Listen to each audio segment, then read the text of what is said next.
The Revolt of the Angels by Anatole France. Chapter 1. Containing in a few lines the history of a French family from 1789 to the present day. Beneath the shadow of St. Sulpice, the ancient mansion of the D'Esparvieu family rears its austere 3 stories between a moss-grown forecourt and a garden hemmed in, as the years have elapsed, by ever loftier and more intrusive buildings, wherein, nevertheless, 2 tall chestnut trees still lift their withered heads. Here, from 1825 to 1857, dwelt the great man of the family, Alexandre Bussart d'Esparvieu, Vice-President of the Council of State under the government of July, member of the Academy of Moral and Political Sciences, and author of an essay on the civil and religious institutions of nations, in 3 octavo volumes, a work unfortunately left incomplete. This eminent theorist of a liberal monarchy left as heir to his name, his fortune, and his fame, Fulgence Adolphe Bussart d'Esparvieu, senator under the Second Empire, who added largely to his patrimony by buying land over which the Avenue de l'Impératrice was destined ultimately to pass, and who made a remarkable speech in favour of the temporal power of the popes. Fulgence had 3 sons. The eldest, Marc Alexandre, entering the army, made a splendid career for himself. He was a good speaker. The second, Gaétan, showing no particular aptitude for anything, lived mostly in the country, where he hunted, bred horses, and devoted himself to music and painting. The third son, René, destined from his childhood for the law, resigned his deputyship to avoid complicity in the ferried decrees against the religious orders, and later, perceiving the revival under the presidency of Monsieur Fallières of the days of Decius and Diocletian, put his knowledge and zeal at the service of the persecuted Church. From the Concordat of 1801 down to the closing years of the Second Empire, all the d'Esparvieus attended Mass for the sake of example. Though sceptics in their inmost hearts, they looked upon religion as an instrument of government. Marc and René were the first of their race to show any sign of sincere devotion. The general, when still a colonel, had dedicated his regiment to the Sacred Heart, and he practised his faith with a fervour remarkable even in a soldier, though we all know that piety, daughter of heaven, has marked out the hearts of the generals of the Third Republic as her chosen dwelling place on earth. Faith has its vicissitudes. Under the old order the masses were believers. Not so the aristocracy or the educated middle class. Under the First Empire the army from top to bottom was entirely irreligious. Today the masses believe nothing. The middle classes wish to believe, and succeed at times, as did Marc and René d'Esparvieu. Their brother Gaétan, on the contrary, the country gentleman, failed to attain to faith. He was an agnostic, a term commonly employed by the modish to avoid the odious one of freethinker. And he openly declared himself an agnostic, contrary to the admirable custom which deems it better to withhold the avowal. In the century in which we live there are so many modes of belief and of unbelief that future historians will have difficulty in finding their way about.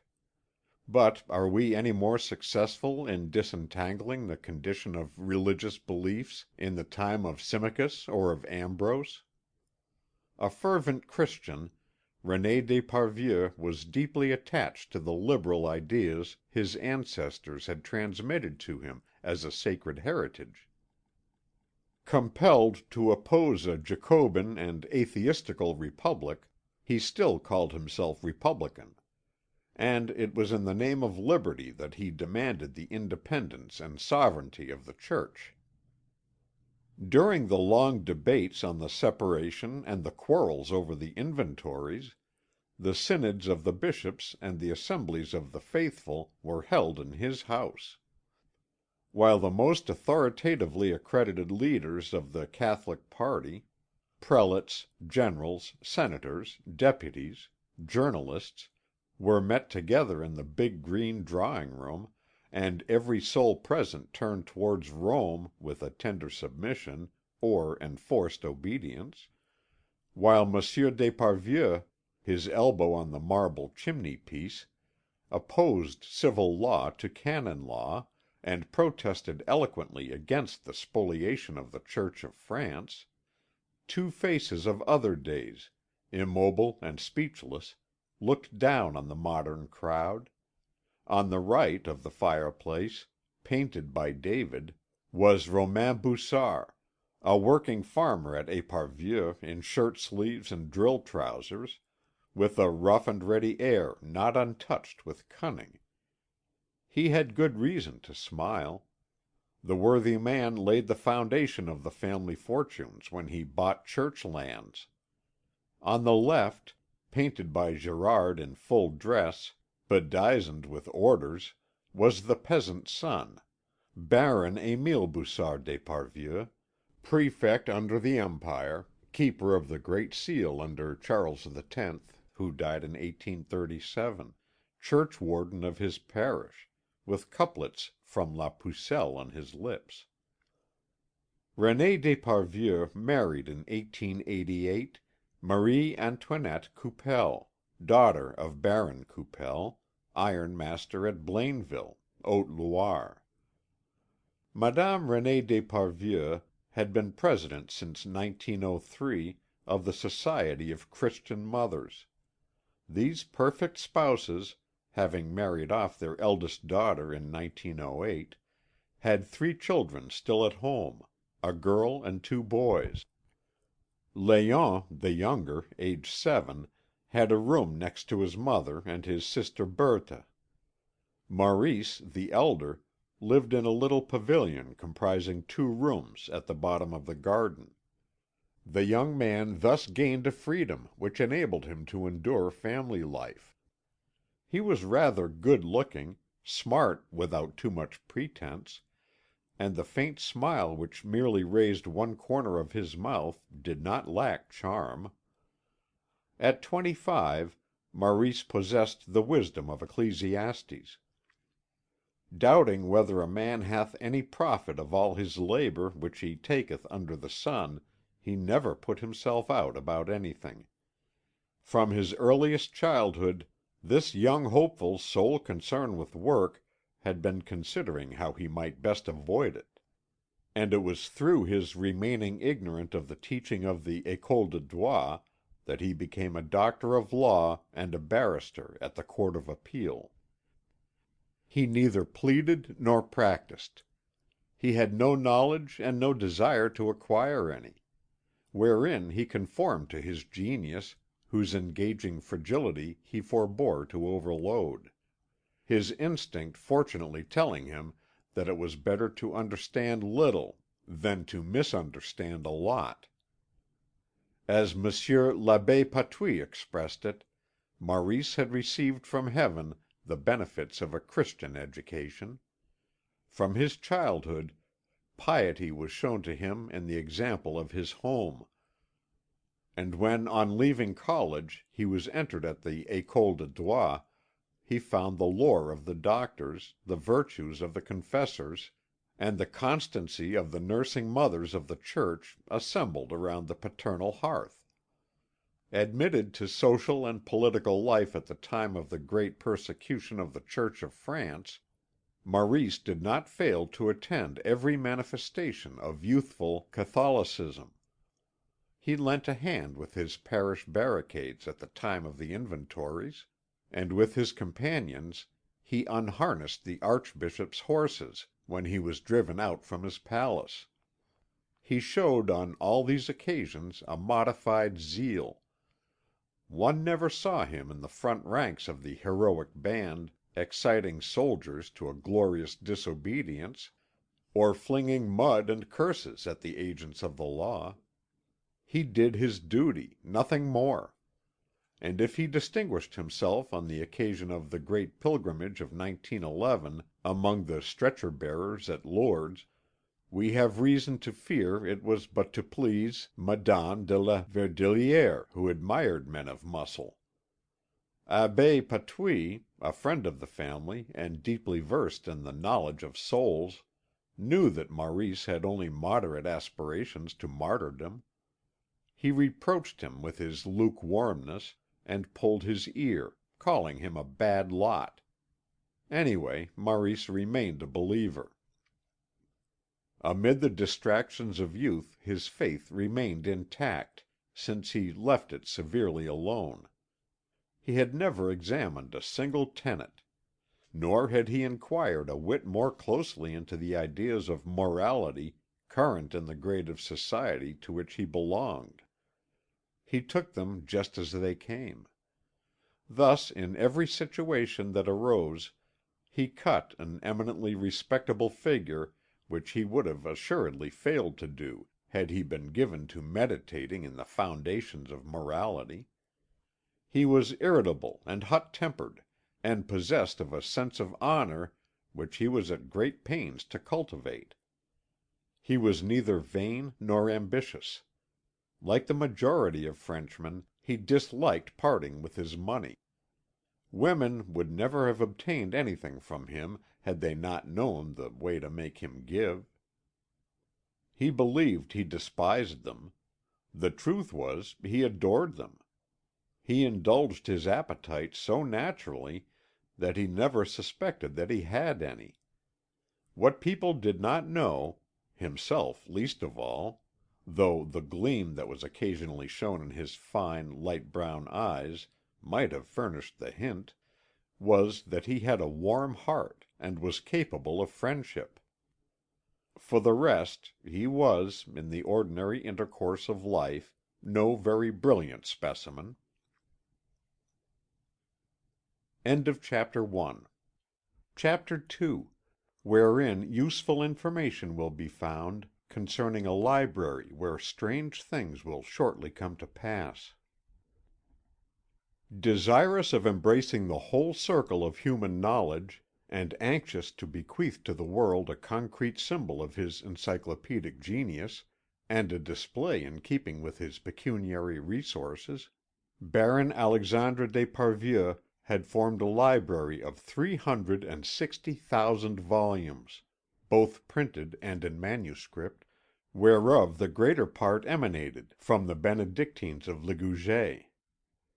By a special clause in his will he enjoined his heirs to add to his library, after his death, whatever they might deem worthy of note in natural, moral, political, philosophical, and religious science.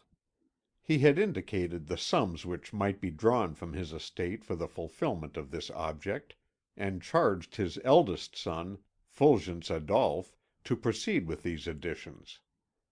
Fulgence Adolphe accomplished with filial respect the wishes expressed by his illustrious father. After him this huge library, which represented more than one child's share of the estate, remained undivided between the senator's 3 sons and 2 daughters, and René d'Esparvieu, on whom devolved the house in the Rue Garancière, became the guardian of the valuable collection.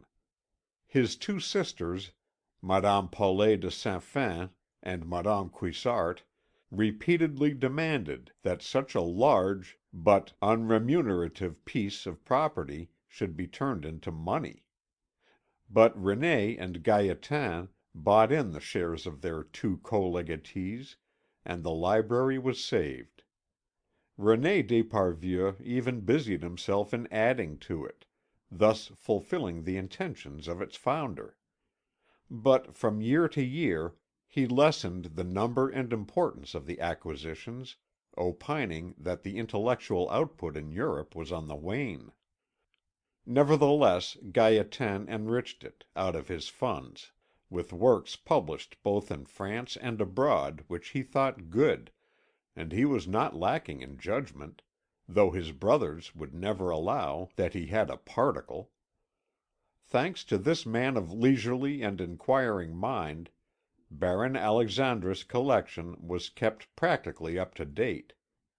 Even at the present day the d'Esparvieu library, in the departments of theology, jurisprudence, and history, is one of the finest private libraries in all Europe. Here you may study physical science, or, to put it better, physical sciences, in all their branches. And for that matter, metaphysic or metaphysics, that is to say, all that is connected with physics and has no other name, so impossible is it to designate by a substantive that which has no substance, and is but a dream and an illusion. Here you may contemplate with admiration philosophers addressing themselves to the solution, dissolution, and resolution of the Absolute, to the determination of the indeterminate, and to the definition of the infinite. Amid this pile of books and booklets, both sacred and profane, you may find everything down to the latest and most fashionable pragmatism. Other libraries there are, more richly abounding in bindings of venerable antiquity and illustrious origin, whose smooth and soft-hued texture render them delicious to the touch, bindings which the gilder's art has enriched with gossamer, lacework, foliage, flowers, emblematic devices, and coats of arms, bindings that charm the studious eye with their tender radiance. Other libraries perhaps harbour a greater array of manuscripts illuminated with delicate and brilliant miniatures by artists of Venice, Flanders, or Touraine. But in handsome, sound editions of ancient and modern writers, both sacred and profane, the d'Esparvieu library is second to none.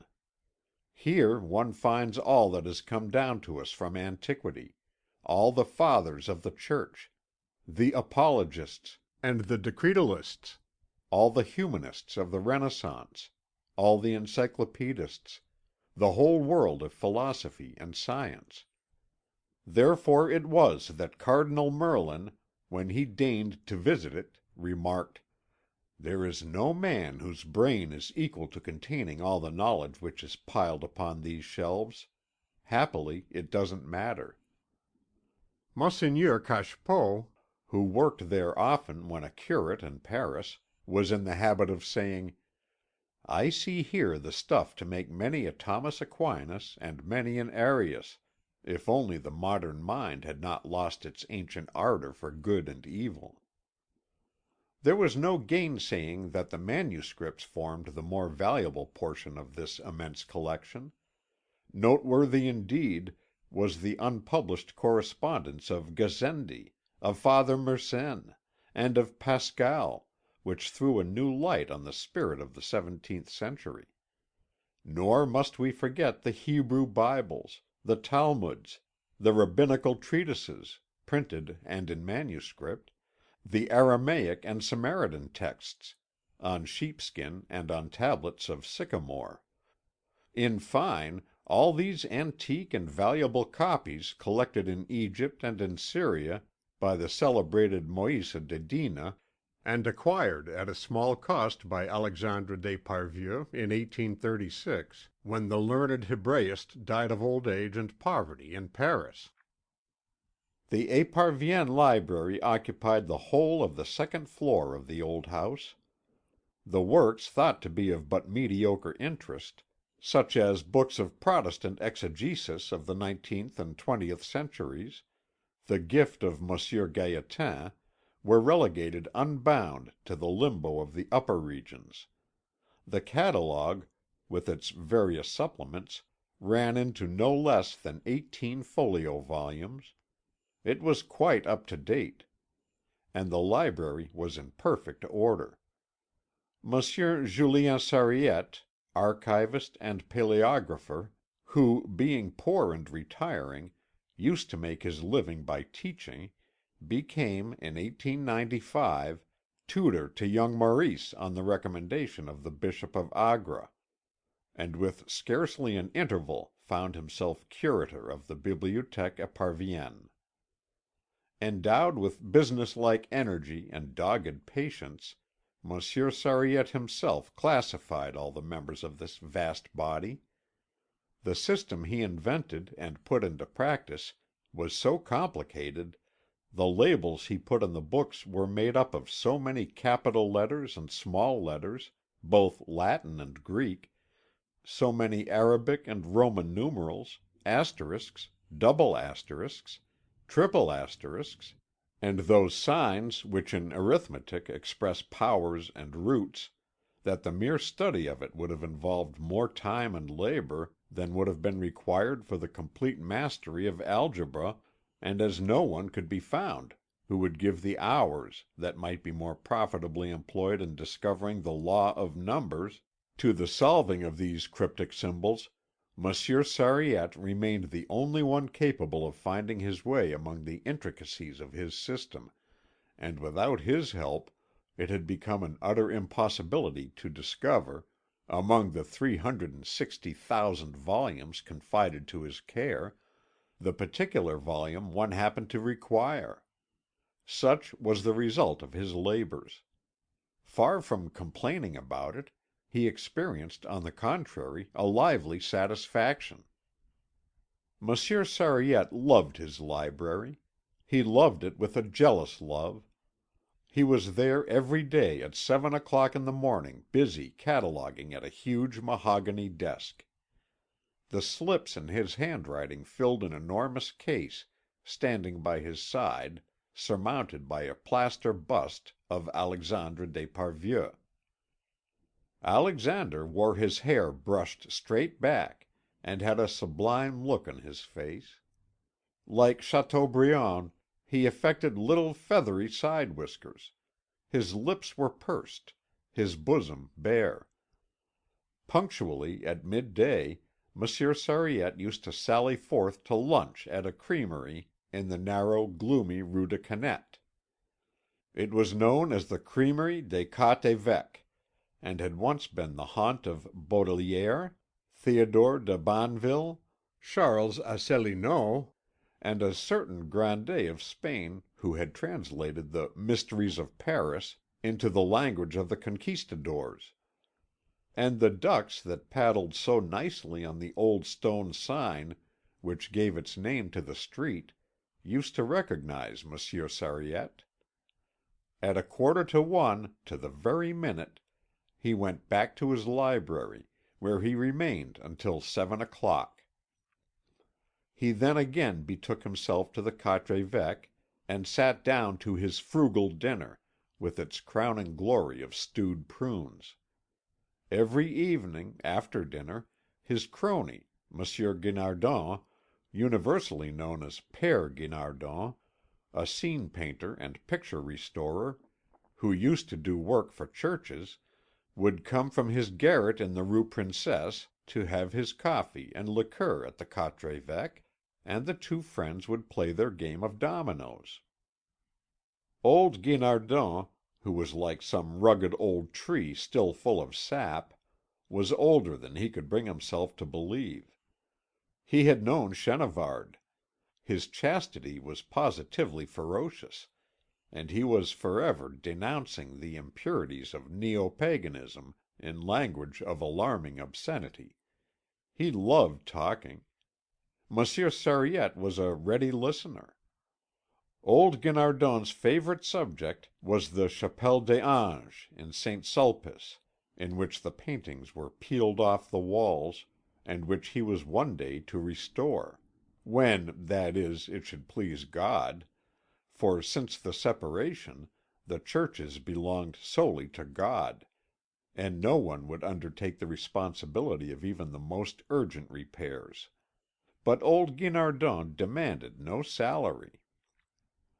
"Michael is my patron saint," he said, "and I have a special devotion for the holy angels." After they had had their game of dominoes, Monsieur Sariette, very thin and small, and old Guinardon, sturdy as an oak, hirsute as a lion, and tall as a Saint Christopher, went off chatting away side by side across the Place Saint Sulpice, heedless of whether the night were fine or stormy. Monsieur Sariette always went straight home, much to the regret of the painter, who was a gossip and a night bird. The following day, as the clock struck 7, Monsieur Sariette would take up his place in the library, and resume his cataloguing. As he sat at his desk, however, he would dart a Medusa-like look at anyone who entered, fearing lest he should prove to be a book borrower. It was not merely the magistrates, politicians, and prelates whom he would have liked to turn to stone when they came to ask for the loan of a book with an air of authority bred of their familiarity with the master of the house. He would have done as much to Monsieur Gaétan, the library's benefactor, when he wanted some gay or scandalous old volume wherewith to beguile a wet day in the country. He would have meted out similar treatment to Madame René d'Esparvieu when she came to look for a book to read to her sick poor in hospital, and even to Monsieur René d'Esparvieu himself, who generally contented himself with the Civil Code and a volume of Dalloz. The borrowing of the smallest book seemed like dragging his heart out. To refuse a volume even to such as had the most incontestable right to it, Monsieur Sariette would invent countless far-fetched or clumsy fibs, and did not even shrink from slandering himself as curator, or from casting doubts on his own vigilance by saying that such and such a book was mislaid or lost, when a moment ago he had been gloating over that very volume, or pressing it to his bosom. And when ultimately forced to part with a volume, he would take it back a score of times from the borrower before he finally relinquished it. He was always in agony lest one of the objects confided to his care should escape him. As the guardian of 360,000 volumes, he had 360,000 reasons for alarm. Sometimes he woke at night bathed in sweat and uttering a cry of fear, because he had dreamed he had seen a gap on one of the shelves of his bookcases. It seemed to him a monstrous, unheard of, and most grievous thing that a volume should leave its habitat. This noble rapacity exasperated Monsieur René d'Esparvieu, who, failing to understand the good qualities of his paragon of a librarian, called him an old maniac. Monsieur Sariette knew not of this injustice, but he would have braved the cruellest misfortune, and endured opprobrium and insult to safeguard the integrity of his trust. Thanks to his assiduity, his vigilance and zeal, or, in a word, to his love, the Esparvienne library had not lost so much as a single leaflet under his supervision during the 16 years which had now rolled by, this 9th of September, 1912. End of Chapter 2. Chapter 3, wherein the mystery begins. At 7 o'clock on the evening of that day, having as usual replaced all the books which had been taken from their shelves, and having assured himself that he was leaving everything in good order, he quitted the library, double locking the door after him. According to his usual habit, he dined at the Crèmerie des Quatre Évêques, read his newspaper, La Croix, and at 10 o'clock went home to his little house on the Rue du Regard. The good man had no trouble and no presentiment of evil. His sleep was peaceful. The next morning at 7 o'clock to the minute, he entered the little room leading to the library, and, according to his daily habit, doffed his grand frock coat, and taking down an old one which hung in a cupboard over his washstand, put it on. Then he went into his workroom, where for 16 years he had been cataloguing 6 days out of the 7, under the lofty gaze of Alexandre d'Esparvieu. Preparing to make a round of the various rooms, he entered the first and largest, which contained works on theology and religion in huge cupboards whose cornices were adorned with bronze-coloured busts of poets and orators of ancient days. Two enormous globes representing the earth and the heavens filled the window embrasures. But at his first step Monsieur Sariette dropped dead, stupefied, powerless alike to doubt or to credit what his eyes beheld. On the blue cloth cover of his writing table books lay scattered about pell-mell, some lying flat, some standing upright. A number of quartos were heaped up in a tottering pile. Two Greek lexicons, one inside the other, formed a single being more monstrous in shape than the human couples of the divine Plato. A gilt-edged folio was all agape, showing three of its leaves disgracefully dog's-eared. Having, after an interval of some moments, recovered from his profound amazement, the librarian went up to the table and recognized in the confused mass his most valuable Hebrew, French, and Latin Bibles, a unique Talmud, rabbinical treatises printed and in manuscript, Aramaic and Samaritan texts and scrolls from the synagogues, in fine, the most precious relics of Israel, all lying in a disordered heap, gaping and crumbled. Monsieur Sariette found himself confronted with an inexplicable phenomenon. Nevertheless, he sought to account for it. How eagerly he would have welcomed the idea that Monsieur Gaétan, who, being a thoroughly unprincipled man, presumed on the right gained him by his fatal liberality towards the library to rummage there, unhindered during his sojourns in Paris, had been the author of this terrible disorder. But Monsieur Gaétan was away travelling in Italy.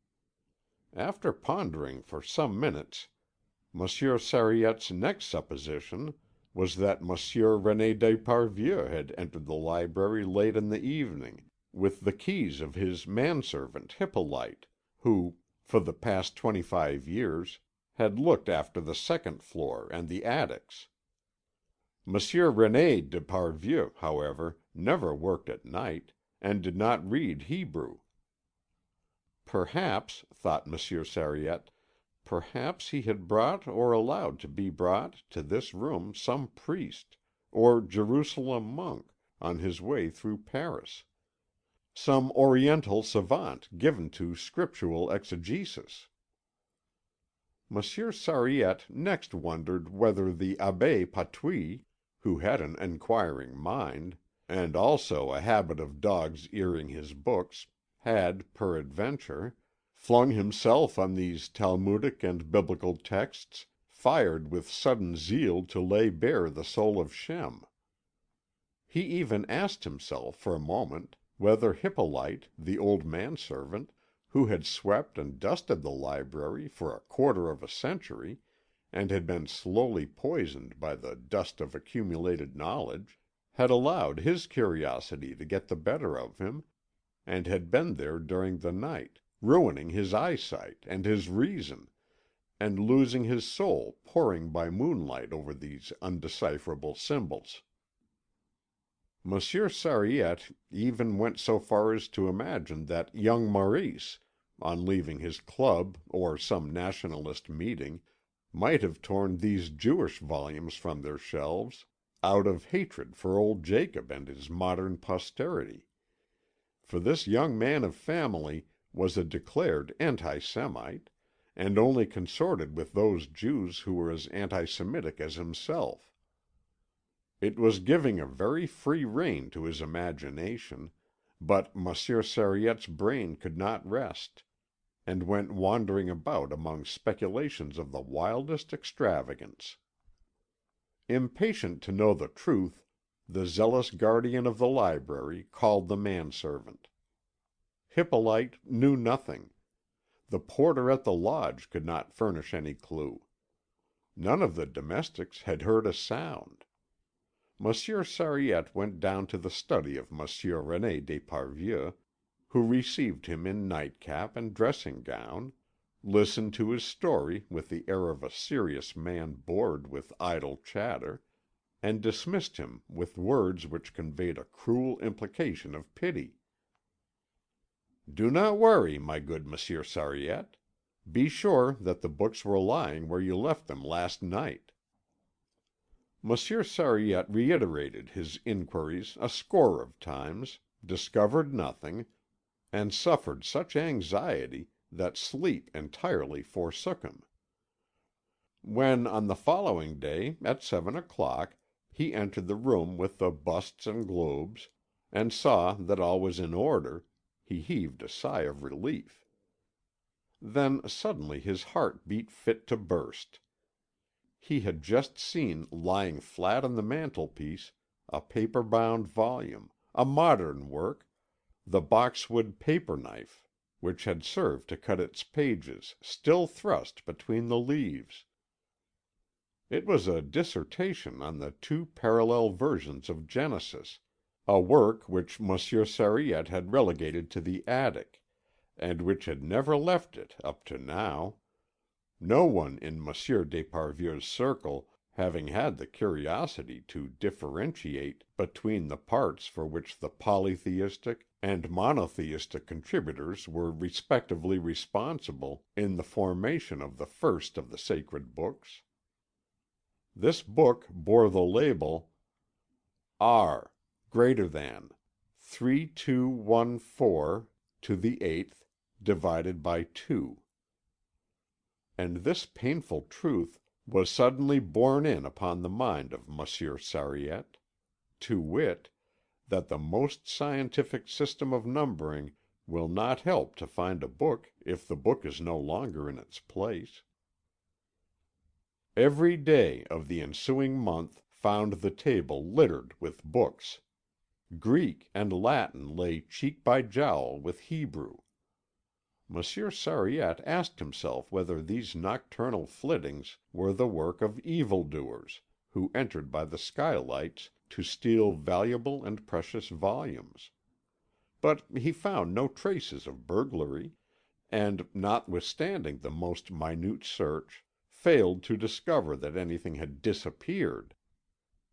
Terrible anxiety took possession of his mind, and he fell to wondering whether it was possible that some monkey in the neighbourhood came down the chimney and acted the part of a person engaged in study. Deriving his knowledge of the habits of these animals in the main from the paintings of Watteau and Chardin, he took it that, in the art of imitating gestures or assuming characters, they resembled Harlequin, Scaramouche, Zerlin, and the doctors of the Italian comedy. He imagined them handling a palette and brushes, pounding drugs in a mortar, or turning over the leaves of an old treatise on alchemy beside an Athanor. And so it was that, when on one unhappy morning he saw a huge blot of ink on one of the leaves of the third volume of the Polyglot Bible, bound in blue morocco, and adorned with the arms of the Comte de Mirabeau, he had no doubt that a monkey was the author of the evil deed. The monkey had been pretending to take notes and had upset the ink pot. It must be a monkey belonging to a learned professor.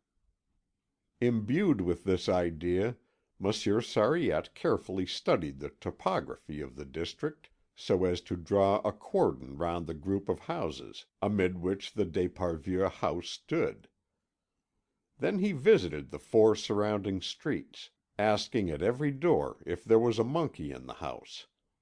He interrogated porters and their wives, washerwomen, servants, a cobbler, a greengrocer, a glazier, clerks in bookshops, a priest, a bookbinder, 2 guardians of the peace, children, thus testing the diversity of character and variety of temper in one and the same people. For the replies he received were quite dissimilar in nature. Some were rough, some were gentle.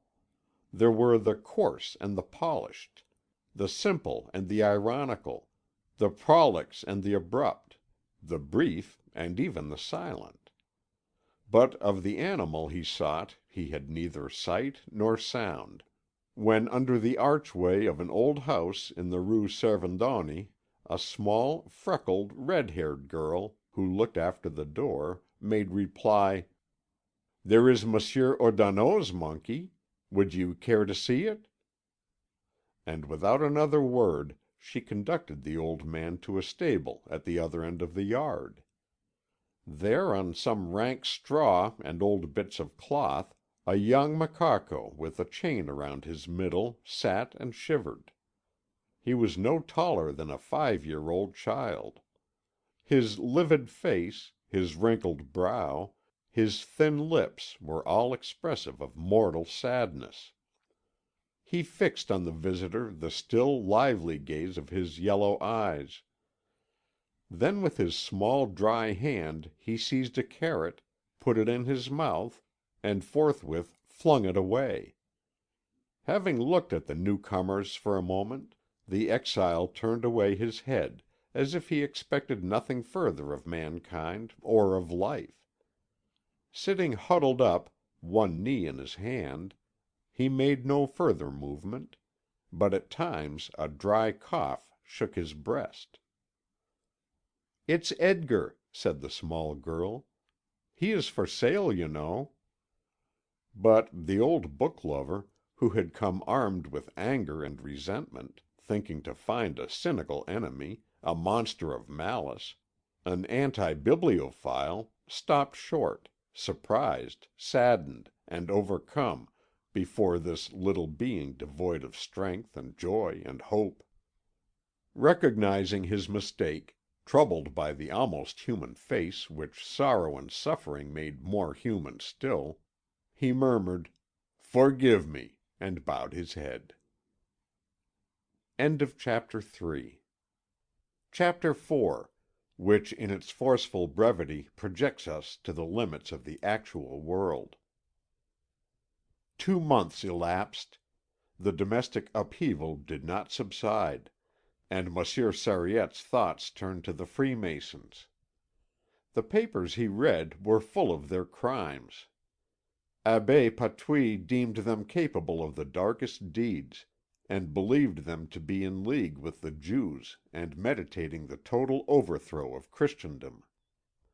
Having now arrived at the acme of power, they wielded a dominating influence in all the principal departments of state. They ruled the chambers.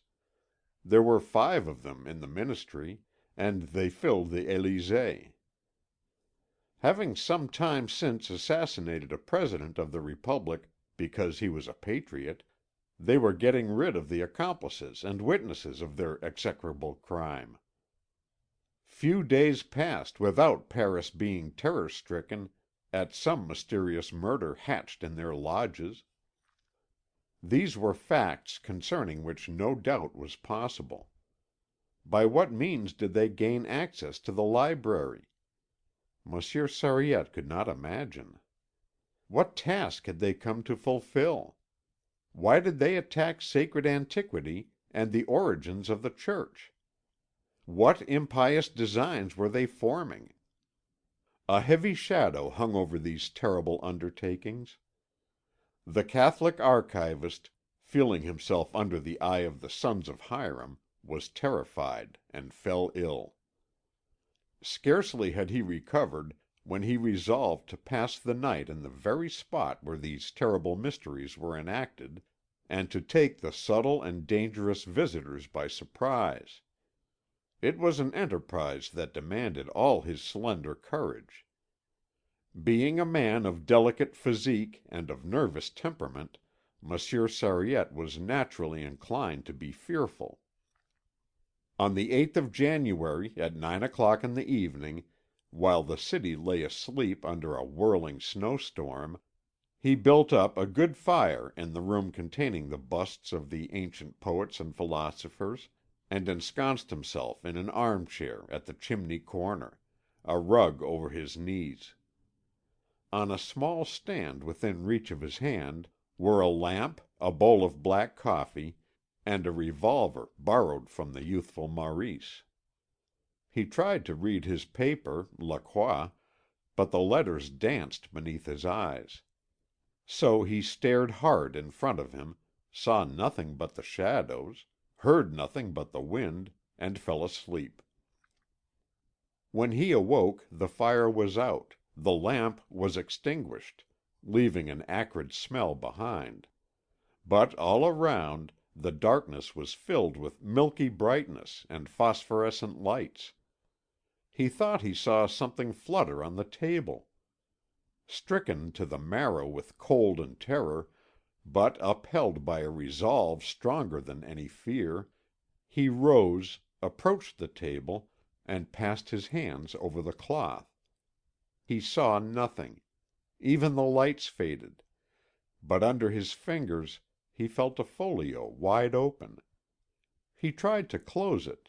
The book resisted, jumped up and hit the imprudent librarian 3 blows on the head. Monsieur Sariette fell down unconscious.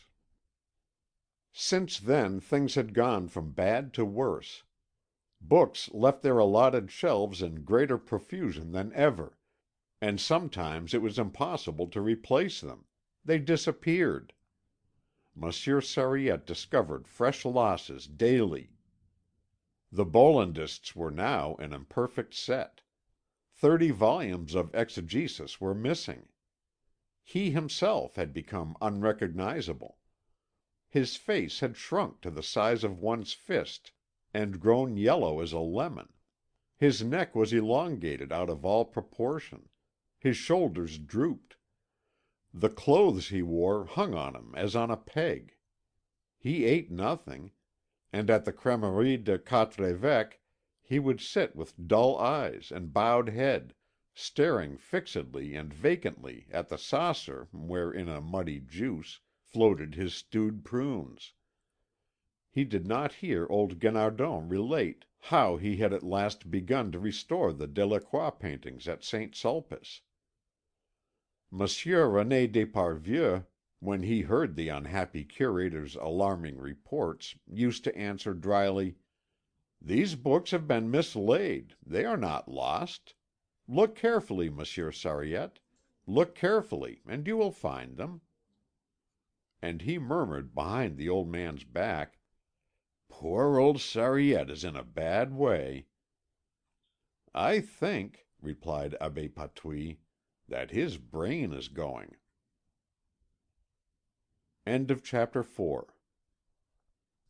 Chapter 5, wherein everything seems strange because everything is logical. The chapel of the Holy Angels, which lies on the right hand as you enter the church of St. Sulpice, was hidden behind a scaffolding of planks. Abbé Patouille, Monsieur Gaétan, Monsieur Maurice, his nephew, and Monsieur Sariette entered in single file through the low door cut in the wooden hoarding, and found old Guinardon on the top of his ladder standing in front of the Heliodorus. The old artist, surrounded by all sorts of tools and materials, was putting a white paste in the crack which cut in two the high priest Onias. Zéphirine, Paul Baudry's favourite model Zéphirine, who had lent her golden hair and polished shoulders to so many Magdalens, Marguerites, sylphs, and mermaids, and who, it is said, was beloved of the Emperor Napoleon III, was standing at the foot of the ladder with tangled locks, cadaverous cheeks, and dim eyes, older than old Guinardon, whose life she had shared for more than half a century. She had brought the painter's lunch in a basket. Although the slanting rays fell grey and cold through the leaded and iron-barred window, Delacroix's colouring shone resplendent, and the roses on the cheeks of men and angels dimmed with their glorious beauty the rubicund countenance of old Guinardon, which stood out in relief against one of the temple's columns. These frescoes of the chapel of the Holy Angels, though derided and insulted when they first appeared, have now become part of the classic tradition, and are united in immortality with the masterpieces of Rubens and Tintoretto. Old Guinardon, bearded and long-haired, looked like Father Time effacing the works of man's genius. Gaétan, in alarm, called out to him: "Carefully, Monsieur Guinardon, carefully. Do not scrape too much." The painter reassured him. "Fear nothing, Monsieur Gaétan. I do not paint in that style. My art is a higher one. I work in the manner of Cimabue, Giotto, and Beato Angelico, not in the style of Delacroix. This surface here is too heavily charged with contrast and opposition to give a really sacred effect. It is true that Chenavard said that Christianity loves the picturesque, but Chenavard was a rascal with neither faith nor principle, an infidel. Look, Monsieur d'Esparvieu, I fill up the crevice. I relay the scales of paint which are peeling. That is all. The damage, due to the sinking of the wall, or more probably to a seismic shock, is confined to a very small space. This painting of oil and wax applied on a very dry foundation is far more solid than one might think. I saw Delacroix engaged on this work. Impassioned but anxious, he modelled feverishly, scraped out, repainted unceasingly. His mighty hand made childish blunders, but the thing is done with the mastery of a genius and the inexperience of a schoolboy. It is a marvel how it holds." The good man was silent, and went on filling in the crevice. "How classic and traditional the composition is," said Gaétan. "Time was when one could recognize nothing but its amazing novelty. Now one can see it in a multitude of old Italian formulas." "I may allow myself the luxury of being just. I possess the qualifications," said the old man from the top of his lofty ladder. "Delacroix lived in a blasphemous and godless age. A painter of the decadence, he was not without pride nor grandeur. He was greater than his times. But he lacked faith, single-heartedness, and purity. To be able to see and paint angels, he needed that virtue of angels and primitives, that supreme virtue which, with God's help, I do my best to practise chastity." "Hold your tongue, Michel. You are as big a brute as any of them." Thus Zéphyrine, devoured with jealousy because that very morning on the stairs she had seen her lover kiss the bread woman's daughter, to wit, the youthful Octavie, who was as squalid and radiant as one of Rembrandt's brides. She had loved Michel madly in the happy days long since past, and love had never died out in Zéphyrine's heart. Old Guinardon received the flattering insult with a smile that he dissembled, and raised his eyes to the ceiling, where the archangel Michael, terrible in azure cuirass and gilt helmet, was springing heavenwards in all the radiance of his glory. Meanwhile Abbé Patouille, blinking, and shielding his eyes with his hat against the glaring light from the window, began to examine the pictures one after another. Heliodorus being scourged by the angels, Saint Michael vanquishing the demons, and the combat of Jacob and the angel. "All this is exceedingly fine," he murmured at last, "but why has the artist only represented wrathful angels on these walls? Look where I will in this chapel, I see but heralds of celestial anger, ministers of divine vengeance. God wishes to be feared. He wishes also to be loved. I would fain perceive on these walls messengers of peace and of clemency.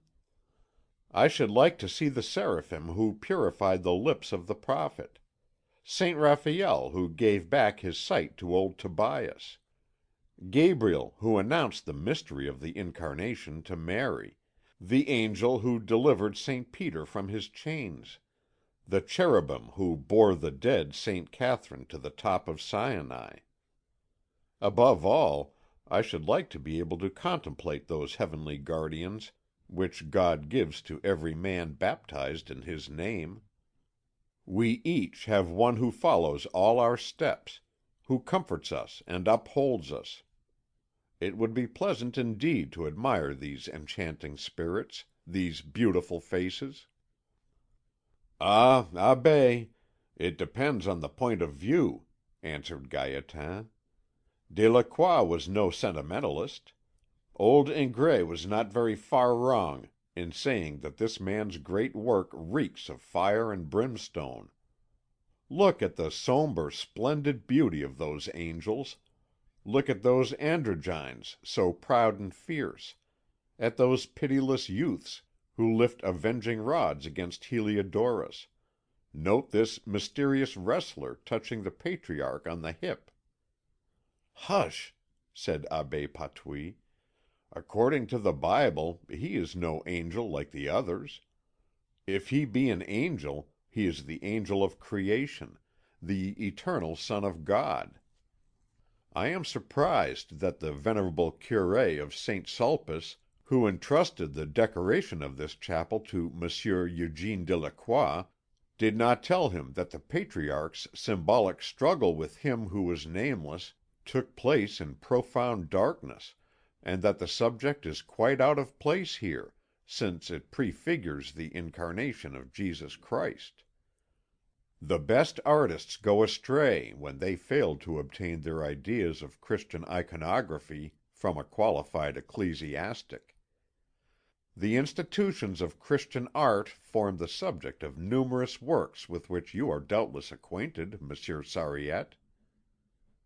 Monsieur Sariette was gazing vacantly about him. It was the third morning after his adventurous night in the library.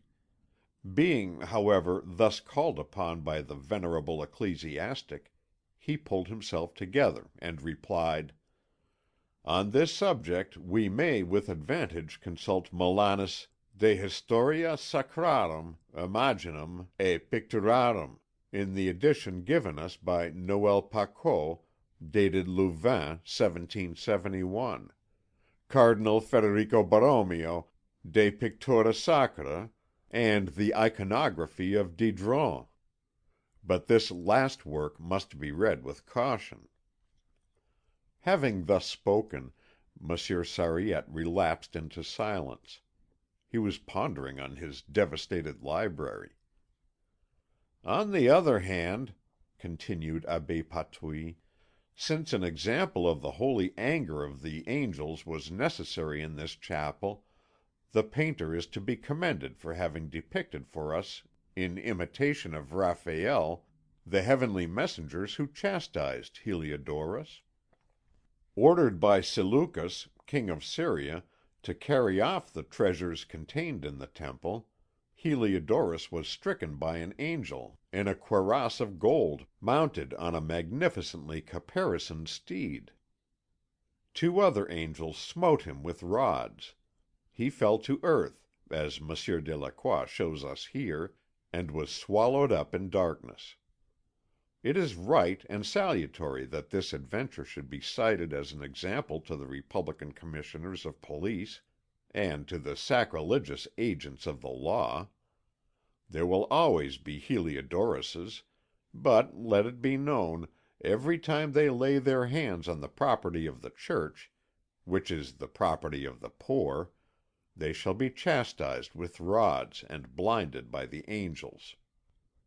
I should like this painting, or, better still, Raphael's sublimer conception of the same subject, to be engraved in little pictures fully coloured, and distributed as rewards in all the schools." "Uncle," said young Maurice, with a yawn, "I think these things are simply ghastly. I prefer Matisse and Metzinger." These words fell unheeded, and old Guinardon from his ladder held forth: "Only the primitives caught a glimpse of heaven. Beauty is only to be found between the 13th and 15th centuries. The antique, the impure antique, which regained its pernicious influence over the minds of the 16th century, inspired poets and painters with criminal notions and immodest conceptions, with horrid impurities, filth. All the artists of the Renaissance were swine, including Michelangelo. Then, perceiving that Gaétan was on the point of departure, Père Guinardon assumed an air of bonhomie, and said to him in a confidential tone: "Monsieur Gaétan, if you're not afraid of climbing up my 5 flights, come and have a look at my den.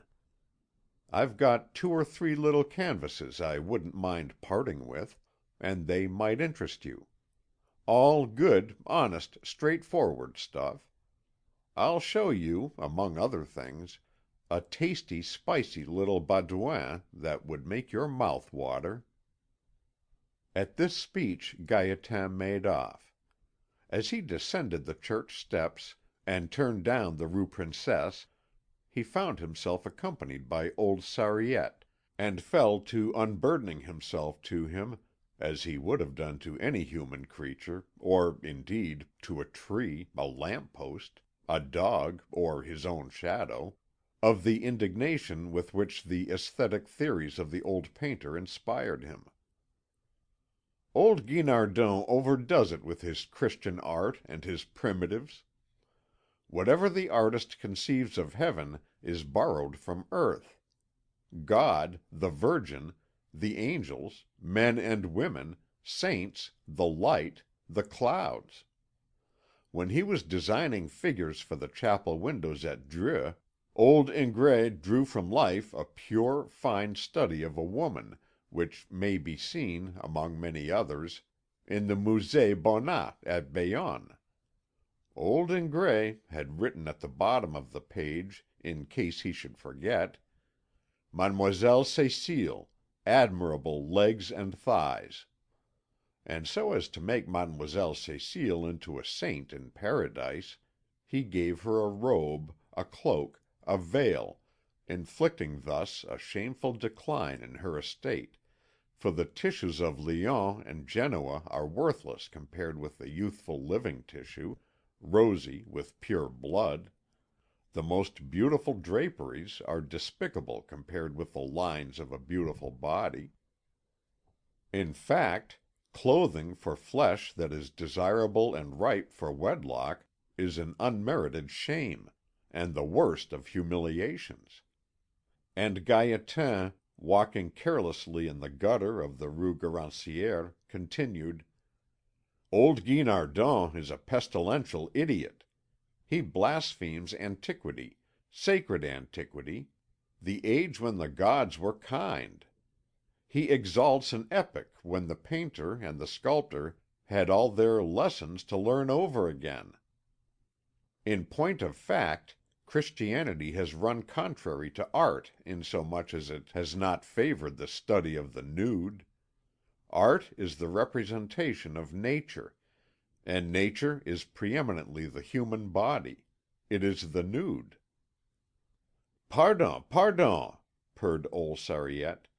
"There is such a thing as spiritual, or, as one might term it, inward beauty, which, since the days of Fra Angelico down to those of Hippolyte Flandrin, Christian art has—" But Gaétan, never hearing a word of all this, went on hurling his impetuous observations at the stones of the old street and the snow laden clouds overhead. "The primitives cannot be judged as a whole, for they are utterly unlike each other. This old madman confounds them all together. Cimabue is a corrupt Byzantine. Giotto gives hints of powerful genius, but his modelling is bad, and, like children, he gives all his characters the same face. The early Italians have grace and joy, because they are Italians. The Venetians have an instinct for fine colour. But when all is said and done, these exquisite craftsmen enamel and gild rather than paint. There is far too much softness about the heart and the colouring of your saintly Angelico for me. As for the Flemish school, that's quite another pair of shoes. They can use their hands, and in glory of workmanship they are on a level with the Chinese lacquer workers. The technique of the brothers Van Eyck is a marvel, but I cannot discover in their adoration of the Lamb the charm and mystery that some have vaunted. Everything in it is treated with pitiless perfection. It is vulgar in feeling and cruelly ugly. Memling may touch one, perhaps, but he creates nothing but sick wretches and cripples. Under the heavy, rich, and ungraceful robing of his virgins and saints one divines some very lamentable anatomy. I did not wait for Rogier van der Weyden to call himself Roger de la Pasture and turn Frenchman in order to prefer him to Memling. This Rogier or Roger is less of a ninny. But then he is more lugubrious, and the rigidity of his lines bears eloquent testimony to his poverty-stricken figures. It is a strange perversion to take pleasure in these carnivalesque figures when one can have the paintings of Leonardo, Titian, Correggio, Velasquez, Rubens, Rembrandt, Poussin, or Prudhon. Really, it is a perverted instinct. Meanwhile, the Abbé Patouille and Maurice d'Esparvieu were strolling leisurely along in the wake of the aesthete and the librarian. As a general rule, the Abbé Patouille was little inclined to talk theology with laymen, or, for that matter, with clerics either. Carried away, however, by the attractiveness of the subject, he was telling the youthful Maurice all about the sacred mission of those guardian angels which Monsieur Delacroix had so inopportunely excluded from his picture. And in order to give more adequate expression to his thoughts on such lofty themes, the Abbé Patouille borrowed whole phrases and sentences from Bossuet. He had got them up by heart to put in his sermons, for he adhered strongly to tradition. "Yes, my son," he was saying, "God has appointed tutelary spirits to be near us. They come to us laden with His gifts. They return laden with our prayers. Such is their task.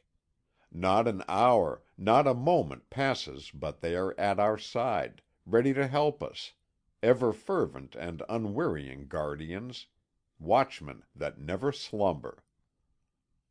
"Quite so, Abbé," murmured Maurice, who was wondering by what cunning artifice he could get on the soft side of his mother, and persuade her to give him some money of which he was urgently in need. Chapter 6, wherein Père Sariette discovers his missing treasures. Next morning Monsieur Sariette entered Monsieur René d'Esparvieu's study without knocking. He raised his arms to the heavens, his few hairs were standing straight up on his head.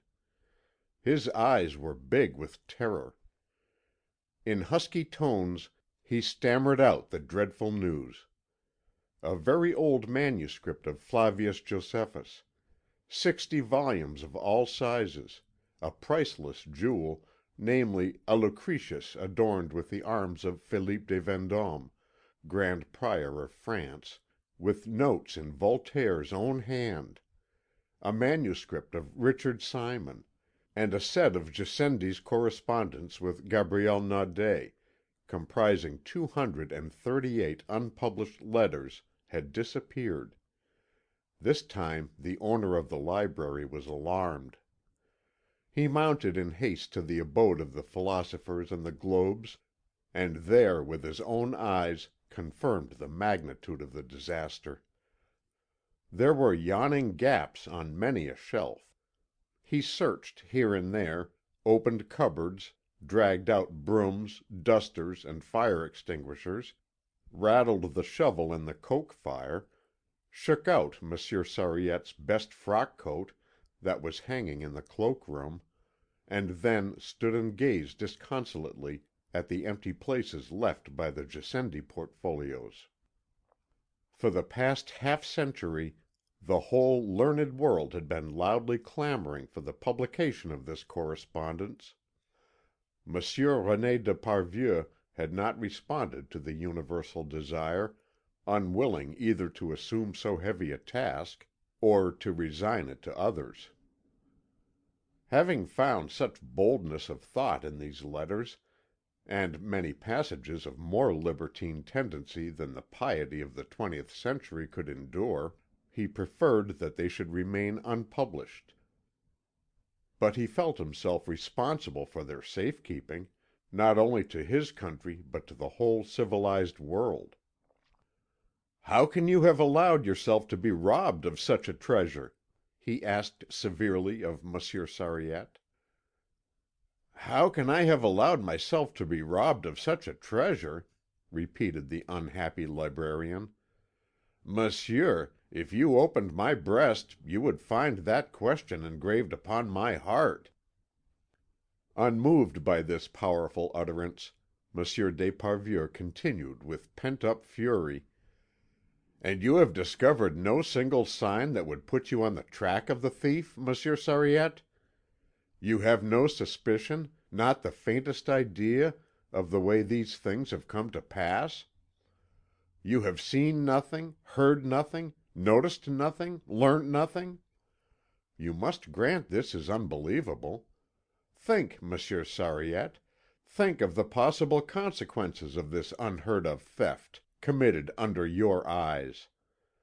A document of inestimable value in the history of the human mind disappears. Who has stolen it?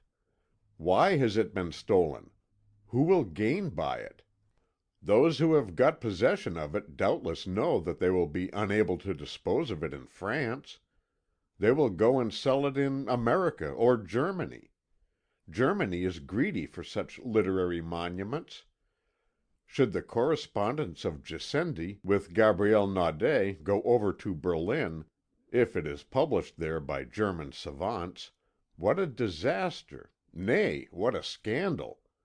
Monsieur Sariette, have you not thought of that?"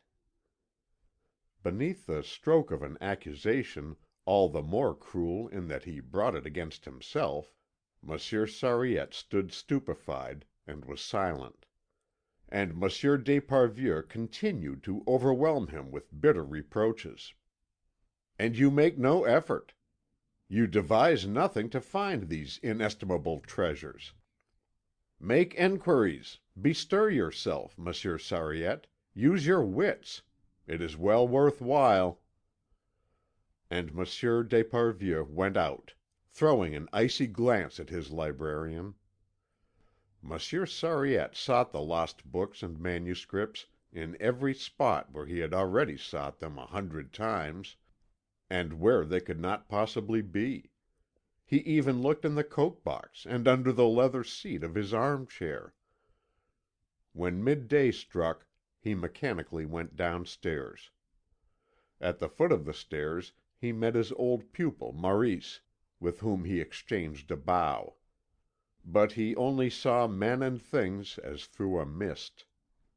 The broken-hearted curator had already reached the hall when Maurice called him back. "Monsieur Sariette, while I think of it, do have the books removed that are choking up my garden house." "What books, Maurice?" "I could not tell you, Monsieur Sariette, but there are some in Hebrew, all worm-eaten, with a whole heap of old papers. They are in my way. You can't turn round in the passage." "Who took them there?" "I'm bothered if I know." And the young man rushed off to the dining room, the luncheon gong having sounded quite a minute ago. Monsieur Sariette tore away to the summer house. Maurice had spoken the truth. About 100 volumes were there, on tables, on chairs, even on the floor. When he saw them he was divided betwixt joy and fear, filled with amazement and anxiety. Happy in the finding of his lost treasure, dreading to lose it again, and completely overwhelmed with astonishment, the man of books alternately babbled like an infant and uttered the hoarse cries of a maniac. He recognized his Hebrew Bibles, his ancient Talmuds, his very old manuscript of Flavius Josephus, his portfolios of Gassendi's letters to Gabriel Naudé, and his richest jewel of all, to wit, Lucretius adorned with the arms of the Grand Prior of France, and with notes in Voltaire's own hand. He laughed, he cried, he kissed the morocco, the calf, the parchment and vellum, even the wooden board studded with nails. As fast as Hippolyte, the manservant, returned with an armful to the library, Monsieur Sariette, with a trembling hand, restored them piously to their places.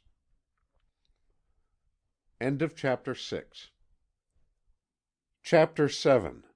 Of a somewhat lively interest, whereof the moral will, I hope, appeal greatly to my readers, since it can be expressed by this sorrowful query: Thought, whither dost thou lead me? For it is a universally admitted truth that it is unhealthy to think, and that the true wisdom lies in not thinking at all. All the books were now once more assembled in the pious keeping of Monsieur Sariette. But this happy reunion was not destined to last. The following night 20 volumes left their places, among them the Lucretius of Prior de Vendôme.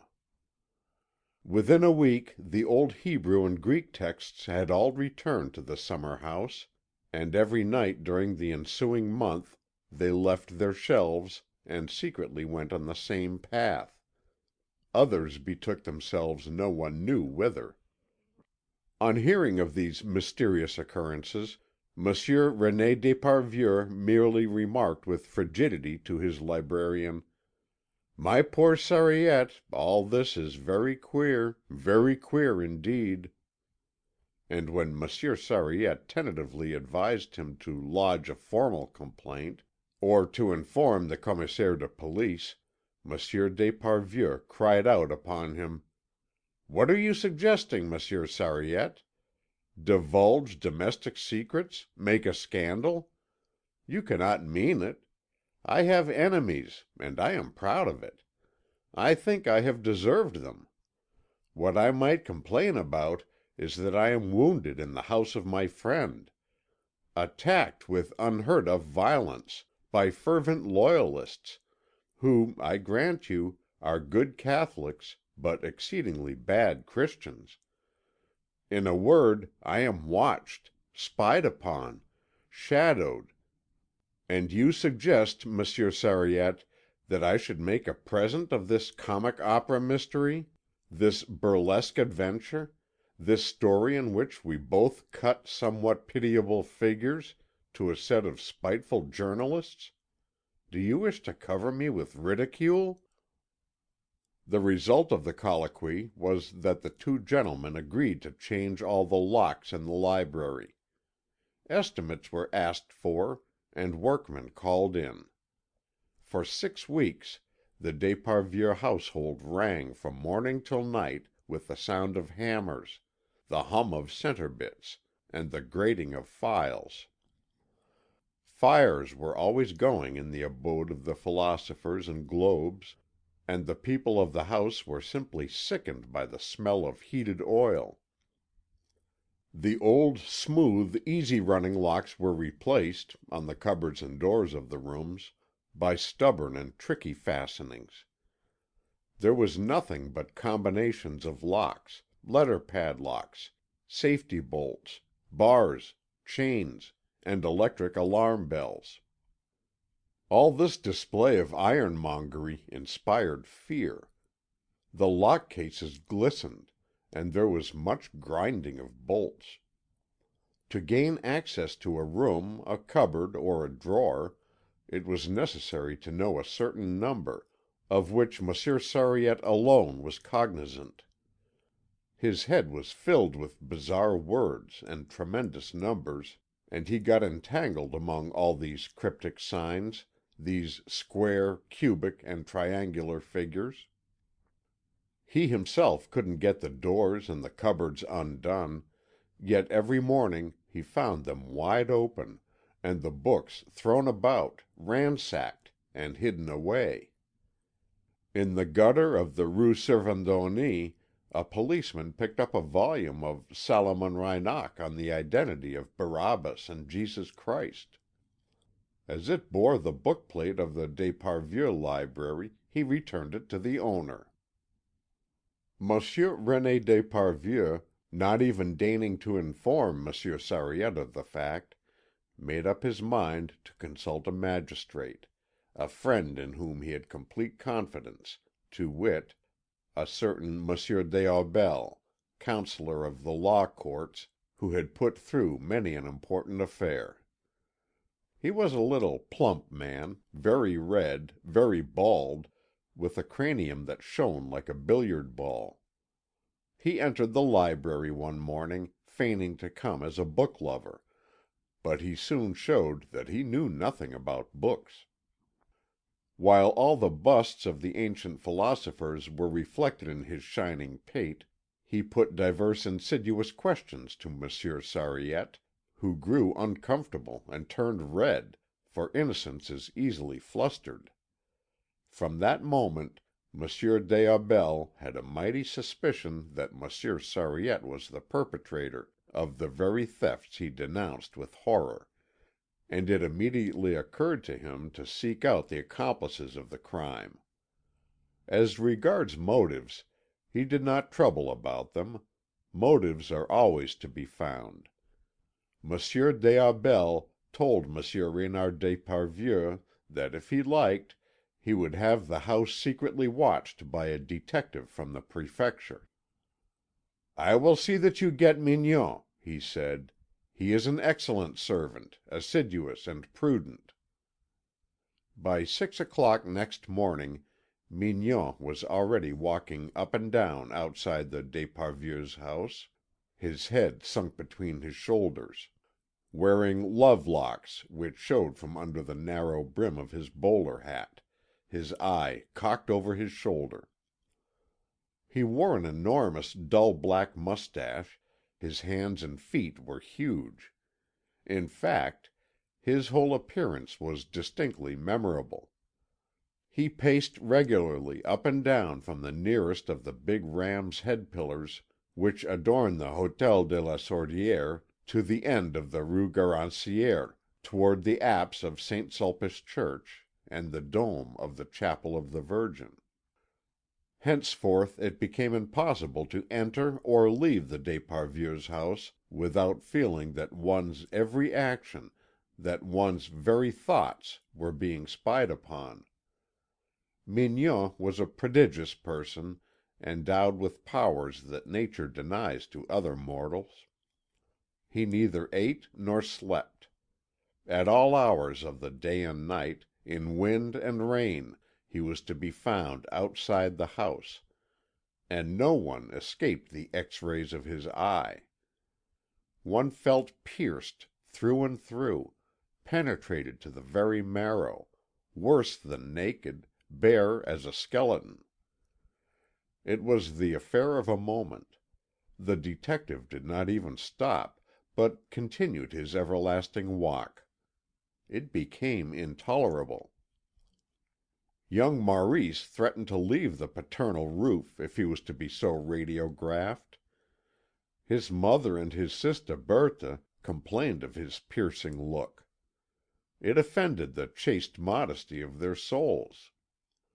Mademoiselle Caporal, young Léon d'Esparvieu's governess, felt an indescribable embarrassment. Monsieur René d'Esparvieu was sick of the whole business. He never crossed his own threshold without crushing his hat over his eyes to avoid the investigating ray, and without wishing old Sariette, the fons et origo of all the evil, at the devil. The intimates of the household, such as Abbé Patouille and Uncle Gaétan, made themselves scarce. Visitors gave up calling, tradespeople hesitated about leaving their goods.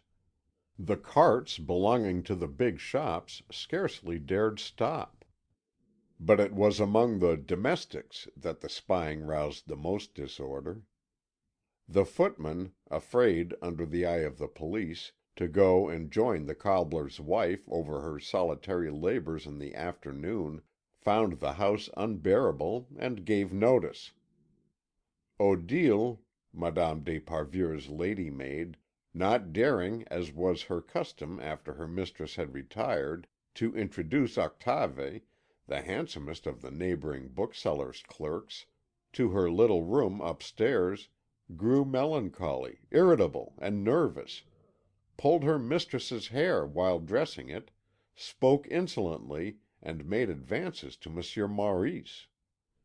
The cook, Madame Malgoire, a serious matron of some 50 years, having no more visits from Auguste, the wine merchant's man in the Rue Servandoni, and being incapable of suffering a privation so contrary to her temperament, went mad, sent up a raw rabbit to table, and announced that the Pope had asked her hand in marriage. At last, after a fortnight of superhuman assiduity, contrary to all known laws of organic life and to the essential conditions of animal economy, Mignon, the detective, having observed nothing abnormal, ceased his surveillance and withdrew without a word, refusing to accept a gratuity. In the library the dance of the books became livelier than ever. "That is all right," said Monsieur des Aubels. "Since nothing comes in nor goes out, the evildoer must be in the house." The magistrate thought it possible to discover the criminal without police warrant or enquiry. On a date agreed upon at midnight, he had the floor of the library, the treads of the stairs, the vestibule, the garden path leading to Monsieur Maurice's summer house, and the entrance hall of the latter, all covered with a coating of talc. The following morning Monsieur des Aubels, assisted by a photographer from the Prefecture, and accompanied by Monsieur René d'Esparvieu and Monsieur Sariette, came to take the imprints. They found nothing in the garden, the wind had blown away the coating of talc. Nothing in the summer house either. Young Maurice told them he thought it was some practical joke, and that he had brushed away the white dust with the hearth brush. The real truth was, he had effaced the traces left by the boots of Odile, the lady's maid. On the stairs and in the library the very light print of a bare foot could be discerned. It seemed to have sprung into the air and to have touched the ground at rare intervals and without any pressure. They discovered 5 of these traces. The clearest was to be found in the abode of the busts and spheres, on the edge of the table where the books were piled.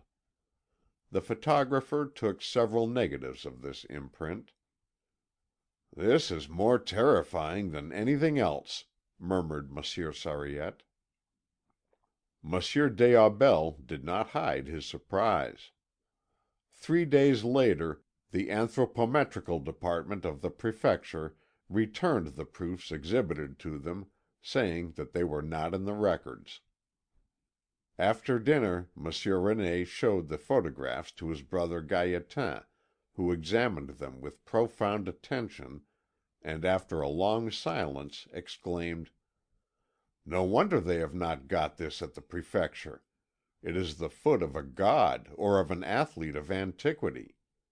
The sole that made this impression is of a perfection unknown to our races and our climates.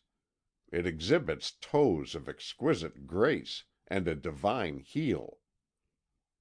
René d'Esparvieu cried out upon his brother for a madman. "He is a poet," sighed Madame d'Esparvieu. "Uncle," said Maurice, "you'll fall in love with this foot if you ever come across it." Such was the fate of Vivant Denon, who accompanied Bonaparte to Egypt," replied Gaétan. "At Thebes, in a tomb violated by the Arabs, Denon found the little foot of a mummy of marvellous beauty. He contemplated it with extraordinary fervour. 'It is the foot of a young woman,' he pondered, 'of a princess, of a charming creature. No covering has ever marred its perfect shape.' Denon admired, adored, and loved it. You may see a drawing of this little foot in Denon's atlas of his journeys to Egypt, whose leaves one could turn over upstairs, without going further afield, if only Monsieur Sariette would ever let us see a single volume of his library. Sometimes, in bed, Maurice, waking in the middle of the night, thought he heard the sound of pages being turned over in the next room, and the thud of bound volumes falling on the floor.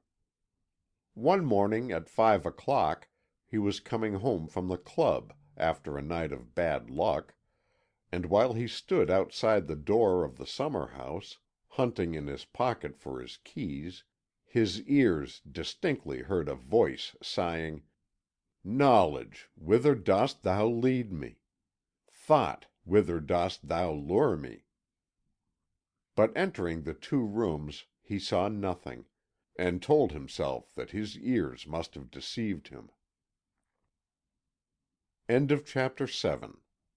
Chapter 8, which speaks of love, a subject which always gives pleasure, for a tale without love is like beef without mustard, an insipid dish. Nothing ever astonished Maurice. He never sought to know the causes of things and dwelt tranquilly in the world of appearances. Not denying the eternal truth, he nevertheless followed vain things as his fancy led him. Less addicted to sport and violent exercise than most young people of his generation, he followed unconsciously the old erotic traditions of his race. The French were ever the most gallant of men, and it were a pity they should lose this advantage. Maurice preserved it. He was in love with no woman, but, as St. Augustine said, he loved to love. After paying the tribute that was rightly due to the imperishable beauty and secret arts of Madame de la Bertellière, he had enjoyed the impetuous caresses of a young singer called Luciole. At present he was joylessly experiencing the primitive perversity of Odile, his mother's lady's maid, and the tearful adoration of the beautiful Madame Boittière, and he felt a great void in his heart. It chanced that one Wednesday, on entering the drawing room where his mother entertained her friends, who were, generally speaking, unattractive and austere ladies, with a sprinkling of old men and very young people, he noticed in this intimate circle Madame des Aubels, the wife of the magistrate of the law courts, whom Monsieur d'Esparvieu had vainly consulted on the mysterious ransacking of his library. She was young, he found her pretty, and not without cause. Gilberte had been modelled by the genius of the race, and no other genius had had a part in the work. Thus all her attributes inspired desire, and nothing in her shape or her being aroused any other sentiment. The law of attraction which draws world to world moved young Maurice to approach this delicious creature, and under its influence he offered to escort her to the tea table, and when Gilberte was served with tea, he said: "We should hit it off quite well together, you and I, don't you think?"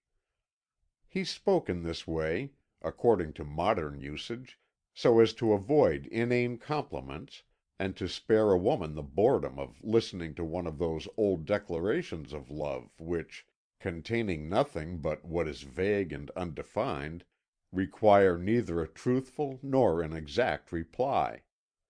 And profiting by the fact that he had an opportunity of conversing secretly with Madame des Aubels for a few minutes, he spoke urgently and to the point. Gilberte, so far as one could judge, was made rather to awaken desire than to feel it. Nevertheless, she well knew that her fate was to love, and she followed it willingly and with pleasure. Maurice did not particularly displease her. She would have preferred him to be an orphan, for experience had taught her how disappointing it sometimes is to love the son of the house. "Will you?" he said by way of conclusion. She pretended not to understand, and with her little foie gras sandwich raised half way to her mouth, she looked at Maurice with wondering eyes. "Will I what?" she asked. "You know quite well." Madame des Aubels lowered her eyes and sipped her tea, for her prudishness was not quite vanquished. Meanwhile Maurice, taking her empty cup from her hand, murmured: "Saturday, 5 o'clock, 126 Rue de Rome, on the ground floor, the door on the right, under the arch. Knock 3 times." Madame des Aubels glanced severely and imperturbably at the son of the house, and with a self-possessed air rejoined the circle of highly respectable women, to whom the Senator Monsieur Le Fol was explaining how artificial incubators were employed at the agriculture colony at St. Julien. The following Saturday, Maurice, in his ground floor flat, awaited Madame des Aubels. He waited her in vain. No light hand came to knock 3 times on the door under the arch, and Maurice gave way to imprecation, inwardly calling the absent one a jade and a hussy. His fruitless wait, his frustrated desires, rendered him unjust. For Madame des Aubels, in not coming where she had never promised to go, hardly deserved these names. But we judge human actions by the pleasure or pain they cause us. Maurice did not put in an appearance in his mother's drawing room until a fortnight after the conversation at the tea table. He came late. Madame des Aubels had been there for half an hour. He bowed coldly to her, took a seat some way off, and affected to be listening to the talk. "Worthily matched," a rich male voice was saying, "the two antagonists were well calculated to render the struggle a terrible and uncertain one. General Bol, with unprecedented tenacity, maintained his position as though he were rooted in the very soil. General Maupertuis, with an agility truly superhuman, kept carrying out movements of the most dazzling rapidity around his immovable adversary. The battle continued to be waged with terrible stubbornness. We were all in an agony of suspense." It was General d'Esparvieu describing the autumn manoeuvres to a company of breathlessly interested ladies. He was talking well, and his audience were delighted. Proceeding to draw a comparison between the French and German methods, he defined their distinguishing characteristics, and brought out the conspicuous merits of both with a lofty impartiality. He did not hesitate to affirm that each system had its advantages, and at first made it appear to his circle of wondering, disappointed, and anxious dames, whose countenances were growing increasingly gloomy, that France and Germany were practically in a position of equality. But little by little, as the strategist went on to give a clearer definition of the two methods, that of the French began to appear flexible, elegant, vigorous, full of grace, cleverness, and verve; that of the Germans, heavy, clumsy, and undecided. And slowly and surely the faces of the ladies began to clear, and to light up with joyous smiles. In order to dissipate any lingering shadows of misgiving from the minds of these wives, sisters, and sweethearts, the General gave them to understand that we were in a position to make use of the German method when it suited us, but that the Germans could not avail themselves of the French method. No sooner had he delivered himself of these sentiments Then he was buttonholed by Monsieur Le Truc de Ruffec, who was engaged in founding a patriotic society known as Swordsmen All, of which the object was to regenerate France and ensure her superiority over all her adversaries. Even children in the cradle were to be enrolled, and Monsieur Le Truc de Ruffec offered the honorary presidency to General d'Esparvieu. Meanwhile, Maurice was appearing to be interested in a conversation that was taking place between a very gentle old lady and the Abbé Le Petit, chaplain of the Dames de Saint-Sang. The old lady, severely tried of late by illness and the loss of friends, wanted to know how it was that people were unhappy in this world. "How," she asked Abbé Le Petit, "do you explain the scourges that afflict mankind? Why are there plagues, famines, floods, and earthquakes?" "It is surely necessary that God should sometimes remind us of His existence," replied Abbé Le Petit, with a heavenly smile. Maurice appeared keenly interested in this conversation.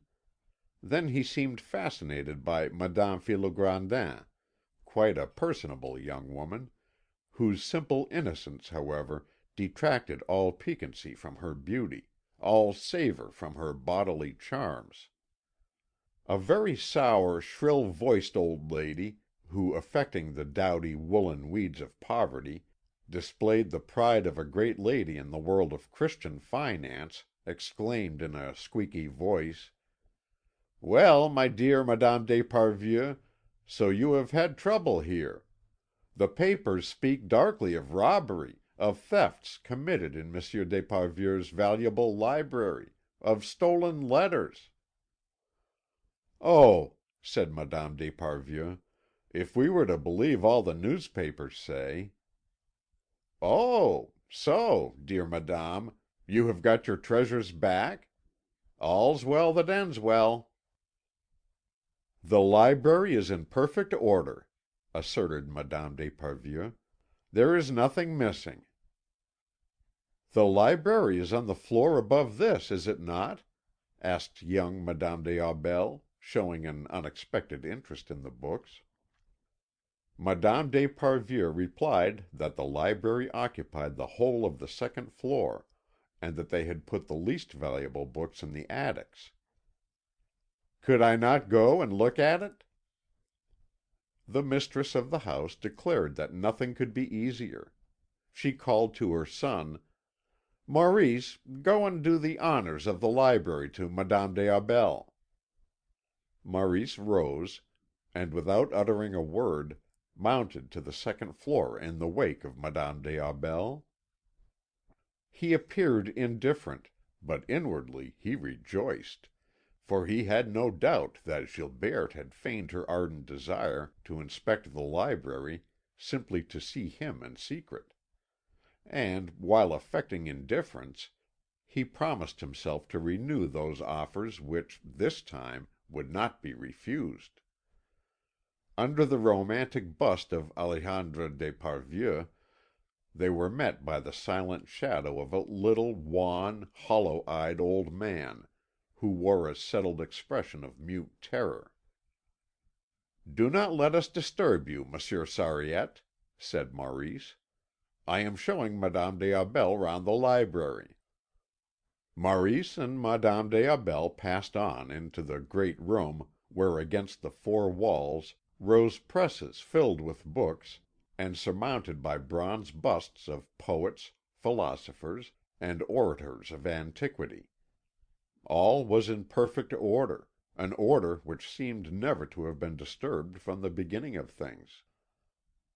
Only a black void was to be seen in the place which, only the evening before, had been filled by an unpublished manuscript of Richard Simon. Meanwhile, by the side of the young couple walked Monsieur Sariette, pale, faded, and silent. "Really and truly, you have not been nice," said Maurice, with a look of reproach at Madame des Aubels. She signed to him that the librarian might overhear, but he reassured her. Take no notice. It is old Sariette. He has become a complete idiot." And he repeated: "No, you have not been at all nice. I awaited you. You did not come. You have made me unhappy." After a moment's silence, while one heard the low melancholy whistling of asthma in poor Sariette's bronchial tubes, young Maurice continued insistently: "You are wrong." "Why wrong?" "Wrong not to do as I ask you." "Do you still think so?" "Certainly." "You meant it seriously?" "As seriously as can be."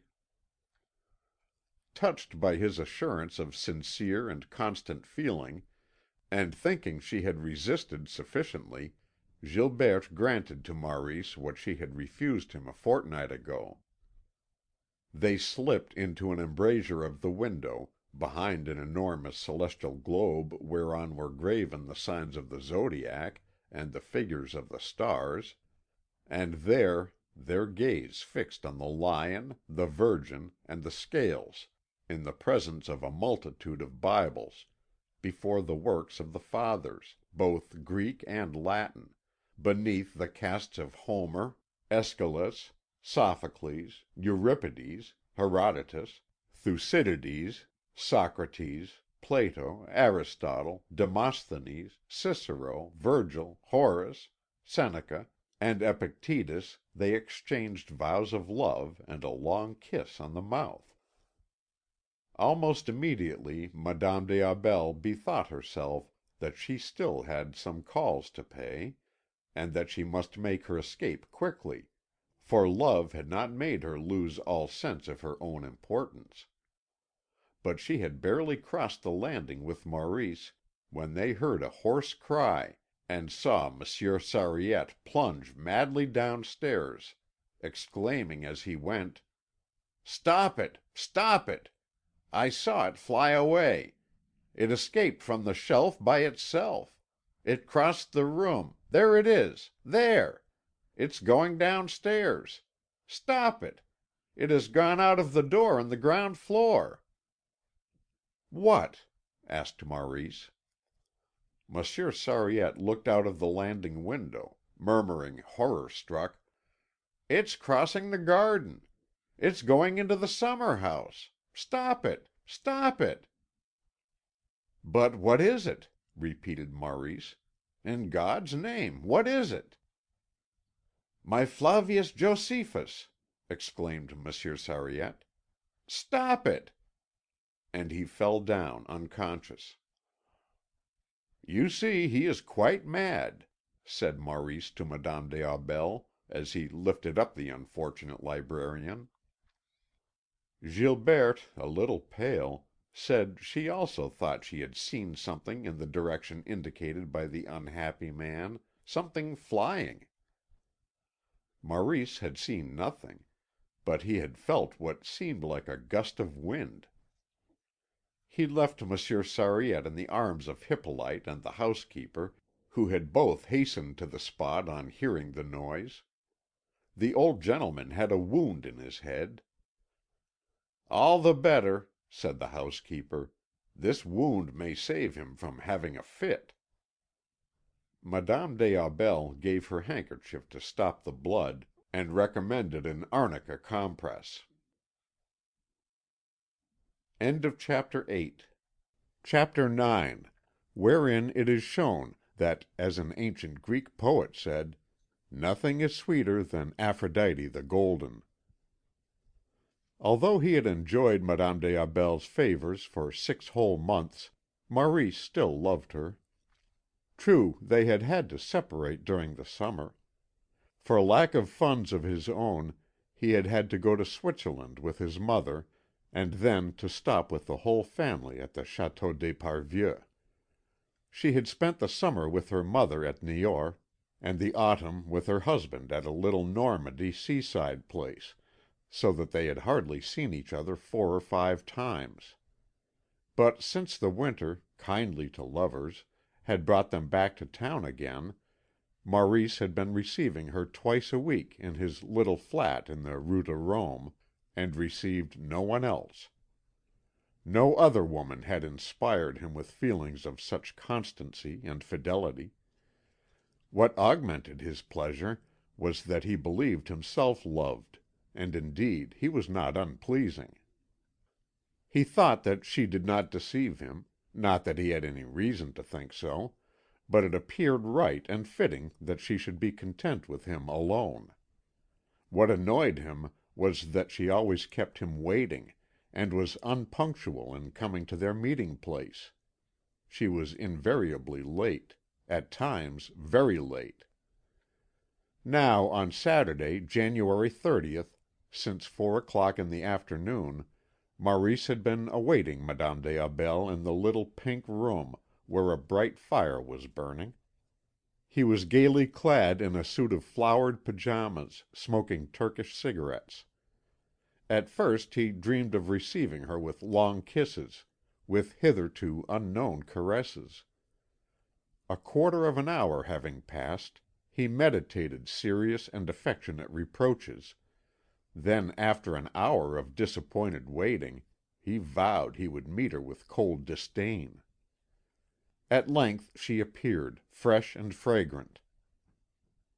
"It was scarcely worth while coming," he said bitterly, as she laid her muff and her little bag on the table and untied her veil before the wardrobe mirror. Never, she told her beloved, had she had such trouble to get away.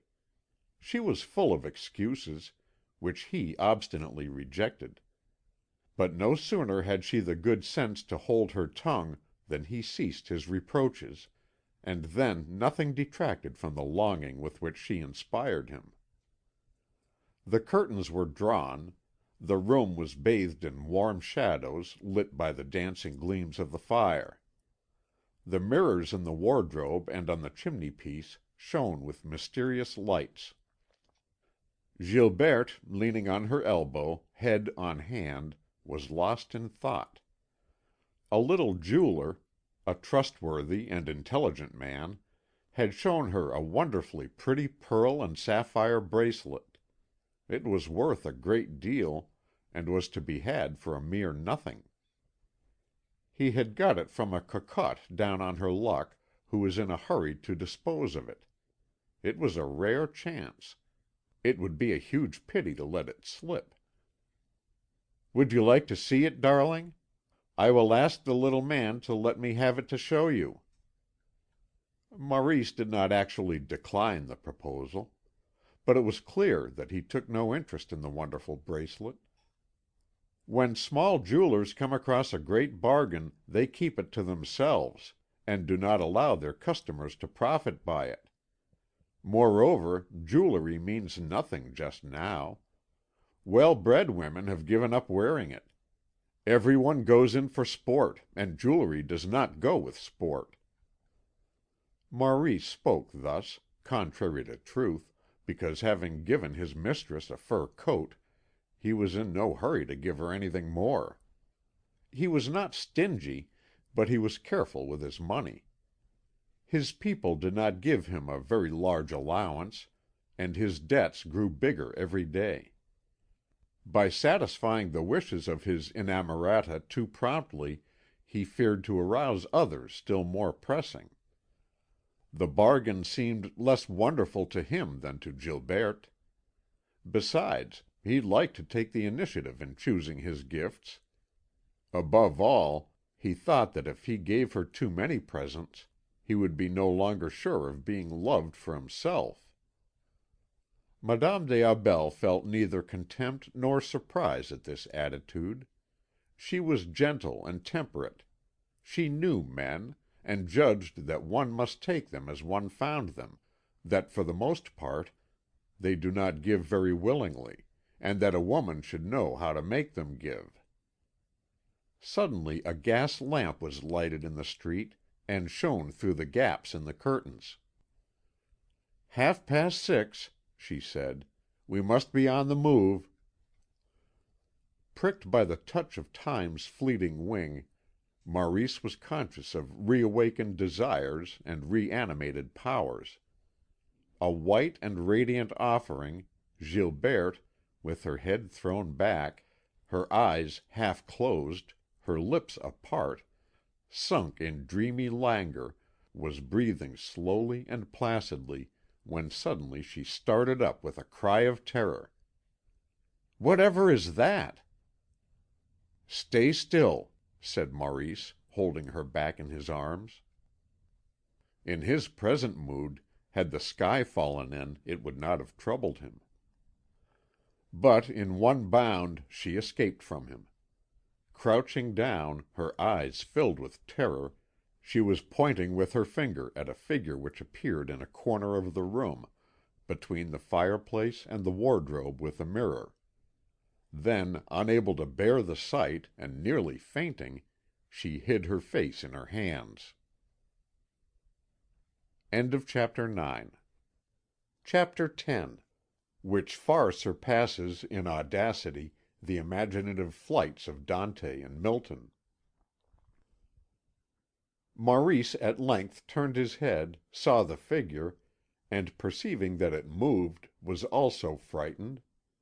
Meanwhile Gilberte was regaining her senses. She imagined that what she had seen was some mistress whom her lover had hidden in the room. Inflamed with anger and disgust at the idea of such treachery, boiling with indignation, and glaring at her supposed rival, she exclaimed: "A woman! A naked woman, too! You bring me into a room where you allow your women to come, and when I arrive they have not had time to dress. And you reproach me with arriving late! Your impudence is beyond belief. Come, send the creature packing. If you wanted us both here together, you might at least have asked me whether it suited me." Maurice, wide-eyed and groping for a revolver that had never been there, whispered in her ear: "Be quiet, it is no woman. One can scarcely see, but it is more like a man." She put her hands over her eyes again, and screamed harder than ever: "A man! Where does he come from? A thief! An assassin! Help! Help! Kill him! Maurice, kill him! Turn on the light! No, don't turn on the light!" She made a mental vow that should she escape from this danger she would burn a candle to the Blessed Virgin.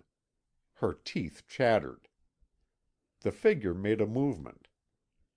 "Keep away!" cried Gilberte. "Keep away!" She offered the burglar all the money and jewels she had on the table if he would consent not to stir. Amid her surprise and terror the idea assailed her that her husband, dissembling his suspicions, had caused her to be followed, had posted witnesses, and had had recourse to the commissaire de police. In a flash she distinctly saw before her the long painful future, the glaring scandal, the pretended disdain, the cowardly desertion of her friends, the just mockery of society, for it is indeed ridiculous to be found out. She saw the divorce, the loss of her position and of her rank. She saw the dreary and narrow existence with her mother, when no one would make love to her, for men avoid women who fail to give them the security of the married state. And all this, why? Why this ruin, this disaster? For a piece of folly, for a mere nothing.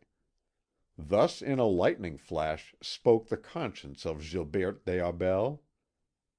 "Have no fear, madame," said a very sweet voice. Slightly reassured, she found strength to ask: "Who are you?" "I am an angel," replied the voice. "What did you say?" "I am an angel. I am Maurice's guardian angel." "Say it again. I am going mad. I do not understand." Maurice, without understanding either, was indignant. He sprang forward and showed himself. With his right hand armed with a slipper he made a threatening gesture, and said in a rough voice: "You are a low ruffian. Oblige me by going the way you came." "Maurice d'Esparvieu," continued the sweet voice, "he whom you adore as your creator has stationed by the side of each of the faithful a good angel, whose mission it is to counsel and protect him. It is the invariable opinion of the Fathers. It is founded on many passages in the Bible. The Church admits it unanimously, without, however, pronouncing anathema upon those who hold a contrary opinion.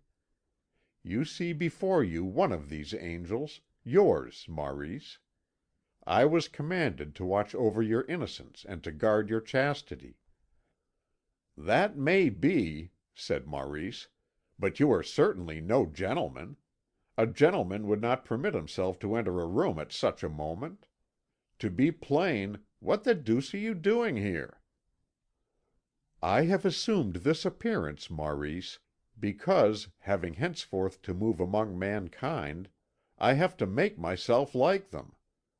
The celestial spirits possess the power of assuming a form which renders them apparent to the eye and to the touch. This shape is real, because it is apparent, and all the realities in the world are but appearances." Gilberte, pacified at length, was arranging her hair on her forehead. The angel pursued: "The celestial spirits adopt, according to their fancy, one sex or the other, or both at once; but they cannot disguise themselves at any moment, according to their caprice or fantasy. Their metamorphoses are subject to constant laws, which you would not understand. Thus I have neither desire nor power to transform myself under your eyes, for your amusement or my own, into a lion, a tiger, a fly, or into a sycamore shaving, like the young Egyptian whose story was found in a tomb. I cannot change myself into an ass, as did Lucius with the pomade of the youthful Photis. For in my wisdom I had fixed beforehand the hour of my apparition to mankind. Nothing could hasten or delay it." Impatient for enlightenment, Maurice asked for the second time: "Still, what are you up to here?" Joining her voice to his, Madame des Aubels asked: "Yes, indeed, what are you doing here?" The angel replied: "Man, lend your ear. Woman, hear my voice. I am about to reveal to you a secret on which hangs the fate of the universe. In rebellion against him whom you hold to be the creator of all things visible and invisible, I am preparing the revolt of the angels." "Do not jest," said Maurice, who had faith and did not allow holy things to be played with. But the angel answered reproachfully: "What makes you think, Maurice, that I am frivolous and given to vain words?" "Come, come," said Maurice, shrugging his shoulders, "you are not going to revolt against—" He pointed to the ceiling, not daring to finish. But the angel continued: "Do you not know that the sons of God have already revolted, and that a great battle took place in the heavens?" "That was a long time ago," said Maurice, putting on his socks. Then the angel replied: "It was before the creation of the world. But nothing has changed since then in the heavens. The nature of the angels is no different now from what it was originally. What they did then they could do again now." "No, it is not possible. It is contrary to faith. If you were an angel, a good angel as you make out you are, it would never occur to you to disobey your Creator." "You are in error, Maurice, and the authority of the Fathers condemns you. Origen lays it down in his homilies that good angels are fallible, that they sin every day and fall from heaven like flies. Possibly you may be tempted to reject the authority of this Father, despite his knowledge of the Scriptures, because he is excluded from the canon of the saints. If this be so, I would remind you of the second chapter of Revelation, in which the angels of Ephesus and Pergamos are rebuked for that they kept not ward over their church. You will doubtless contend that the angels to whom the Apostle here refers are, properly speaking, the bishops of the two cities in question, and that he calls them angels on account of their ministry. It may be so, and I cede the point. But with what arguments, Maurice, would you counter the opinion of all those doctors and pontiffs whose unanimous teaching is that angels may fall from good into evil? Such is the statement made by Saint Jerome in his Epistle to Damasus. "Monsieur," said Madame des Aubels, "go away, I beg you." But the angel hearkened not, and continued: "Saint Augustine, in his True Religion, chapter 13. Saint Gregory, in his Morals, chapter 24. Isidore Monsieur, let me get my things on. I am in a hurry. In his treatise on the greatest book, Book 1, chapter 12. Bede on Job Oh, please, monsieur. Chapter 8. John of Damascus on Faith, Book 2, chapter 3. Those, I think, are sufficiently weighty authorities, and there is nothing for it, Maurice, but to admit your error. What has led you astray is that you have not duly considered my nature, which is free, active, and mobile, like that of all angels, and that you have merely observed the grace and felicity with which you deem me so richly endowed.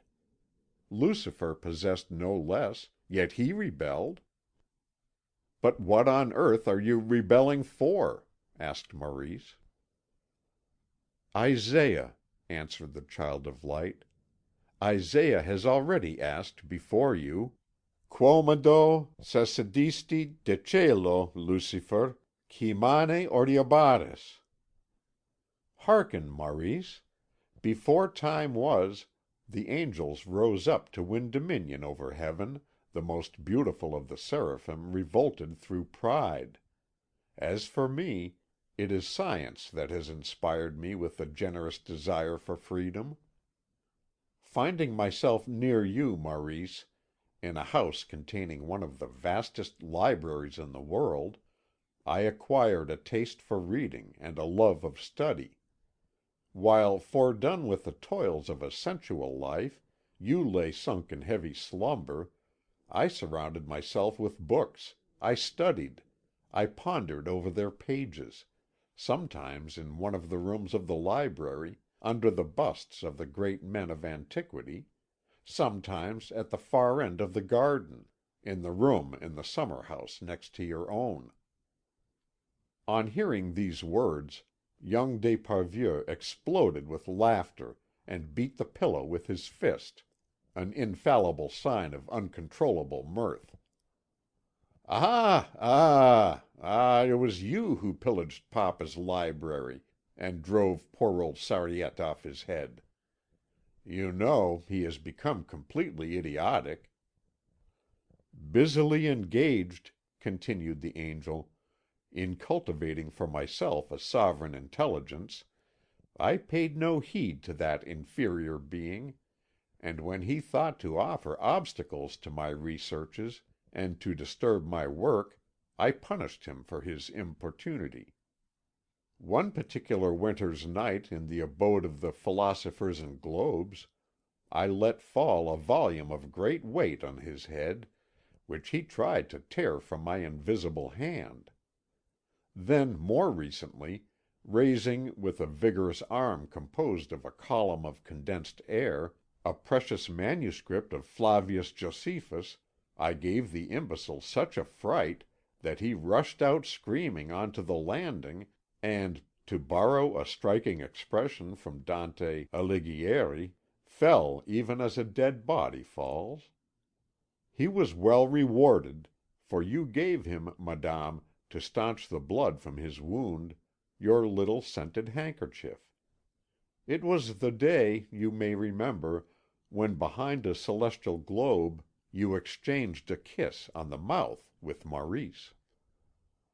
"Monsieur," said Madame des Aubels, with a frown, "I cannot allow you—" But she stopped short, deeming it was an inopportune moment to appear over exacting on a matter of decorum. "I had made up my mind," continued the angel impassively, "to examine the foundations of belief. I first attacked the monuments of Judaism, and I read all the Hebrew texts." "You know Hebrew, then?" exclaimed Maurice. "Hebrew is my native tongue. In Paradise for a long time we have spoken nothing else." "Ah, you are a Jew. I might have deduced it from your want of tact." The angel, not deigning to hear, continued in his melodious voice: "I have delved deep into Oriental antiquities, and also into those of Greece and Rome. I have devoured the works of theologians, philosophers, physicists, geologists, and naturalists. I have learned, I have thought, I have lost my faith." "What? You no longer believe in God?" "I believe in Him, since my existence depends on His, and if He should fail to exist, I myself should fall into nothingness. I believe in Him, even as the satyrs and the Maenads believed in Dionysus, and for the same reason. I believe in the God of the Jews and the Christians. But I deny that He created the world. At the most, He organised but an inferior part of it, and all that He touched bears the mark of His rough and unforeseeing touch. I do not think He is either eternal or infinite, for it is absurd to conceive of a being who is not bounded by space or time. I think Him limited, even very limited. I no longer believe Him to be the only God. For a long time He did not believe it Himself. In the beginning He was a polytheist. Later His pride and the flattery of His worshippers made Him a monotheist. His ideas have little connection. He is less powerful than He is thought to be. And, to speak candidly, He is not so much a god as a vain and ignorant demiurge. Those who, like myself, know His true nature call Him Yaldabaoth." "What's that you say?" "Yaldabaoth." "Yaldabaoth? What's that?" "I have already told you. It is the demiurge whom, in your blindness, you adore as the one and only God." "You're mad. I don't advise you to go and talk rubbish like that to Abbé Patouille." "I am not in the least sanguine, my dear Maurice, of piercing the dense night of your intellect. I merely tell you that I am going to engage Yaldabaoth in conflict, with some hopes of victory." "Mark my words, you won't succeed." "Lucifer shook his throne, and the issue was for a moment in doubt." "What is your name?" "Abdiel for the angels and saints, Arcade for mankind." "Well, my poor Arcade, I regret to see you going to the bad. But confess that you are jesting with us. I could at a pinch understand your leaving Heaven for a woman. Love makes us commit the greatest follies. But you will never make me believe that you, who have seen God face to face, ultimately found the truth in old Sariette's musty books. No, you will never get me to believe that." "My dear Maurice, Lucifer was face to face with God, yet he refused to serve Him.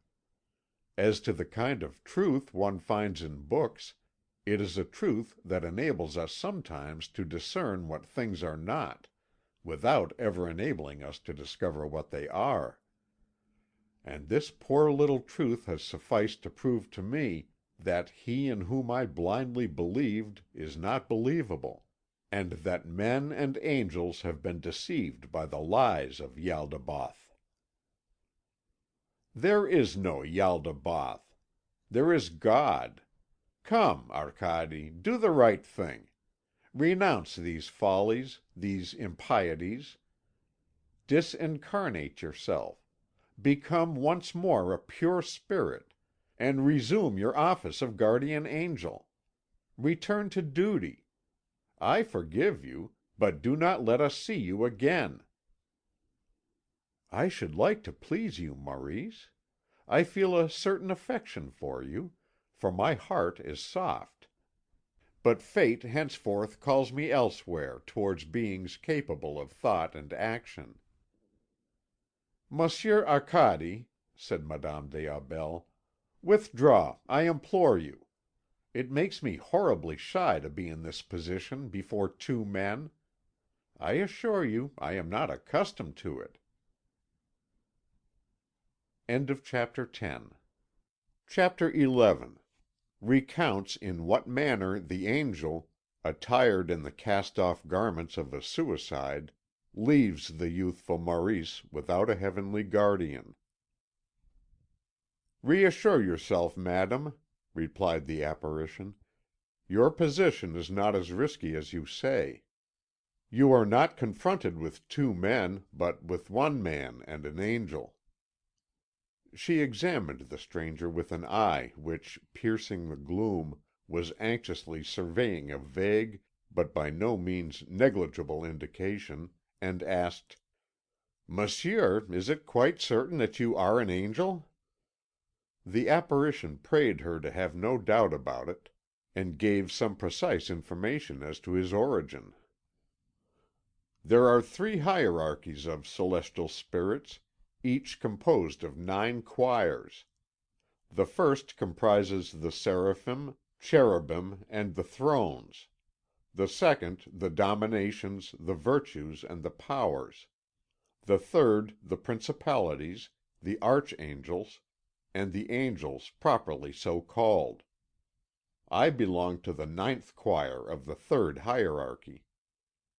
Madame des Aubels, who had her reasons for doubting this, expressed at least one. "You have no wings." "Why should I, madam? Am I bound to resemble the angels on your holy water stoups?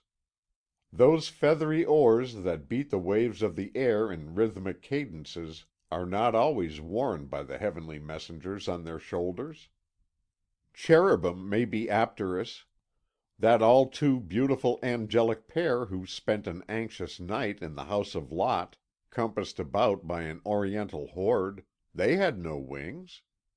No, they appeared just like men, and the dust of the road covered their feet, which the patriarch washed with pious hand. I would beg you to observe, madam, that according to the science of organic metamorphosis, created by Lamarck and Darwin, the wings of birds have been successively transformed into 4 feet, in the case of quadrupeds, and into arms in the case of the Linnean primates.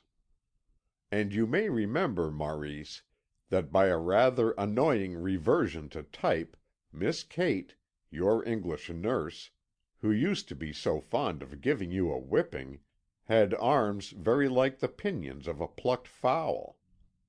One may say, then, that a being possessing both arms and wings is a monster and belongs to the department of teratology. In Paradise we have cherubim and cherubs in the shape of winged bulls, but those are the clumsy inventions of an inartistic god.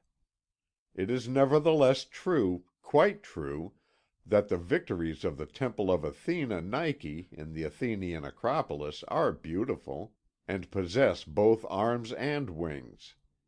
It is also true that the victory of Brescia is beautiful, with her outstretched arms, and her long wings folded on her mighty loins. It is one of the miracles of Greek genius to have known how to create harmonious monsters. The Greeks never err, the moderns always." "Yet on the whole," said Madame des Aubels, "you have not the look of a pure spirit." "Nevertheless I am one, madame, if ever there was one. And it ill becomes you, who have been baptized, to doubt it. Several of the Fathers, such as Saint Justin, Tertullian, Origen, and Clement of Alexandria, thought that the angels were not purely spiritual, but possessed a body formed of some subtle material. This opinion has been rejected by the Church. Hence I am merely spirit. But what is spirit and what is matter?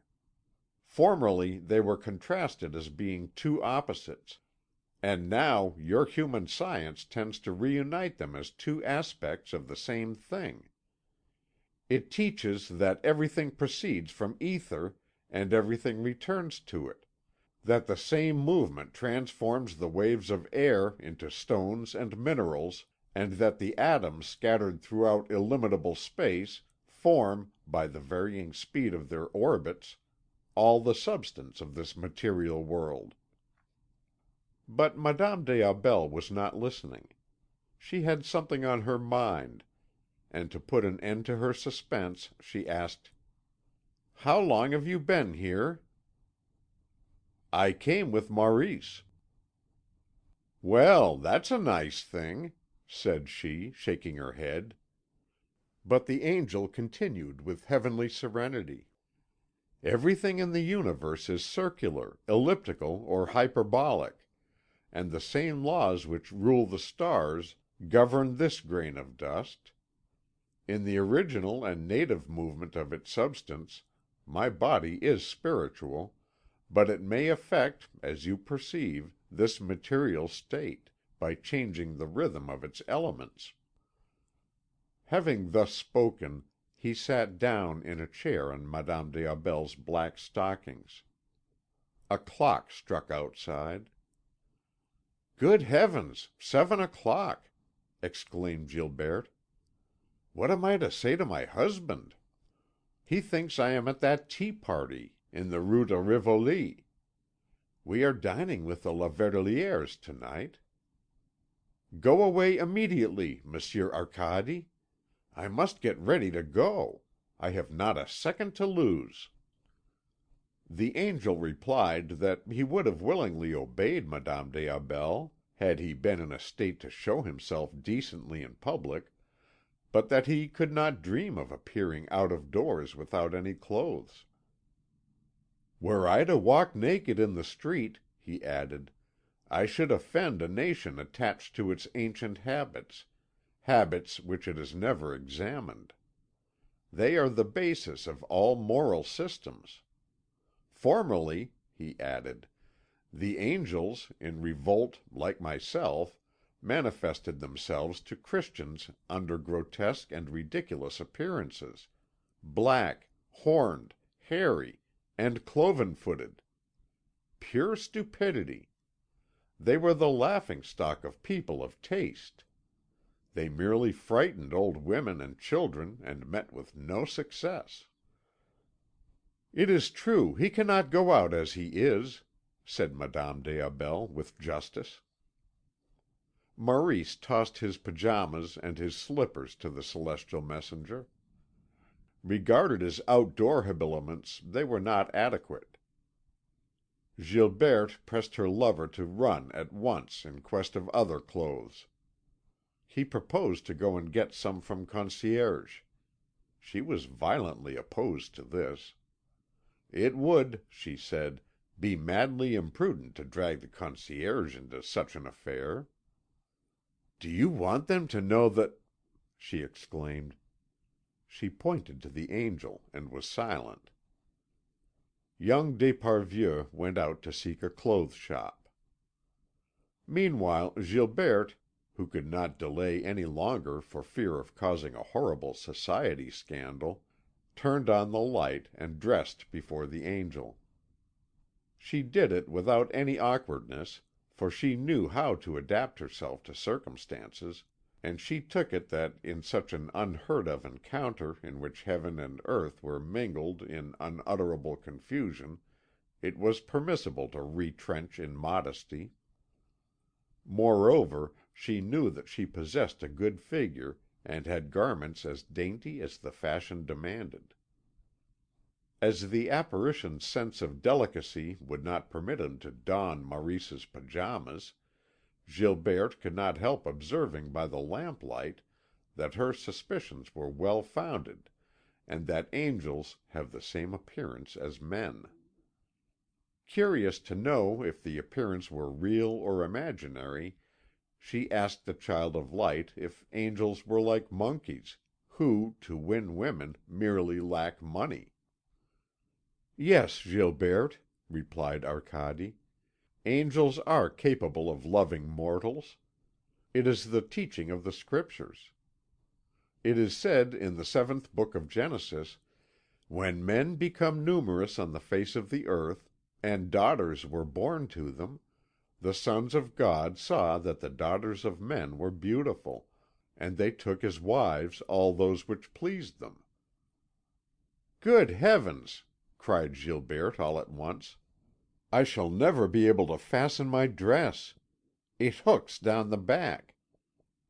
When Maurice entered the room, he found the angel on his knees, tying the shoes of the woman taken in flagrante delicto. Taking her muff and her bag off the table, she said: "I have not forgotten anything? No. Good night, Monsieur Arcade. Good night, Maurice. I shall not forget to day." And she vanished like a dream. "Here," said Maurice, throwing the angel a bundle of clothes. The young man, having seen some dismal rags lying among clarionets and clyster pipes in the window of a second hand shop, had bought for 19 francs the cast off suit of some wretched sable clad mortal who had committed suicide. The angel, with native majesty, took the garments and put them on. Worn by him, they took on an unexpected elegance. He took a step to the door. "So you are leaving me?" said Maurice. "It's settled, then? I very much fear that some day you will bitterly regret this hasty action." "I must not look back. Adieu, Maurice." Maurice timidly slipped 5 louis into his hand. "Adieu, Arcade." But when the angel had passed through the door, and all that was to be seen of him in the doorway was his uplifted heel, Maurice called him back. "Arcade! I never thought of it. I have no guardian angel now." "Quite true, Maurice, you have one no longer." "Then what will become of me?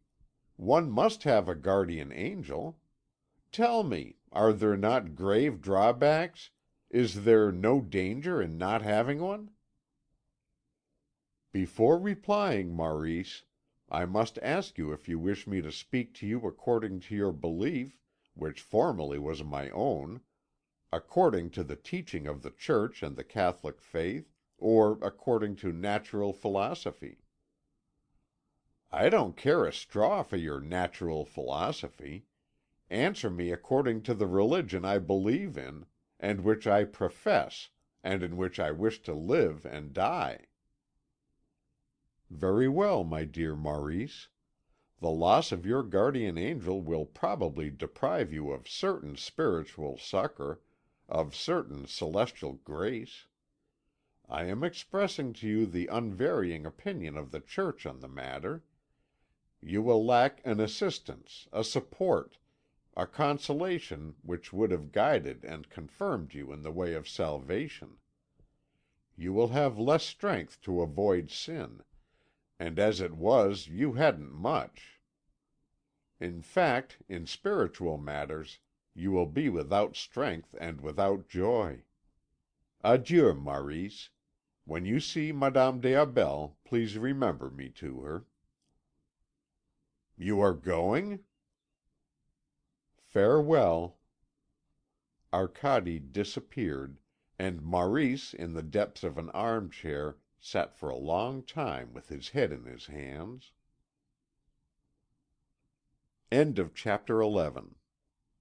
Chapter 12, wherein it is set forth how the angel Mirar, when bearing grace and consolation to those dwelling in the neighbourhood of the Champs Elysées in Paris, beheld a music hall singer named Bouchotte, and fell in love with her.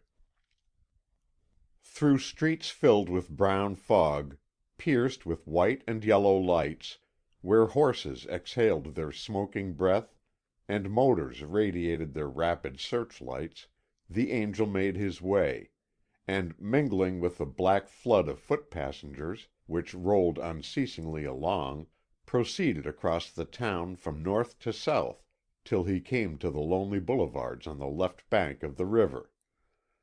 Not far from the old walls of Port Royal, a small restaurant flings night by night athwart the pavement the clouded rays of its streaming windows. Coming to a halt there, Arcade entered a room full of warm, savoury odours, pleasing to the unfortunate beings faint with cold and hunger. Glancing round him, he beheld Russian Nihilists, Italian anarchists, refugees, conspirators, revolutionaries from every quarter of the globe, picturesque old faces with tumbled masses of hair and beard that swept downwards, even as the torrent and the waterfall sweep over their rocky bed. There were young faces of virginal coldness, expressions sombre and wild, pale eyes of infinite sweetness, drawn faces, and in a corner there were two Russian women, one extremely lovely, the other hideous, but both resembling each other in their indifference to ugliness and to beauty. But failing to find the face he sought, for there were no angels in the room, he sat down at a small vacant marble table. Angels, when driven by hunger, eat as do the animals of this earth, and their food, transformed by digestive heat, becomes one with their celestial substance. Seeing three angels under the oaks of Mamre, Abraham offered them cakes, kneaded by Sarah, an whole calf, butter and milk, and they ate. Lot, on receiving two angels in his house, ordered unleavened bread to be baked, and they did eat. Arcade was given a tough beefsteak by a seedy waiter, and he did eat. Nevertheless, his dreams were of the sweet leisure, of the repose, of the delightful studies he had quitted, of the heavy task he had undertaken, of the toil, the weariness, the perils which he would have to endure, and his soul was sad and his heart troubled. As he was finishing his modest repast, a young man of poor appearance and thinly clad entered the room, and rapidly surveying the tables, approached the angel and greeted him by the name of Abdiel, because he himself was a celestial spirit. "I knew you would answer my call, Mirar," replied Arcade, addressing his angelic brother in his turn by the name he formerly bore in heaven. But Mirar was remembered no more in heaven since he, an archangel, had left the service of God. He was called Théophile Belais on earth, and to earn his bread gave music lessons to small children in the daytime, and at night played the violin in dancing saloons. "Is it you, dear Abdiel?" replied Théophile. "So here we are reunited in this sad world. I am pleased to see you again. All the same, I pity you, for we lead a hard life here." But Arcade answered: "Friend, your exile draws to an end. I have great plans. I will confide them to you and associate you with them." And Maurice's guardian angel, having ordered 2 coffees, revealed his ideas and his projects to his companion. He told how, during his visit on earth, he had abandoned himself to researches little practised by celestial spirits, and had studied theologies, cosmogonies, the system of the universe, theories of matter, modern essays on the transformation and loss of energy. Having, he explained, studied nature, he had found her in perpetual conflict with the teachings of the master he served. This master, greedy of praise, whom he had for a long time adored, appeared to him now as an ignorant, stupid, and cruel tyrant. He had denied him, blasphemed him, and was burning to combat him. His plan was to recommence the revolt of the angels. He wished for war, and hoped for victory. "But," he added, "it is necessary above all to know our strength and that of our adversary." And he asked if the enemies of Yaldabaoth were numerous and powerful on earth. Théophile looked wonderingly at his brother. He appeared not to understand the questions addressed him. "Dear compatriot," he said, "I came at your invitation because it was the invitation of an old comrade. But I do not know what you expect of me, and I fear I shall be unable to help you in anything. I take no hand in politics, neither do I stand forth as a reformer. I am not like you, a spirit in revolt, a freethinker, a revolutionary. I remain faithful, in the depths of my soul, to the celestial Creator. I still adore the Master I no longer serve, and I lament the days when shrouding myself with my wings I formed with the multitude of the children of light a wheel of flame around His throne of glory. Love, profane love, has alone separated me from God. I quitted heaven to follow a daughter of men. She was beautiful and sang in music halls." They rose. Arcade accompanied Théophile, who was living at the other end of the town, at the corner of the Boulevard Rochechouart and the Rue de Steinkerk. While walking through the deserted streets, he who loved the singer told his brother of his love and his sorrows. His fall, which dated from 2 years back, had been sudden. Belonging to the 8th choir of the 3rd hierarchy, he was a bearer of grace to the faithful who are still to be found in large numbers in France, especially among the higher ranks of the officers of the army and navy. "One summer night," he said, "as I was descending from heaven, to distribute consolations, the grace of perseverance and of good deaths to divers pious persons in the neighbourhood of the Étoile, my eyes, although well accustomed to immortal light, were dazzled by the fiery flowers with which the Champs Elysées were sown. Great candelabra, under the trees, marking the entrances to cafés and restaurants, gave the foliage the precious glitter of an emerald. Long garlands of luminous pearl surrounded the open-air enclosures, where a crowd of men and women sat closely packed, listening to the sounds of a lively orchestra, whose strains reached my ears confusedly. The night was warm, my wings were beginning to grow tired. I descended into one of the concerts and sat down, invisible, among the audience. At this moment a woman appeared on the stage, clad in a short spangled frock. Owing to the reflection of the footlights and the paint on her face, all that was visible of the latter was the expression and the smile. Her body was supple and voluptuous. She sang and danced.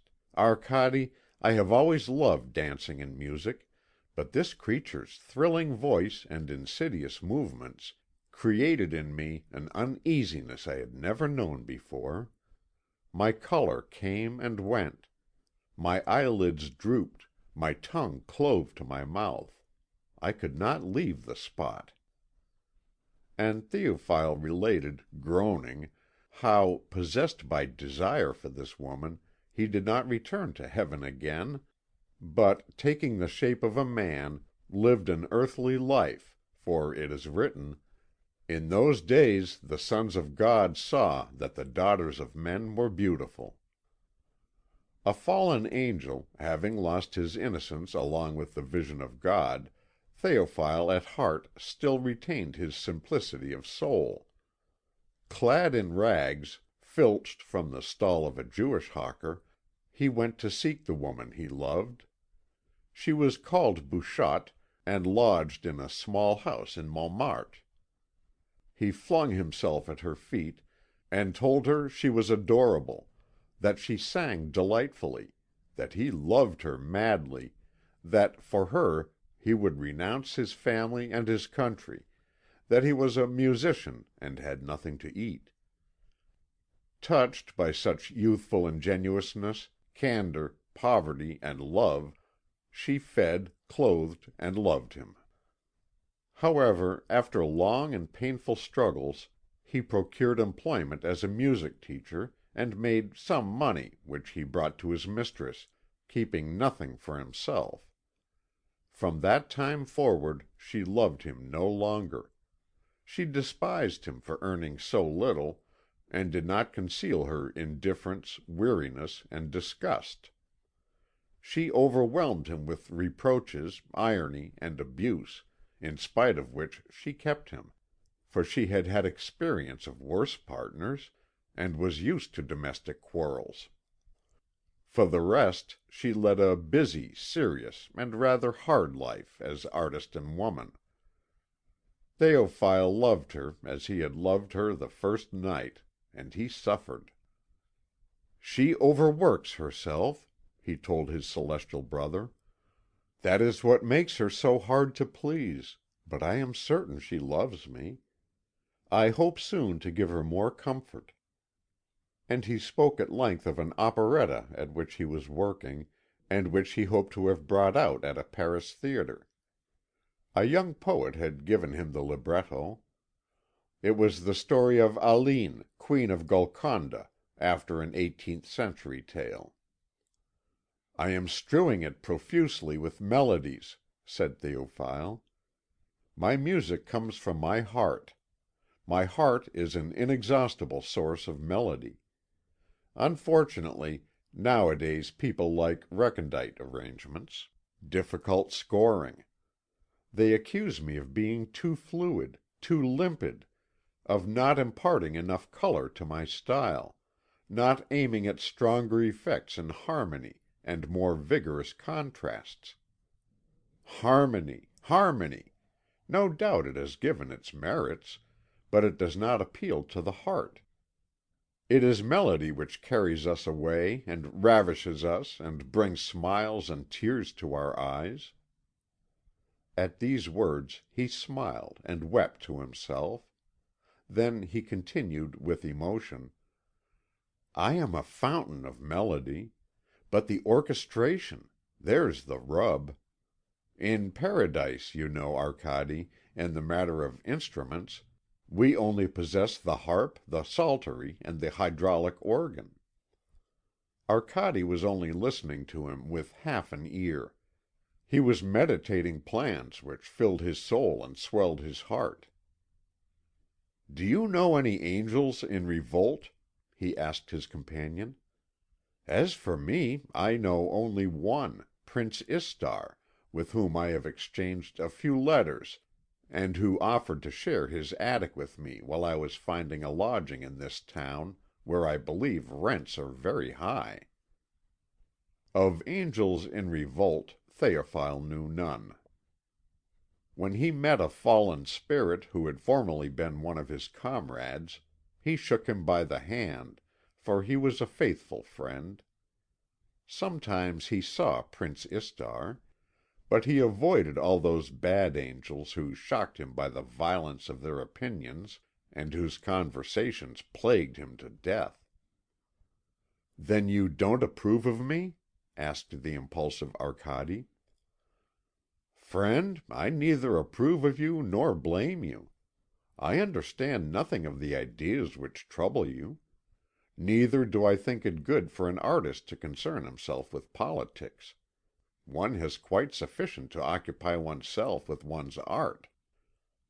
He loved his profession, and had hopes of arriving one day, but theatrical ways disgusted him. The only chance he saw of having his piece played was to take one or two, perhaps three, collaborators who, without having done any work, would sign their names and share the profits. Soon Bouchotte would fail to find engagements. When she offered her services in some small hall, the manager began by asking her how many shares she was taking in the business. Such customs, thought Théophile, were deplorable. End of chapter 12. Chapter 13, wherein we hear the beautiful archangel Zita unfold her lofty designs, and are shown the wings of Mirar, all moth-eaten, in a cupboard. Thus talking, the two archangels had reached the Boulevard Rochechouart.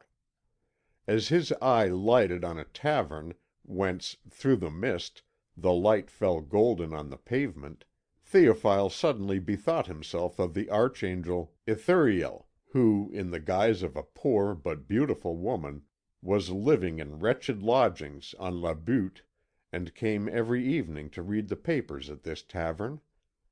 The musician often met her there. Her name was Zita. Théophile had never been curious enough to inquire into the opinions entertained by this archangel, but it was generally supposed that she was a Russian nihilist, and he took her to be, like Arcady, an atheist and a revolutionary. He had heard remarkable tales about her.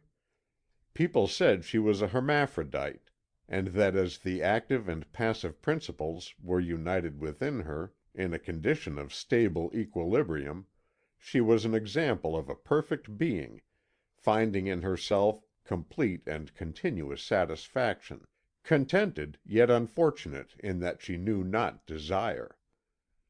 "But," added Théophile, "I have my doubts about it. I believe she's a woman and subject to love, like everything else that has life and breath in the universe. Besides, some one caught her one day kissing her hand to a strapping peasant fellow. He offered to introduce his companion to her. The two angels found her alone, reading.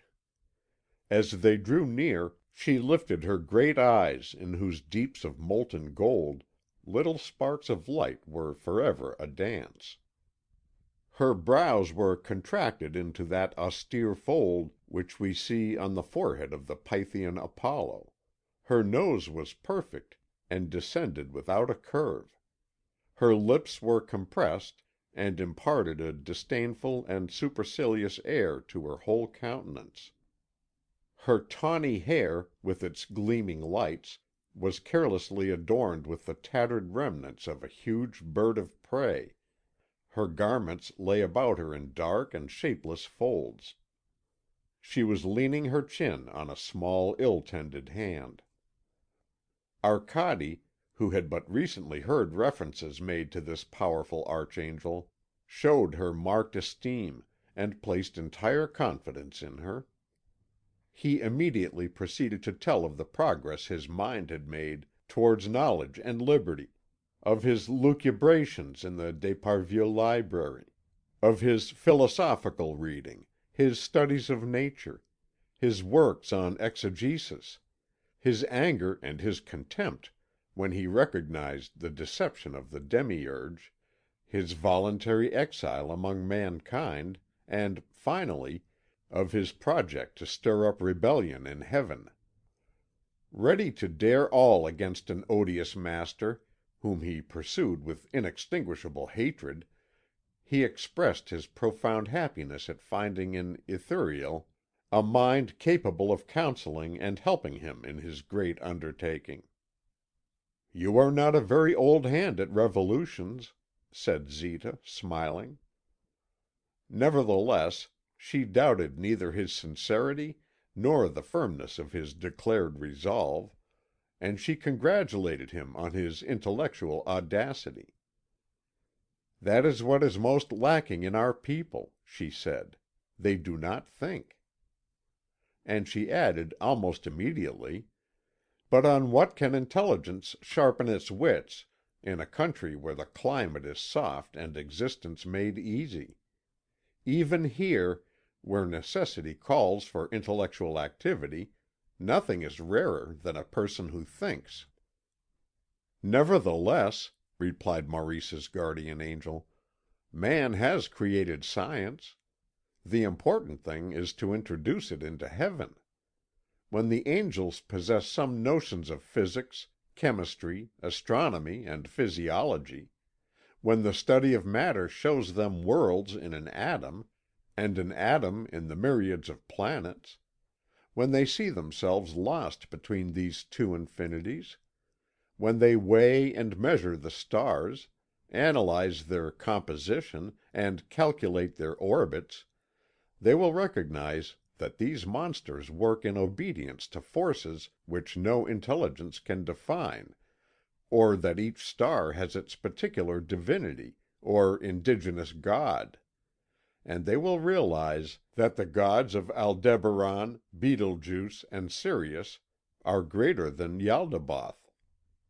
When at length they come to scrutinize with care the little world in which their lot is cast, and, piercing the crust of the earth, note the gradual evolution of its flora and fauna, and the rude origin of man, who, under the shelter of rocks and in cave dwellings, had no god but himself; when they discover that, united by the bonds of universal kinship to plants, beasts, and men, they have successively endued all forms of organic life, from the simplest and most primitive, until they became at length the most beautiful of the children of light, they will perceive that Yaldabaoth, the obscure demon of an insignificant world lost in space, is imposing on their credulity when he pretends that they issued from nothingness at his bidding; they will perceive that he lies in calling himself the Infinite, the Eternal,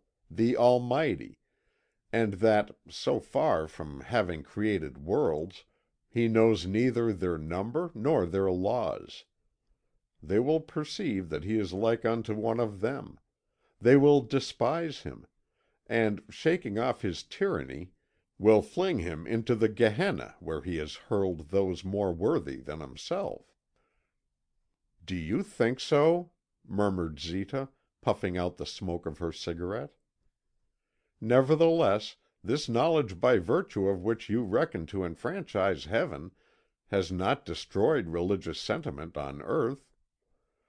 In countries where they have set up and taught this science of physics, of chemistry, astronomy, and geology, which you think capable of delivering the world, Christianity has retained almost all its sway. If the positive sciences have had such a feeble influence on the beliefs of mankind, it is not likely they will exercise a greater one on the opinions of the angels. And nothing is of such dubious efficacy as scientific propaganda." "What!" exclaimed Arcade, "you deny that science has given the Church its death blow? Is it possible? The Church, at any rate, judges otherwise. Science, which you believe has no power over her, is redoubtable to her, since she proscribes it.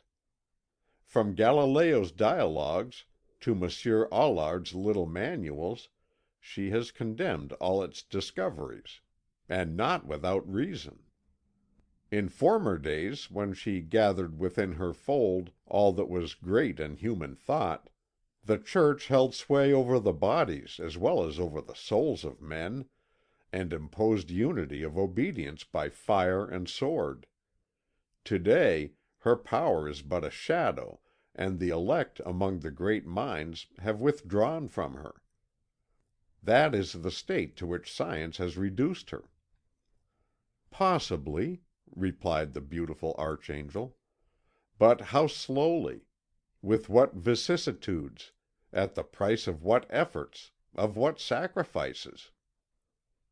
Zita did not absolutely condemn scientific propaganda, but she anticipated no prompt or certain results from it. For her it was not so much a question of enlightening the angels. The important thing was to enfranchise them. In her opinion, one only exerted a strong influence on individuals, whoever they might be, by rousing their passions and appealing to their interests. Persuade the angels that they will cover themselves with glory by overthrowing the tyrant, and that they will be happier once they are free. That is the most practical policy to attempt, and, for my own part, I am devoting all my energies to its fulfilment. It is certainly no light task, because the kingdom of heaven is a military autocracy, and there is no public opinion in it.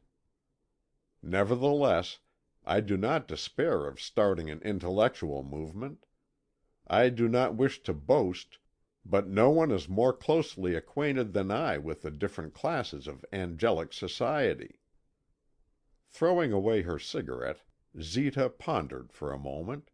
Then, amid the click of ivory balls on the billiard table, the clinking of glasses, the curt voices of the players announcing their points, the monotonous answers of the waiters to their customers, the Archangel enumerated the entire population of the spirits of light. "We must not count on the dominations, the virtues, nor the powers which compose the celestial lower middle class.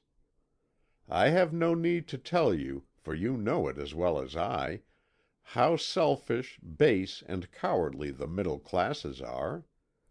As to the great dignitaries, the ministers, the generals, thrones, cherubim, and seraphim, you know what they are.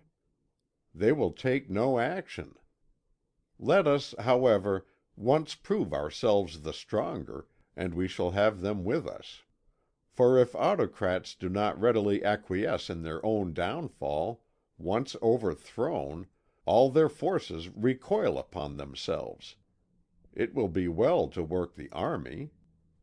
Entirely loyal as the army is, it will allow itself to be influenced by a clever anarchist propaganda. But our greatest and most constant efforts ought to be brought to bear upon the angels of your own category, Arcade, the guardian angels who dwell upon earth in such great numbers. They fill the lowest ranks of the hierarchy, are for the most part discontented with their lot, and more or less imbued with the ideas of the present century. She had already conferred with the guardian angels of Montmartre, Clignancourt, and Filles au Calvaire. She had devised the plan of a vast association of spirits on earth with the view of conquering heaven. "To accomplish this task," she said, "I have established myself in France, but not because I had the folly to believe myself freer in a republic than in a monarchy. Quite the contrary, for there is no country where the liberty of the individual is less respected than in France. But the people are indifferent to everything connected with religion. Nowhere else, therefore, should I enjoy such tranquillity." She invited Arcade to unite his efforts to hers, and when they separated at the door of the brasserie, the steel shutter was already making its groaning descent. "Above all," said Zita, "you must meet the gardener. I will take you to his rustic home one day." Théophile, who had slumbered during all this talk, begged his friend to come home with him and smoke a cigarette. He lived quite near in the small street opposite, leading off the boulevard. Arcade would see Bouchotte; she would please him. They climbed up 5 flights of stairs. Bouchotte had not yet returned. A tin of sardines lay open on the piano. Red stockings coiled about the armchairs. "It's a little place, but it's comfortable," said Théophile. And gazing out of the window which looked out on the russet coloured night, with its myriad lights, he added, "One can see the Sacré Coeur." His hand on Arcade's shoulder, he repeated several times, I am glad to see you." Then, dragging his former companion in glory into the kitchen passage, he put down his candlestick, drew a key from his pocket, opened a cupboard, and raising a linen covering, disclosed two large white wings. "You see," he said, "I have preserved them. From time to time, when I am alone, I go and look at them. It does me good." And he dabbed his reddened eyes. He stood a while, overcome by silent emotion. Then, holding the candle near the long pinions which were moulting their down in places, he murmured, "They are eaten away." "You must put some pepper on them," said Arcade. "I have done so," replied the angelic musician, sighing. "I have put pepper, camphor, and powder on them, but nothing does any good." Chapter 14, which reveals the cherub toiling for the welfare of humanity, and concludes in an entirely novel manner with the miracle of the flute. The first night of his incarnation, Arcade slept at the angel Istar's, in a garret in that narrow, gloomy Rue Mazarine which wallows along beneath the shadow of the old Institute of France. Istar, who had been expecting him, had pushed against the wall the shattered retorts, cracked pots, broken bottles, and odds and ends of iron stoves, which made up the furniture of his room, and spread his clothes on the floor to lie on, leaving his guest his folding bed with its straw mattress. The celestial spirits differ from one another in appearance according to the hierarchy and the choir to which they belong, and according to their own particular nature. They are all beautiful, but in different fashion, and they do not all offer to the eye the soft contours and dimpling smiles of childhood with its rosy lights and pearly tints. Nor do they all adorn themselves with eternal youth, that indefinable beauty that Greek art, in its decline, has imparted to its most lovingly handled marbles, and whereof Christian painters have so often timidly essayed to give us veiled and softened imitations. In some of them the chin glows with tufts of hair, and the limbs are furnished with such vigorous muscles that it seems as if serpents were writhing beneath the skin. Some have no wings, others possess 2, 4, or 6. Others again are formed entirely of conjoined pinions. Many, and these are not the least illustrious, take the form of superb monsters, such as the centaurs of fable. Nay, one may even see some who are living chariots, and wheels of fire. A member of the highest celestial hierarchy, Istar belongs to the choir of cherubim or cherubs who see above them the seraphim alone. In common with all the angelic spirits of his rank, he had formerly borne in heaven the bodily shape of a winged bull surmounted by the head of a horned and bearded man, and carrying between his loins the attributes of generous fecundity. He was vaster and more vigorous than any animal on earth, and when he stood erect with outspread wings he covered with his shadow 60 archangels. Such was Istar in his native home. There he radiated strength and sweetness. His heart was full of courage and his soul benevolent. Moreover, in those days he loved his lord. He believed him to be good and yielded him faithful service. But even while guarding the portals of his master, he used to ponder unceasingly on the punishment of the rebellious angels and the curse of Eve. His mind worked slowly but profoundly. When, after a long course of centuries, he persuaded himself that Ialdabaoth, in creating the world, had created evil and death, he ceased to adore and to serve him. His love changed to hatred, his veneration to contempt. He shouted his execrations in his face, and fled to earth. Embodied in human form and reduced to the stature of the sons of Adam, he still retained some characteristics of his former nature.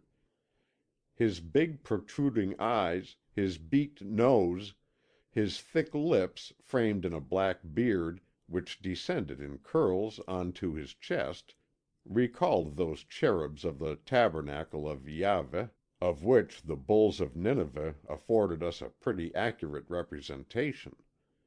He bore the name of Istar on earth as well as in heaven, and although exempt from vanity and free from all social prejudice, he was immensely desirous of showing himself sincere and truthful in all things. He therefore proclaimed the illustrious rank in which his birth had placed him in the celestial hierarchy, and translated into French his title of cherub by the equivalent one of prince, calling himself Prince Istar.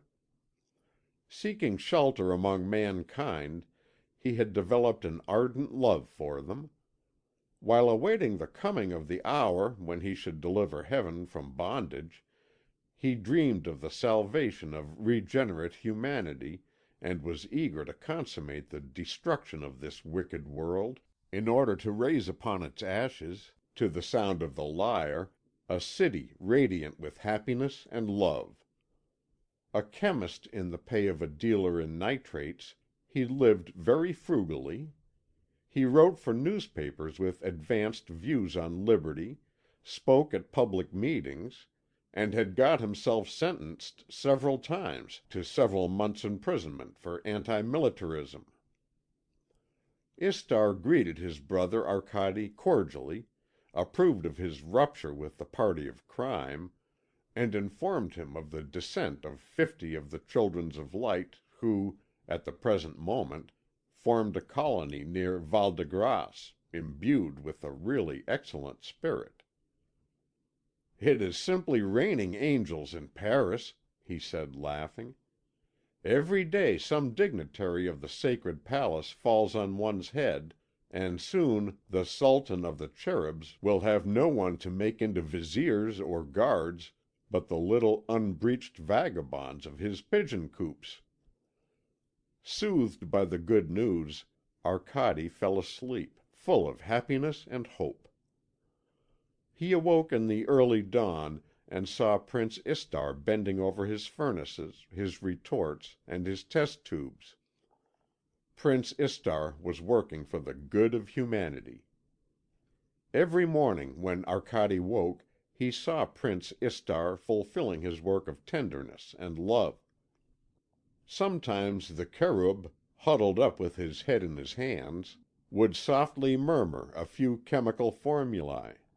At others, drawing himself up to his full height, like a dark, naked column, with his head, his arms, nay, his entire bust, clean out of the skylight window, he would deposit his melting pot on the roof, fearing the perquisition with which he was constantly menaced. Moved by an immense pity for the miseries of the world wherein he dwelt in exile, conscious perhaps of the rumours to which his name gave rise, inebriated with his own virtue, he played the part of apostle to the human race, and, neglecting the task he had undertaken in coming to earth, he forgot all about the emancipation of the angels. Arcade, who, on the contrary, dreamed of nothing else but of conquering heaven and returning thither in triumph, reproached the cherub with forgetting his native land. Prince Istar, with a great, frank, uncouth laugh, acknowledged that he had no preference for angels over men. "If I am doing my best," he replied to his celestial brother, "if I am doing my best to stir up France and Europe, it is because the day is drawing which will behold the triumph of the social revolution. It is a pleasure to cast one's seed on ground so well prepared. The French having passed from feudalism to monarchy, and from monarchy to financial oligarchy, will easily pass from a financial oligarchy to anarchy." "How erroneous it is," retorted Arcade, "to believe in great and sudden changes in the social order of Europe. The old order is still young in strength and power. The means of defence at her disposal are formidable. On the other hand, the proletariat's plan of defensive organisation is of the vaguest description and brings merely weakness and confusion to the struggle. In our celestial country all goes quite otherwise. Beneath an apparently unchangeable exterior all is rotten within. A mere push would suffice to overturn an edifice which has not been touched for millions of centuries. Outworn administration, outworn army, outworn finance, the whole thing is more worm-eaten than either the Russian or Persian autocracy." And the kindly Arcade adjured the cherub to fly first to the aid of his brethren, who, though dwelling amid the soft clouds with the sound of citterns and their cups of paradisal wine around them, were in more wretched plight than mankind bowed over the grudging earth. For the latter have a conception of justice, while the angels rejoice in iniquity. He exhorted him to deliver the Prince of Light and his stricken companions, and to re establish them in their ancient honours. Prince Istar allowed himself to be convinced. He promised to put the sweet persuasiveness of his words and the excellent formulae of his explosives at the service of the celestial revolution. He gave his promise. "To morrow," he said. And when the morrow came, he continued his anti militarist propaganda at Issy le Moulineux. Like the Titan Prometheus, Istar loved mankind. Arcade, suffering from all the desires to which the sons of Adam are subjected, found himself lacking in resources to satisfy them. Istar gave him a start in a printing house in the Rue de Vaugirard, where he knew the foreman. Arcade, thanks to his celestial intelligence, soon knew how to set up type, and became, in a short time, a good compositor. After standing all day in the whirring workroom, holding the composing stick in his left hand, and swiftly drawing the little leaden signs from the case in the order required by the copy fixed in the visorium, he would go and wash his hands at the pump and dine at the corner bar, a newspaper propped up before him on the marble table. Being now no longer invisible, he could not make his way into the d'Esparvieu library, and was thus debarred from allaying his ardent thirst for knowledge at that inexhaustible source. He went, of an evening, to read at the library of Sainte Geneviève, on the famous Hill of Learning, but they were only ordinary books to be had there, greasy things, covered with ridiculous annotations and lacking many pages. The sight of women troubled and unsettled him. He would remember Madame des Aubels and her charm, and although he was handsome, he was not loved, because of his poverty and his workaday clothes. He saw much of Zita, and took a certain pleasure in going for walks with her on Sundays along the dusty roads which edged the grass-grown trenches of the fortifications. They wandered, the pair of them, by wayside inns, market gardens, and green retreats, propounding and discussing the vastest plans that ever stirred the world, and occasionally, as they passed along by some travelling circus, the steam organ of the merry-go-round would furnish an accompaniment to their words as they breathed fire and fury against heaven. Zita used often to say, "Istar means well, but he's a simple fellow. He believes in the goodness of men and things. He undertakes the destruction of the old world, and imagines that anarchy of itself will create order and harmony. You, Arcade, you believe in science.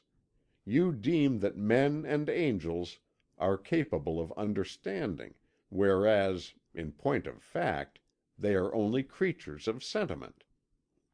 You may be quite sure that nothing is to be obtained from them by appealing to their intelligence. One must rouse their interests and their passions. Arcade, Istar, Zita, and 3 or 4 other angelic conspirators occasionally foregathered in Théophile Belay's little flat, where Bouchotte gave them tea. Though she did not know that they were rebellious angels, she hated them instinctively, and feared them, for she had had a Christian education, albeit she had sadly failed to keep it up. Prince Istar alone pleased her.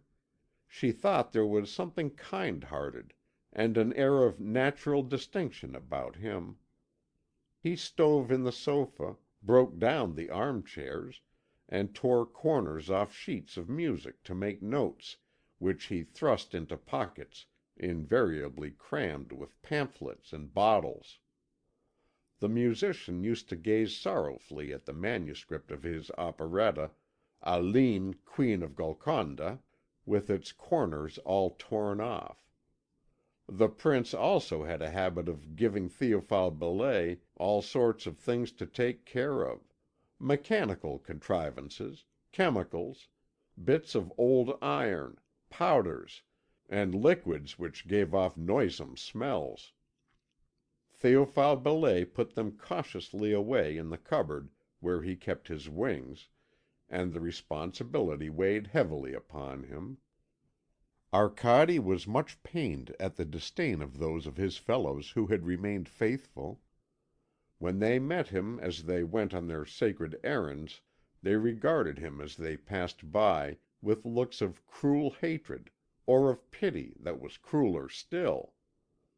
He used to visit the rebel angels, whom Prince Istar pointed out to him, and usually met with good reception, but as soon as he began to speak of conquering heaven, they did not conceal the embarrassment and displeasure he caused them. Arcade perceived that they had no desire to be disturbed in their tastes, their affairs, and their habits. The falsity of their judgment, the narrowness of their minds, shocked him, and the rivalry, the jealousy they displayed towards one another, deprived him of all hope of uniting them in a common cause. Perceiving how exile debases the character and warps the intellect, he felt his courage fail him. One evening, when he had confessed his weariness of spirit to Zita, the beautiful archangel said: "Let us go and see Nectaire. Nectaire has remedies of his own for sadness and fatigue." She led him into the woods of Montmorency, and stopped at the threshold of a small white house, adjoining a kitchen garden laid waste by winter, where far back in the shadows the light shone on forcing frames and cracked glass melon shades. Nectaire opened the door to his visitors, and after quieting the growls of a big mastiff which protected the garden, led them into a low room warmed by an earthenware stove. Against the whitewashed wall, on a deal board, among the onions and seeds, lay a flute ready to be put to the lips. A round walnut table bore a stone tobacco jar, a pipe, a bottle of wine, and some glasses. The gardener offered each of his guests a cane-seated chair, and himself sat down on a stool by the table. He was a sturdy old man. Thick grey hair stood up on his head. He had a furrowed brow, a snub nose, a red face, and a forked beard. The big mastiff stretched himself at his master's feet, rested his short black muzzle on his paws, and closed his eyes. The gardener poured out some wine for his guests, and when they had drunk and talked a little, Zita said to Nectaire: "Please play your flute to us. You will give pleasure to my friend whom I have brought to see you." The old man immediately consented. He put the boxwood pipe to his lips, so clumsy was it that it looked as if the gardener had fashioned it himself, and preluded with a few strange runs. Then he developed rich melodies in which the thrills sparkled like diamonds and pearls on a velvet ground. Touched by cunning fingers, animated with creative breath, the rustic pipe sang like a silver flute. There were no over shrill notes, and the tone was always even and pure. One seemed to be listening to the nightingale and the muses singing together, the soul of nature and the soul of man. And the old man ordered and developed his thoughts in a musical language full of grace and daring. He told of love, of fear, of vain quarrels, of all-conquering laughter, of the calm light of the intellect, of the arrows of the mind piercing with their golden shafts the monsters of ignorance and hate. He told also of joy and sorrow, bending their twin heads over the earth, and of desire which brings worlds into being. The whole night listened to the flute of Nectaire. Already the evening star was rising above the paling horizon.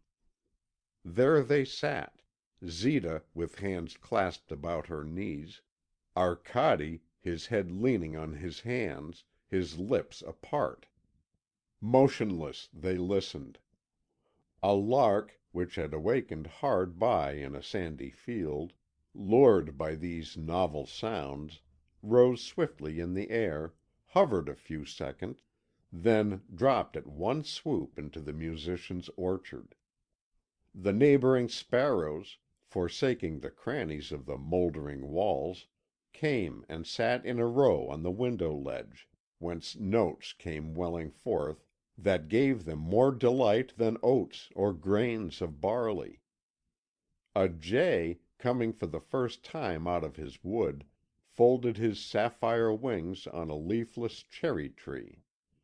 Beside the drain head a large black rat, glistening with the greasy water of the sewers, sitting on his hind legs, raised his short arms and slender fingers in amazement.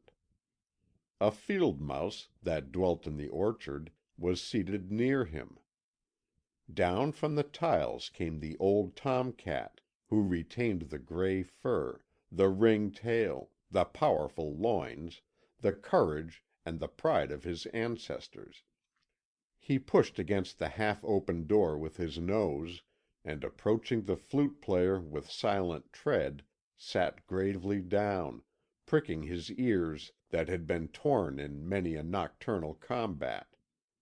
The grocer's white cat followed him, sniffing the vibrant air, and then, arching her back and closing her blue eyes, listened in ravishment. Mice, swarming in crowds from under the boards, surrounding them, and, fearing neither tooth nor claw, sat motionless, their pink hands folded voluptuously on their bosoms. Spiders that had strayed far from their webs, with waving legs, gathered in a charmed circle on the ceiling. A small grey lizard, that had glided onto the doorstep, stayed there, fascinated, and in the loft the bat might have been seen hanging by her nails, head down, now half awakened from her winter sleep, swaying to the rhythm of the marvellous flute. Chapter 15, wherein we see young Maurice bewailing the loss of his guardian angel, even in his mistress's arms, and wherein we hear the Abbé Patouille reject as vain and illusory all notions of a new rebellion of the angels. Fortnight had elapsed since the angel's apparition in the flat. For the first time Gilberte arrived before Maurice at the rendezvous. Maurice was gloomy, Gilberte sulky. So far as they were concerned, nature had resumed her drab monotony.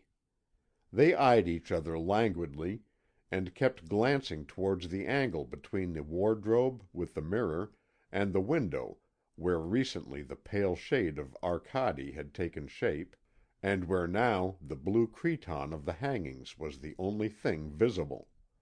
Without giving him a name, it was unnecessary, Madame des Aubels asked: "Have you not seen him since?" Slowly, sadly, Maurice turned his head from right to left and from left to right. "You look as if you missed him," continued Madame des Aubels. "But come, confess that he gave you a terrible fright, and that you were shocked at his unconventionally." "Certainly he was unconventional," said Maurice without any resentment. "Tell me, Maurice, is it nothing to you now to be with me alone? You need an angel to inspire you? That is sad for a young man like you." Maurice appeared not to hear, and asked gravely: "Gilberte, do you feel that your guardian angel is watching over you?" "I? Not at all. I have never thought of him, and yet I am not without religion. In the first place, people who have none are like animals. And then one cannot go straight without religion. It is impossible." "Exactly, that's just it," said Maurice, his eyes on the violet stripes of his flowerless pyjamas. "When one has one's guardian angel one does not even think about him, and when one has lost him one feels very lonely." "So you miss this—" "Well, the fact is—" "Oh yes, yes, you miss him. Well, my dear, the loss of such a guardian angel as that is no great matter. No, no, he is not worth much, that Arcady of yours. On that famous day, while you were out getting him some clothes, he was ever so long fastening my dress, and I certainly felt his hand—well, at any rate, don't trust him." Maurice dreamily lit a cigarette. They spoke of the 6 days' bicycle race at the winter Vélodrome, and of the aviation show at the motor exhibition at Brussels, without experiencing the slightest amusement. Then they tried love making as a sort of convenient pastime, and succeeded in becoming moderately absorbed in it, but at the very moment when she might have expected to play a part more in accordance with a mutual sentiment, she exclaimed with a sudden start: "Good heavens! Maurice, how stupid of you to tell me that my guardian angel can see me. You cannot imagine how uncomfortable the idea makes me." Maurice, somewhat taken aback, recalled, a little roughly, his mistress's wandering thoughts. She declared that her principles forbade her to think of playing a round game with angels. Maurice was longing to see Arcady again, and had no other thought. He reproached himself for suffering him to depart without discovering where he was going, and he cudgelled his brains, night and day, thinking how to find him again. On the bare chance, he put a notice in the personal column of one of the big papers, running thus: "Arcady, come back to your Maurice." Day after day went by, and Arcady did not return. One morning at 7 o'clock Maurice went to St. Sulpice to hear Abbé Patouille say Mass. Then, as the priest was leaving the sacristy, he went up to him and asked to be heard for a moment. They descended the steps of the church together, and in the bright morning light walked round the fountain of the Quatre Évêques. In spite of his troubled conscience and the difficulty of presenting so extraordinary a case with any degree of credibility, Maurice related how the angel Arcady had appeared to him, and had announced his unhappy resolve to separate from him and to stir up a new revolt of the spirits of glory. And young d'Esparvieu asked the worthy ecclesiastic how to find his celestial guardian again, since he could not bear his absence, and how to lead his angel back to the Christian faith. Abbé Patouille replied in a tone of affectionate sorrow that his dear child had been dreaming, that he took a morbid hallucination for reality, and that it was not permissible to believe that good angels may revolt. "People have a notion," he added, "that they can lead a life of dissipation and disorder with impunity. They are wrong. The abuse of pleasure corrupts the intelligence and impairs the understanding.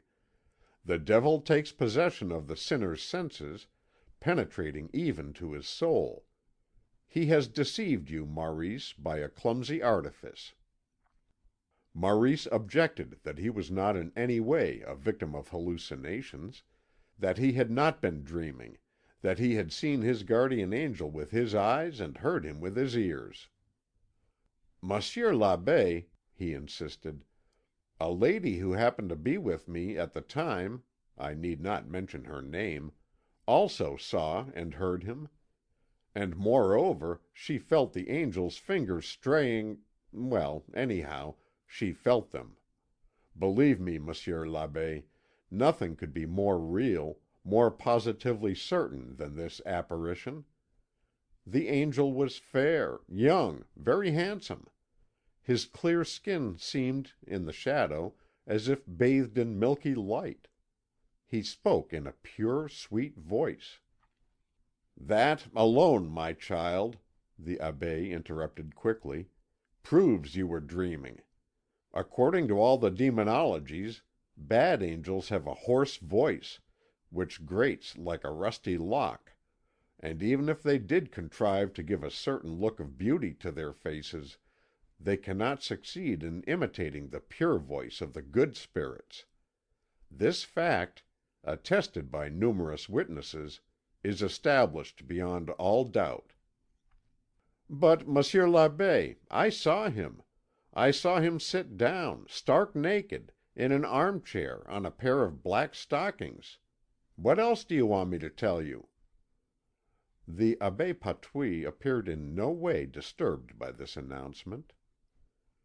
"I say once more, my son," he replied, "that these unhappy illusions, these dreams of a deeply troubled soul, are to be ascribed to the deplorable state of your conscience.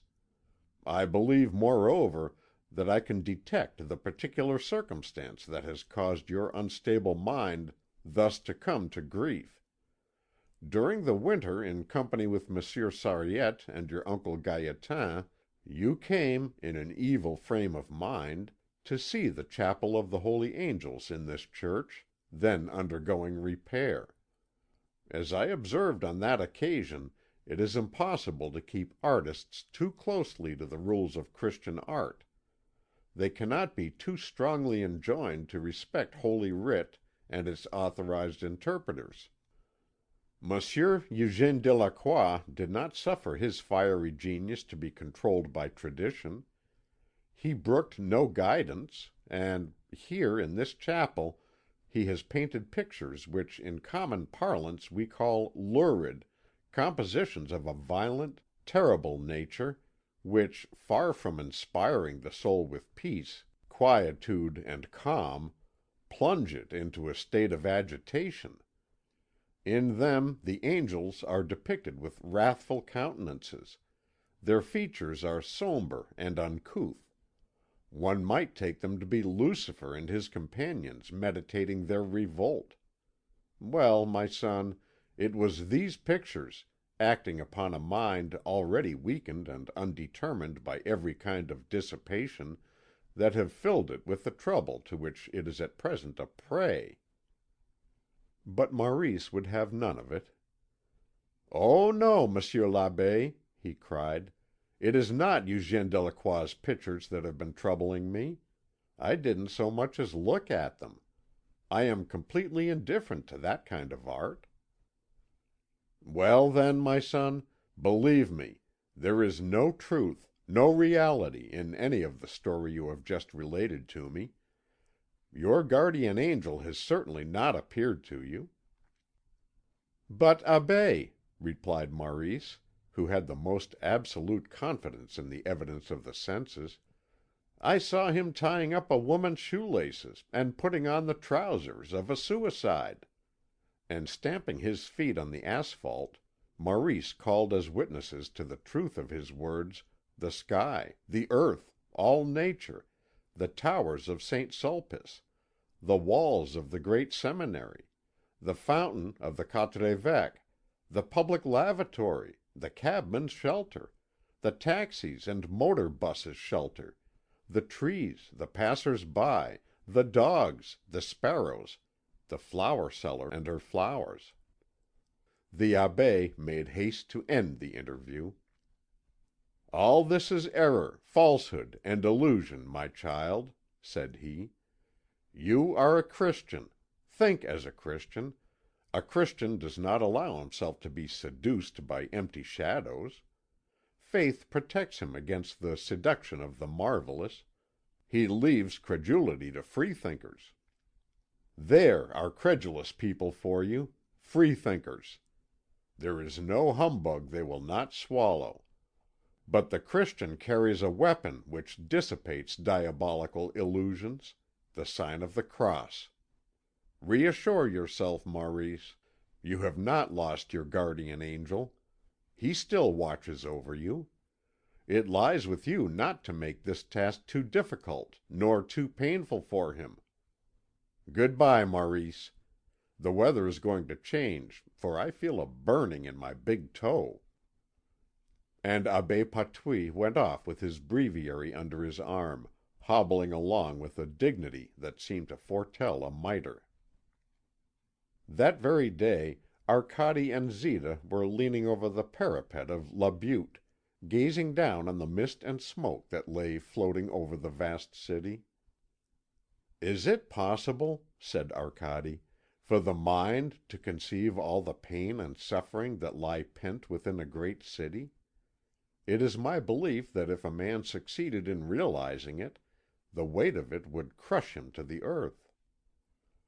"And yet," answered Zita, "every living being in that place of torment is enamoured of life. It is a great enigma.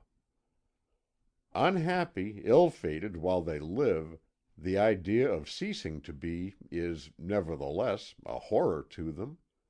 They look not for solace in annihilation; it does not even bring them the promise of rest. In their madness they even look upon nothingness with terror; they have peopled it with phantoms. Look you at these pediments, these towers and domes and spires that pierce the mist and rear on high their glittering crosses. Men bow in adoration before the demiurge who has given them a life that is worse than death, and a death that is worse than life." Zita was for a long time lost in thought. At length she broke the silence, saying: "There is something, Arcade, that I must confess to you. It was no desire for a purer justice or wiser laws that hurried Ithuriel earthward. Ambition, a taste for intrigue, the love of wealth and honour, all these things made heaven, with its calm, unbearable to me, and I longed to mingle with the restless race of men. I came, and by an art unknown to nearly all the angels, I learned how to fashion myself a body which, since I could change it as the fancy seized me, to whatever age and sex I would, has permitted me to experience the most diverse and amazing of human destinies. 100 times I took a position of renown among the leaders of the day, the lords of wealth and princes of nations. I will not reveal to you, Arcade, the famous names I bore.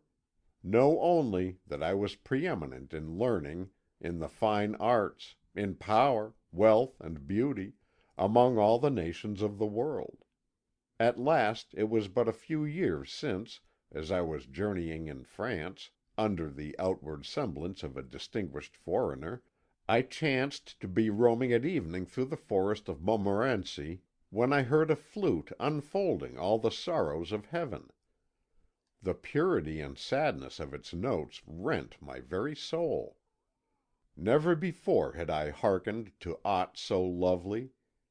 My eyes were wet with tears, my bosom full of sobs, as I drew near and beheld, on the skirts of a glade, an old man, like to a faun, blowing on a rustic pipe.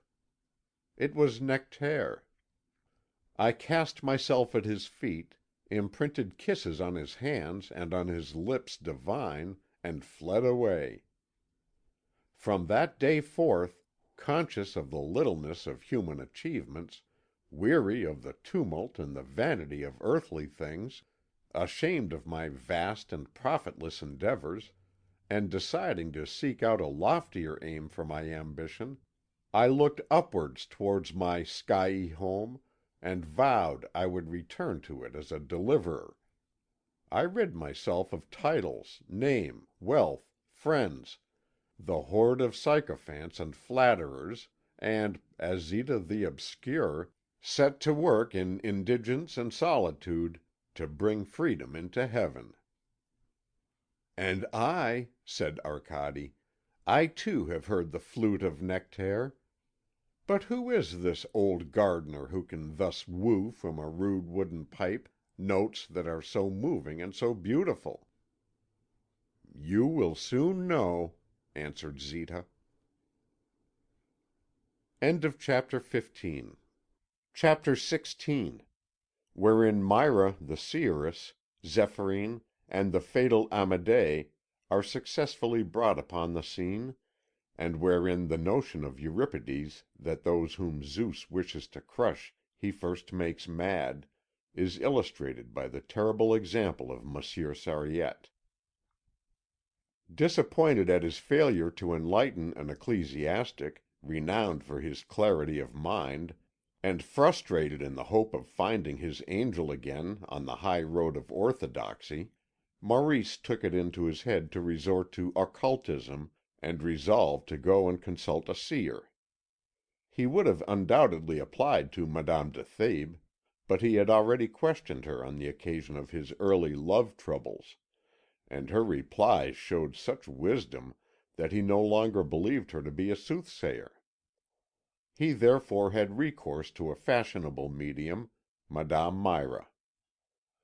He had heard many examples quoted of the extraordinary insight of this seeress, but it was necessary to present Madame Myra with some object, which the absent one had either touched or worn, and to which her translucent gaze had to be attracted. Maurice, trying to remember what the angel had touched since his ill-fated incarnation, recollected that in his celestial nudity he had sat down in an armchair on Madame des Aubels' black stockings, and that he had afterwards helped that lady to dress. Maurice asked Gilberte for one of the talismans required by the clairvoyant.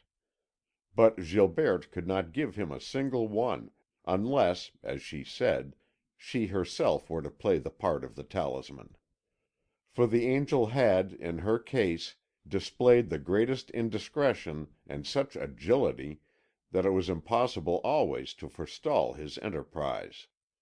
On hearing this confession, which nevertheless told him nothing new, Maurice lost his temper with the angel, calling him by the names of the lowest animals, and swearing he would give him a good kick when he got him within reach of his foot.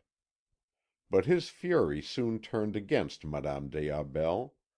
He accused her of having provoked the insolence she now denounced, and in his wrath he referred to her by all the zoological symbols of immodesty and perversity. His love for Arcade was rekindled in his heart, and burned with a more ardent flame than ever, and the deserted youth, with outstretched arms and bended knees, invoked his angel with sobs and lamentations. During his sleepless nights it occurred to him that perhaps the books the angel had turned over before his incarnation might serve as a talisman. One morning, therefore, Maurice went up to the library and greeted Monsieur Sariette, who was cataloguing under the romantic gaze of Alexandre d'Esparvieu. Monsieur Sariette smiled, but his face was deathly pale. Now that an invisible hand no longer upset the books placed under his charge, now that tranquillity and order once more reigned in the library, Monsieur Sariette was happy, but his strength diminished day by day. There was little left of him but a frail and contented shadow. One dies, in full content, of sorrow past.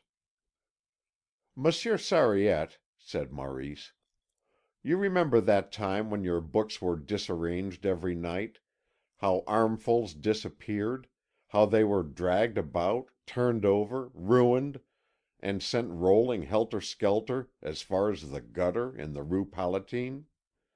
Those were great days. Point out to me, Monsieur Sariette, the books which suffered most."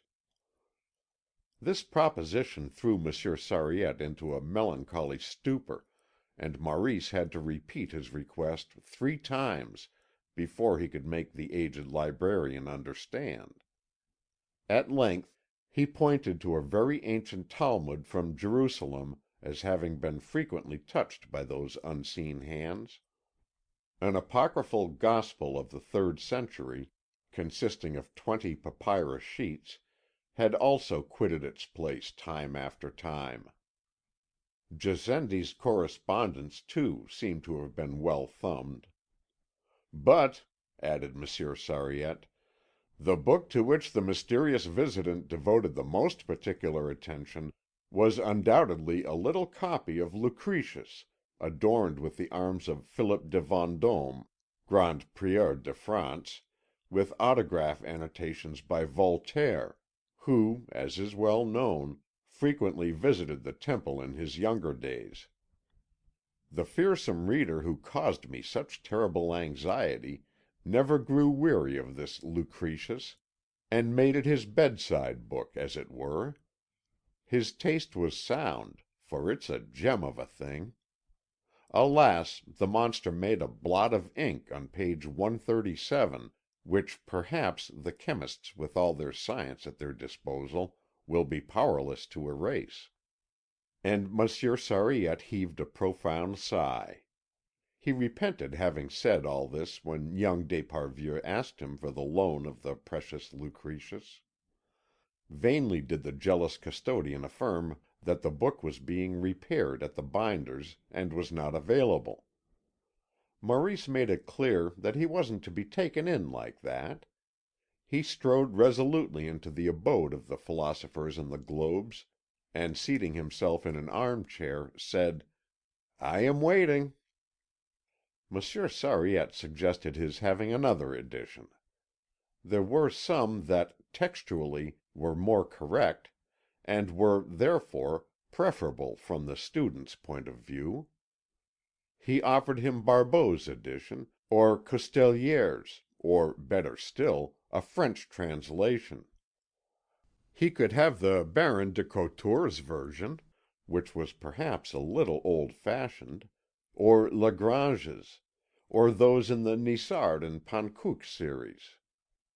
Or, again, there were 2 versions of striking elegance, one in verse and the other in prose, both from the pen of Monsieur de Pongeville of the French Academy. "I don't need a translation," said Maurice proudly. "Give me the Prieur de Vendôme's copy." Monsieur Sariette went slowly up to the cupboard in which the jewel in question was contained. The keys were rattling in his trembling hand. He raised them to the lock and withdrew them again immediately, and suggested that Maurice should have the common Lucretius published by Garnier. "It's very handy," said he, with an engaging smile. But the silence with which this proposal was received made it clear that resistance was useless. He slowly drew forth the volume from its place, and having taken the precaution to see that there wasn't a speck of dust on the tablecloth, he laid it tremblingly thereon before the great grandson of Alexandre d'Esparvieu. Maurice began to turn the leaves, and when he got to page 137 he saw the stain which had been made with the violet ink. It was about the size of a pea. "Aye, that's it," said old Sariette, who had his eye on the Lucretius the whole time. "That's the trace those invisible monsters left behind them." "What, there were several of them, Monsieur Sariette?" exclaimed Maurice. "I cannot tell, but I don't know whether I have a right to have this blot removed since, like the blot Paul Louis Courier made on the Florentine manuscript, it constitutes a literary document, so to speak." Scarcely were the words out of the old fellow's mouth when the front door bell rang, and there was a confused noise of voices and footsteps in the next room. Sariette ran forward at the sound, and collided with Père Guinardon's mistress, old Zéphyrine, who, with her tousled hair sticking up like a nest of vipers, her face aflame, her bosom heaving, her abdominal part like an eiderdown quilt puffed out by a terrific gale, was choking with grief and rage. And amid sobs and sighs and groans, and all the innumerable sounds which, on earth, make up the mighty roar to which the emotions of living beings and the tumult of nature give rise, she cried: "He's gone, the monster! He's gone off with her! He's cleared out the whole shanty, and left me to shift for myself with 18 pence in my purse." And she proceeded to give a long and incoherent account of how Michel Guinardon had abandoned her and gone to live with Octavie, the bread woman's daughter, and she let loose a torrent of abuse against the traitor. "A man whom I've kept going with my own money for 50 years and more, for I've had plenty of the needful and know plenty of the upper 10 and all. I dragged him out of the gutter, and now this is what I get for it. He's a bright beauty, that friend of yours. The lazy scoundrel! Why, he had to be dressed like a child, the drunken, contemptible brute. You don't know him yet, Monsieur Sariette. He's a forger. He turns out Giottos, I tell you, and Fra Angelicos and Grecos as hard as he can, and sells them to art dealers. Yes, and Fragonards too, and Baudouins. He's a debauchee, and doesn't believe in God. That's the worst of the lot, Monsieur Sariette, for without the fear of God—" Long did Zéphyrine continue to pour forth vituperations. When at last her breath failed her, Monsieur Sariette availed himself of the opportunity to exhort her to be calm, and bring herself to look on the bright side of things. Guinardon would come back. A man doesn't forget anyone he's lived and got on well with for 50 years. These two observations only goaded her to a fresh outburst, and Zéphyrine swore she would never forget the slight that had been put on her. She swore she would never have the monster back with her any more. And if he came to ask her to forgive him on his knees, she would let him grovel at her feet. "Don't you understand, Monsieur Sariette, that I despise and hate him, that he makes me sick?" 60 times she voiced these lofty sentiments. 60 times she vowed she would never have Guinardon back with her again, that she couldn't bear the sight of him, even in a picture. Monsieur Sariette made no attempt to oppose a resolve which, after protestations such as these, he regarded as unshakable. He did not blame Zéphyrine in the least. He even supported her. Unfolding to the deserted one a purer future, he told her of the frailty of human sentiment, exhorted her to display a spirit of renunciation, and enjoined her to show a pious resignation to the will of God. "Seeing, in truth, that your friend is so little worthy of affection—" He was not suffered to continue. Zéphyrine flew at him, and shaking him furiously by the collar of his frock coat, she yelled, half choking with rage: "So little worthy of affection! Michel! Ah, my boy, you find another more kind, more gay, more witty, you find another like him, always young, yes, always. Not worthy of affection! Anyone can see you don't know anything about love, you old duffer." Taking advantage of the fact that Père Sariette was thus deeply engaged, young d'Esparvieu slipped the little Lucretius into his pocket, and strolled deliberately past the crouching librarian, bidding him adieu with a little wave of the hand. Armed with his talisman, he hastened to the Place des Ternes to interview Madame Mira. She received him in a red drawing room, where neither owl nor frog, nor any of the paraphernalia of ancient magic, were to be found. Madame Mira, in a prune coloured dress, her hair powdered, though already past her prime, was of very good appearance. She spoke with a certain elegance and prided herself on discovering hidden things by the help alone of science, philosophy, and religion. She felt the morocco binding, feigning to close her eyes, and looking meanwhile through the narrow slit between her lids at the Latin title and the coat of arms which conveyed nothing to her.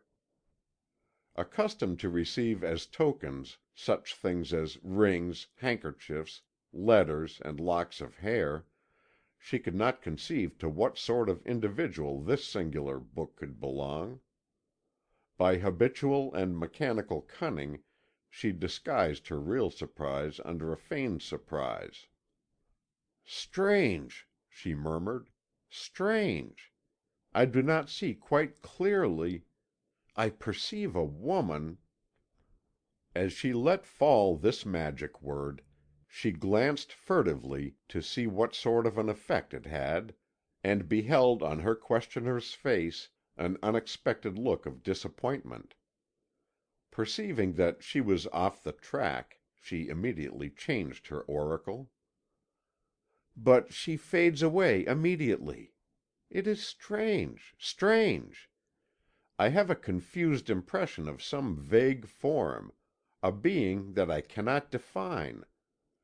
And having assured herself by a hurried glance that, this time, her words were going down, she expatiated on the vagueness of the person and on the mist that enveloped him. However, the vision grew clearer to Madame Mira, who was following a clue step by step. "A wide street, a square with a statue, a deserted street, stairs. He is there in a bluish room. He is a young man, with pale and careworn face. There are things he seems to regret, and which he would not do again did they still remain undone." But the effort at divination had been too great. Fatigue prevented the clairvoyante from continuing her transcendental researches. She spent her remaining strength in impressively recommending him who consulted her to remain in intimate union with God if he wished to regain what he had lost and succeed in his attempts. On leaving, Maurice placed a louis on the mantelpiece, and went away moved and troubled, persuaded that Madame Mira possessed supernatural faculties, but, unfortunately, insufficient ones. At the bottom of the stairs he remembered he had left the little Lucretius on the table of the Pythoness, and, thinking that the old maniac Sariette would never get over its loss, went up to recover possession of it. On re entering the paternal abode his gaze lighted upon a shadowy and grief-stricken figure. It was old Sariette, who, in tones as plaintive as the wail of the November wind, began to beg for his Lucretius. Maurice pulled it carelessly out of his great coat pocket. "Don't flurry yourself, Monsieur Sariette," said he. "There the thing is." Clasping the jewel to his bosom, the old librarian bore it away and laid it gently down on the blue tablecloth, thinking all the while where he might safely hide his precious treasure, and turning over all sorts of schemes in his mind, as became a zealous curator. But who among us shall boast of his wisdom? The foresight of man is short, and his prudence is forever being baffled.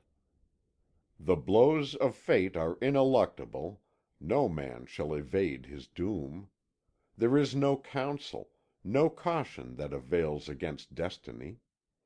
Hapless as we are, the same blind force which regulates the courses of atom and of star fashions universal order from our vicissitudes. Our ill fortune is necessary to the harmony of the universe.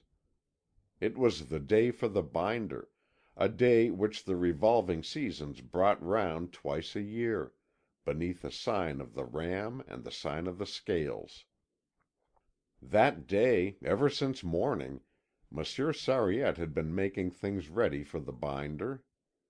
He had laid out on the table as many of the newly purchased paper-bound volumes as were deemed worthy of a permanent binding, or of being put in boards, and also those books whose binding was in need of repair, and of all these he had drawn up a detailed and accurate list. Punctually at 5 o'clock, old Amédée, the man from Léger Massieu's, the binder in the Rue de l'Abbaye, presented himself at the d'Esparvieu library, and, after a double check had been carried out by Monsieur Sariette, thrust the books he was to take back to his master into a piece of cloth, which he fastened into knots at the four corners, and hoisted on to his shoulder. He then saluted the librarian with the following words: "Good night, all," and went downstairs. Everything went off on this occasion as usual. But Amédée, seeing the Lucretius on the table, innocently put it into the bag with the others, and took it away without Monsieur Sariette's perceiving it. The librarian quitted the home of the Philosophers and Globes in entire forgetfulness of the book whose absence had been causing him such terrible anxiety all day long. Some people may take a stern view of the matter, and call this a lapse, a defection of his better nature. But would it not be more accurate to say that fate had decided that things should come to pass in this manner, and that what is called chance, and is in fact but the regular order of nature, had accomplished this imperceptible deed which was to have such awful consequences in the sight of man? Monsieur Sariette went off to his dinner at the Quatre Évêques, and read his paper, La Croix. He was tranquil and serene. It was only the next morning when he entered the abode of the Philosophers and Globes that he remembered the Lucretius. Failing to see it on the table, he looked for it everywhere, but without success. It never entered his head that Amédée might have taken it away by mistake. What he did think was that the invisible visitant had returned, and he was mightily disturbed. The unhappy curator, hearing a noise on the landing, opened the door and found it was little Léon, who, with a gold-braided képi stuck on his head, was shouting "Vive la France!" and hurling dusters and feather brooms and Hippolyte's floor polish at imaginary foes. The child preferred this landing for playing soldiers to any other part of the house, and sometimes he would stray into the library. Monsieur Sariette was seized with the sudden suspicion that it was he who had taken the Lucretius to use as a missile, and he ordered him, in threatening tones, to give it back. The child denied that he had taken it, and Monsieur Sariette had recourse to cajolery. "Léon, if you bring me back the little red book, I will give you some chocolates." The child grew thoughtful, and in the evening, as Monsieur Sariette was going downstairs, he met Léon, who said There's the book," and holding out a much torn picture book called The Story of Gribouille, demanded his chocolates. A few days later, the post brought Maurice the prospectus of an enquiry agency managed by an ex employee at the Prefecture of Police. It promised celerity and discretion. He found at the address indicated a moustached gentleman, morose and careworn, who demanded a deposit and promised to find the individual. The ex-police official soon wrote to inform him that very onerous investigations had been commenced and asked for fresh funds. Maurice gave him no more and resolved to carry on the search himself. Imagining, not without some likelihood, that the angel would associate with the wretched, seeing that he had no money, and with the exiled of all nations, like himself revolutionaries, he visited the lodging houses at St. Ouen, at La Chapelle, Montmartre, and the Barrière d'Italie. He sought him in the doss houses, public houses where they give you plates of tripe, and others where you can get a sausage for 3 sous. He searched for him in the cellars at the market, and at Père Momy's. Maurice visited the restaurants where Nihilists and Anarchists take their meals. There he came across men dressed as women, gloomy and wild-looking youths, and blue-eyed octogenarians who laughed like little children. He observed, asked questions, was taken for a spy, had a knife thrust into him by a very beautiful woman, and the very next day continued his search in beer houses, lodging houses, houses of ill fame, gambling hells down by the fortifications, at the receivers of stolen goods, and among the Apaches. Seeing him thus pale, harassed, and silent, his mother grew worried. "We must find him a wife," she said. "It is a pity that Mademoiselle de la Verdelière has not a bigger fortune." Abbé Patouille did not hide his anxiety. "This child," he said, "is passing through a moral crisis."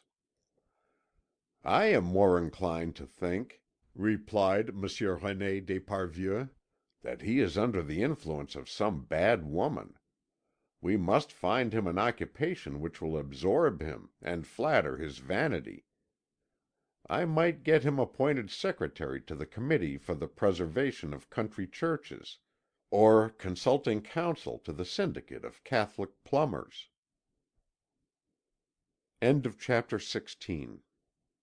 Chapter 17, wherein we learn that Sophar, no less eager for gold than Mammon, looked upon his heavenly home less favourably than upon France, a country blessed with a savings bank and loan departments, and wherein we see, yet once again, that whoso is possessed of this world's goods fears the evil effects of any change. Meanwhile Arcade led a life of obscure toil. He worked at a printer's in the Rue St. Benoît, and lived in an attic in the Rue Mouffetard. His comrades having gone on strike, he left the workroom and devoted his day to his propaganda.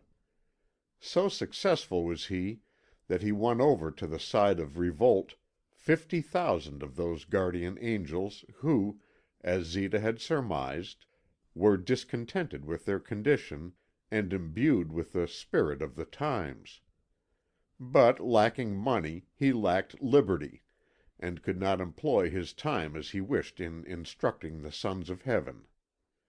So, too, Prince Istar, hampered by want of funds, manufactured fewer bombs than were needed, and these less fine. Of course, he prepared a good many small pocket machines. He had filled Théophile's rooms with them, and not a day passed but he forgot some and left them lying about on the seats in various cafés. But a nice bomb, easily handled and capable of destroying many big mansions, cost him from 20 to 25,000 francs, and Prince Istar only possessed 2 of this kind. Equally bent on procuring funds, Arcade and Istar both went to make a request for money from a celebrated financier named Max Everdingen, who, as everyone knows, is the managing director of the biggest banking concern in France, and indeed in the whole world. What is not so well known is that Max Everdingen was not born of woman, but is a fallen angel. Nevertheless, such is the truth. In heaven he was named Sophar, and guarded the treasures of Yaldabaoth, a great collector of gold and precious stones. In the exercise of this function Sophar contracted a love of riches which could not be satisfied in a state of society in which banks and stock exchanges are alike unknown. His heart flamed with an ardent love for the God of the Hebrews, to whom he remained faithful during a long course of centuries. But at the commencement of the 20th century of the Christian era, casting his eyes down from the height of the firmament upon France, he saw that this country, under the name of a republic, was constituted as a plutocracy, and that under the appearance of a democratic government, high finance exercised sovereign sway, untrammelled and unchecked. Henceforth life in the Empyrean became intolerable to him. He longed for France as for the Promised Land, and one day, bearing with him all the precious stones he could carry, he descended to earth and established himself in Paris. This angel of cupidity did good business there. Since his materialization his face had lost its celestial aspect. It reproduced the Semitic type in all its purity, and one could admire the lines and the puckers which wrinkle the faces of bankers and which are to be seen in the money changers of Quintin Matsys. His beginnings were humble and his success amazing. He married an ugly woman, and they saw themselves reflected in their children as in a mirror.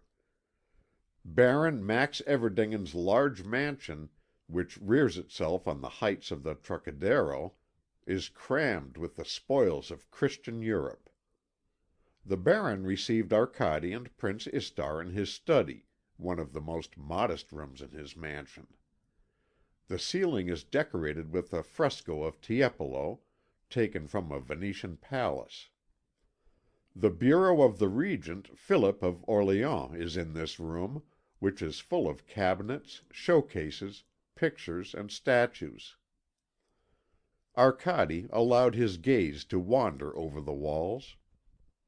"How comes it, my brother Sophar," said he, "that you, in spite of your Jewish heart, obey so ill the commandment of the Lord your God, who said, 'Thou shalt have no graven images'?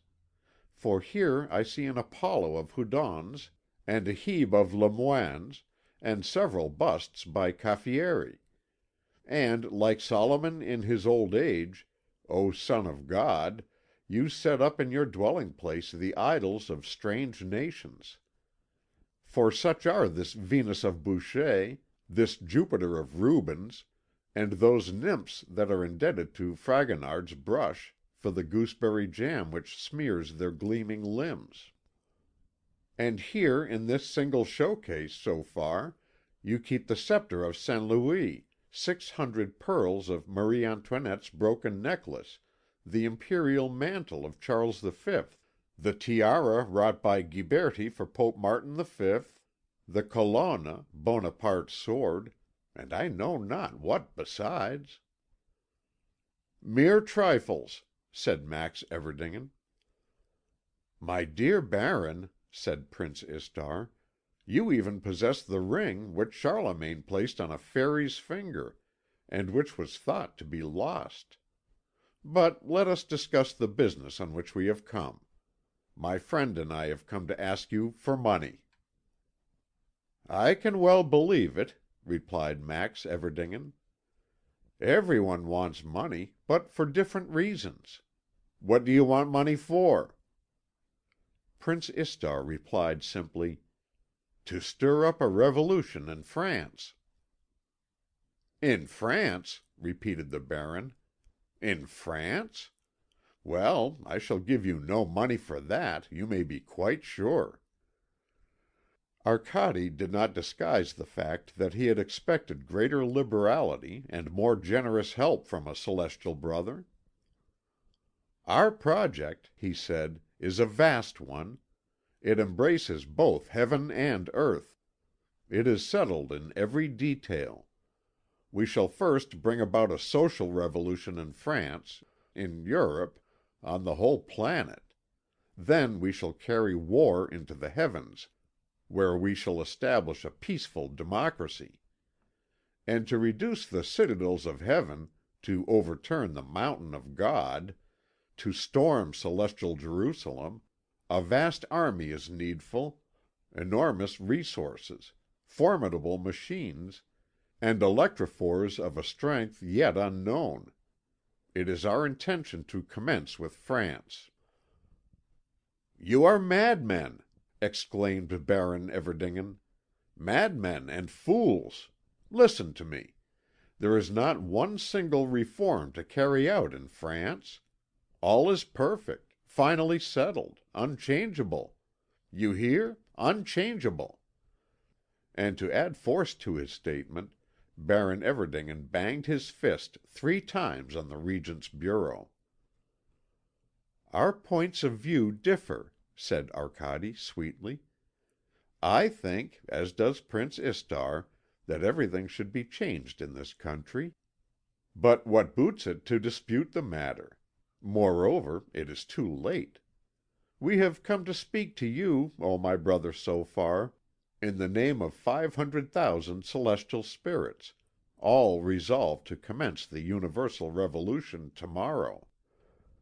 Baron Everdingen exclaimed that they were crazy, that he would not give a sou, that it was both criminal and mad to attack the most admirable thing in the world, the thing which renders earth more beautiful than heaven finance. He was a poet and a prophet.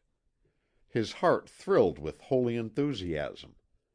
He drew attention to the French Savings Bank, the virtuous Savings Bank, that chaste and pure Savings Bank, like unto the Virgin of the Canticle, who, issuing from the depths of the country in rustic petticoat, bears to the robust and splendid bank, her bridegroom who awaits her, the treasures of her love, and drew a picture of the bank, enriched with the gifts of its spouse, pouring on all the nations of the world torrents of gold, which of themselves, by 1,000 invisible channels, return in still greater abundance to the blessed land from which they sprung.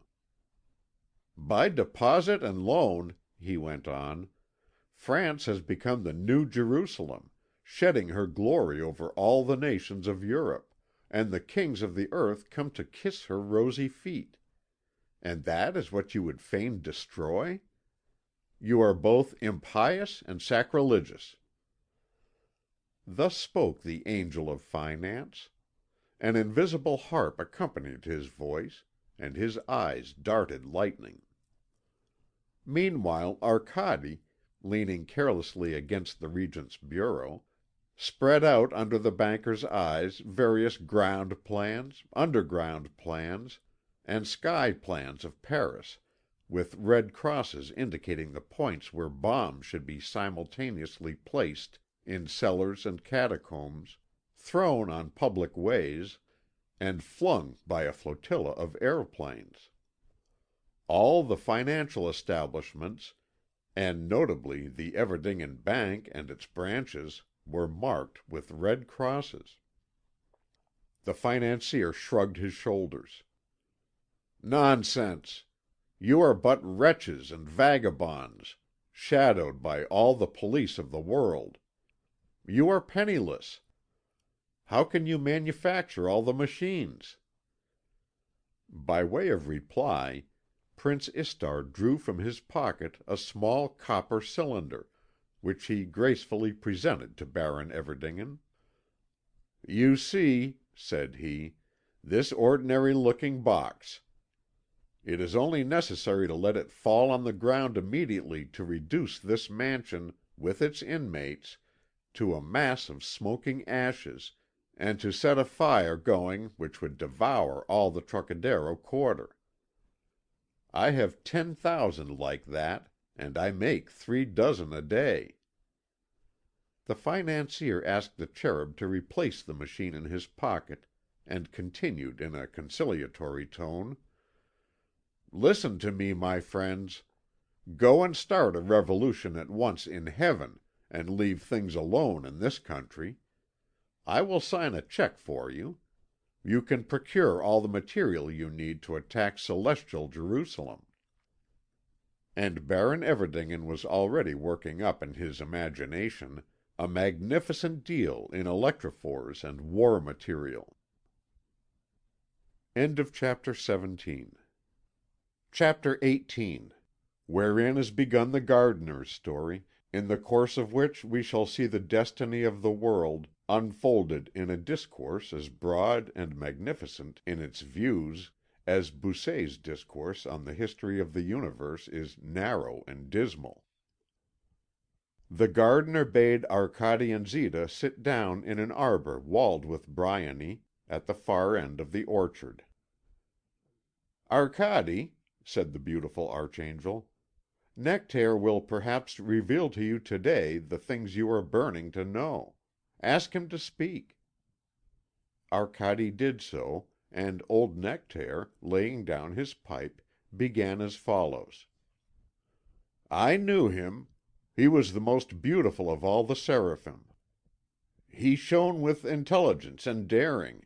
His great heart was big with all the virtues born of pride, frankness, courage, constancy in trial, indomitable hope. Long, long ago, ere time was, in the boreal sky where gleam the 7 magnetic stars, he dwelt in a palace of diamond and gold, where the air was ever tremulous with the beating of wings and with songs of triumph. Iahveh, on his mountain, was jealous of Lucifer. You both know it. Angels like unto men feel love and hatred quicken within them. Capable at times of generous resolves, they too often follow their own interests and yield to fear. Then, as now, they showed themselves, for the most part, incapable of lofty thoughts, and in the fear of the Lord lay their sole virtue. Lucifer, who held vile things in proud disdain, despised this rabble of commonplace spirits for ever wallowing in a life of feasts and pleasure. But to those who were possessed of a daring spirit, a restless soul, to those fired with a wild love of liberty, he proffered friendship, which was returned with adoration. These latter deserted in a mass the mountain of God, and yielded to the seraph the homage which that other would fain have kept for himself alone. I ranked among the dominations, and my name, à la ciel, was not unknown to fame.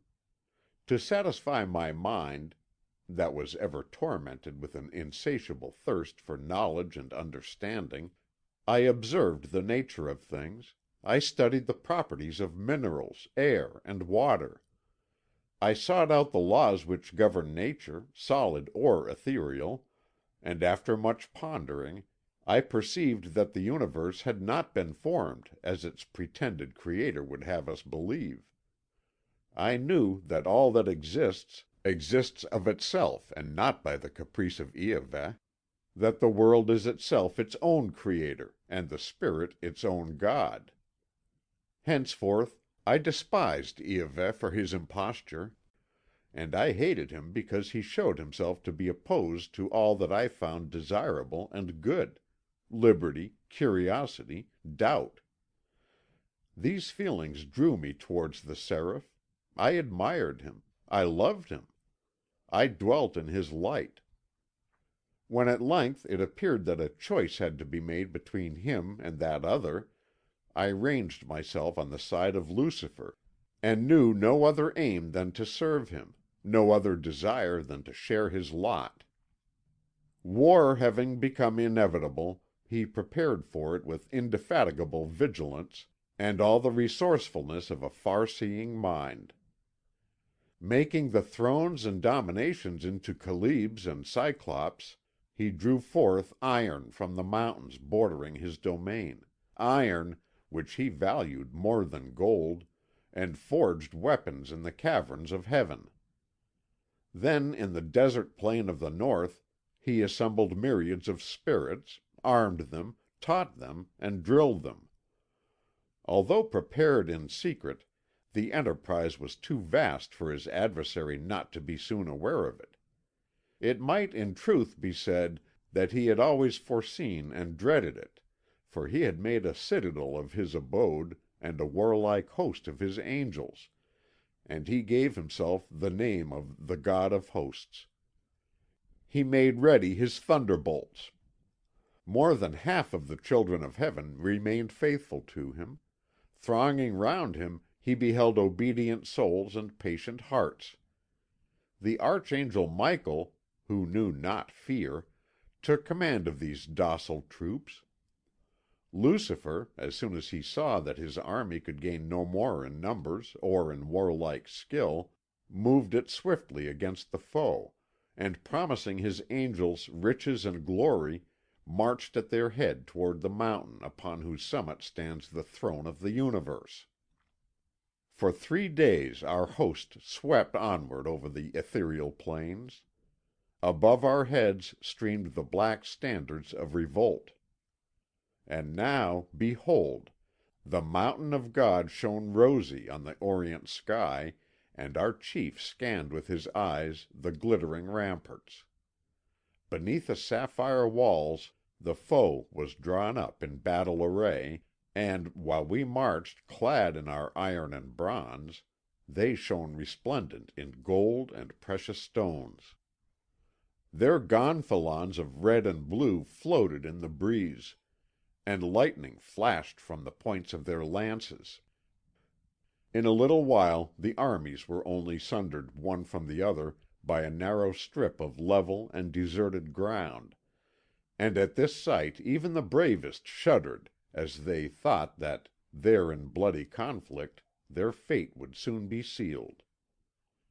Angels, as you know, never die.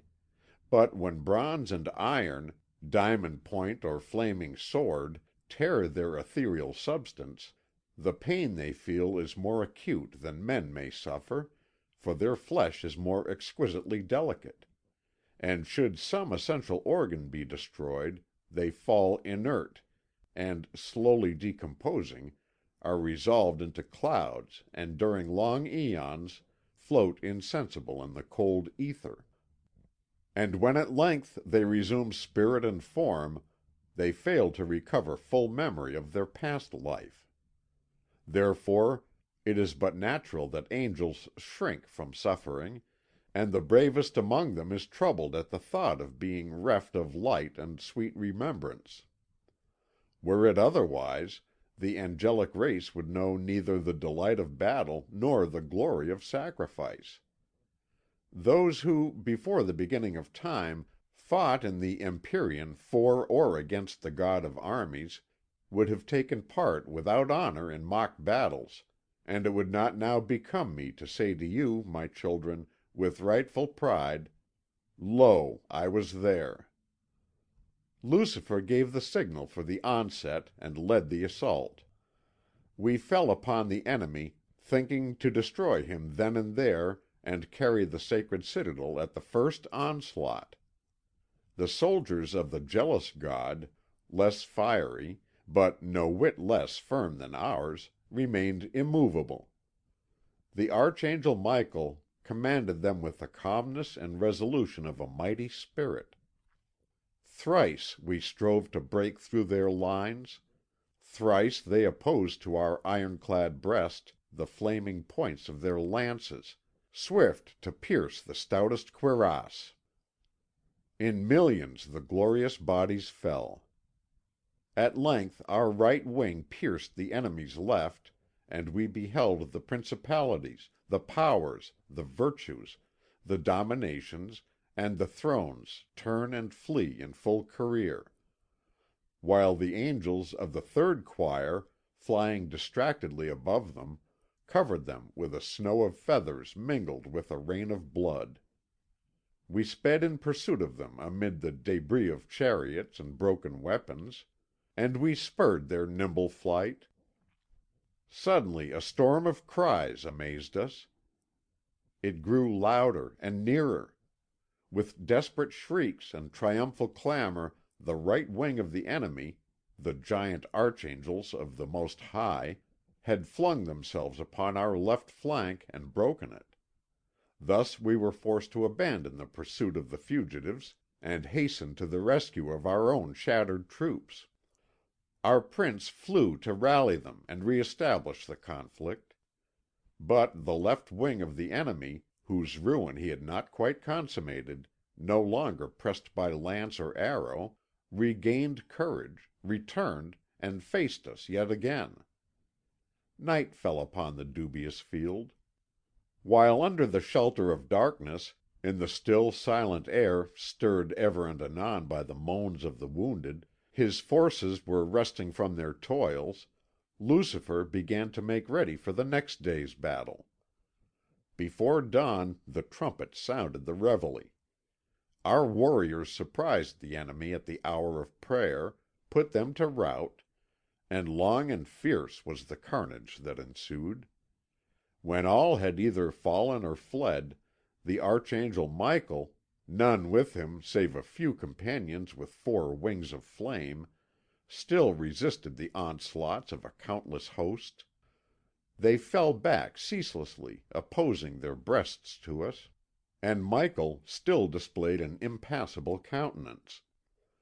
The sun had run a third of its course when we commenced to scale the mountain of God. An arduous ascent it was. Sweat ran from our brows, a dazzling light blinded us. Weighed down with steel, our feathery wings could not sustain us, but hope gave us wings that bore us up. The beautiful seraph, pointing with glittering hand, mounting ever higher and higher, showed us the way. All day long we slowly clomb the lofty heights which at evening were robed in azure, rose, and violet. The starry host appearing in the sky seemed as the reflection of our own arms. Infinite silence reigned above us. We went on, intoxicated with hope. All at once from the darkened sky lightning darted forth, the thunder muttered, and from the cloudy mountain top fell fire from heaven. Our helmets, our breastplates, were running with flames, and our bucklers broke under bolts sped by invisible hands. Lucifer, in the storm of fire, retained his haughty mien. In vain the lightning smote him; mightier than ever he stood erect, and still defied the foe.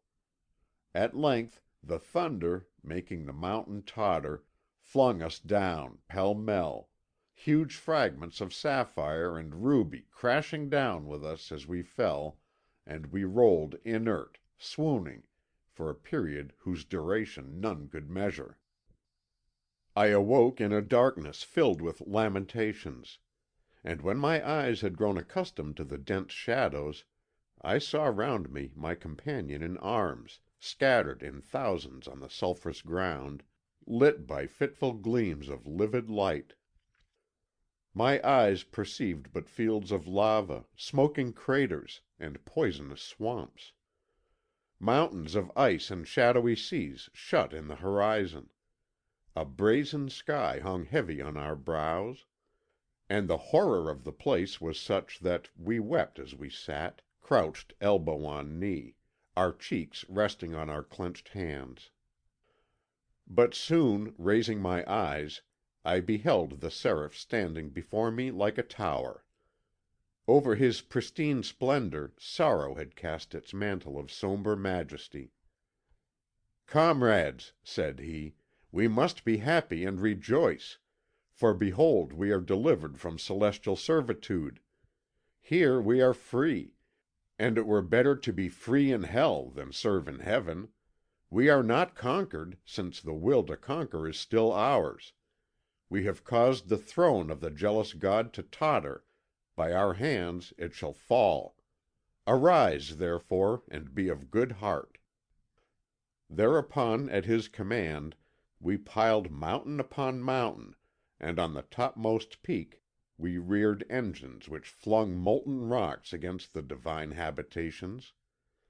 The celestial host was taken unaware, and from the abodes of glory there issued groans and cries of terror. And even then we thought to re-enter in triumph on our high estate.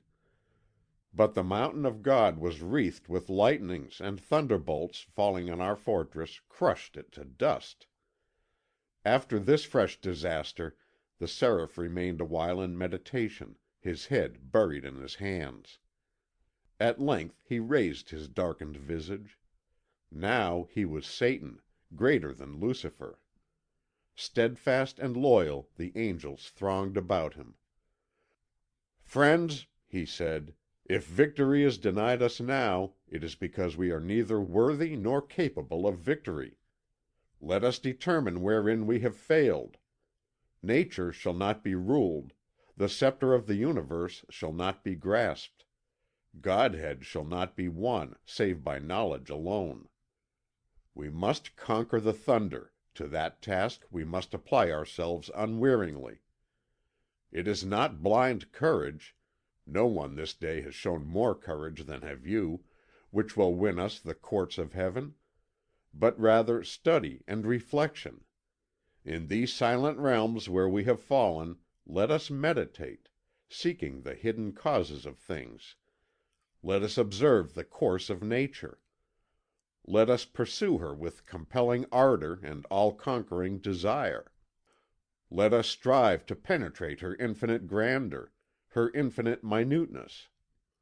Let us seek to know when she is barren and when she brings forth fruit; how she makes cold and heat, joy and sorrow, life and death; how she assembles and disperses her elements; how she produces both the light air we breathe and the rocks of diamond and sapphire whence we have been precipitated, the divine fire wherewith we have been scarred, and the soaring thought which stirs our minds. Torn with dire wounds, scorched by flame and by ice, let us render thanks to Fate which has sedulously opened our eyes, and let us rejoice at our lot. It is through pain that, suffering a first experience of nature, we have been roused to know her and to subdue her. When she obeys us, we shall be as gods. But even though she hide her mysteries forever from us, deny us arms and keep the secret of the thunder, we still must needs congratulate ourselves on having known pain. For pain has revealed to us new feelings, more precious and more sweet than those experienced in eternal bliss, and inspired us with love and pity unknown to heaven." These words of the seraph changed our hearts and opened up fresh hope to us. Our hearts were filled with a great longing for knowledge and love. Meanwhile the earth was coming into being. Its immense and nebulous orb took on hourly more shape and more certainty of outline. The waters which fed the seaweed, the madrepores and shellfish, and bore the light flotilla of the Nautilus upon their bosom, no longer covered in its entirety. They began to sink into beds, and already continents appeared, where, on the warm slime, amphibious monsters crawled. Then the mountains were overspread with forests, and diverse races of animals commenced to feed on the grass, the moss, the berries on the trees, and on the acorns. Then there took possession of cavernous shelters under the rocks a being who was cunning to wound with a sharpened stone the savage beasts, and by his ruses to overcome the ancient denizens of forest, plain, and mountain. Man entered painfully on his kingdom. He was defenseless and naked. His scanty hair afforded him but little protection from the cold. His hands ended in nails too frail to do battle with the claws of wild beasts, but the position of his thumb, in opposition to the rest of his fingers, allowed him easily to grasp the most diverse objects, and endowed him with a skill in default of strength. Without differing essentially from the rest of the animals, he was more capable than any others of observing and comparing. As he drew from his throat various sounds, it occurred to him to designate by a particular inflection of the voice whatever impinged upon his mind, and by this sequence of different sounds he was enabled to fix and communicate his ideas. His miserable lot and his painstaking spirit aroused the sympathy of the vanquished angels, who discerned in him an audacity equalling their own, and the germ of the pride that was at once their glory and their bane. They came in large numbers to be near him, to dwell on this young earth, whither their wings wafted them in effortless flight.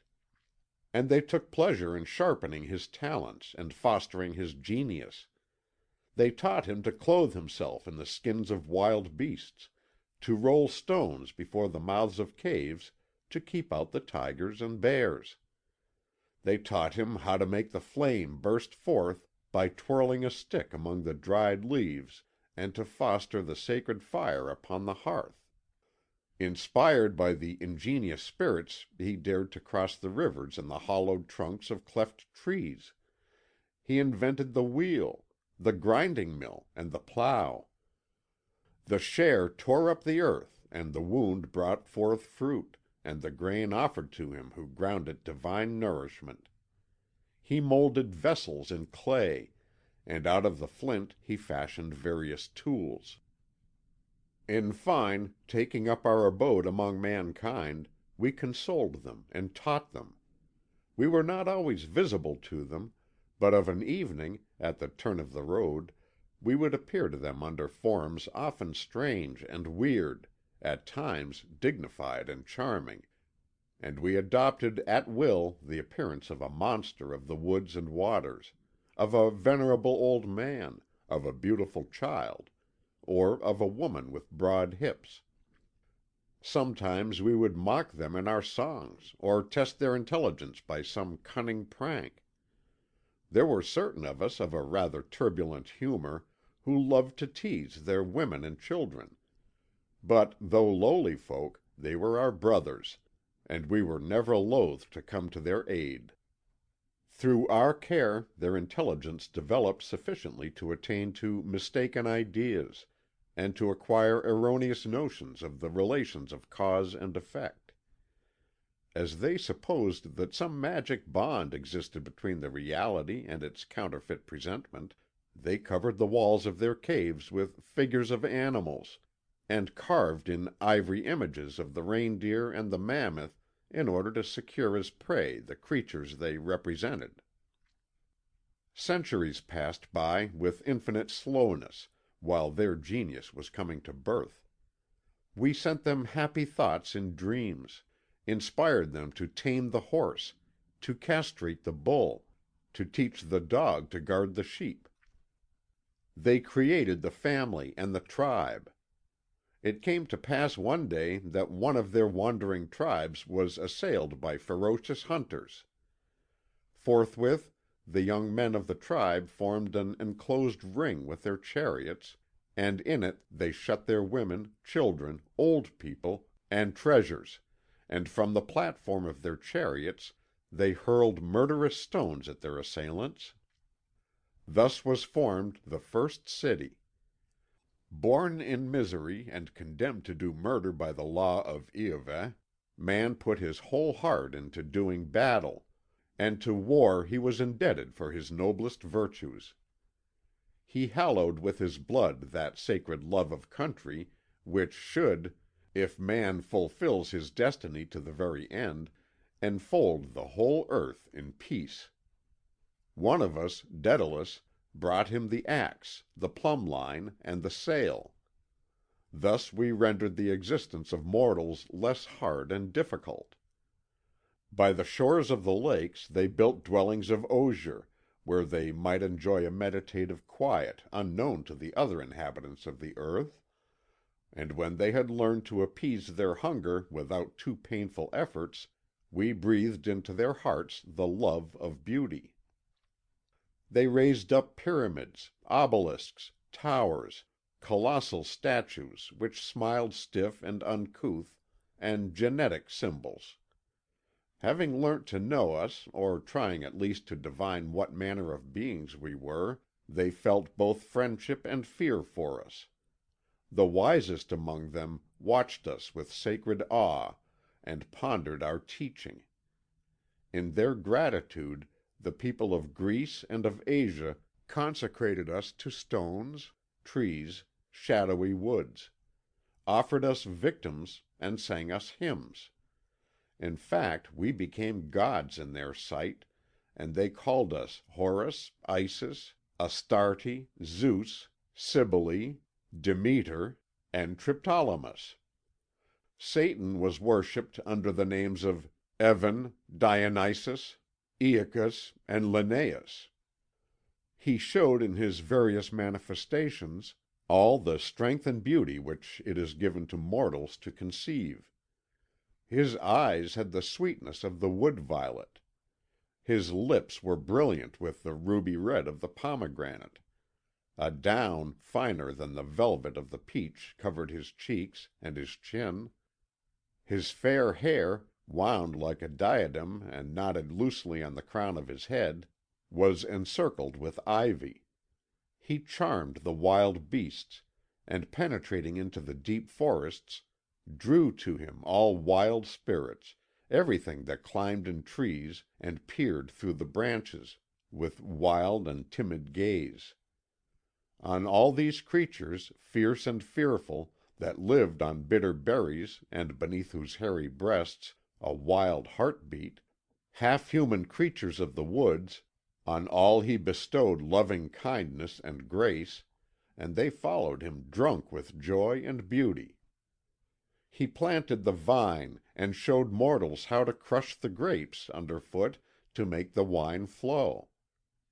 Magnificent and benign, he fared across the world, a long procession following in his train. To bear him company I took the form of a satyr. From my brow sprang two budding horns. My nose was flat, and my ears were pointed. Glands, like those of the goat, hung on my neck. A goat's tail moved with my moving loins, and my hairy legs ended in a black cloven hoof which beat the ground in cadence. Dionysus fared on his triumphal march over the world. In his company I passed through Lydia, the Phrygian fields, the scorching plains of Persia, Medea, bristling with hoar-frost, Arabia Felix, and rich Asia, where flourishing cities were laved by the waves of the sea.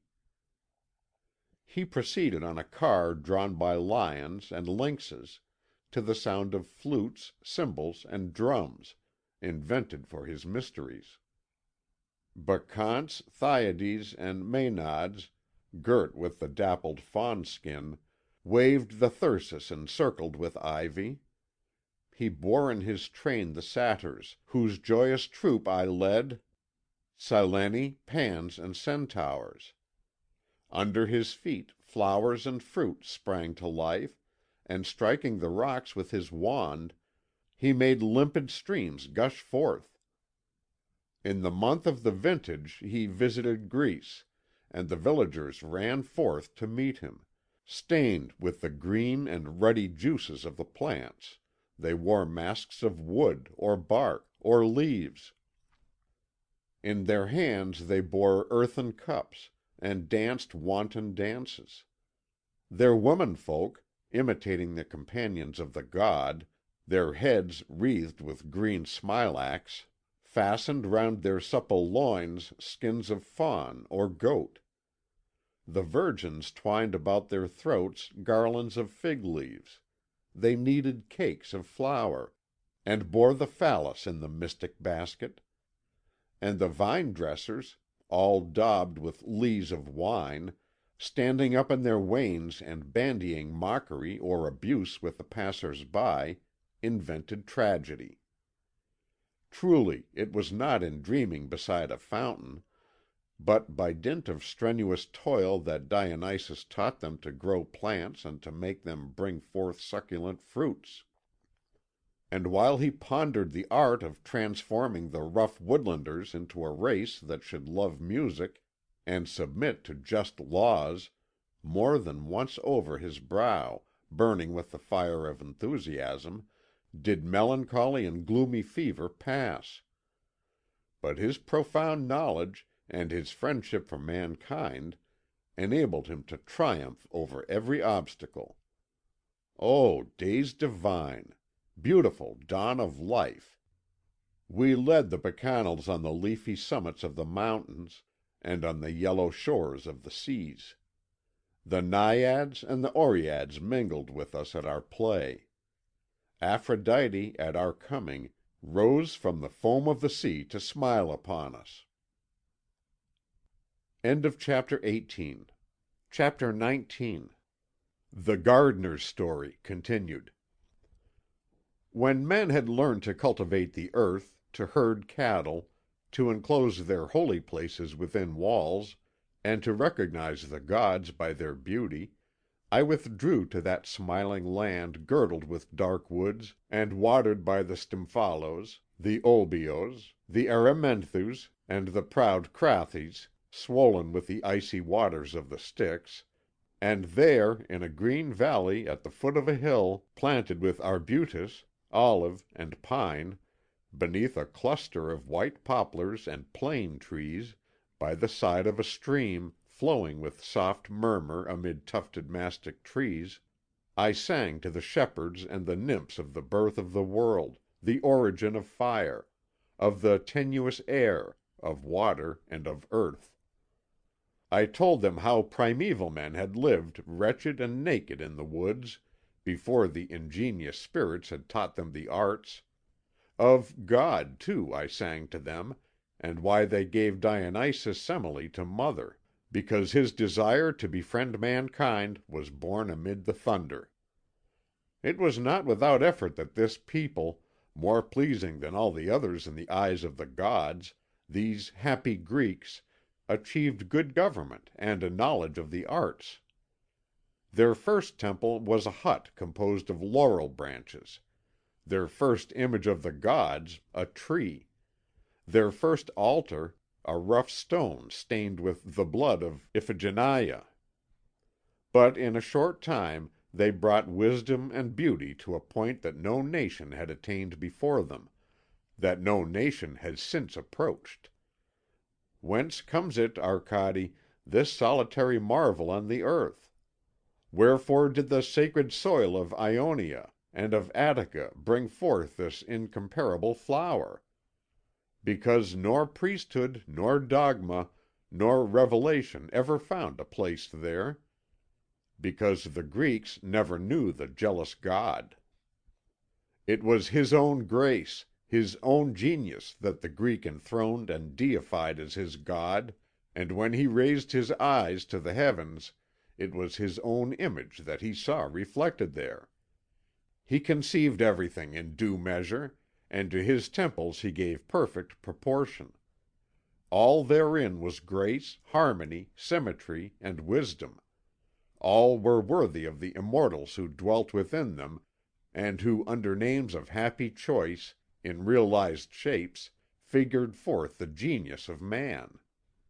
The columns which bore the marble architrave, the frieze and the cornice were touched with something human, which made them venerable; and sometimes one might see, as at Athens and at Delphi, beautiful young girls strong limbed and radiant upstaying the entablature of treasure house and sanctuary. O days of splendour, harmony, and wisdom! Dionysus resolved to repair to Italy, whither he was summoned under the name of Bacchus by a people eager to celebrate his mysteries. I took passage in his ship decked with tendrils of the vine, and landed under the eyes of the two brothers of Helen at the mouth of the yellow Tiber. Already under the teaching of the god, the inhabitants of Latium had learned to wed the vine to the young stripling elm. It was my pleasure to dwell at the foot of the Sabine hills in a valley crowned with trees and watered with pure springs. I gathered the verbena and the mallow in the meadows. The pale olive trees twisting their perforated trunks on the slope of the hill gave me of their unctuous fruit. There I taught a race of men with square heads who had not, like the Greeks, a fertile mind, but whose hearts were true, whose souls were patient, and who reverenced the gods. My neighbour, a rustic soldier, who for 15 years had bowed under the burden of his haversack, had followed the Roman eagle over land and sea, and had seen the enemies of the sovereign people flee before him. Now he drove his furrow with his 2 red oxen, starred with white between their spreading horns, while beneath the cabin's thatch his spouse, chaste and sedate of mien, pounded garlic in a bronze mortar and cooked the beans upon the sacred hearth, and I, his friend, seated near by under an oak, used to lighten his labours with the sound of my flute, and smile on his little children, when the sun, already low in the sky, was lengthening the shadows, and they returned from the wood all laden with branches. At the garden gate where the pears and pumpkins ripened, and where the lily and the evergreen acanthus bloomed, a figure of Priapus carved out of the trunk of a fig tree menaced thieves with his formidable emblem, and the reeds swaying with the wind over his head scared away the plundering birds. At new moon the pious husbandman made offering of a handful of salt and barley to his household gods, crowned with myrtle and with rosemary. I saw his children grow up, and his children's children, who kept in their hearts their early piety, and did not forget to offer sacrifice to Bacchus, to Diana, and to Venus, nor omit to pour fresh wines and scatter flowers into the fountains. But slowly they fell away from their old habits of patient toil and simplicity. I heard them complain when the torrent, swollen with many rains, compelled them to construct a dike to protect the paternal fields, and the rough Sabine wine grew unpleasing to their delicate palate. They went to drink the wines of Greece at the neighbouring tavern, and the hours slipped unheeded by, while within the arbour shade they watched the dance of the flute player, practised at swaying her supple limbs to the sound of the castanets. Lulled by murmuring leaves and whispering streams, the tillers of the soil took sweet repose, but between the poplars we saw along borders of the sacred way vast tombs, statues, and altars arise, and the rolling of the chariot wheels grew more frequent over the worn stones. A cherry sapling brought home by a veteran told us of the far distant conquests of a consul, and odes sung to the lyre related the victories of Rome, mistress of the world. All the countries where the great Dionysus had journeyed, changing wild beasts into men, and making the fruit and grain bloom and ripen beneath the passing of his Maenads, now breathed the Pax Romana. The nursling of the she-wolf, soldier and labourer, friend of conquered nations, laid out roads from the margin of the misty sea to the rocky slopes of the Caucasus. In every town rose the temple of Augustus and of Rome, and such was the universal faith in Latin justice that in the gorges of Thessaly or on the wooded borders of the Rhine the slave, ready to succumb under his iniquitous burden, called aloud on the name of Caesar. But why must it be that on this ill-starred globe of land and water all should perish and die, and the fairest things be ever the most fleeting? O adorable daughters of Greece! O science! O wisdom! O beauty! Kindly divinities, you were wrapped in heavy slumber ere you submitted to the outrages of the barbarians, who already in the marshy wastes of the north, and on the lonely steppes, ready to assail you, bestrode barebacked their little shaggy horses. While, dear Arcade, the patient legionary camped by the borders of the Phasis and the Tanais, the women and the priests of Asia and of monstrous Africa, invaded the Eternal City and troubled the sons of Remus with their magic spells. Until now Iahveh, the persecutor of the laborious demons, was unknown to the world that he pretended to have created, save to certain miserable Syrian tribes, ferocious like himself, and perpetually dragged from servitude to servitude.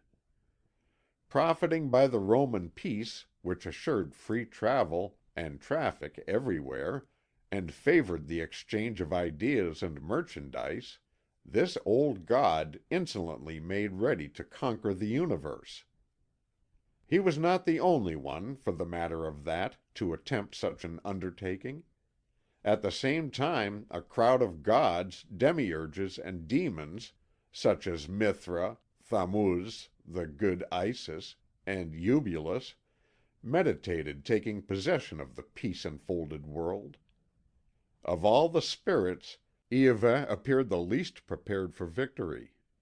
His ignorance, his cruelty, his ostentation, his Asiatic luxury, his disdain of laws, his affectation of rendering himself invisible, all these things were calculated to offend those Greeks and Latins who had absorbed the teaching of Dionysus and the Muses. He himself felt he was incapable of winning the allegiance of free men and of cultivated minds, and he employed cunning. To seduce their souls he invented a fable which, although not so ingenious as the myths wherein we have surrounded the spirits of our disciples of old, could, nevertheless, influence those feebler intellects which are to be found everywhere in great masses. He declared that men having committed a crime against him, an hereditary crime, should pay the penalty for it in their present life, and in the life to come, for mortals vainly imagine that their existence is prolonged in hell. And the astute Iahveh gave out that he had sent his own son to earth to redeem with his blood the debt of mankind. It is not credible that a penalty should redress a fault, and it is still less credible that the innocent should pay for the guilty. The sufferings of the innocent atone for nothing, and do but add one evil to another. Nevertheless, unhappy creatures were found to adore Iahveh and his son, the expiator, and to announce their mysteries as good tidings. We should not be surprised at this folly. Have we not seen many times indeed human beings who, poor and naked, prostrate themselves before all the phantoms of fear, and rather than follow the teaching of well-disposed demons, obey the commandments of cruel demiurges? Iahveh, by his cunning, took souls as in a net. But he did not gain therefrom, for his glorification, all that he expected. It was not he, but his son, who received the homage of mankind, and who gave his name to the new cult. He himself remained almost unknown upon earth. End of chapter 19. Chapter 20. The Gardener's Story continued. The new superstition spread at first over Syria and Africa. It won over the seaports where the filthy rabble swarm, and, penetrating into Italy, infected at first the courtesans and the slaves, and then made rapid progress among the middle classes of the towns. But for a long while the countryside remained undisturbed. As in the past, the villagers consecrated a pine tree to Diana, and sprinkled it every year with the blood of a young boar. They propitiated their Lares with the sacrifice of a sow, and offered to Bacchus, benefactor of mankind, a kid of dazzling whiteness, or if they were too poor for this, at least they had a little wine and a little flour from the vineyard and from the fields for their household gods. We had taught them that it sufficed to approach the altar with clean hands, and that the gods rejoiced over a modest offering. Nevertheless, the reign of Iahveh proclaimed its advent in 100 places by its extravagances. The Christians burnt books, overthrew temples, set fire to the towns, and carried on their ravages as far as the deserts. There thousands of unhappy beings, turning their fury against themselves, lacerated their sides with points of steel. And from the whole earth the sighs of voluntary victims rose up to God like songs of praise. My shadowy retreat could not escape for long from the fury of their madness.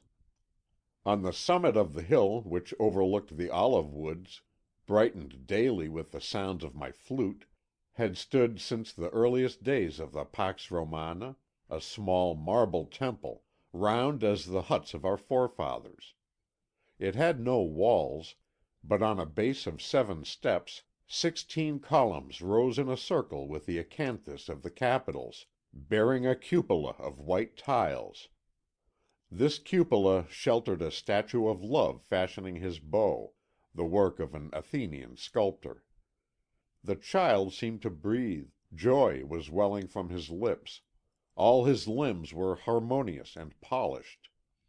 I honoured this image of the most powerful of all the gods, and I taught the villagers to bear to him as an offering a cup crowned with verbena and filled with wine 2 summers old.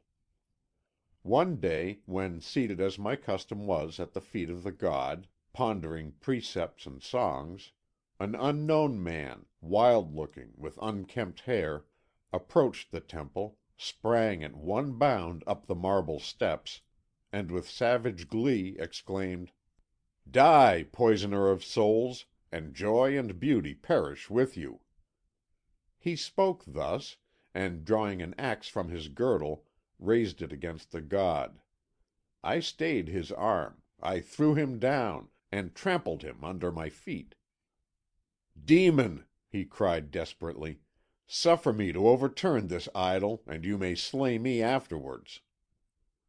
I heeded not his atrocious plea, but leaned with all my might on his chest, which cracked under my knee, and squeezing his throat with my 2 hands, I strangled the impious one.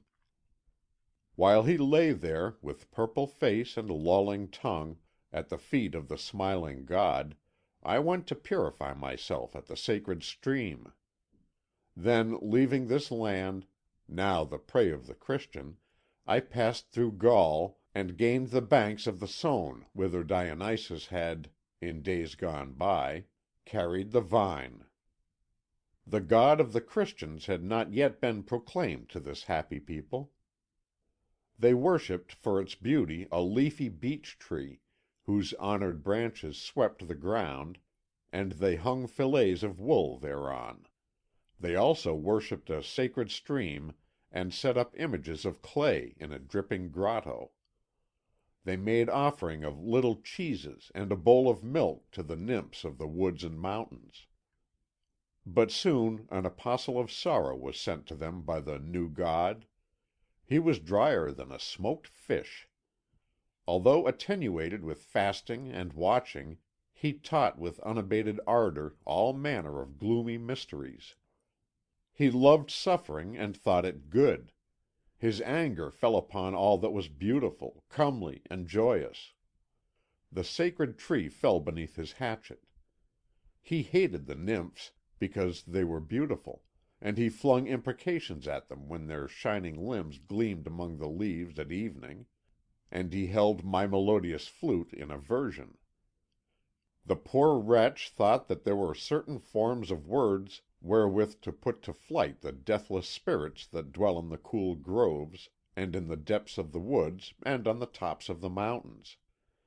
He thought to conquer us with a few drops of water over which he had pronounced certain words and made certain gestures. The nymphs, to avenge themselves, appeared to him at nightfall, and inflamed him with a desire which the foolish knave thought animal.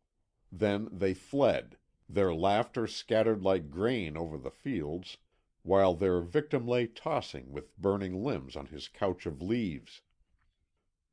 Thus do the divine nymphs laugh at exorcisers, and mock the wicked and their sordid chastity.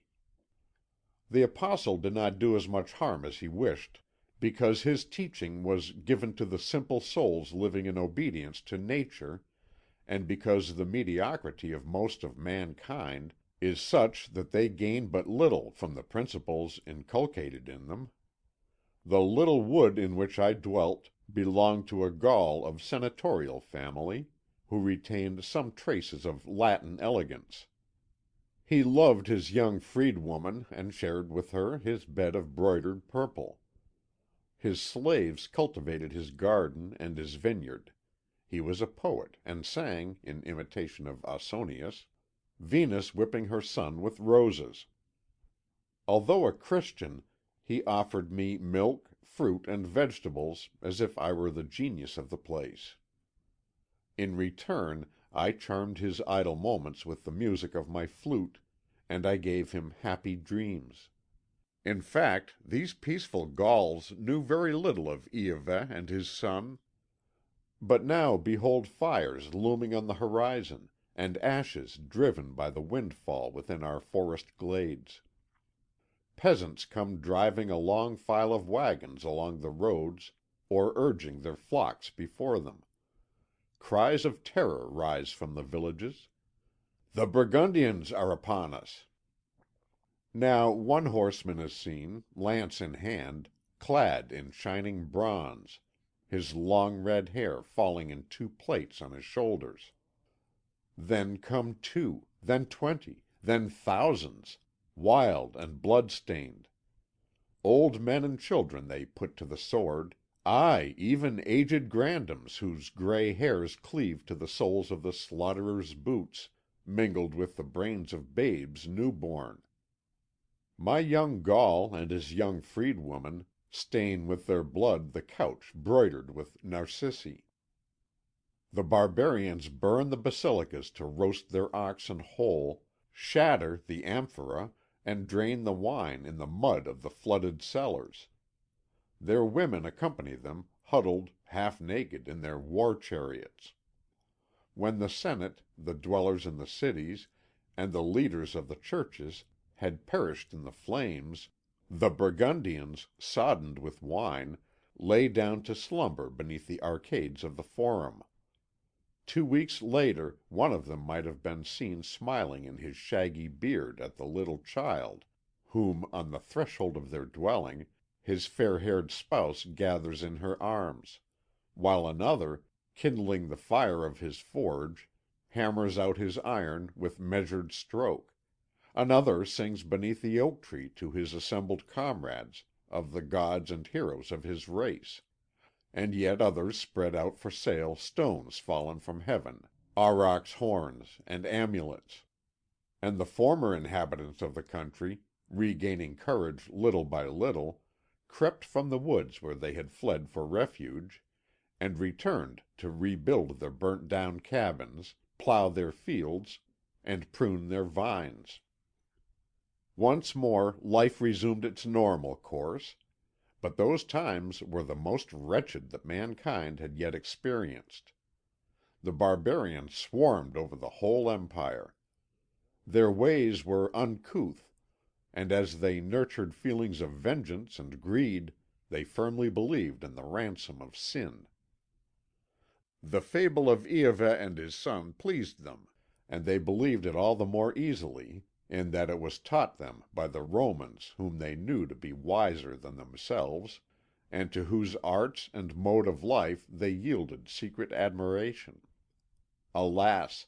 the heritage of Greece and Rome had fallen into the hands of fools. All knowledge was lost. In those days it was held to be a great merit to sing among the choir, and those who remembered a few sentences from the Bible passed for prodigious geniuses. There were still poets as there were birds, but their verse went lame in every foot.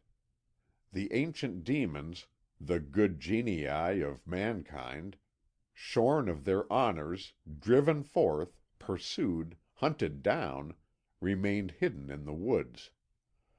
There, if they still showed themselves to men, they adopted, to hold them in awe, a terrible face, a red, green, or black skin, baleful eyes, an enormous mouth fringed with boar's teeth, horns, a tail, and sometimes a human face on their bellies.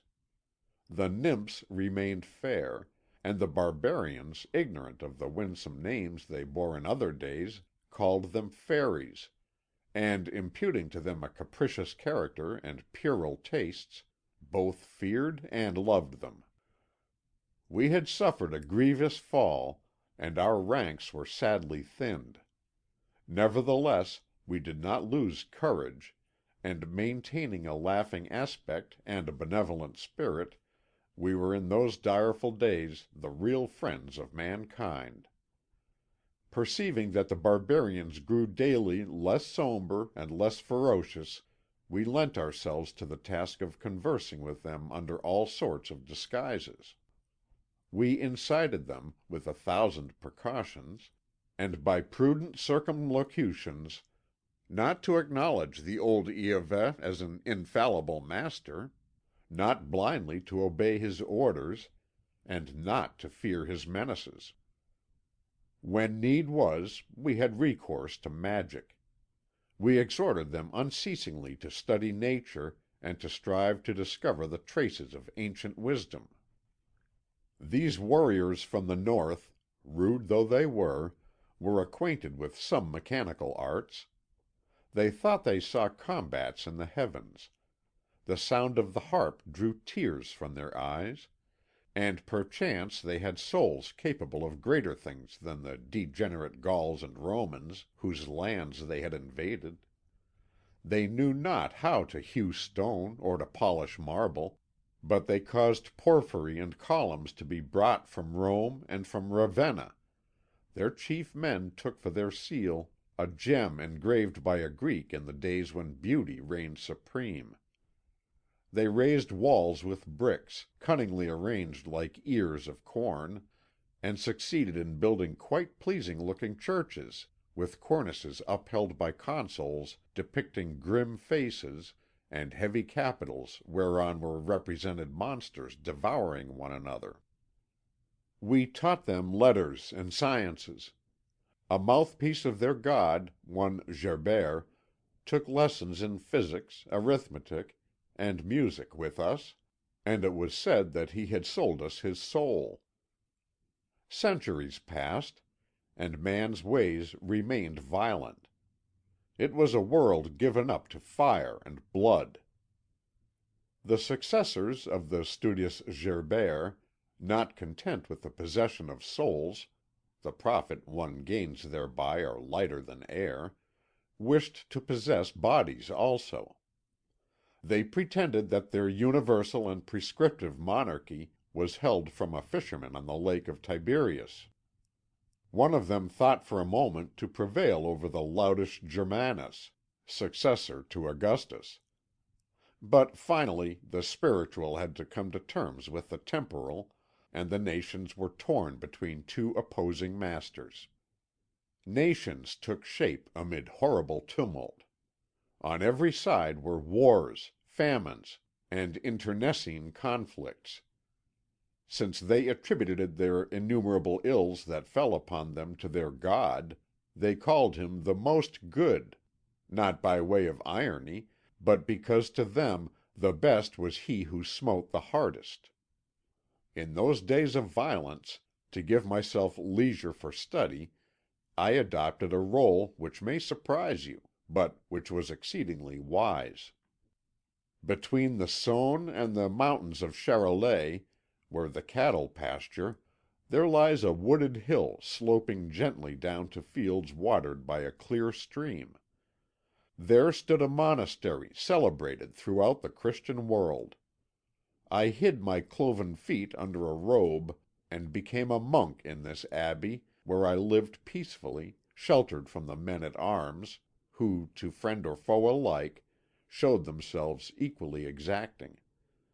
Man, who had relapsed into childhood, had all his lessons to learn over again. Brother Luke, whose cell was next to mine, studied the habits of animals, and taught us that the weasel conceives her young within her ear. I culled simples in the fields wherewith to soothe the sick, who until then were made by way of treatment to touch the relics of saints. In the abbey were several demons similar to myself, whom I recognized by their cloven feet and by their kindly speech. We joined forces in our endeavours to polish the rough minds of the monks. While the little children played at hopscotch under the abbey walls, our friends the monks devoted themselves to another game equally unprofitable, at which, nevertheless, I joined them, for one must kill time. That, when one comes to think of it, is the sole business of life. Our game was a game of words, which pleased our coarse yet subtle minds, set school fulminating against school, and put all Christendom in an uproar. We formed ourselves into two opposing camps. One camp maintained that before there were apples there was the apple, that before there were popinjays there was the popinjay, that before there were lewd and greedy monks there was the monk, lewdness and greed, that before there were feet and before there were posteriors in this world the kick in the posterior must have had existence for all eternity in the bosom of God.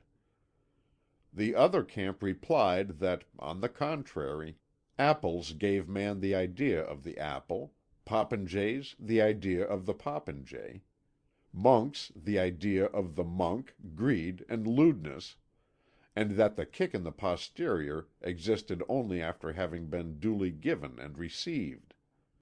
The players grew heated and came to fisticuffs. I was an adherent of the second party, which satisfied my reason better, and which was, in fact, condemned by the Council of Soissons. Meanwhile, not content with fighting among themselves, vassal against suzerain, suzerain against vassal, the great lords took it into their heads to go and fight in the East. They said, as well as I can remember, that they were going to deliver the tomb of the Son of God. They said so, but their adventurous and covetous spirit excited them to go forth and seek lands, women, slaves, gold, myrrh, and incense. These expeditions, need it be said, proved disastrous. But our thick-headed compatriots brought back with them the knowledge of certain crafts and Oriental art and a taste for luxury. Henceforth we had less difficulty in making them work and in putting them in the way of inventions. We built wonderfully beautiful churches, with daringly pierced arches, lancet-shaped windows, high towers, thousands of pointed spires, which, rising in the sky towards Iévè, bore at one and the same time the prayers of the humble and the threats of the proud, for it was all as much our doing as the work of men's hands.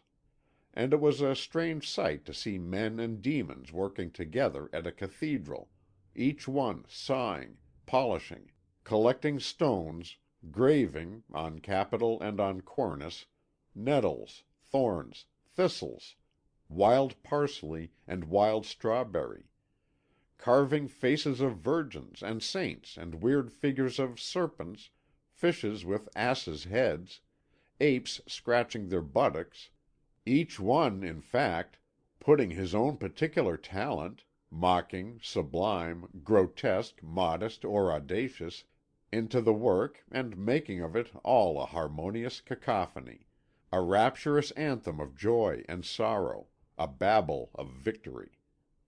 At our instigation the carvers, the goldsmiths, the enamellers, accomplished marvels and all the sumptuary arts flourished at once. There were silks at Lyons, tapestries at Arras, linen at Rheims, cloth at Rouen.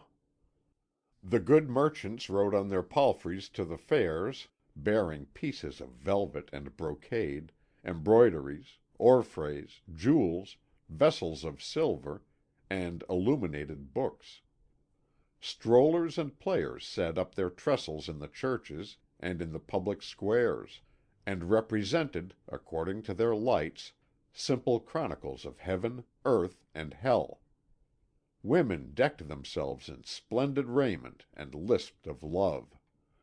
In the spring, when the sky was blue, nobles and peasants were possessed with the desire to make merry in the flower-strewn meadows. The fiddler tuned his instrument, and ladies, knights, and demoiselles, townfolk, villagers, and maidens, holding hands, began the dance. But suddenly war, pestilence, and famine entered the circle, and death, tearing the violin from the fiddler's hands, led the dance. Fire devoured village and monastery. The men at arms hanged the peasants on the signposts at the crossroads when they were unable to pay ransom, and bound pregnant women to tree trunks, where at night the wolves came and devoured the fruit within the womb. The poor people lost their senses. Sometimes, peace being re-established, and good times come again, they were seized with mad, unreasoning terror, abandoned their homes, and rushed hither and thither in troops, half naked, tearing themselves with iron hooks, and singing. I do not accuse Iahveh and his son of all this evil. Many ill things occurred without him, and even in spite of him. But where I recognize the instigation of the All Good, as they called him, was in the custom instituted by his pastors, and established throughout Christendom, of burning, to the sound of bells and the singing of psalms, both men and women who, taught by the demons, professed, concerning this God, opinions of their own.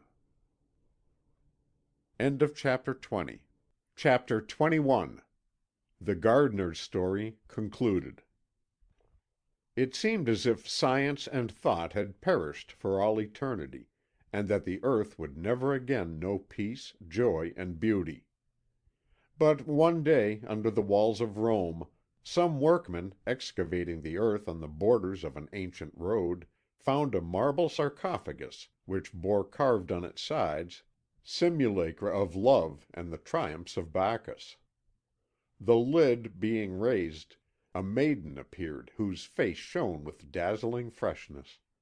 Her long hair spread over her white shoulders. She was smiling in her sleep.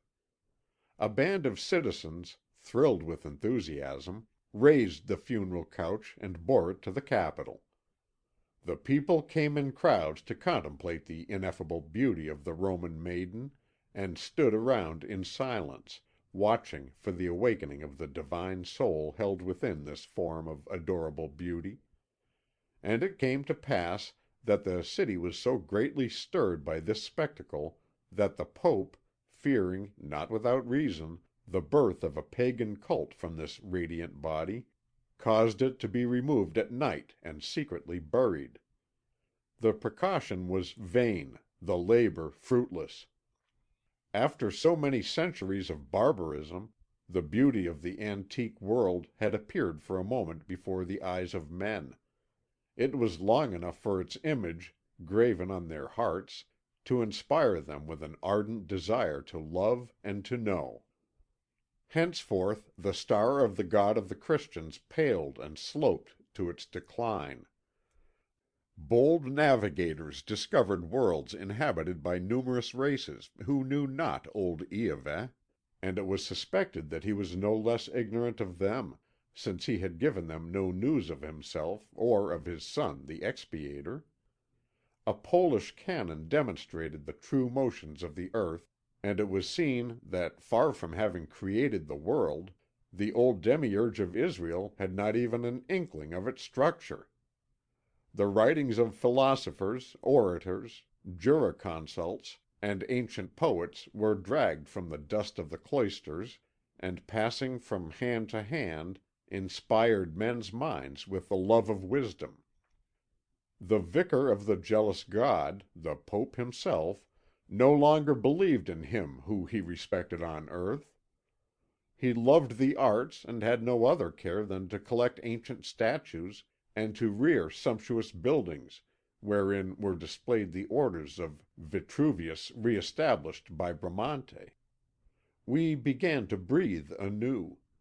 Already the old gods, recalled from their long exile, were returning to dwell upon earth.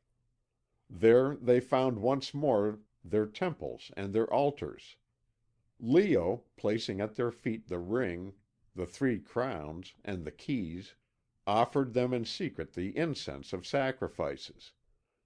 Already Polyhymnia, leaning on her elbow, had begun to resume the golden thread of her meditations. Already in the gardens the comely Graces and the nymphs and satyrs were weaving their mazy dances.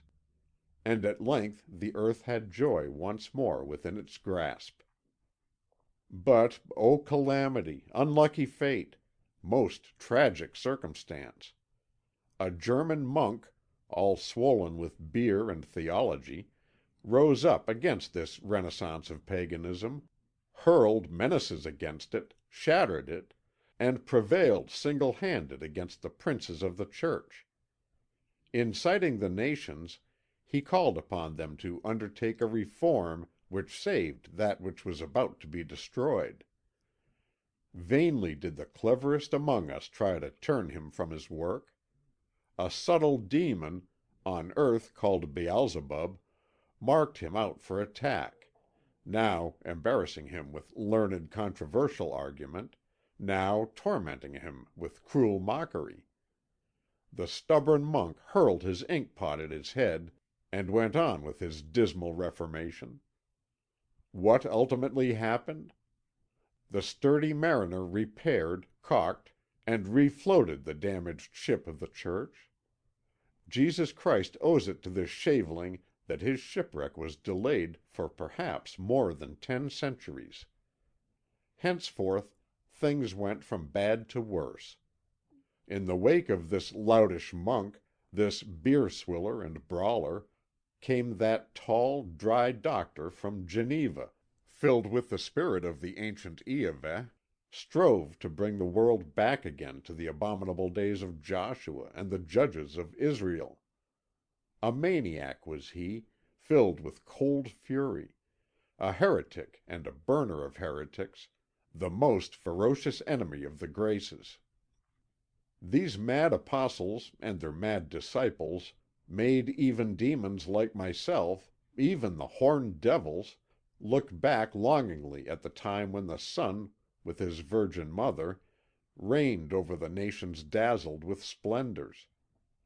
Cathedrals with their stone tracery delicate as lace, flaming roses of stained glass, frescoes painted in vivid colours, telling countless wondrous tales, rich orphreys, glittering enamel of shrines and reliquaries, gold of crosses and of monstrances, waxen tapers gleaming like starry galaxies amid the gloom of vaulted arches, organs with their deep-toned harmonies. All this doubtless was not the Parthenon, nor yet the Panathenaea, but it gladdened eyes and hearts. It was, at all events, beauty. And these cursed reformers would not suffer anything either pleasing or lovable. You should have seen them climbing in black swarms over doorways, plinths, spires, and bell towers, striking with senseless hammers those images in stone which the demons had carved working hand in hand with the master designers, those genial saints and dear holy women, and the touching idols of virgin mothers pressing their suckling to their heart. For, to be just, a little agreeable paganism had slipped into the cult of the jealous God. These monsters of heretics were for extirpating idolatry. We did our best, my companions and I, to hamper their horrible work, and I, for one, had the pleasure of flinging down some dozens from the top of the porches and galleries on the Cathedral Square, where their detestable brains got knocked out. The worst of it was that the Catholic Church also reformed herself and grew more mischievous than ever. In the pleasant land of France the seminarists and the monks were inflamed with unheard of fury against the ingenious demons and the men of learning. My prior was one of the most violent opponents of sound knowledge. For some time past my studious lucubrations had caused him anxiety, and perhaps he had caught sight of my cloven foot. The scoundrel searched my cell and found paper, ink, some Greek books newly printed, and some panpipes hanging on the wall. By these signs he knew me for an evil spirit, and had me thrown into a dungeon where I should have eaten the bread of suffering and drunk the waters of bitterness, had I not promptly made my escape by the window and sought refuge in the wooded groves among the nymphs and the fauns. Far and wide the lighted pyres cast the odour of charred flesh. Everywhere there were tortures, executions, broken bones, and tongues cut out. Never before had the spirit of Iahveh breathed forth such atrocious fury. However, it was not altogether in vain that men had raised the lid of the ancient sarcophagus and gazed upon the Roman Virgin. During this time of great terror, when Papists and Reformers rivalled one another in violence and cruelty, amidst all these scenes of torture, the mind of man was regaining strength and courage. It dared to look up to the heavens, and there it saw, not the old Jew drunk with vengeance, but Venus Urania, tranquil and resplendent. Then a new order of things was born. Then the great centuries came into being.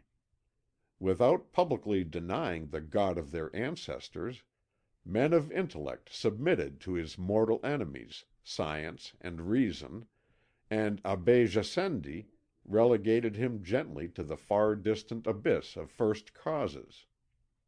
The kindly demons who teach and console unhappy mortals inspired the great minds of those days with discourses of all kinds, with comedies and tales told in the most polished fashion. Women invented conversation, the art of intimate letter writing, and politeness.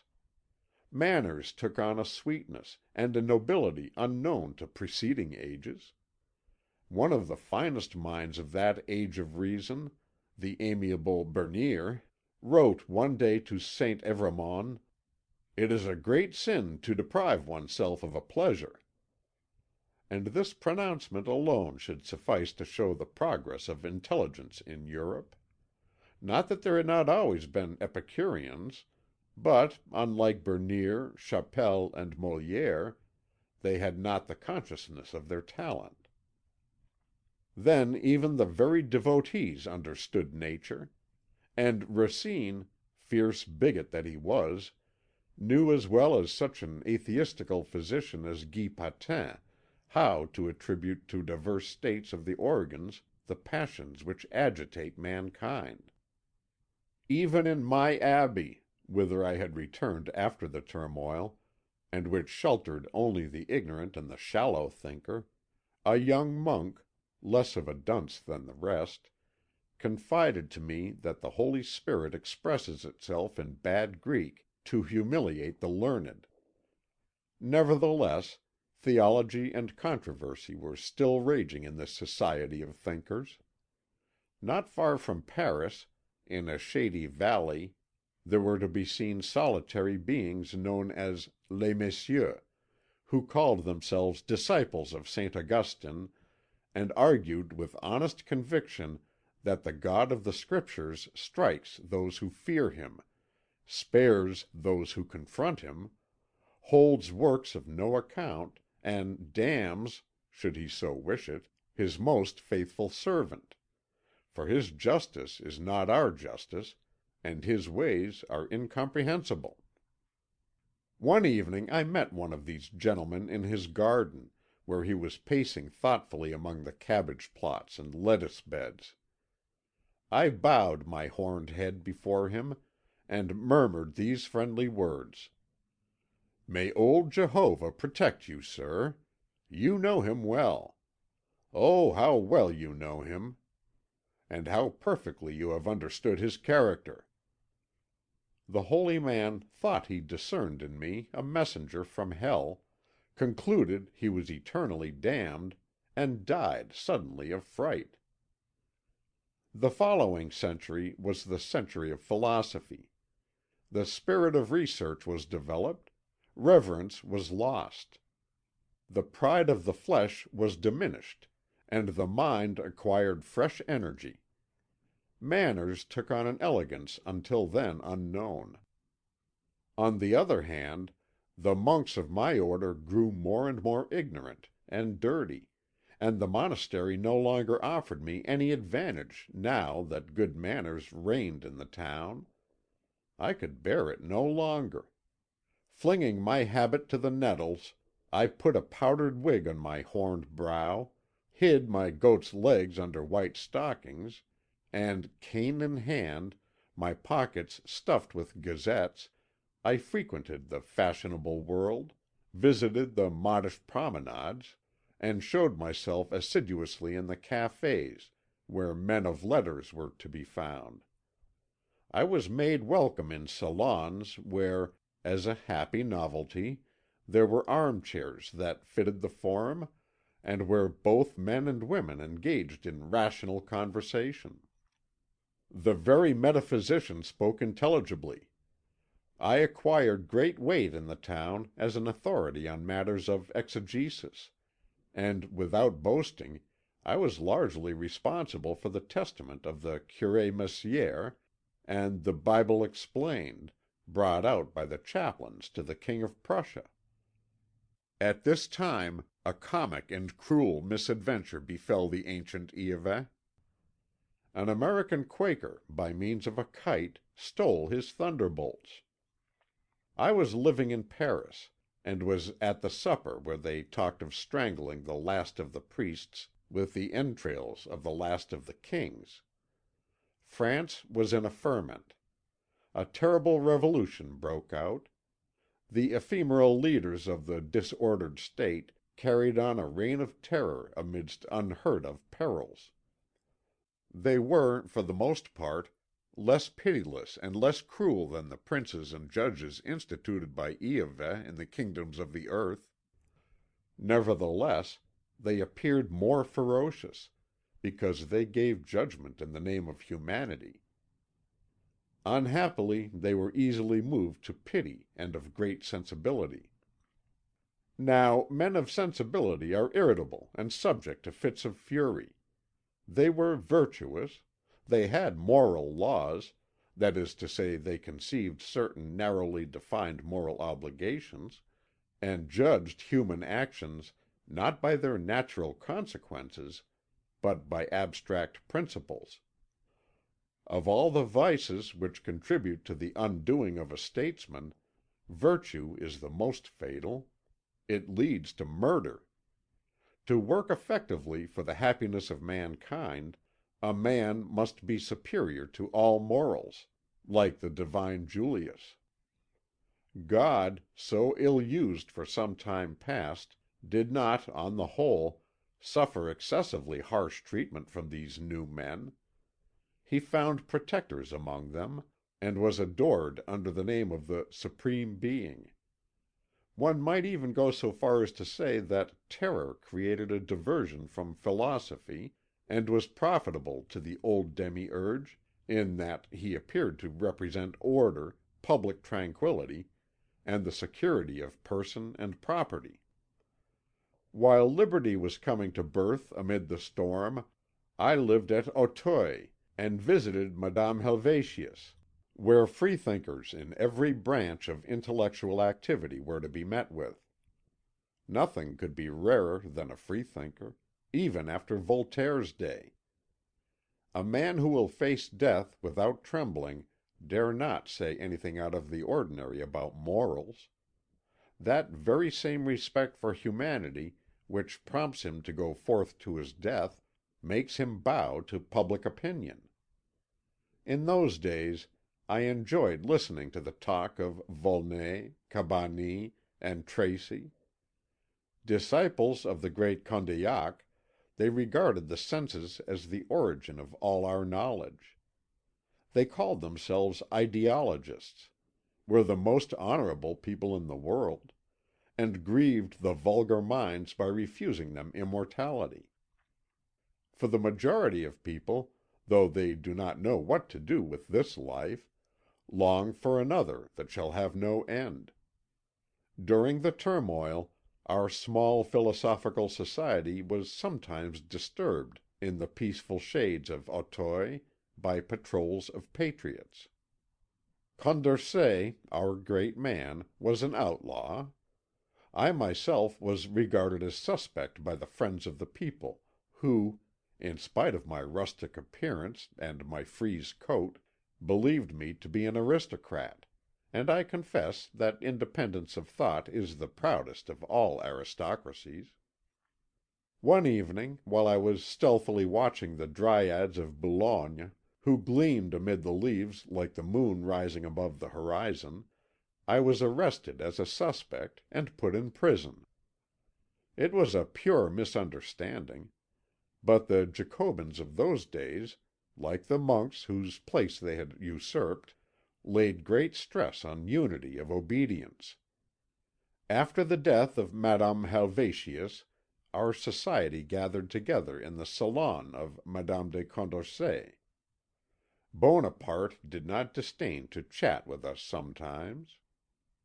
Recognizing him to be a great man, we thought him an ideologist like ourselves. Our influence in the land was considerable. We used it in his favour, and urged him towards the imperial throne, thinking to display to the world a second Marcus Aurelius. We counted on him to establish universal peace. He did not fulfil our expectations, and we were wrong-headed enough to be wroth with him for our own mistake. Without any doubt, he greatly surpassed all other men in quickness of intelligence, depth of dissimulation, and capacity for action.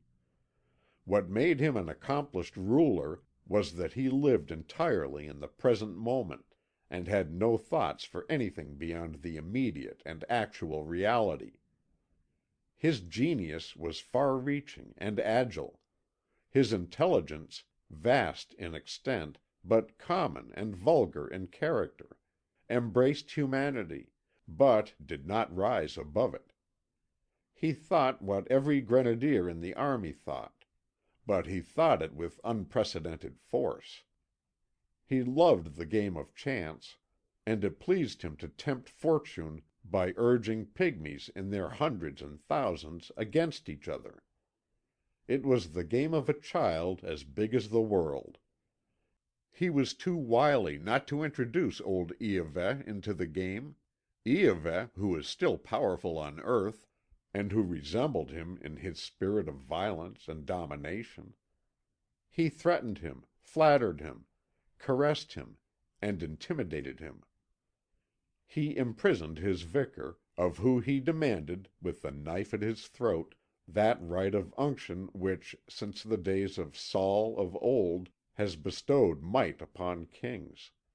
He restored the worship of the demiurge, sang Te Deums to him, and made himself known through him as God of the earth, in small catechisms scattered broadcast throughout the Empire. They united their thunders, and a fine uproar they made. While Napoleon's amusements were throwing Europe into a turmoil, we congratulated ourselves on our wisdom, a little sad, withal, at seeing the era of philosophy ushered in with massacre, torture, and war. The worst is that the children of the century, fallen into the most distressing disorder, formed the conception of a literary and picturesque Christianity, which betokens a degeneracy of mind really unbelievable, and finally fell into Romanticism. War and Romanticism, what terrible scourges! And how pitiful to see these same people nursing a childish and savage love for muskets and drums! They did not understand that war, which trained the courage and founded the cities of barbarous and ignorant men, brings to the victor himself but ruin and misery, and is nothing but a horrible and stupid crime when nations are united together by common bonds of art, science, and trade. Insane Europeans who plot to cut each other's throats, now that one and the same civilization enfolds and unites them all. I renounced all converse with these madmen, and withdrew to this village, where I devoted myself to gardening. The peaches in my orchard remind me of the sun-kissed skin of the Maenads. For mankind I have retained my old friendship, a little admiration, and much pity, and I await, while cultivating this enclosure, that still distant day when the great Dionysus shall come, followed by his fauns and his bacchantes, to restore beauty and gladness to the world, and bring back the Golden Age. I shall fare joyously behind his car, and who knows if in that day of triumph mankind will be there for us to see? Who knows whether their worn-out race will not have already fulfilled its destiny, and whether other beings will not rise upon the ashes and ruins of what once was man and his genius? Who knows if winged beings will not have taken possession of the terrestrial empire? Even then the work of the good demons will not be ended. They will teach a winged race arts and the joy of life. End of chapter 21. Chapter 22, wherein we are shown the interior of a bric-a-brac shop, and see how Père Guinardon's guilty happiness is marred by the jealousy of a lovelorn dame. Père Guinardon, as Zéphyrine had faithfully reported to Monsieur Sariette, smuggled out the pictures, furniture, and curios stored in his attic in the Rue Princesse, his studio he called it, and used them to stock a shop he had taken in the Rue de Courcelles. Thither he went to take up his abode, leaving Zéphyrine, with whom he had lived for 50 years, without a bed or a saucepan or a penny to call her own, except 18 pence the poor creature had in her purse. Père Guinardon opened an old picture and curiosity shop, and in it he installed the fair Octavie. The shop front presented an attractive appearance. There were Flemish angels in green copes, after the manner of Gérard David, a Salomé of the Luini school, a Saint Barbara in painted wood of French workmanship, Limoges enamel work, Bohemian and Venetian glass, dishes from Urbino. There were specimens of English point lace, which, if her tale was true, had been presented to Zéphyrine, in the days of her radiant girlhood, by the Emperor Napoleon III. Within there were golden articles that glinted in the shadows, while pictures of Christ, the Apostles, high-bred dames, and nymphs also presented themselves to the gaze. There was one canvas that was turned face to the wall, so that it should only be looked at by connoisseurs, and connoisseurs are scarce.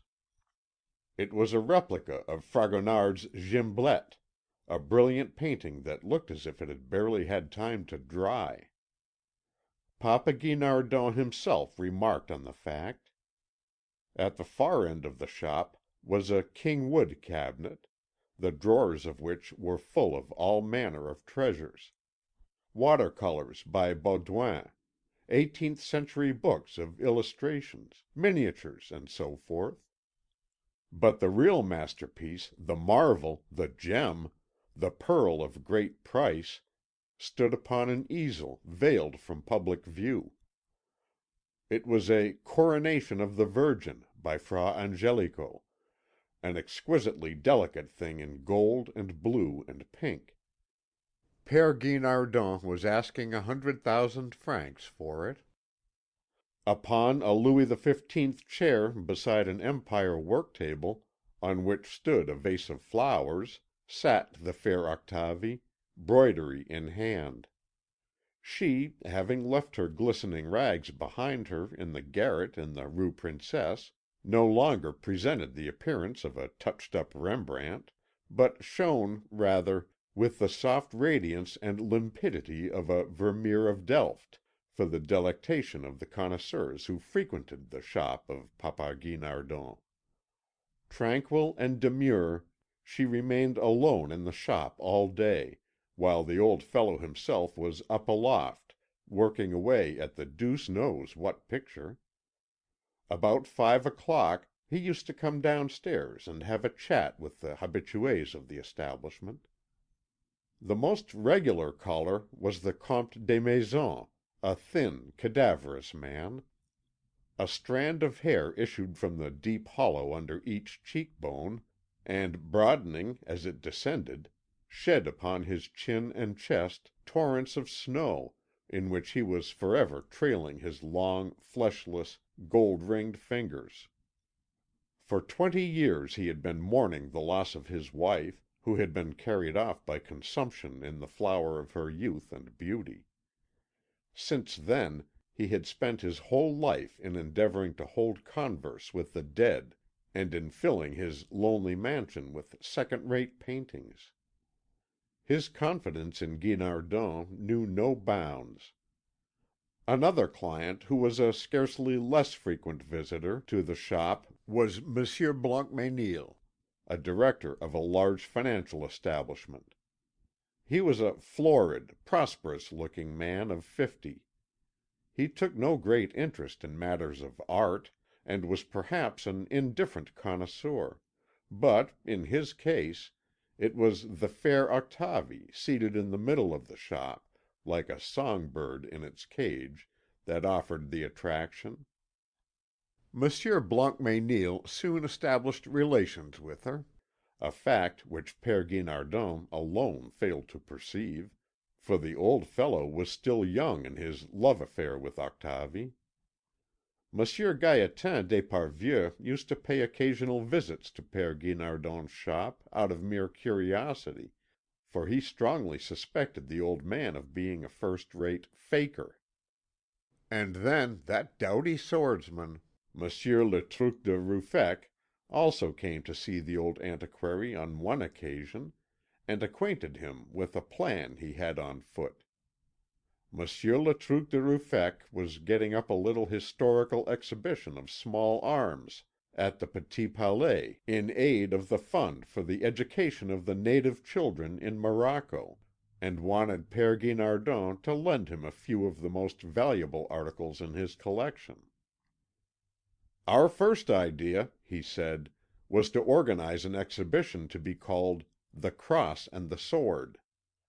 The juxtaposition of the two words will make the idea which has prompted our undertaking sufficiently clear to you. It was an idea pre eminently patriotic and Christian which led us to associate the sword, which is the symbol of honour, with the cross, which is the symbol of salvation. It was hoped that our work would be graced by the distinguished patronage of the Minister of War and Monseigneur Cachepot. Unfortunately, there were difficulties in the way, and the full realization of the project had to be deferred. In the meantime we are limiting our exhibition to the sword. I have drawn up an explanatory note indicating the significance of the demonstration." Having delivered himself of these remarks, Monsieur Le Truc de Ruffec produced a pocket case stuffed full of papers. Picking out, from a medley of judgment summonses and other odds and ends, a little piece of very crumpled paper, he exclaimed, "Ah, here it is!" and proceeded to read as follows: "The sword is a fierce virgin. It is par excellence the Frenchman's weapon. And now, when patriotic sentiment, after suffering an all too protracted eclipse, is beginning to shine forth again more ardently than ever. And so forth, you see?" And he repeated his request for some really fine specimen to be placed in the most conspicuous position in the exhibition, to be held on behalf of the little native children of Morocco, of which General d'Esparvieu was to be honorary president. Arms and armour were by no means Père Guinardon's strong point. He dealt principally in pictures, drawings, and books. But he was never to be taken unawares. He took down a rapier with a gilt colander shaped hilt, a highly typical piece of workmanship of the Louis XIII through Napoleon III period, and presented it to the exhibition promoter, who, while contemplating it with respect, maintained a diplomatic silence. "I have something better still in here," said the antiquary, and he produced from his inner shop, where it had been lying among the walking sticks and umbrellas, a real demon of a sword, adorned with fleurs de lis, a genuine royal relic. It was the sword of Philippe Auguste, as worn by an actor at the Odéon, when Agnès de Méranie was being performed in 1846. Guinardon held it point downwards, as though it were a cross, clasping his hands piously on the crossbar. He looked as loyal as the sword itself. "Have her for your exhibition," said he. "The damsel is well worth it. Bouvines is her name." "If I find a buyer for it," said Monsieur Le Truc de Ruffec, twirling his enormous moustachios, "I suppose you will allow me a little commission?" Some days later, Père Guinardon was mysteriously displaying a picture to the Comte Desmaisons and Monsieur Blancmesnil. It was a newly discovered work of El Greco, an amazingly fine example of the master's later style. It represented a St. Francis of Assisi standing erect upon Mount Alverno. He was mounting heavenward, like a column of smoke, and was plunging into the regions of the clouds a monstrously narrow head that the distance rendered smaller still. In fine, it was a real, very real, nay, too real El Greco.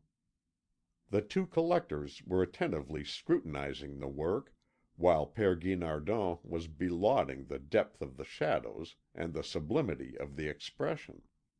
He was raising his arms aloft to convey an idea of the greatness of Theotocopuli, who derived from Tintoretto, whom, however, he surpassed in loftiness by 100 cubits.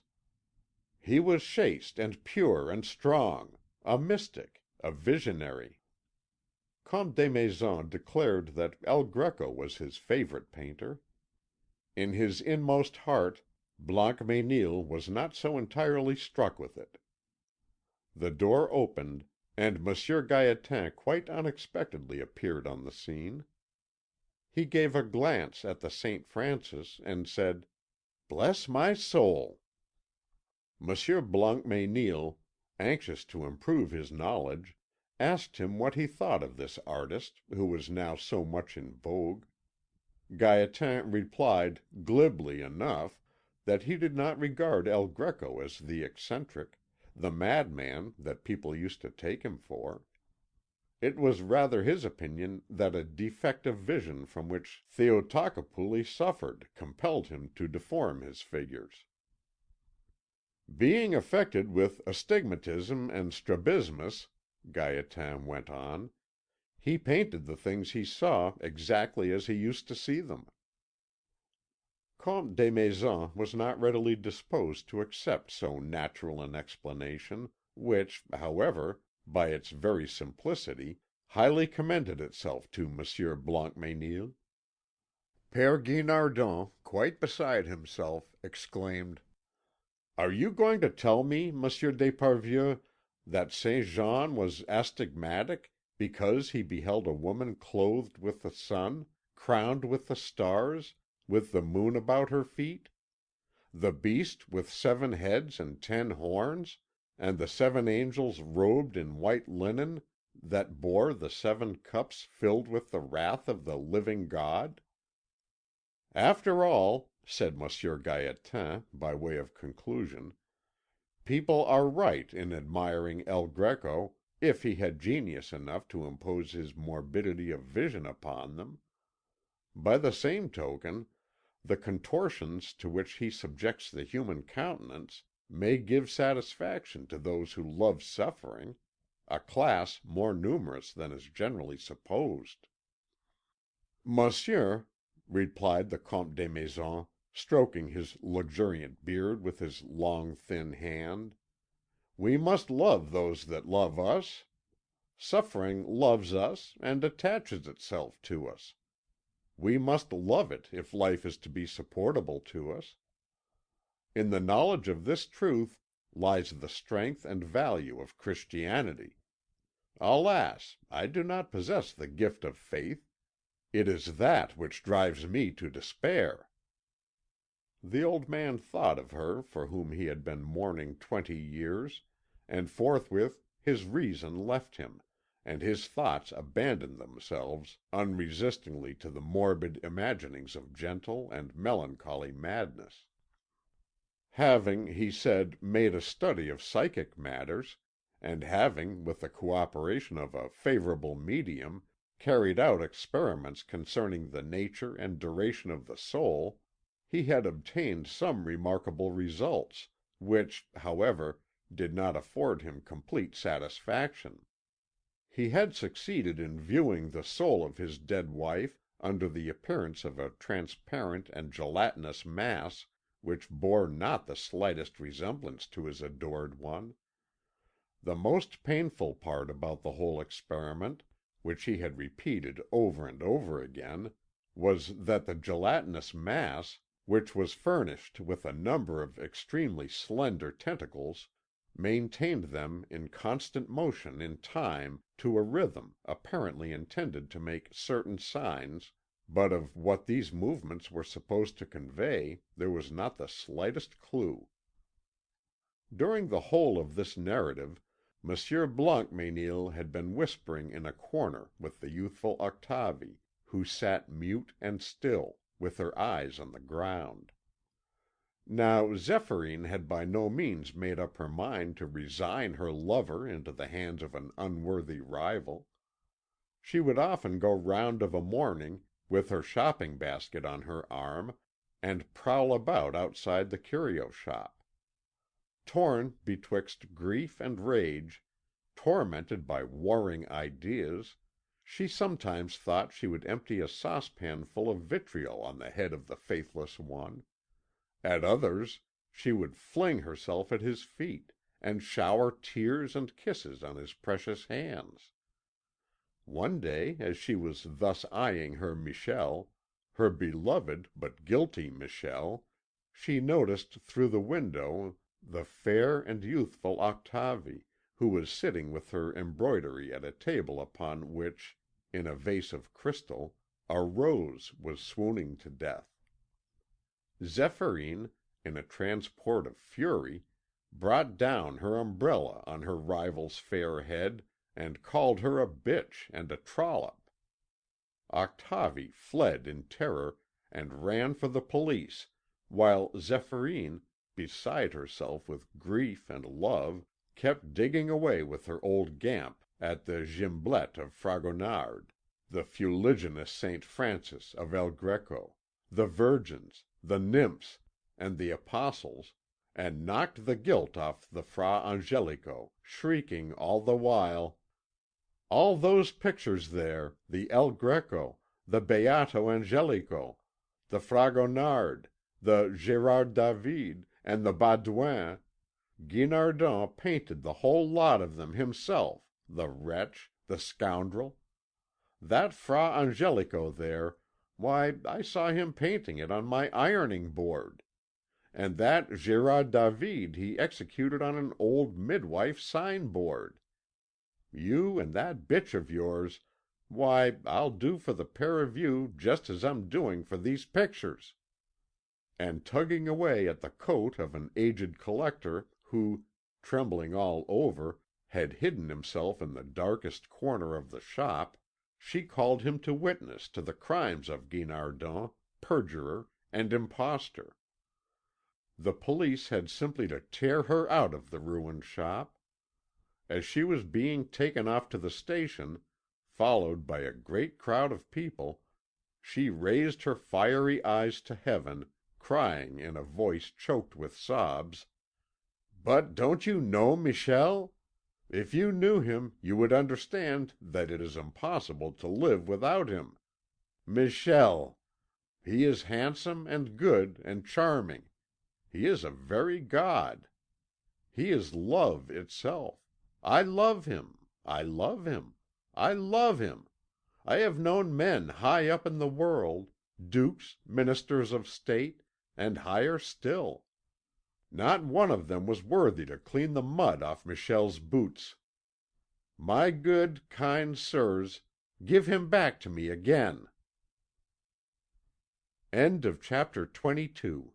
Chapter 23, wherein we are permitted to observe the admirable character of Bouchotte, who resists violence, but yields to love. After that, let no one call the author a misogynist. On coming away from the Baron Everdingen's, Prince Istar went to have a few oysters and a bottle of white wine at an eating house in the market. Then, being prudent as well as powerful, he paid a visit to his friend, Théophile Belais, for his pockets were full of bombs, and he wanted to secrete them in the musician's cupboard.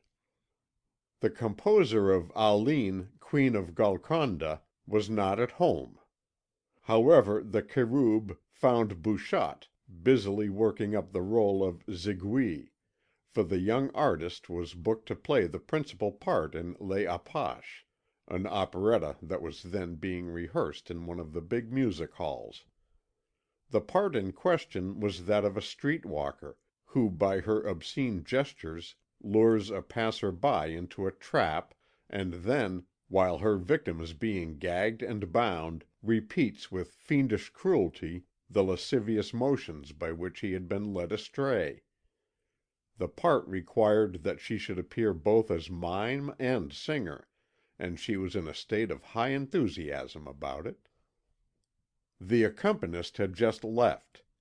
Prince Istar seated himself at the piano, and Bouchotte resumed her task. Her movements were unseemly and delicious.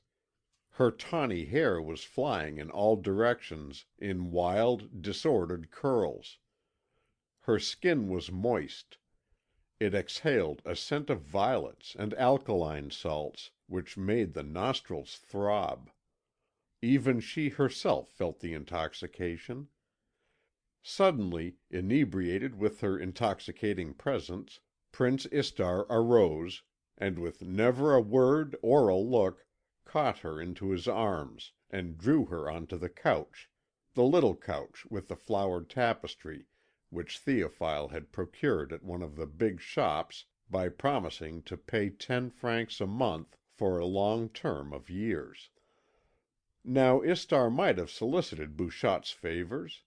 He might have invited her to a rapid and, withal, a mutual embrace, and, despite her preoccupation and excitement, she would not have refused him. But Bouchotte was a girl of spirit.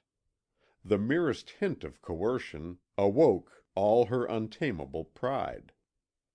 She would consent of her own accord, yes, but be mastered, never. She would readily yield to love, curiosity, pity, to less than that even, but she would die rather than yield to force.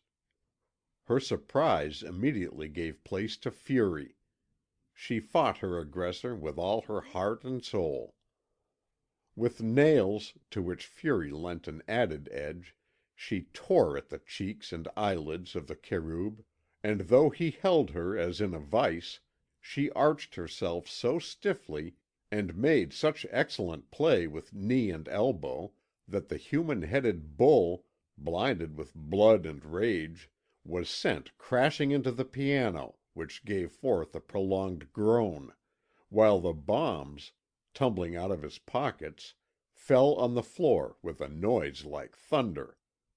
And Bouchotte, with dishevelled locks and one breast bare, beautiful and terrible, stood brandishing the poker over the prostrate giant, crying: "Be off with you, or I'll put your eyes out." Prince Istar went to wash himself in the kitchen, and plunged his gory visage into a basin, where some haricot beans lay soaking.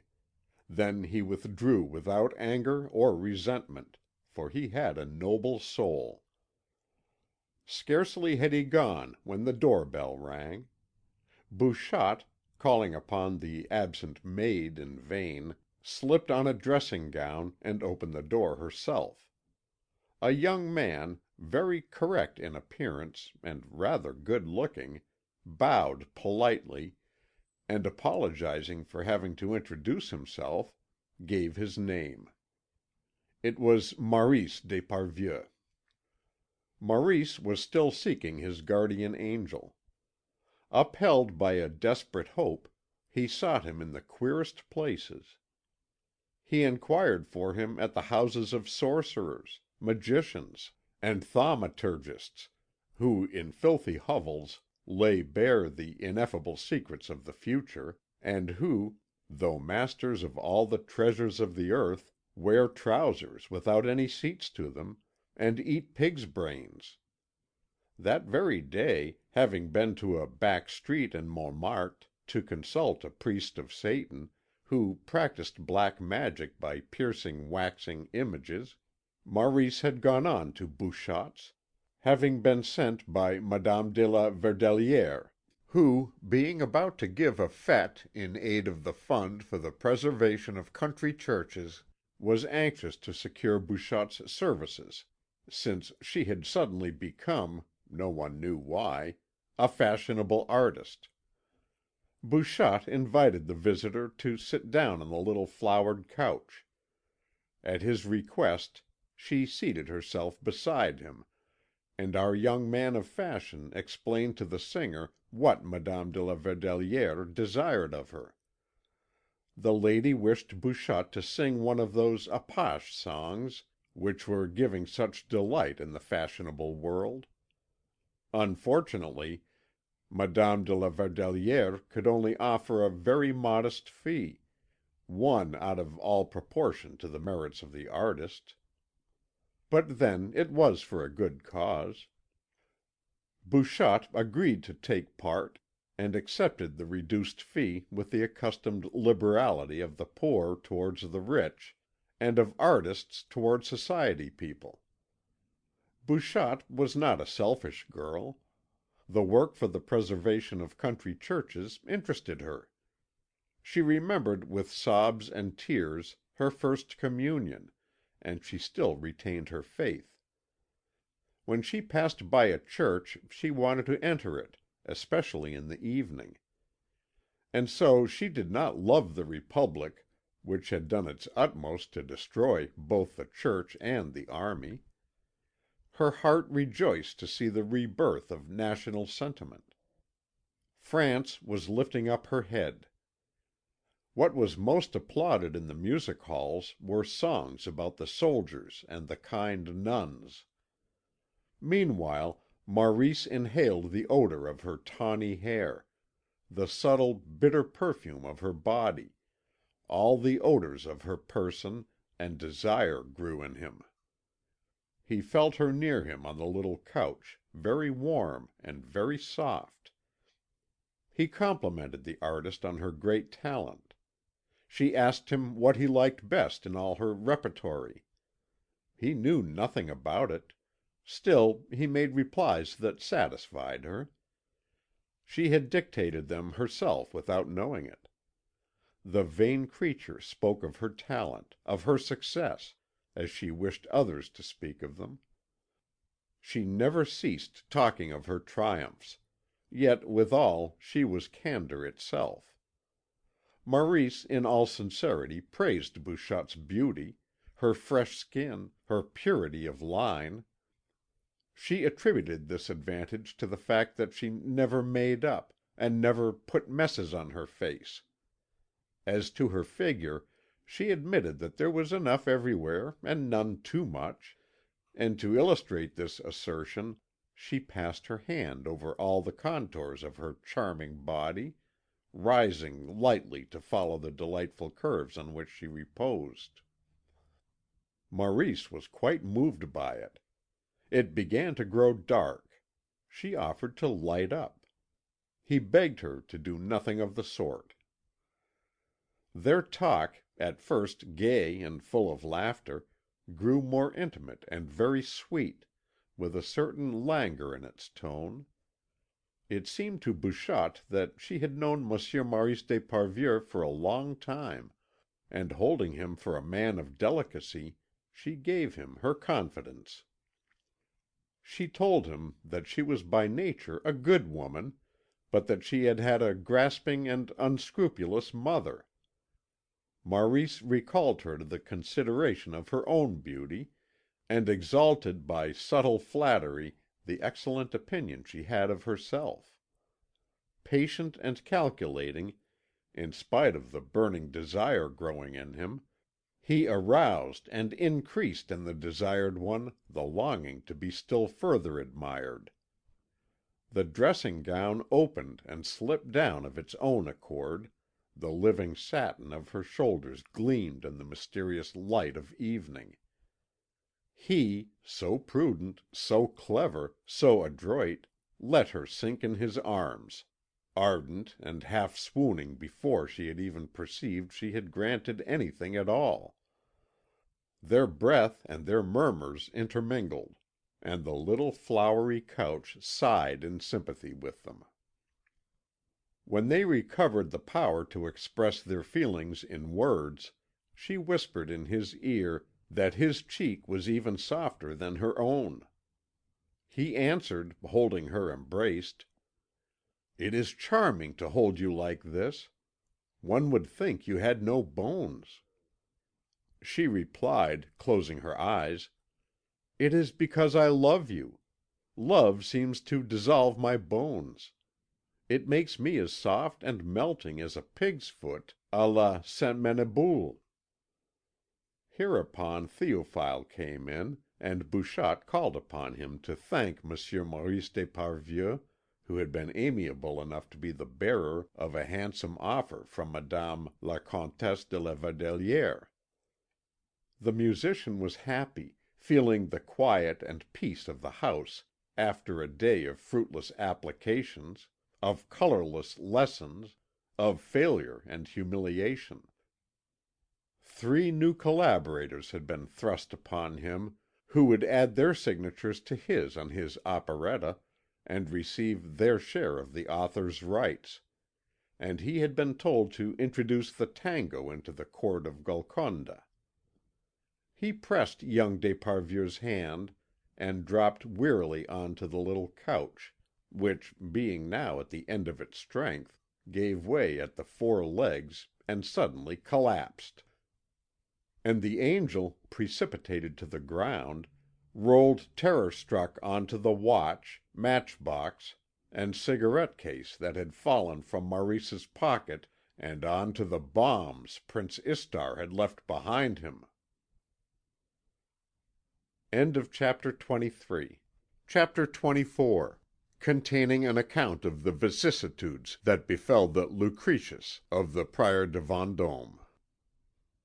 Léger Massieu, successor to Léger senior, the binder, whose establishment was in the Rue de l'Abbaye, opposite the old hotel of the Abbés of Saint Germain des Prés, in the hotbed of ancient schools and learned societies, employed an excellent but by no means numerous staff of workmen, and served with leisurely deliberation a clientele who had learned to practise the virtue of patience. 6 weeks had elapsed since he had received the parcel of books that had been despatched by Monsieur Sariette, but still Léger Massieu had not yet put the work in hand. It was not until 53 days had come and gone that, after calling over the books against the list that had been drawn up by Monsieur Sariette, the binder gave them out to his workmen. The little Lucretius, with the Prior de Vendôme's arms not being mentioned on the list, it was assumed that it had been sent by another customer. And as it did not figure on any list of goods received, it remained shut up in a cupboard, from which Léger Monsieur's son, the youthful Ernest, one day surreptitiously abstracted it and slipped it into his pocket. Ernest was in love with a neighbouring seamstress, whose name was Rose. Rose was fond of the country, and liked to hear the birds singing in the woods, and in order to procure the wherewithal to take her to Chatou one Sunday and give her a dinner, Ernest parted with the Lucretius for 10 francs to old Moranger, a second-hand dealer in the Rue St. X, who displayed no great curiosity regarding the origin of his acquisitions. Old Moranger handed over the volume, the very same day, to Monsieur Poussard, an expert in books, of the Faubourg Saint Germain, for 60 francs. The latter removed the stamp which disclosed the ownership of the matchless copy, and sold it for 500 francs to Monsieur Joseph Meyer, the well-known collector, who handed it straightway for 3,000 francs to Monsieur Ardon, the bookseller, who immediately transferred it to Monsieur R., the great Parisian bibliopolist, who gave 6,000 for it, and sold it again a fortnight later at a handsome profit to Madame la Comtesse de Gorce. Well known in the higher ranks of Parisian society, the lady in question is what was called in the 17th century a curieuse, that is to say, a lover of pictures, books, and china. In her mansion on the Avenue de Jéna she possesses collections of works of art which bear witness to the diversity of her knowledge and the excellence of her taste. During the month of July, while the Comtesse de Gorce was away at her château at Sarville in Normandy, the house in the Avenue de Jéna, being unoccupied, was visited one night by a thief said to belong to a gang known as the Collectors, who made works of art the special objects of their raids. The police enquiry elicited the fact that the marauder had reached the first floor by means of a waste pipe, that he had then climbed over the balcony, forced a shutter with a jimmy, broken a pane of glass, turned the window fastener, and made his way into the long gallery. There he broke open several cupboards and possessed himself of whatever took his fancy. His booty consisted for the most part of small but valuable articles, such as gold caskets, a few ivory carvings of the 14th century, 2 splendid 15th century manuscripts, and a volume which the Countess's secretary briefly described as "a morocco-bound book with a coat of arms on it," and which was none other than the Lucretius from the d'Esparvieu library. The malefactor, who was supposed to be an English cook, was never discovered. But, 2 months or so after the theft, a well-dressed, clean-shaven young man passed down the Rue de Courcelles in the dimness of twilight, and went to offer the Prior de Vendôme's Lucretius to Père Guinardon. The antiquary gave him 4 shillings for it, examined it carefully, recognized its interest and its beauty, and put it in the Kingwood cabinet, where he kept his special treasures. Such were the vicissitudes which, in the course of a single season, befell this thing of beauty. Chapter 25, wherein Maurice finds his angel again. The performance was over. Bouchotte in her dressing room was taking off her make-up when the door opened softly, and old Monsieur Sandraque, her protector, came in, followed by a troop of her other admirers. Without so much as turning her head, she asked him what they meant by coming and staring at her like a pack of imbeciles, and whether they thought they were in a tent at the Neuilly fair, looking at the freak woman. "Now then, ladies and gentlemen," she rattled on derisively, "just put a penny in the box for the young lady's marriage portion, and she'll let you feel her legs, all made of marble." Then, with an angry glance at the admiring throng, she exclaimed, "Come, off you go! Look alive!"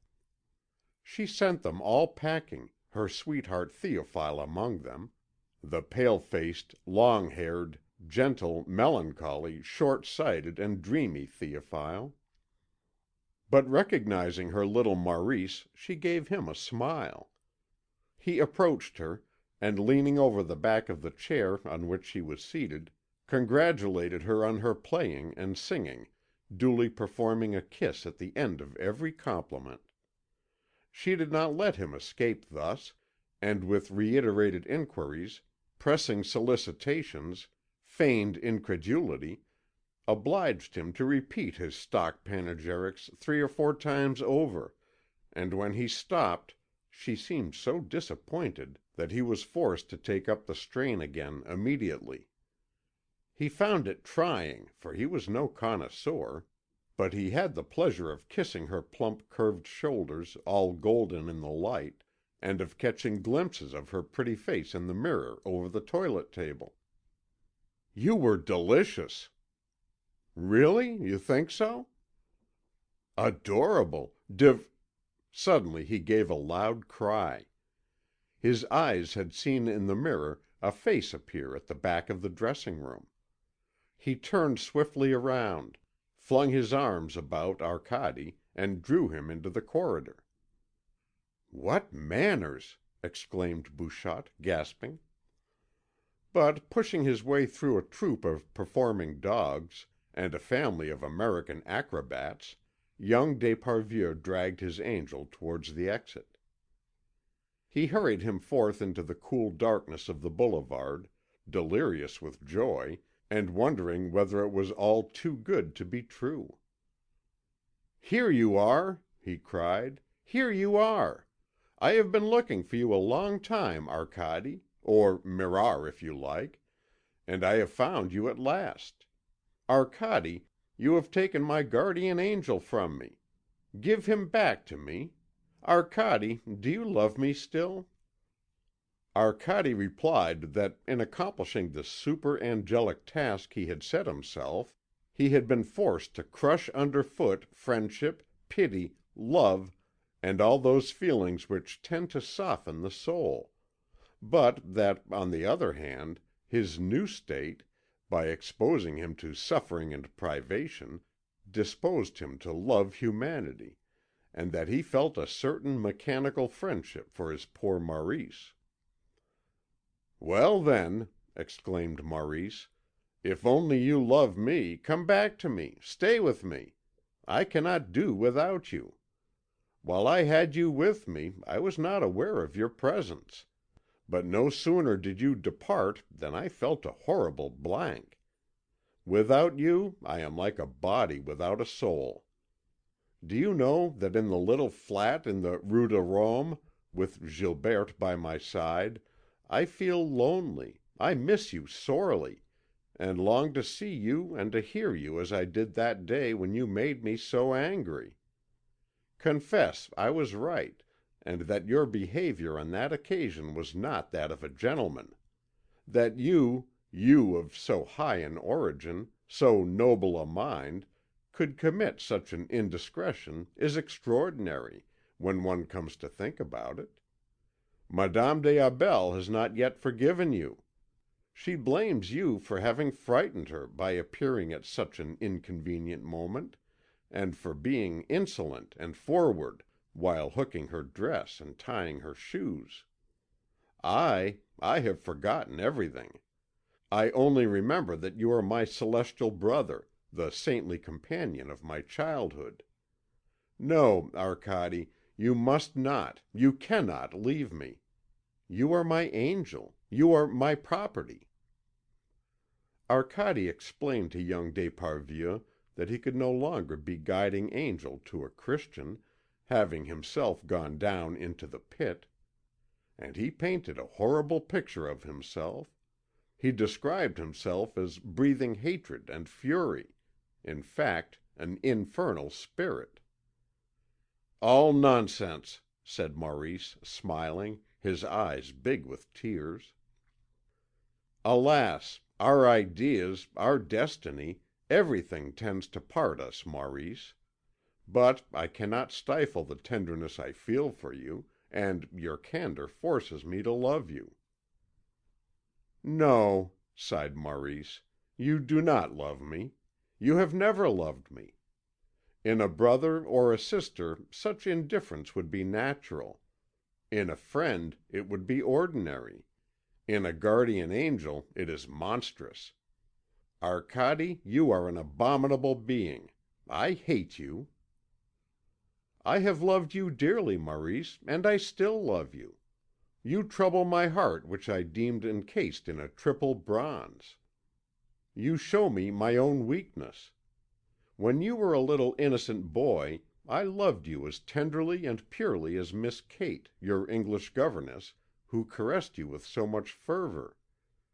In the country, when the thin bark of the plane trees peels off in long strips and discloses the tender green trunk, after the rains which makes the fine sand run on the sloping paths, I showed you how with that sand, those strips of bark, a few wild flowers, and a spray of maidenhair fern, to make rustic bridges, rustic shelters, terraces, and those gardens of Adonis, which last but an hour.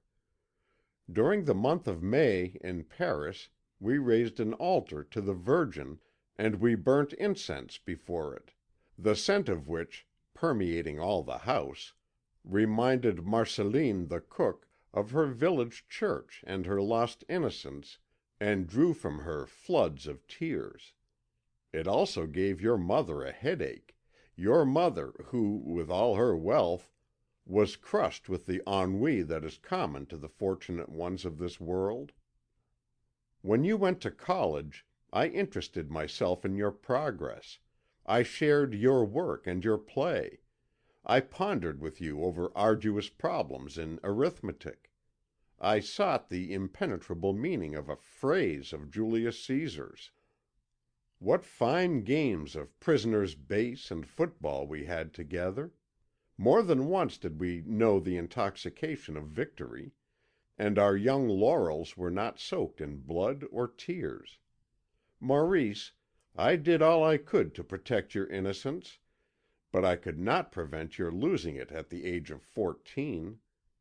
Afterwards I regretfully saw you loving women of all sorts, of diverse ages, by no means beautiful, at least in the eyes of an angel.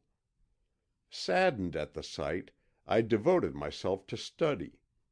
A fine library offered me resources rarely met with. I delved into the history of religions. You know the rest. "But now, my dear Arcade," concluded young d'Esparvieu, "you have lost your position, your situation, you are entirely without resource. You have lost caste, you are off the lines, a vagabond, a barefooted wanderer." The angel replied bitterly that, after all, he was a little better clad at present than when he was wearing the slops of a suicide.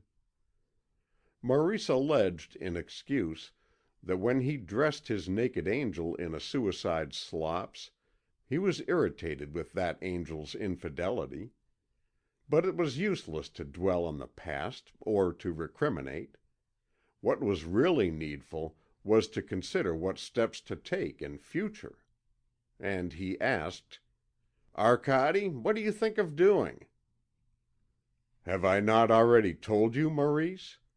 To fight with him who reigns in the heavens, dethrone him, and set up Satan in his stead." "You will not do it. To begin with, it is not the opportune moment. Opinion is not with you. You will not be in the swim, as Papa says. Conservatism and authority are all the go nowadays.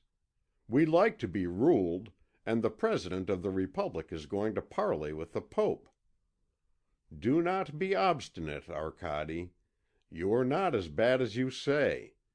At bottom, you are like the rest of the world. You adore the good God. I thought I had already explained to you, Maurice, that he whom you consider God is actually but a demiurge.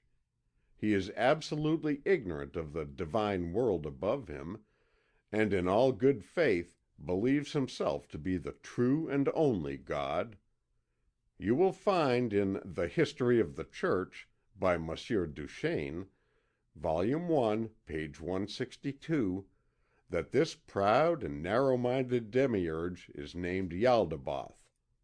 My child, so as not to ruffle your prejudices and to deal gently with your feelings in future, that is the name I shall give him. If it should happen that I should speak of him to you, I shall call him Yaldabaoth. I must leave you. Adieu." "Stay." "I cannot. I shall not let you go thus.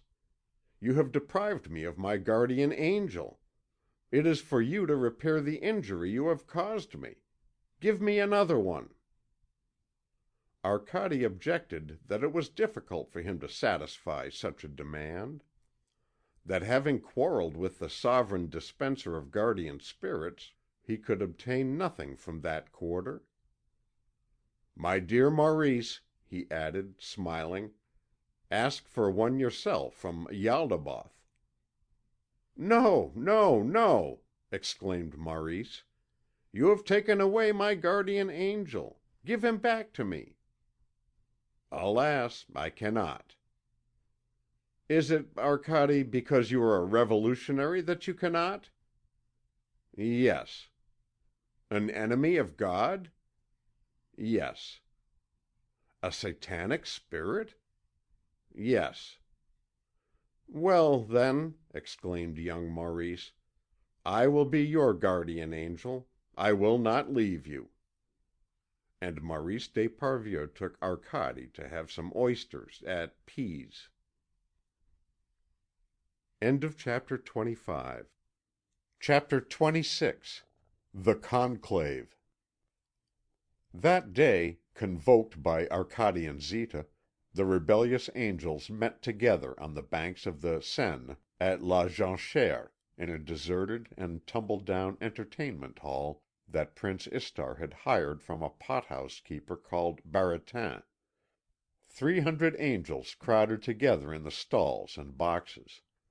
A table, an armchair, and a collection of small chairs were arranged on the stage, where hung the tattered remnants of a piece of rustic scenery. The walls, coloured in distemper with flowers and fruit, were cracked and stained with damp, and were crumbling away in flakes.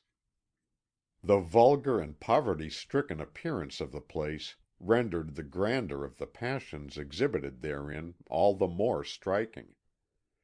When Prince Istar asked the assembly to form its committee, and first of all to elect a president, the name that was renowned throughout the world entered the minds of all present, but a religious respect sealed their lips.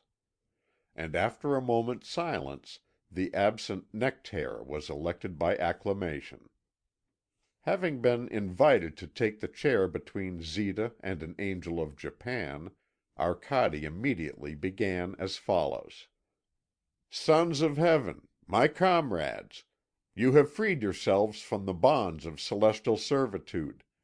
You have shaken off the thrall of him called Iahveh, but to whom we should here accord his veritable name of Yaldabaoth, for he is not the creator of the worlds, but merely an ignorant and barbarous demiurge, who, having obtained possession of a minute portion of the universe, has therein sown suffering and death. Sons of Heaven, tell me, I charge you, whether you will combat and destroy Yaldabaoth?"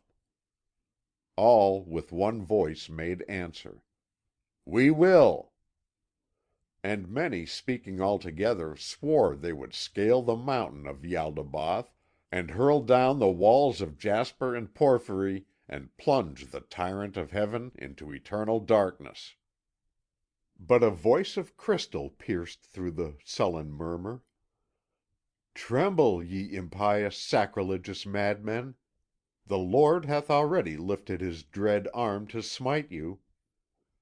It was a loyal angel who, with an impulse of faith and love, envying the glory of confessors and martyrs, jealous and eager, like his God himself, to emulate man in the beauty of sacrifice, had flung himself in the midst of the blasphemers to brave them, to confound them, and to fall beneath their blows.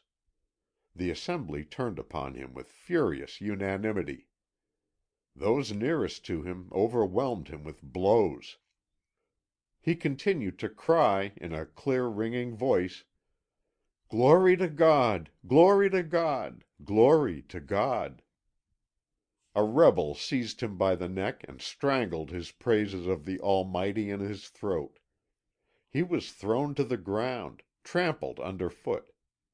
Prince Istar picked him up, took him by the wings between his fingers, then, rising like a column of smoke, opened a ventilator which no one else could have reached, and passed the faithful angel through it. Order was immediately restored.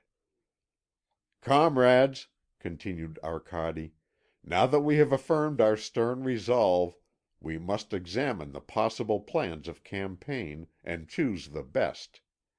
You will therefore have to consider if we should attack the enemy in full force, or whether it were better, by a lengthy and assiduous propaganda, to win the inhabitants of heaven to our cause." "War! War!" shouted the assembled host. And it seemed as if one could hear the sound of trumpets and the rolling of drums. Théophile, whom Prince Istar had dragged to the meeting, rose, pale and unstrung, and, speaking with emotion, said, "Brethren, do not take ill what I am about to say, for it is the friendship I have for you that inspires me. I am but a poor musician. But, believe me, all your plans will come to naught before the divine wisdom which has foreseen everything." Théophile Belais sat down amid hisses, and Arcade continued, "Ialdabaoth foresees everything. I do not contest it. He foresees everything, but in order to leave us our free will, he acts towards us absolutely as if he foresaw nothing. Every instant he is surprised, disconcerted. The most probable events take him unawares. The obligation which he has undertaken, to reconcile with his prescience the liberty of both men and angels, throws him constantly into inextricable difficulties and terrible dilemmas. He never sees further than the end of his nose. He did not expect Adam's disobedience, and so little did he anticipate the wickedness of men that he repented having made them, and drowned them in the waters of the flood, and all the animals as well, though he had no fault to find with the animals. For blindness he is only to be compared with Charles X, his favourite king. If we are prudent, it will be easy to take him by surprise. I think that these observations will be calculated to reassure my brother." Théophile made no reply. He loved God, but he was fearful of sharing the fate of the faithful angel. One of the best informed spirits of the assembly, Mammon, was not altogether reassured by the remarks of his brother Arcade. "Bethink you," said this spirit, "Ialdabaoth has little general culture, but he is a soldier to the marrow of his bones. The organisation of Paradise is a thoroughly military organisation. It is founded on hierarchy and discipline. Passive obedience is imposed there as a fundamental law. The angels form an army. Compare this spot with the Elysian fields which Virgil depicts for you. In the Elysian fields reign liberty, reason, and wisdom. The happy shades hold converse together in the groves of myrtle. In the heaven of Yaldabaoth there is no civil population. Everyone is enrolled, numbered, registered. It is a barracks and a field for manoeuvres. Remember that." Arcade replied that they must look at their adversary in his true colours, and that the military organisation of Paradise was far more reminiscent of the villages of King Coffee than of the Prussia of Frederick the Great. "Already," said he, "at the beginning of the first revolt, before the beginning of time, the conflict raged for 2 days, and Yaldabaoth's throne was made to totter. Nevertheless, the demiurge gained the victory. But to what did he owe it? To the thunderstorm which happened to come on during the conflict. The thunderbolts falling on Lucifer and his angels struck them down, bruised and blackened, and Yaldabaoth owed his victory to the thunderbolts. Thunder is his sole weapon. He abuses its power. In the midst of thunder and lightning he promulgates his laws. 'Fire goeth before him,' says the prophet. Now Seneca, the philosopher, said that the thunderbolt in all its fall brings peril to very few, but fear to all. This remark was true enough for men of the first century of the Christian era. It is no longer so for the angels of the 20th. All of which goes to prove that, in spite of his thunder, he is not very powerful.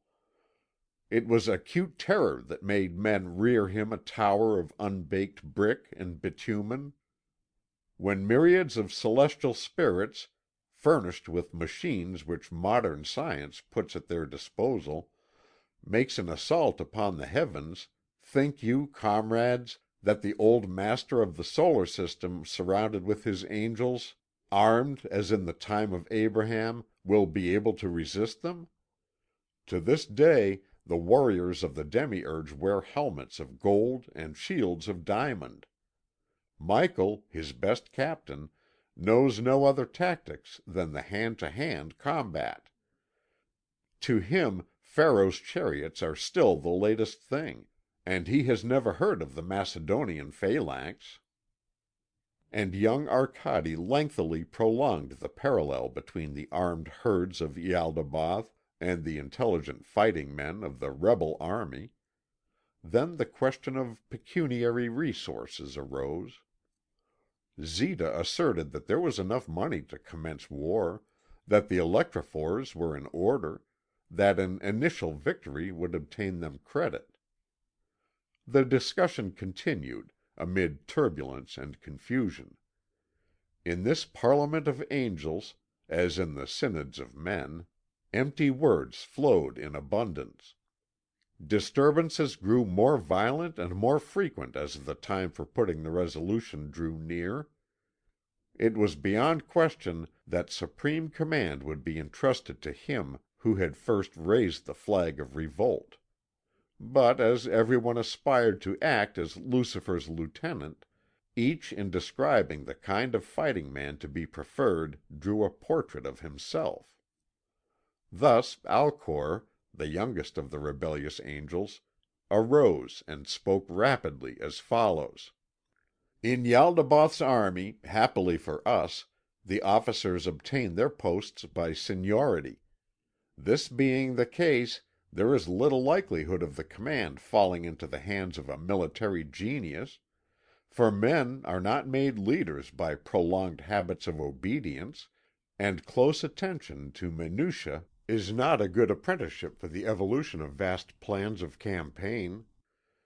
If we consult ancient and modern history, we shall see that the greatest leaders were kings like Alexander and Frederick, aristocrats like Caesar and Turenne, or men impatient of red tape like Bonaparte. A routine man will always be poor or second rate. Comrades, let us appoint intelligent leaders, men in the prime of life, to command us. An old man may retain the habit of winning victories, but only a young man can acquire it." Alcor then gave place to an angel of the philosophic order, who mounted the rostrum and spoke thus: "War never was an exact science, a clearly defined art. The genius of the race, or the brain of the individual, has never modified it. Now, how are we to define the qualities necessary for a general in command in the war of the future, where one must consider greater masses, and a larger number of movements than the intelligence of man can conceive? The multiplication of technical means, by infinitely multiplying the opportunities for mistake, paralyzes the genius of those in command. At a certain stage in the progress of military science, a stage which our models, the Europeans, are about to reach, the cleverest leader and the most ignorant become equalized by reason of their incapacity. Another result of great modern armaments is, that the law of numbers tends to rule with inflexible rigour. It is of course true that 10 angels in revolt are worth more than 10 angels of Yaldabaoth. It is not at all certain that 1,000,000 rebellious angels are worth more than 1,000,000 of Yaldabaoth's angels.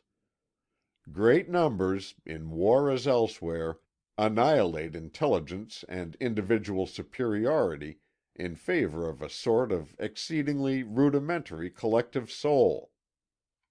A buzz of conversation drowned the voice of the philosophic angel, and he concluded his speech in an atmosphere of general indifference. The tribune then resounded with calls to arms and promises of victory. The sword was held up to praise, the sword which defends the right. The triumph of the angels in revolt was celebrated 20 times beforehand to the plaudits of a delirious crowd. Cries of "War!" rose to the silent heavens. "Give us war!" In the midst of these transports Prince Istar hoisted himself on to the platform, and the floor creaked under his weight. "Comrades," said he, "you wish for victory, and it is a very natural desire, but you must be mouldy with literature and poetry if you expect to obtain it from war. The idea of making war can nowadays only enter the brain of a sottish bourgeois or a belated romantic. What is war? A burlesque masquerade in the midst of which fatuous patriots sing their stupid dithyrambs. Had Napoleon possessed a practical mind, he would not have made war. But he was a dreamer, intoxicated with Ossian. You cry, 'Give us war!' You are visionaries. When will you become thinkers?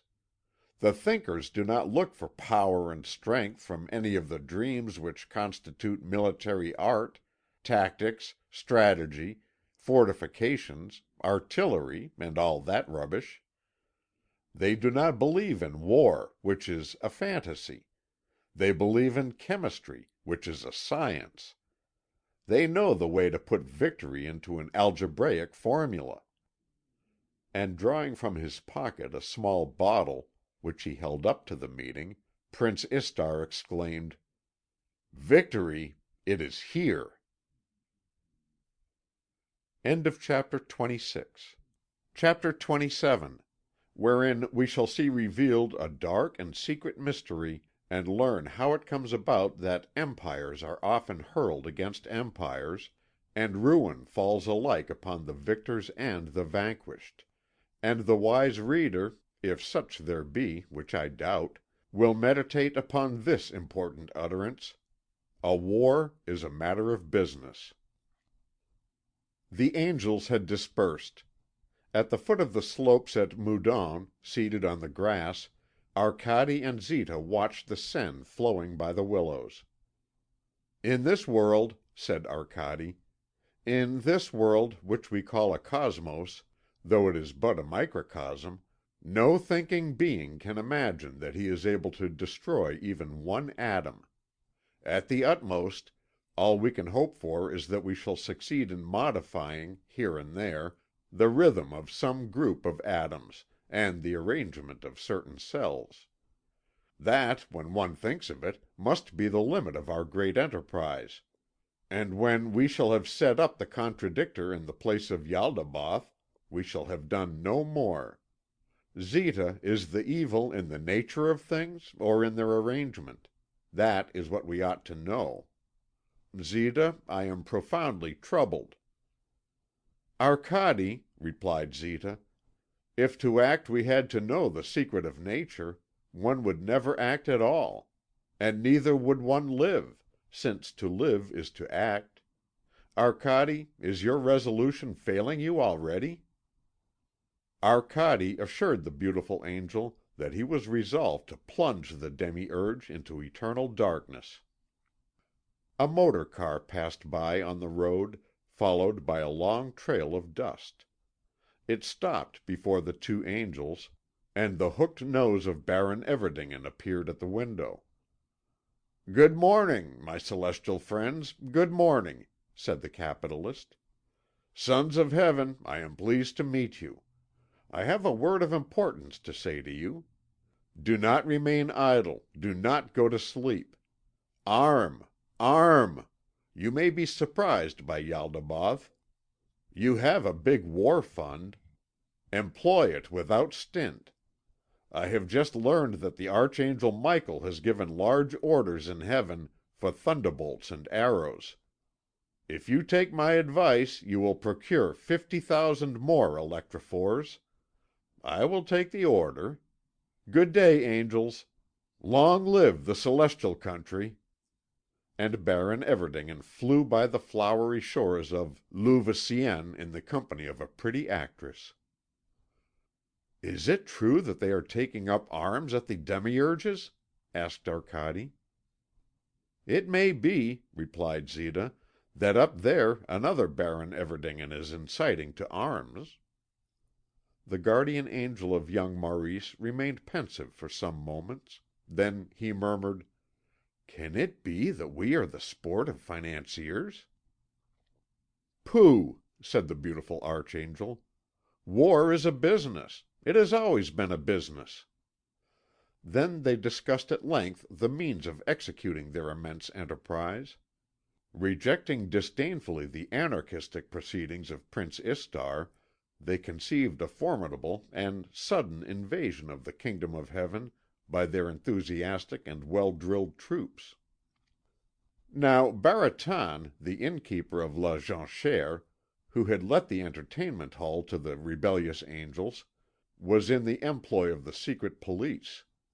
In the reports he furnished to the Prefecture, he denounced the members of this secret meeting as meditating an attack on a certain person whom they described as obtuse and cruel, and whom they called à la Belote. The agent believed this to be a pseudonym denoting either the President of the Republic or the Republic itself. The conspirators had unanimously given voice to threats against à la Belote, and one of them, a very dangerous individual, well known in anarchist circles, who had already several convictions against him on account of writings and speeches of a seditious nature, and who was known as Prince Istar, or the Kerûb, had brandished a bomb of very small calibre which seemed to contain a formidable machine. The other conspirators were unknown to Baratan, notwithstanding the fact that he frequented revolutionary circles. Many among them were very young men, mere beardless youths. There were two who, it appeared, had spoken with conspicuous vehemence: a certain Arcade, dwelling in the Rue Saint Jacques, and a woman of easy virtue called Zita, living at Montmartre, both without visible means of subsistence. The affair seemed sufficiently serious to the Prefect of Police to make him think it necessary to confer without delay with the President of the Council. The Third Republic was then going through one of those climacteric periods during which the French nation, enamoured of authority and worshipping force, gave itself up for lost because it was not governed enough, and clamoured loudly for a saviour. The President of the Council, and Minister of Justice, was only too eager to be that longed for saviour. Still, for him to play that part, it was first necessary that there should be a danger to face. Thus the news of a plot was highly welcome to him. He questioned the Prefect of Police on the character and importance of the affair. The Prefect of Police explained that the people seemed to have money, intelligence, and energy, but that they talked too much and were too numerous to undertake secret and concerted action. The Minister, leaning back in his armchair, pondered on the matter. The Empire writing table at which he was seated, the ancient tapestry which covered the walls, the clock and the candelabra of the Restoration period, all, in this traditional setting, reminded him of those great principles of government which remain immutable throughout the succession of régime, of stratagem and of bluff. After brief reflection, he concluded that the plot must be allowed to grow and take shape, that it would even be fitting to nurse it, to embroider it, to colour it, and only to stifle it after having extracted every possible advantage from it. He instructed the Prefect of Police to watch the affair closely, to render him an account of what went on from day to day, and to confide himself to the rôle of informer. "I rely on your well known prudence. Observe and do not intervene." The Minister lit a cigarette. He quite reckoned, with the help of this plot, on silencing the opposition, strengthening his own influence, diminishing that of his colleagues, humiliating the President of the Republic, and becoming the saviour of his country. The Prefect of Police undertook to follow the ministerial instructions, vowing inwardly all the while to act in his own way. He had a watch put upon the individuals pointed out by Baratin, and commanded his agents not to intervene, come what might. Perceiving that he was a marked man, Prince Istar, who united prudence with strength, withdrew the bombs from the gutter outside his window, where he had hidden them, and changing from motor bus to tube, from tube to motor bus, and choosing the most cunningly circuitous route, at length deposited his machines with the angelic musician. Every time he left his house in the Rue Saint Jacques, Arcade found a man of exaggerated smartness at his door, with yellow gloves, and in his tie a diamond bigger than the Regent. Being a stranger to the things of this world, the rebellious angel paid no attention to the circumstance. But young Maurice d'Esparvieu, who had undertaken the task of guarding his guardian angel, viewed this gentleman with uneasiness, for he equalled in assiduity and surpassed in vigilance that Monsieur Mignon, who had formerly allowed his inquisitive gaze to wander from the ram's heads on the Hôtel de la Sordière in the Rue Garancière to the apse of the church of St. Sulpice. Maurice came 2 and 3 times a day to see Arcade in his furnished rooms, warning him of the danger and urging him to change his abode. Every evening he took his angel to night restaurants, where they supped with ladies of easy virtue. There young d'Esparvieu would foretell the issue of some coming glove fight, and afterwards exert himself to demonstrate to Arcade the existence of God, the necessity for religion, and the beauties of Christianity, and adjure him to renounce his impious and criminal undertakings, wherefrom, he said, he would reap but bitterness and disappointment. "For really," said the young apologist, "if Christianity were false, it would be known." The ladies approved of Maurice's religious sentiments, and when the handsome Arcade uttered some blasphemy in language they could understand, they put their hands to their ears and bade him be silent, for fear of being struck down with him. For they believed that God, in His omnipotence and sovereign goodness, taking sudden vengeance against those who insulted Him, was quite capable of striking down the innocent with the guilty without meaning it. Sometimes the angel and his guardian took supper with the angelic musician. Maurice, who remembered from time to time that he was Bouchotte's lover, was displeased to see Arcade taking liberties with the singer. She had allowed him to do so ever since the day when, the angelic musician having had the little flowery couch repaired, Arcade and Bouchotte had made it a foundation for their friendship. Maurice, who loved Madame des Aubels a great deal, also loved Bouchotte a little, and was rather jealous of Arcade.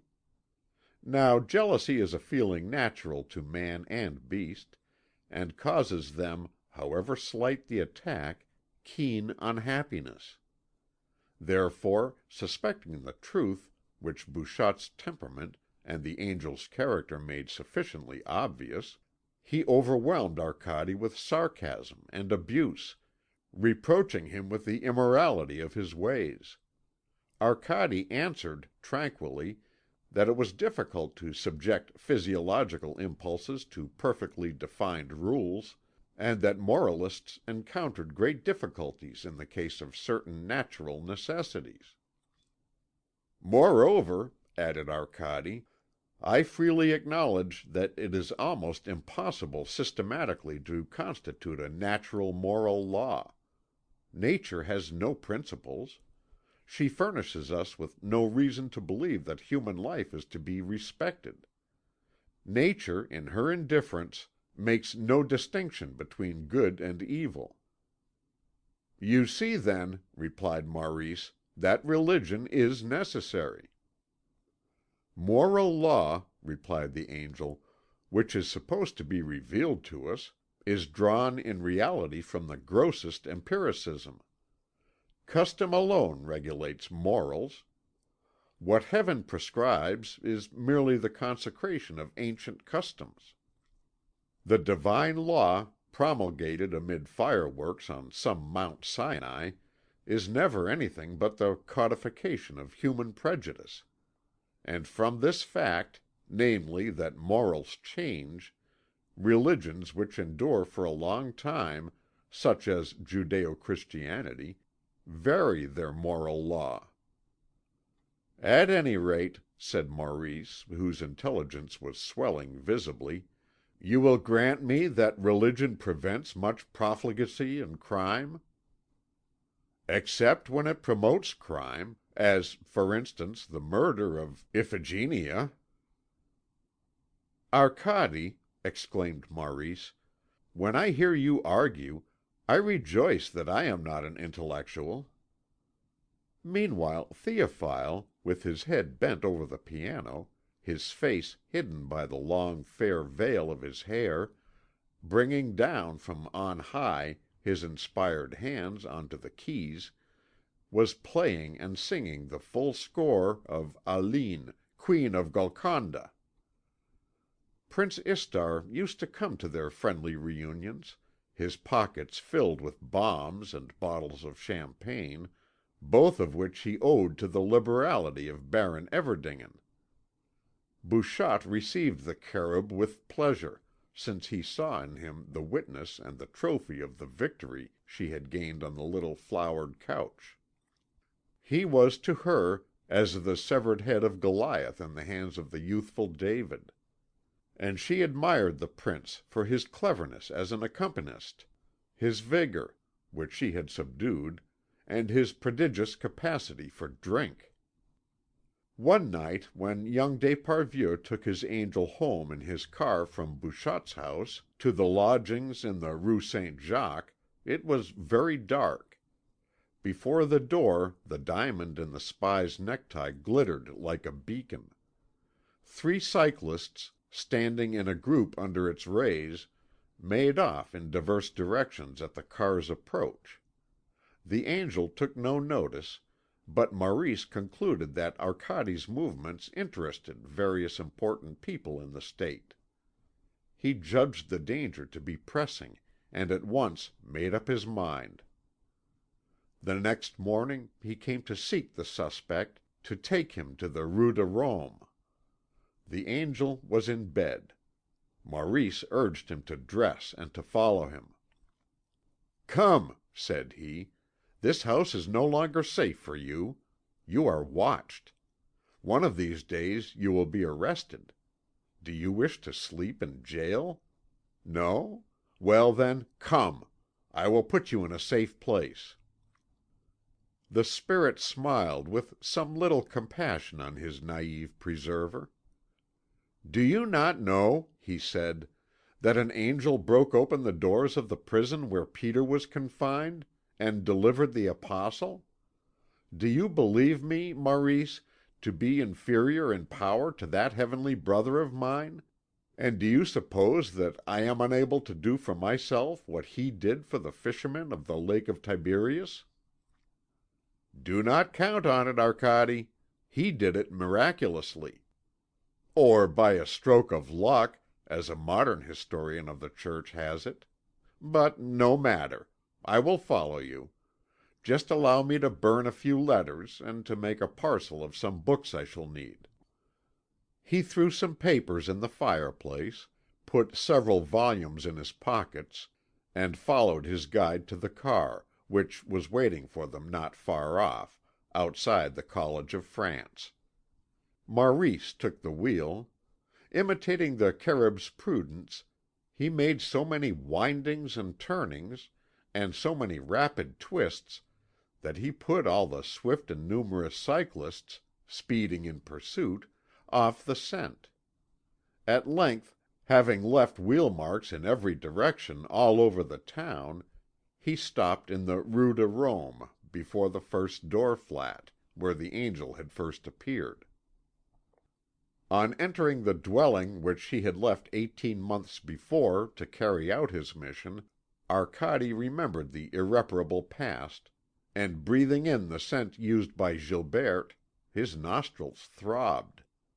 He asked after Madame des Aubels. "She is very well," replied Maurice. "A little plumper, and very much more beautiful for it. She still bears you a grudge for your forward behaviour.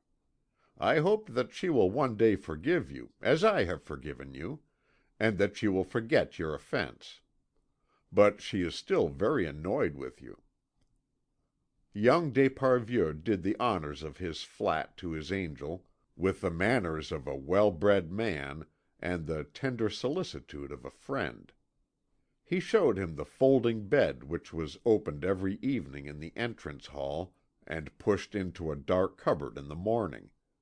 He showed him the dressing table, with its accessories, the bath, the linen cupboard, the chest of drawers, gave him the necessary information regarding the heating and lighting, told him that his meals would be brought and the rooms cleaned by the concierge, and showed him which bell to press when he required that person's services.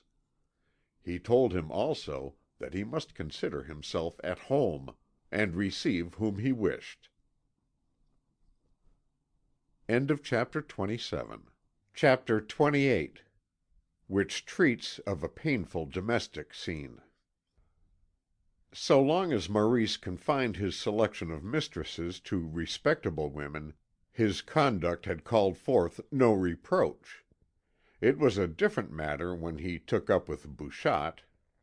His mother, who had closed her eyes to liaisons which, though guilty, were elegant and discreet, was scandalised when it came to her ears that her son was openly parading about with a music hall singer. By dint of much prying and probing, Berthe, Maurice's younger sister, had got to know of her brother's adventures, and she narrated them, without any indignation, to her young girl friends. His little brother Léon declared to his mother one day, in the presence of several ladies, that when he was big he too would go on the spree, like Maurice. This was a sore wound to the maternal heart of Madame d'Esparvieu. About the same time there occurred a family event of a very grave nature which occasioned much alarm to Monsieur René d'Esparvieu. Drafts were presented to him, signed in his name by his son. His writing had not been forged, but there was no doubt that it had been the son's intention to pass off the signature as his father's. It showed a perverted moral sense, whence it appeared that Maurice was living a life of profligacy, that he was running into debt and on the point of outraging the decencies.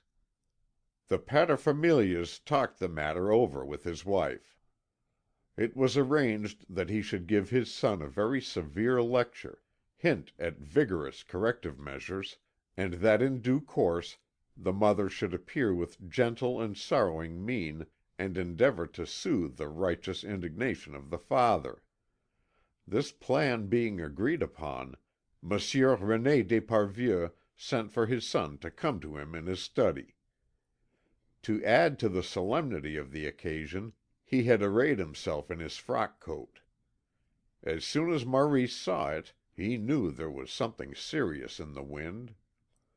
The head of the family was pale, and his voice shook a little, for he was a nervous man, as he declared that he would no longer put up with his son's irregular behaviour, and insisted on an immediate and absolute reform. No more wild courses, no more running into debt, no more undesirable companions, but work, steadiness, and reputable connections. Maurice was quite willing to give a respectful reply to his father, whose complaints, after all, were perfectly justified. But, unfortunately, Maurice, like his father, was shy, and the frock coat which Monsieur d'Esparvieu had donned in order to discharge his magisterial duty with greater dignity seemed to preclude the possibility of any open and unconstrained intercourse. Maurice maintained an awkward silence, which looked very much like insolence, and this silence compelled Monsieur d'Esparvieu to reiterate his complaints, this time with additional severity. He opened one of the drawers in his historic bureau, the bureau on which Alexandre d'Esparvieu had written his essay on the civil and religious institutions of the world, and produced the bills which Maurice had signed. "Do you know, my boy," said he, "that this is nothing more nor less than forgery? To make up for such grave misconduct as that—" At this moment Madame d'Esparvieu, as arranged, entered the room attired in her walking dress. She was supposed to play the angel of forgiveness, but neither her appearance nor her disposition was suitable to the part. She was harsh and unsympathetic. Maurice harboured within him the seeds of all the ordinary and necessary virtues. He loved his mother and respected her. His love, however, was more a matter of duty than of inclination, and his respect arose from habit rather than from feeling. Madame René d'Esparvieu's complexion was blotchy, and having powdered herself in order to appear to advantage at the domestic tribunal, the colour of her face suggested raspberries sprinkled over with sugar. Maurice, being possessed of some taste, could not help realizing that she was ugly, and rather repulsively so. He was out of tune with her, and when she began to go through all the accusations his father had brought against him, making them out to be blacker than ever, the prodigal turned away his head to conceal his irritation. "Your aunt de Saint Fain," she went on, "met you in the street in such disgraceful company that she was really thankful that you forbore to greet her." "Aunt de Saint Fain!" Maurice broke out. "I like to hear her talking about scandals. Everyone knows the sort of life she has led, and now the old hypocrite wants to—" He stopped. He had caught sight of his father, whose face was even more eloquent of sorrow than of anger. Maurice began to feel as though he had committed murder, and could not imagine how he had allowed such words to escape him. He was on the point of bursting into tears, falling on his knees, and imploring his father to forgive him, when his mother, looking up at the ceiling, said with a sigh: "What offence have I committed against God to have brought such a wicked son into the world?" This speech struck Maurice as a piece of ridiculous affectation, and it pulled him up with a jerk. The bitterness of contrition suddenly gave place to the delicious arrogance of wrong doing. He plunged wildly into a torrent of insolence and revolt, and breathlessly delivered himself of utterances quite unfit for a mother's ear. "If you will have it, mamma, rather than forbid me to continue my friendship with a talented lyrical artist, you would be better employed in preventing my elder sister, Madame de Margy, from appearing, night after night, in society and at the theatres, with a contemptible and disgusting individual that everybody knows is her lover.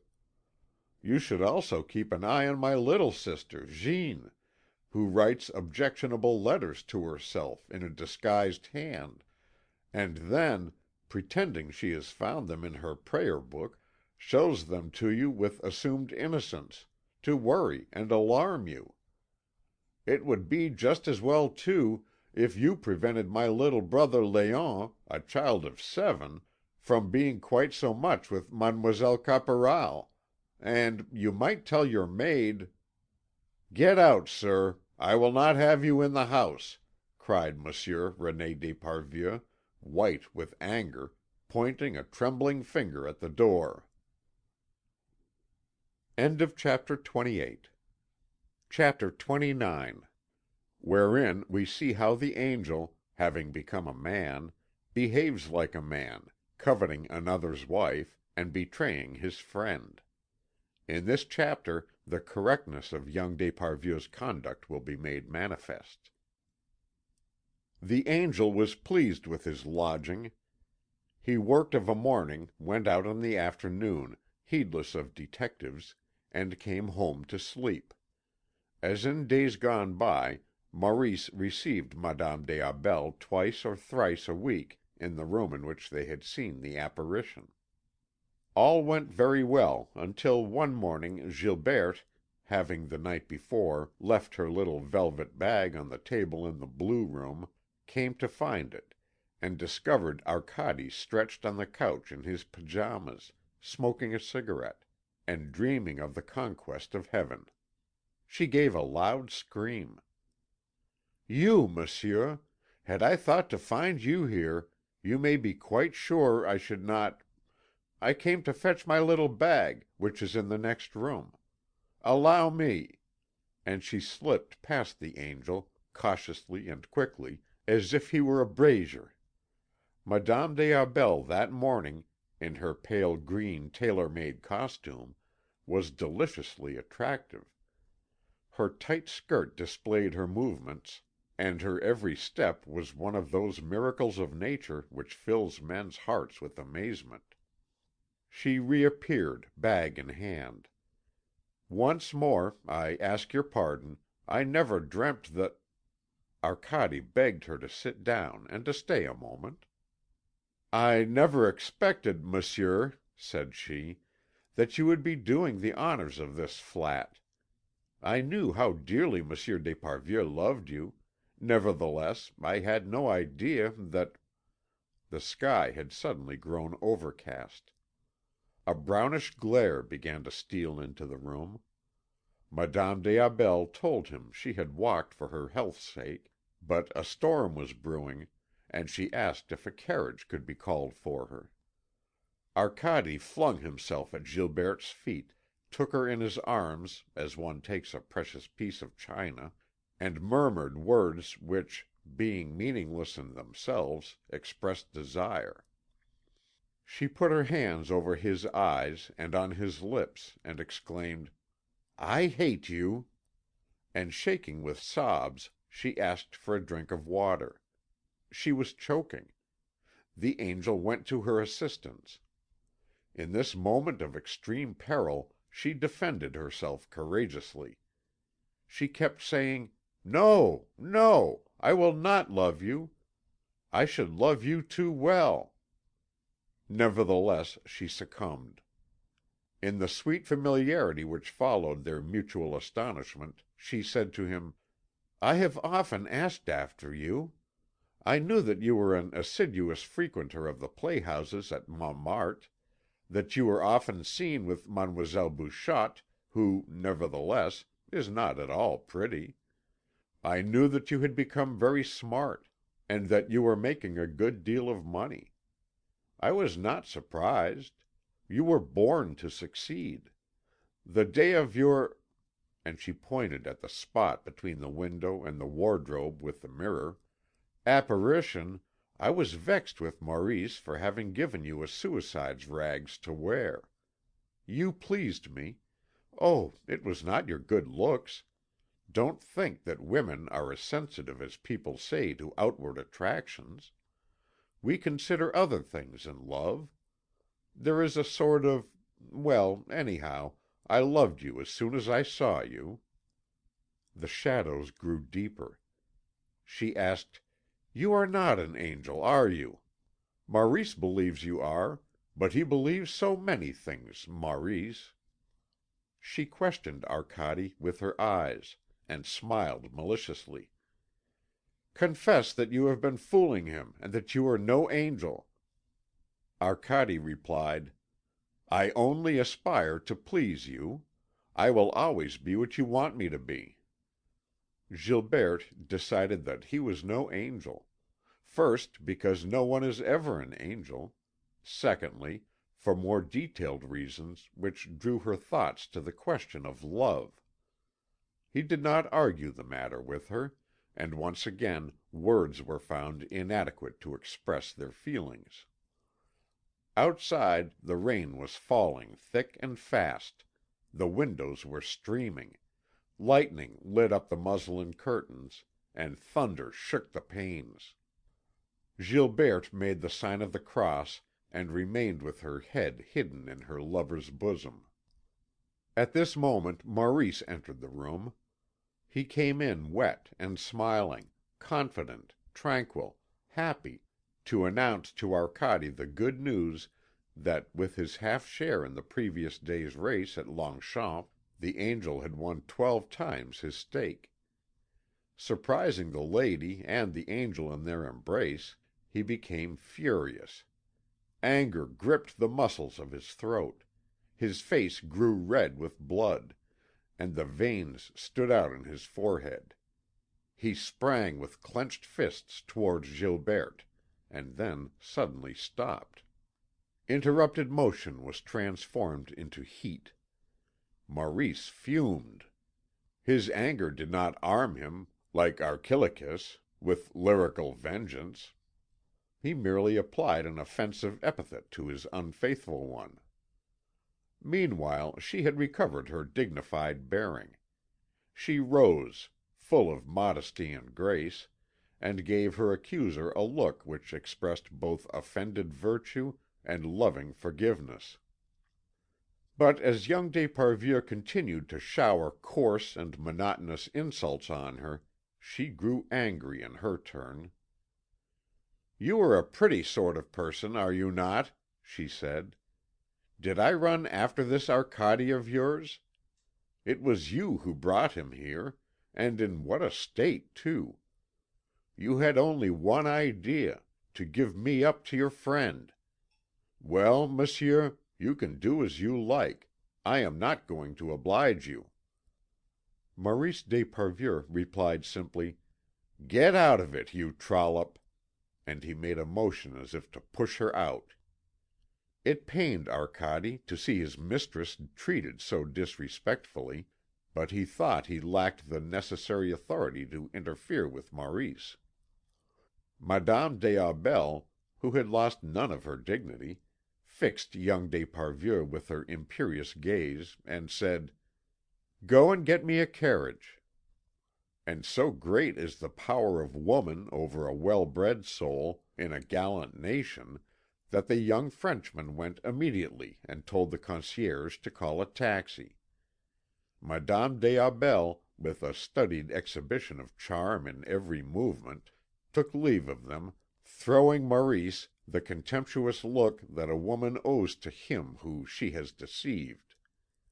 Maurice witnessed her departure with an outward expression of indifference he was far from feeling.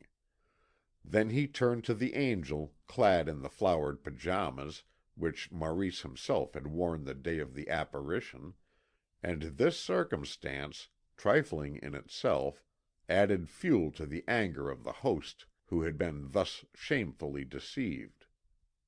"Well," he said, "you may pride yourself on being a despicable individual. You have behaved basely, and all for nothing. If the woman took your fancy, you had but to tell me. I was tired of her. I had had enough of her. I would have willingly left her to you." He spoke thus to hide his pain, for he loved Gilberte more than ever, and the creature's treachery caused him great suffering. He pursued: "I was about to ask you to take her off my hands. But you have followed your lower nature. You have behaved like a sweep." If at this solemn moment Arcade had but spoken one word from his heart, Maurice would have burst into tears and forgiven his friend and his mistress, and all three would have become content and happy once again. But Arcade had not been nourished on the milk of human kindness. He had never suffered, and did not know how to sympathise with suffering. He replied with frigid wisdom: "My dear Maurice, that same necessity which orders and constrains the actions of living beings produces effects that are often unexpected, and sometimes absurd. Thus it is that I have been led to displease you.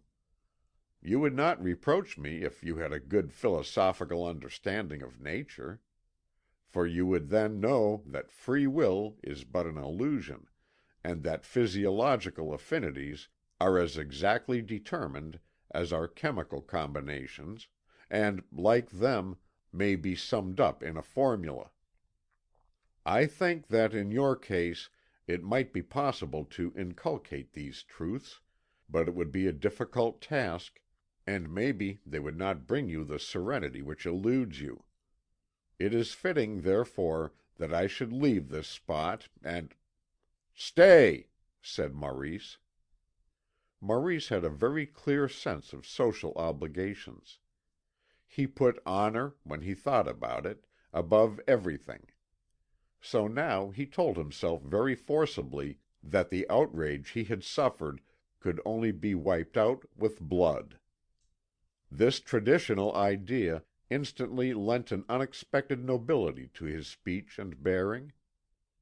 "It is I, monsieur," said he, "who will quit this place, never to return. You will remain here, since you are a refugee. My seconds will wait upon you." The angel smiled. "I will receive them, if it gives you pleasure, but bethink you, my dear Maurice, I am invulnerable. Celestial spirits, even when they are materialised, cannot be touched by point of sword or pistol shot. Consider, my dear Maurice, the awkward situation in which this fatal inequality puts me, and realise that in refusing to appoint seconds I cannot give as a reason my celestial nature. It would be unprecedented." "Monsieur," replied the heir of the Bussart d'Esparvieu, "you should have thought of that before you insulted me." Out he marched haughtily, but no sooner was he in the street than he staggered like a drunken man. The rain was still falling. He walked unseeing, unhearing, at haphazard, dragging his feet in the gutters, through pools of water, through heaps of mud. He followed the outer boulevards for a long time, and at length, foredone with weariness, lay down on the edge of a piece of waste land. He was muddied up to the eyes. Mud and tears smeared his face. The brim of his hat was dripping with rain. A passer by, taking him for a beggar, tossed him a copper. He picked it up, put it carefully in his waistcoat pocket, and set off to find his seconds.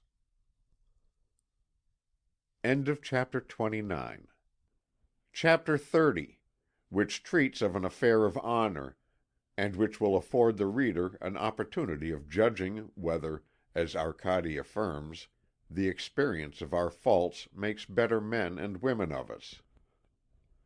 The ground chosen for the combat was Colonel Manchon's garden, on the Boulevard de la Reine at Versailles.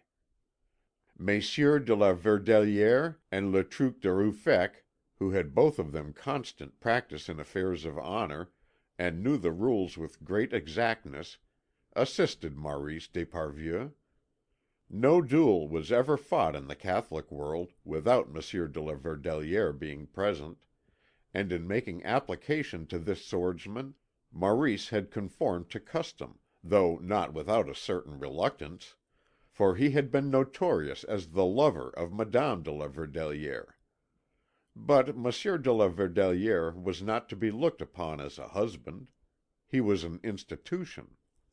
As to Monsieur Le Truc de Ruffec, honour was his only known profession, and avowedly his sole resource, and when the matter was made the subject of ill-natured comment in society, the question was asked what finer career than that of honour Monsieur Le Truc de Ruffec could possibly have adopted.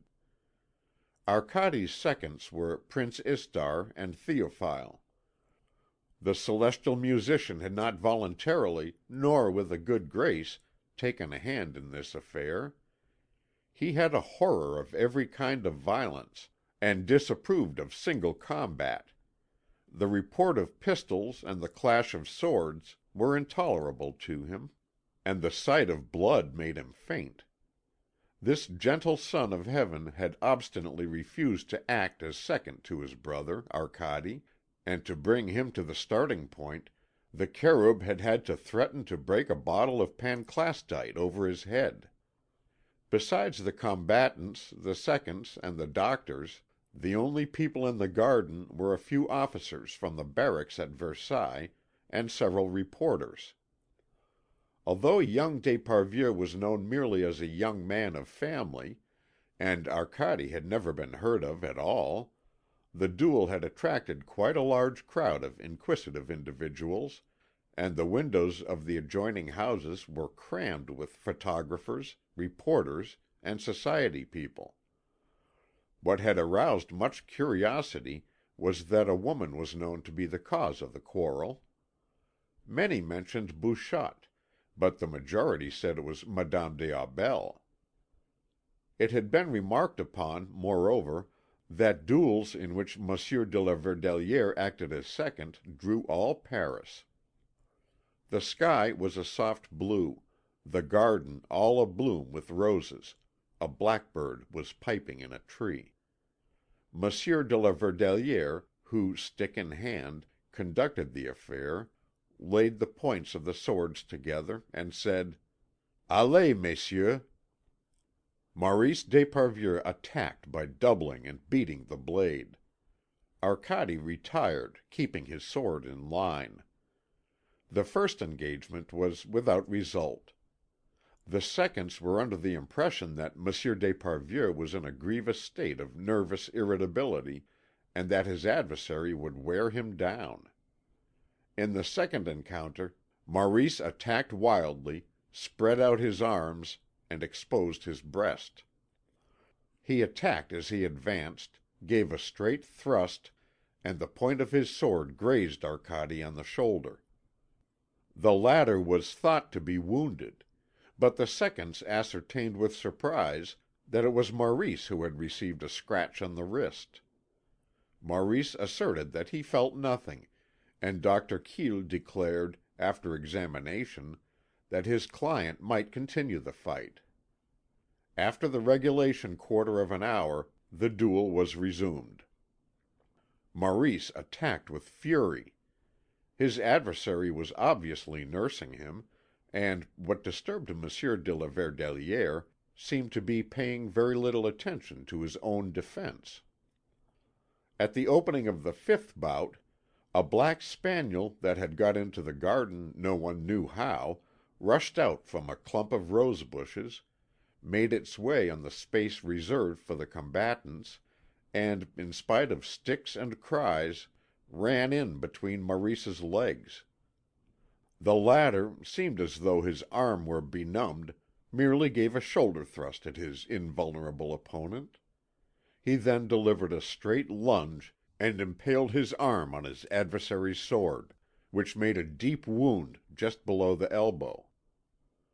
Monsieur de la Verdelière stopped the fight, which had lasted an hour and a half.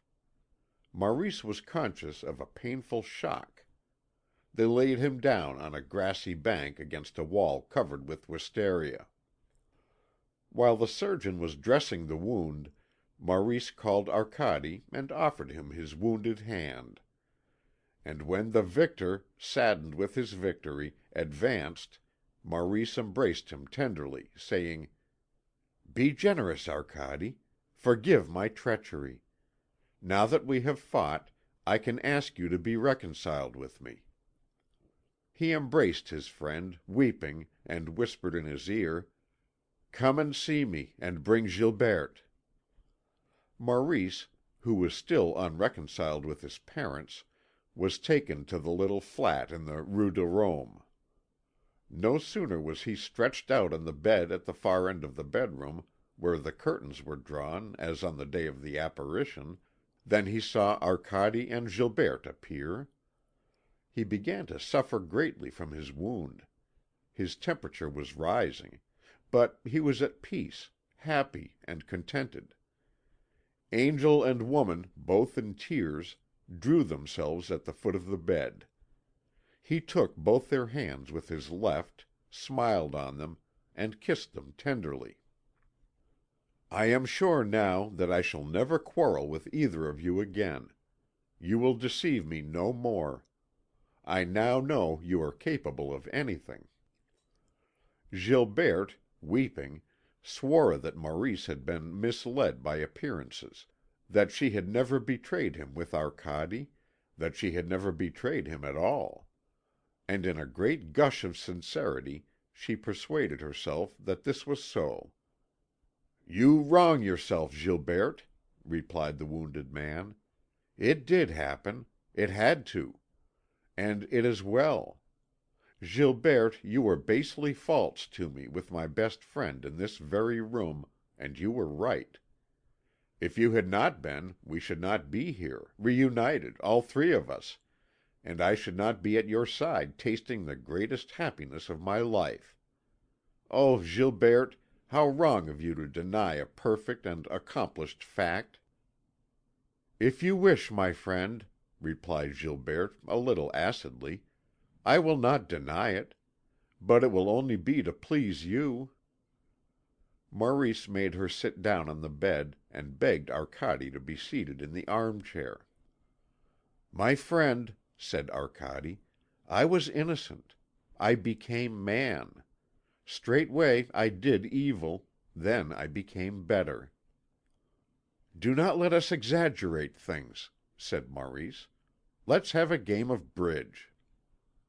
Scarcely, however, had the patient seen 3 aces in his hand and called "no trumps," than his eyes began to swim, the cards slipped from his fingers, head fell heavily back on the pillow, and he complained of a violent headache. Almost immediately Madame des Aubels went off to pay some calls, for she made a point of appearing in society, in order that the calmness and confidence of her demeanour might give the lie to the various rumours that were current concerning her. Arcade saw her to the door, and, with a kiss, inhaled from her a delicate perfume which he brought back with him into the room where Maurice lay dozing. "I am perfectly content," murmured the latter, "that things should have happened as they have." "It was bound to be so," answered the spirit. All the other angels in Revolt would have done as I did with Gilberte. Women, saith the Apostle, should pray with their heads covered, because of the angels. And the Apostle speaks thus because he knows that the angels are disturbed when they look upon them and see that they are beautiful. No sooner do they touch the earth than they desire to embrace mortal women and fulfil their desire. Their clasp is full of strength and sweetness. They hold the secret of those ineffable caresses which plunge the daughters of men into unfathomable depths of delight, laying upon the lips of their happy victims a honey that burns like fire, making their veins flow with torrents of refreshing flames. They leave them raptured and undone. "Stop your clatter, you unclean beast!" cried the wounded one. "One word more," said the angel, "just one other word, my dear Maurice, to bear out what I say, and I will let you rest quietly. There's nothing like having sound references.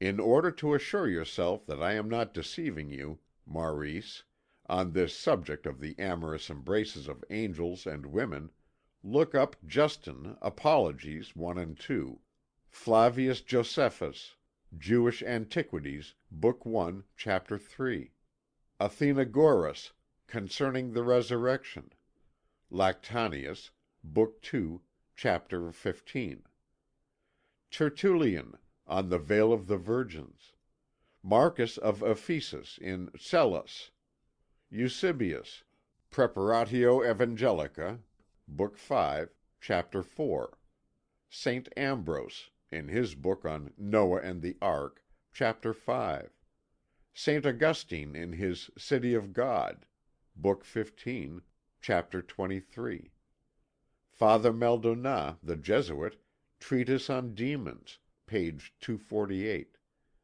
Pierre Lebier, the King's Counsellor. Arcade, please, for pity's sake, be quiet. Do, please do, and send this dog away," cried Maurice, whose face was burning, and whose eyes were starting from his head, for in his delirium he thought he saw a black spaniel on his bed. Madame de la Verdelière, who was assiduous in every modish and patriotic practice, was reckoned, in the best French society, as one of the most gracious of the great ladies interested in good works. She came herself to ask for news of Maurice, and offered to nurse the wounded man. But at the vehement instigation of Madame des Aubels, Arcade shut the door in her face. Expressions of sympathy were showered upon Maurice. Piled on the salver, visiting cards displayed their innumerable little dog's ears. Monsieur Le Truc de Ruffec was one of the first to show his manly sympathy at the flat in the Rue de Rome, and, holding out his loyal hand, asked young d'Esparvieu, as one honourable man to another, for 25 louis to pay a debt of honour. "Of course, my dear Maurice, that is the sort of thing one could not ask of everybody." The same day Monsieur Gaétan came to press his nephew's hand. The latter introduced Arcade. "This is my guardian angel, whose foot you thought so beautiful when you saw the print it had made on the tell tale powder, uncle. He appeared to me last year in this very room. You don't believe it? Well, it is true, nevertheless." Then, turning towards the spirit, he said, "What say you, Arcade? The Abbé Patouille, who is a great theologian and a good priest, does not believe that you are an angel, and Uncle Gaétan, who doesn't know his catechism and hasn't a scrap of religion in him, doesn't think so either. They deny you, the pair of them, the one because he has faith, the other because he hasn't. After that you may be sure that your history, if ever it comes to be narrated, will scarcely appear credible. Moreover, the man that took it into his head to tell your story would not be a man of taste, and would not come in for much approval. for your story is not a pretty one. I love you, but I sit in judgment upon you too. Since you fell into atheism, you have become an abominable scoundrel, a bad angel, a bad friend, a traitor, and a homicide, for I suppose it was to bring about my death that you sent that black spaniel between my legs on the duelling ground." The angel shrugged his shoulders, and, addressing Gaétan, said: "Alas, monsieur, I am not surprised at finding little credit in your eyes. I have been told that you have fallen out with the Judeo Christian heaven, which is where I came from." "Monsieur," answered Gaétan, "my faith in Jehovah is not sufficiently strong to enable me to believe in his angels." "Monsieur, he whom you call Jehovah is really a coarse and ignorant demiurge, and his name is Ialdabaoth."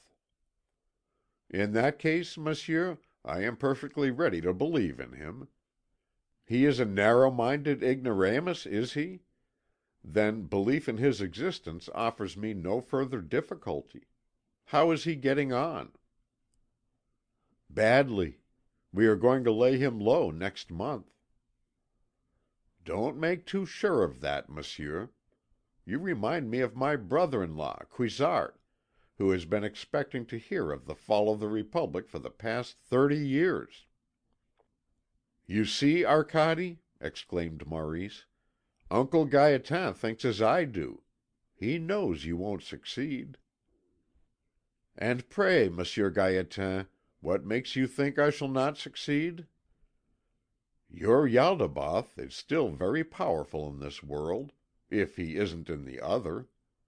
In days gone by he used to be upheld by his priests, by those who believed in him. Now he is supported by those who do not believe in him, by the philosophers.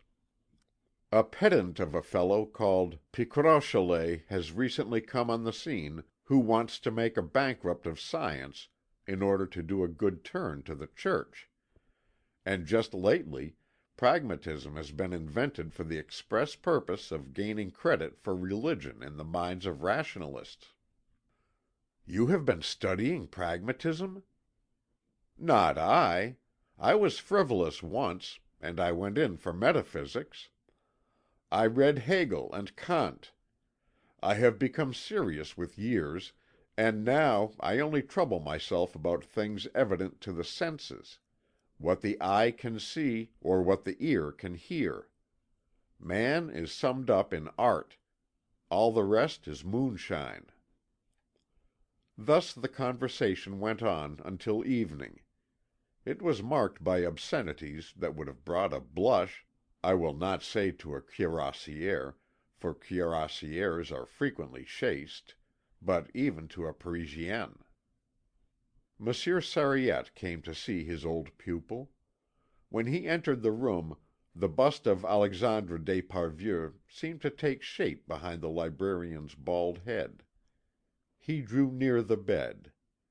In the place of blue curtains, mirrored wardrobe, and chimney piece, there straightway came into view the heavy laden bookcases of the room of the globes and busts, and the air was heavy with piles of papers, records, and files.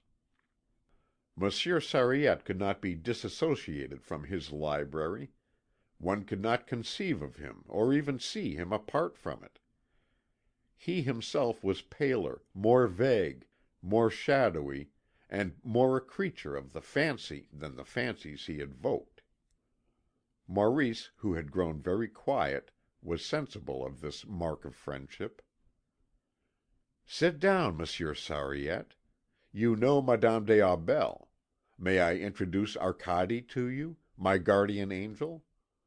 It was he who, while yet invisible, pillaged your library for 2 years, made you lose all desire for food and drink, and drove you to the verge of madness.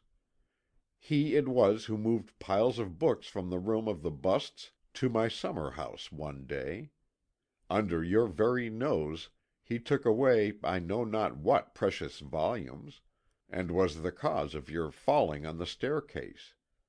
Another day he took a volume of Salomoreinix, and, forced to go out with me, for he never left me, as I have learnt later, he let the volume drop in the gutter of the Rue Princesse. Forgive him, Monsieur Sariette. He had no pockets. He was invisible. I bitterly regret, Monsieur Sariette, that all your old books were not devoured by fire or swallowed up by a flood. They made my angel lose his head. He became man, and now knows neither faith nor obedience to laws. It is I now who am his guardian angel. God knows how it will all end." While listening to his speech, Monsieur Sariette's face took on an expression of infinite, irreparable, eternal sadness. The sadness of a mummy. Rising to take his leave, the sorrowful librarian murmured in Arcade's ear: "The poor child is very ill. He is delirious." Maurice called the old man back. "Do stay, Monsieur Sariette. You shall have a game of bridge with us." "Monsieur Sariette, listen to my advice. Do not do as I did. Do not keep bad company. You will be lost. I shudder at the mere thought. Monsieur Sariette, do not go yet. I have something very important to ask you. When you come again, bring me a book on the truth of religion, so that I may study it. I must restore to my guardian angel the faith which he has lost." Chapter 31, wherein we are led to marvel at the readiness with which an honest man of timid and gentle nature can commit a horrible crime. Profoundly distressed by the dark utterances of young Maurice, Monsieur Sariette took a motor omnibus and went to see Père Guinardon, his friend, his only friend, the one person in the whole world whom it gave him pleasure to see and hear. When Monsieur Sariette entered the shop in the Rue de Courcelles, Guinardon was alone, dozing in the depths of an antique armchair. His face, surrounded by his curly hair and luxuriant beard, was crimson in hue. Little violet filaments spread a network about the fleshy part of his nose, to which the wines of Burgundy had imparted a purple tint, for there was no longer any disguising the fact. Père Guinardon drank. 2 feet away from him, on the fair Octavie's work table, a rose, all but withered, drooped in an empty vase, and in a basket a piece of embroidery was lying unfinished and neglected. The young Octavie's absences from the shop were growing more and more frequent, and Monsieur Blancmesnil never called when she was not there. The reason of this was that they were meeting 3 times a week at 5 o'clock in a house close to the Champs Elysées. Père Guinardon knew nothing of that. He did not know the full extent of his misfortune, but he suffered. Monsieur Sariette shook his old friend by the hand. But he did not inquire for the young Octavie, for he refused to recognize the connection. He would sooner have talked about Zéphyrine, who had been so cruelly deserted, and whom he hoped the old man would make his lawful wife.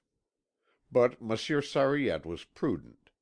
He contented himself with asking Guinardon how he was. "Perfectly well," was Guinardon's reply. But he felt ill, for either age and love making had undermined his sturdy constitution, or else young Octavie's faithlessness had dealt her lover a fatal blow. "God be praised," he went on, "I still retain my powers of mind and body. I am chaste. Be chaste, Sariette. Chastity is strength." That evening Père Guinardon had taken some specially valuable books out of the Kingwood cabinet to show to a distinguished bibliophile, Monsieur Victor Meyer, and after the latter's departure he had dropped off to sleep, without putting them back in their places. Books had an attraction for Monsieur Sariette, and seeing these particular volumes on the marble top of the cabinet, he began to examine them with interest. The first one he looked at was La Pucelle, in Morocco, with the English continuation. Doubtless it pained his patriotic and Christian heart to admire its text and illustrations, but a good copy was always virtuous and pure in his sight. Continuing to chat very affectionately with Guinardon, he picked up, one by one, the books which the antiquary had, for one reason or another, binding, illustrations, distinguished ownership, or scarcity, added to his stock. Suddenly a glorious shout of joy and love broke from his lips. He had discovered the Lucretius of the Prior de Vendôme, his Lucretius, and he was clasping it to his bosom. "Once again I behold you," he sighed, as he pressed it to his lips. At first Père Guinardon could not quite make out what his old friend was talking about.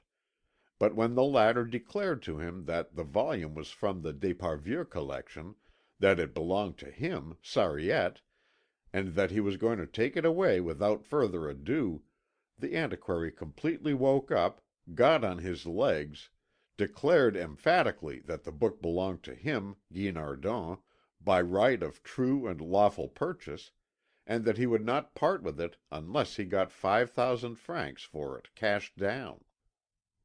"You don't take in what I'm telling you," answered Sariette. "The book belongs to the d'Esparvieu library. I must restore it to its place." "Pas de ça, Lisette," hummed Guinardon. "The book belongs to me, I tell you." "You are crazy, my good Sariette." And noticing that, as a matter of fact, the librarian had a wandering look in his eye, he took the book from him and tried to change the conversation. "Have you seen, Sariette, that the rascals are going to rip up the Palais Mazarin and cover up the very heart and centre of the old town, the finest and most venerable place in the whole of Paris, with the deuce knows what works of art of theirs?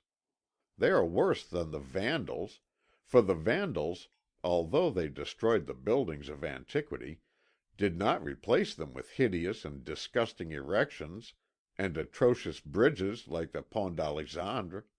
And your poor Rue Garancière, Sariette, has fallen a prey to the barbarians. What have they done with the pretty bronze mask of the Palace fountain?" Monsieur Sariette never listened to a word of all this. "Guinardon, you have not understood me. Now listen.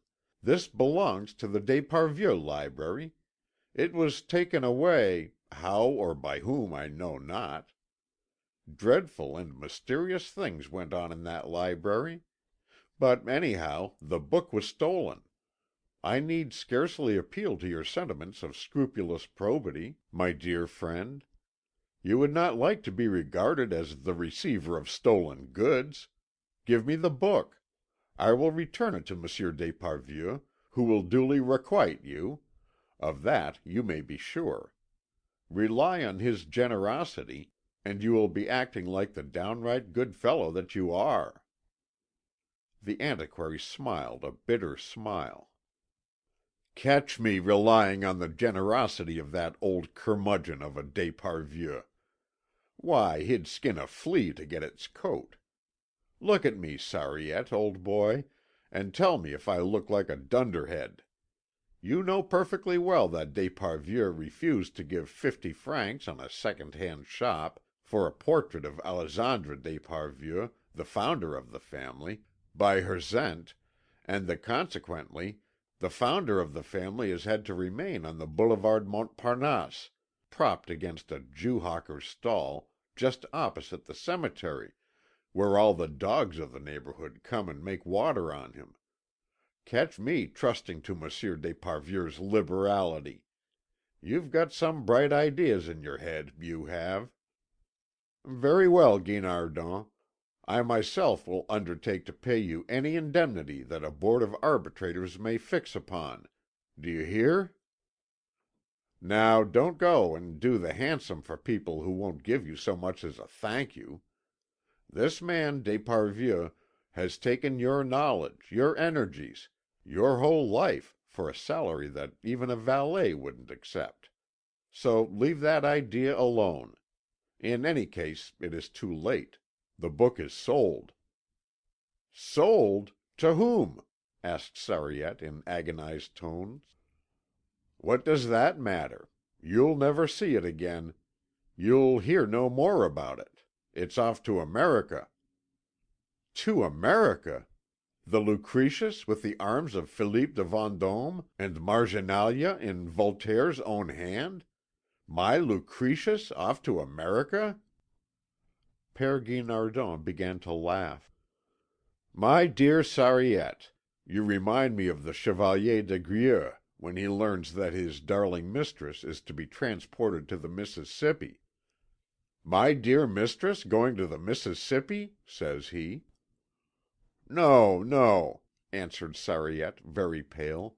'This book shall not go to America. It shall return, as if ought, to the d'Esparvieu library.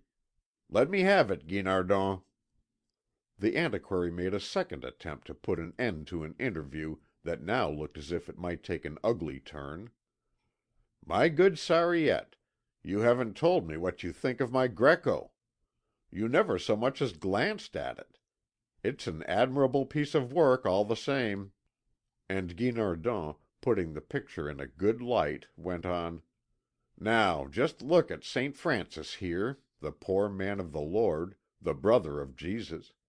See how his fuliginous body rises heavenward, like the smoke from an agreeable sacrifice, like the sacrifice of Abel.' 'Give me the book, Guinardon,' said Sariette, without turning his head. 'Give me the book.' The blood suddenly flew to Père Guinardon's head. 'That's enough of it,' he shouted, as red as a turkey cock, the veins standing out on his forehead. And he dropped the Lucretius into his jacket pocket. Straightway old Sariette flew at the antiquary, assailed him with a sudden fury, and, frail and weakly as he was, butted him back into young Octavie's armchair. Guinardon, in furious amazement, belched forth the most horrible abuse on the old maniac, and gave him a punch that sent him staggering back 4 paces against the Coronation of the Virgin by Fra Angelico, which fell down with a crash. Sariette returned to the charge, and tried to drag the book out of the pocket in which it lay hid. This time Père Guinardon would really have floored him had he not been blinded by the blood that was rushing to his head, and hit sideways at the work table of his absent mistress. Sariette fastened himself on to his bewildered adversary, held him down in the armchair, and with his little bony hands clutched him by the neck, which, red as it was already, became a deep crimson. Guinardon struggled to get free, but the little fingers, feeling the mass of soft warm flesh about them, embedded themselves in it with delicious ecstasy. Some unknown force made them hold fast to their prey. Guinardon's throat began to rattle, saliva was oozing from one corner of his mouth. His enormous frame quivered now and again beneath the grasp. But the tremors grew more and more intermittent and spasmodic. At last they ceased. The murderous hands did not let go their hold. Sariette had to make a violent effort to loose them. His temples were buzzing. Nevertheless, he could hear the rain falling outside, muffled steps going past on the pavement, newspapermen shouting in the distance. He could see umbrellas passing along in the dim light. He drew the book from the dead man's pocket and fled. The fair Octavie did not go back to the shop that night. She went to sleep in a little entresol underneath the bric à brac stores which Monsieur de Blancmesnil had recently bought for her in this same Rue de Courcelles. The workman whose task it was to shut up the shop found the antiquary's body still warm. He called Madame Lenain, the concierge, who laid Guinardon on the couch, lit a couple of candles, put a sprig of box in a saucer of holy water, and closed the dead man's eyes. The doctor who was called in to certify the death ascribed it to apoplexy. Zéphyrine, informed of what had happened by Madame Le Nain, hastened to the house and sat up all night with the body. The dead man looked as if he were sleeping. In the flickering light of the candles, El Greco's saint mounted upwards like a wreath of smoke, the gold of the primitives gleamed in the shadows. Near the death-bed, a little woman by Baudouin was plainly discernible giving herself a douche. All through the night Zéphyrine's lamentations could be heard 50 yards away. "He's dead! He's dead!" she kept saying. "My friend, my divinity, my all, my love! But no, he is not dead, he moves. It is I, Michel, I, your Zéphyrine. Awake, hear me, answer me. I love you. If ever I caused you pain, forgive me.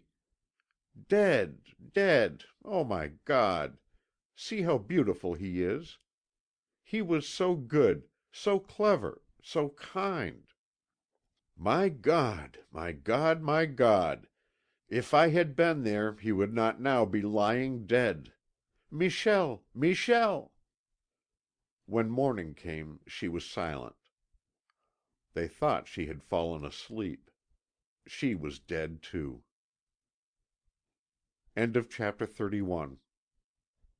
Chapter 32, which describes how Nectaire's flute was heard in the tavern of Clodomir. Madame de la Verdelière, having failed to force an entrée, as sick nurse, returned after several days had elapsed, during the absence of Madame des Aubels, to ask Maurice d'Esparvieu for his subscription to the French churches. Arcade led her to the bedside of the convalescent. Maurice whispered in the angel's ear: "Traitor, deliver me from this ogress immediately, or you will be answerable for the evil which soon will befall." "Be calm," said Arcade, with a confident air.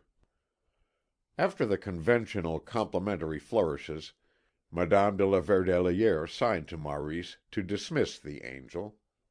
Maurice feigned not to understand, and Madame de la Verdelière disclosed the ostensible reason of her visit. "Our churches," she said, "our beloved country churches, what is to become of them?" Arcade gazed at her angelically and sighed. "They will disappear, madame. They will fall into ruin. And what a pity! I shall be inconsolable. The church amid the villagers' cottages is like the hen amidst her chickens." "Just so," exclaimed Madame de la Verdelière with a delighted smile. "It is just like that." "And the spires, madame?" "Oh, monsieur, the spires!" "Yes, the spires, madame, that stick up into the skies towards the little cherubim, like so many syringes." Madame de la Verdelière incontinently left the place. That same day Monsieur l'Abbé Patouille came to offer the wounded man good counsel and consolation. He exhorted him to break with his bad companions and to be reconciled to his family. He drew a picture of the sorrowful father, the mother in tears, ready to receive their long lost child with open arms. Renouncing with manly effort a life of profligacy and deluding joys, Maurice would recover his peace and strength of mind; he would free himself from devouring chimeras, and shake off the evil spirit. Young d'Esparvieu thanked Abbé Patouille for all his kindness, and made a protestation of his religious feelings.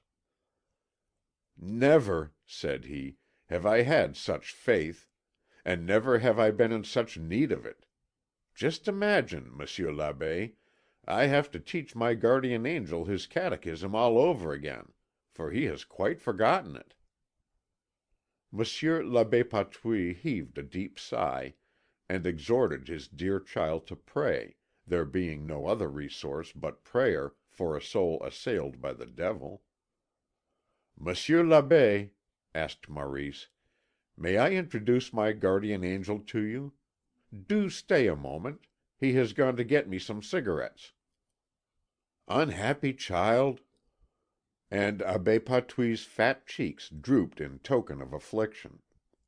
But almost immediately they plumped up again, as a sign of light heartedness.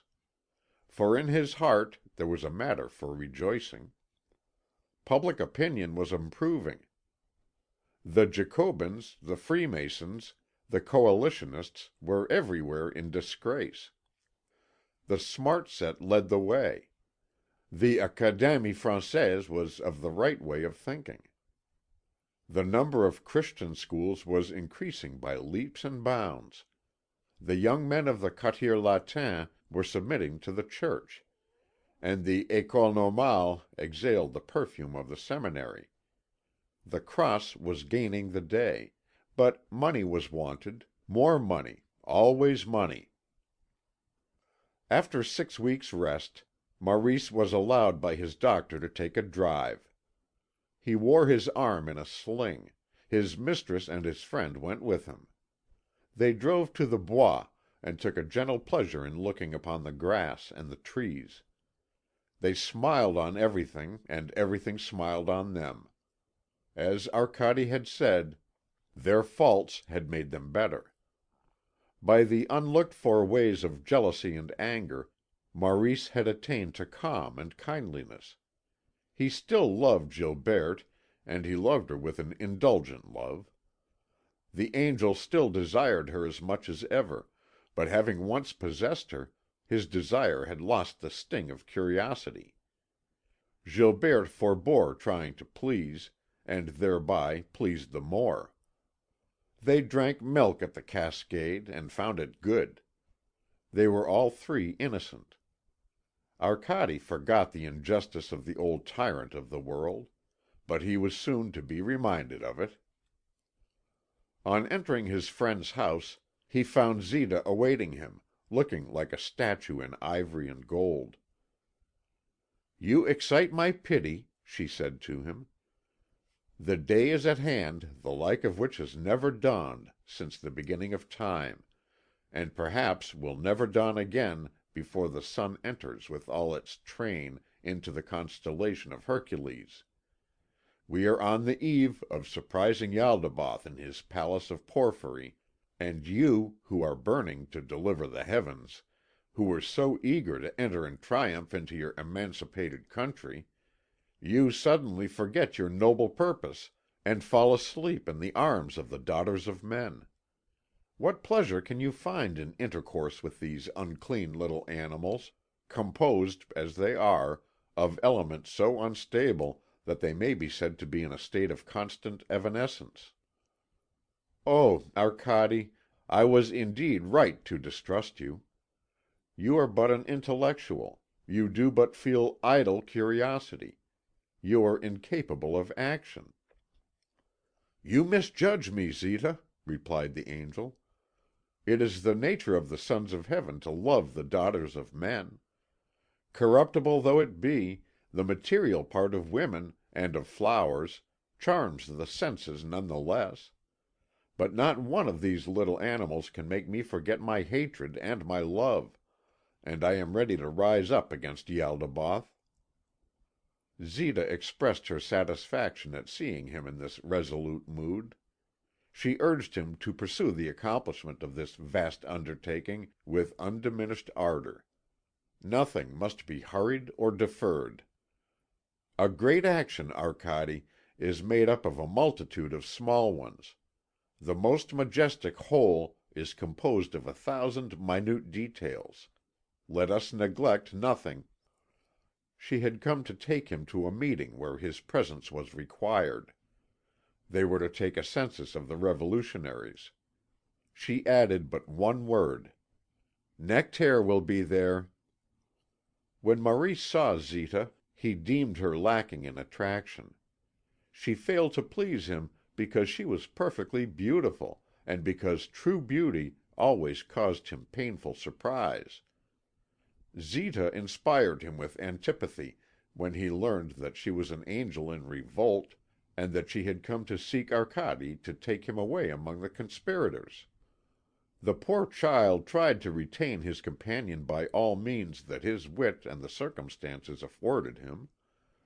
If his guardian angel would only remain with him, he would take him to a magnificent boxing match, to a review where he would witness the apotheosis of Poincaré, or, lastly, to a certain house he knew of where he would behold women remarkable for their beauty, talents, vices, or deformities. But the angel would not allow himself to be tempted, and said he was going with Zita. "What for?" "To plot the conquest of the skies." "Still the same nonsense. The conquest of But there, I proved to you that it was neither possible nor desirable." "Good night, Maurice." "You are going? Well, I will accompany you."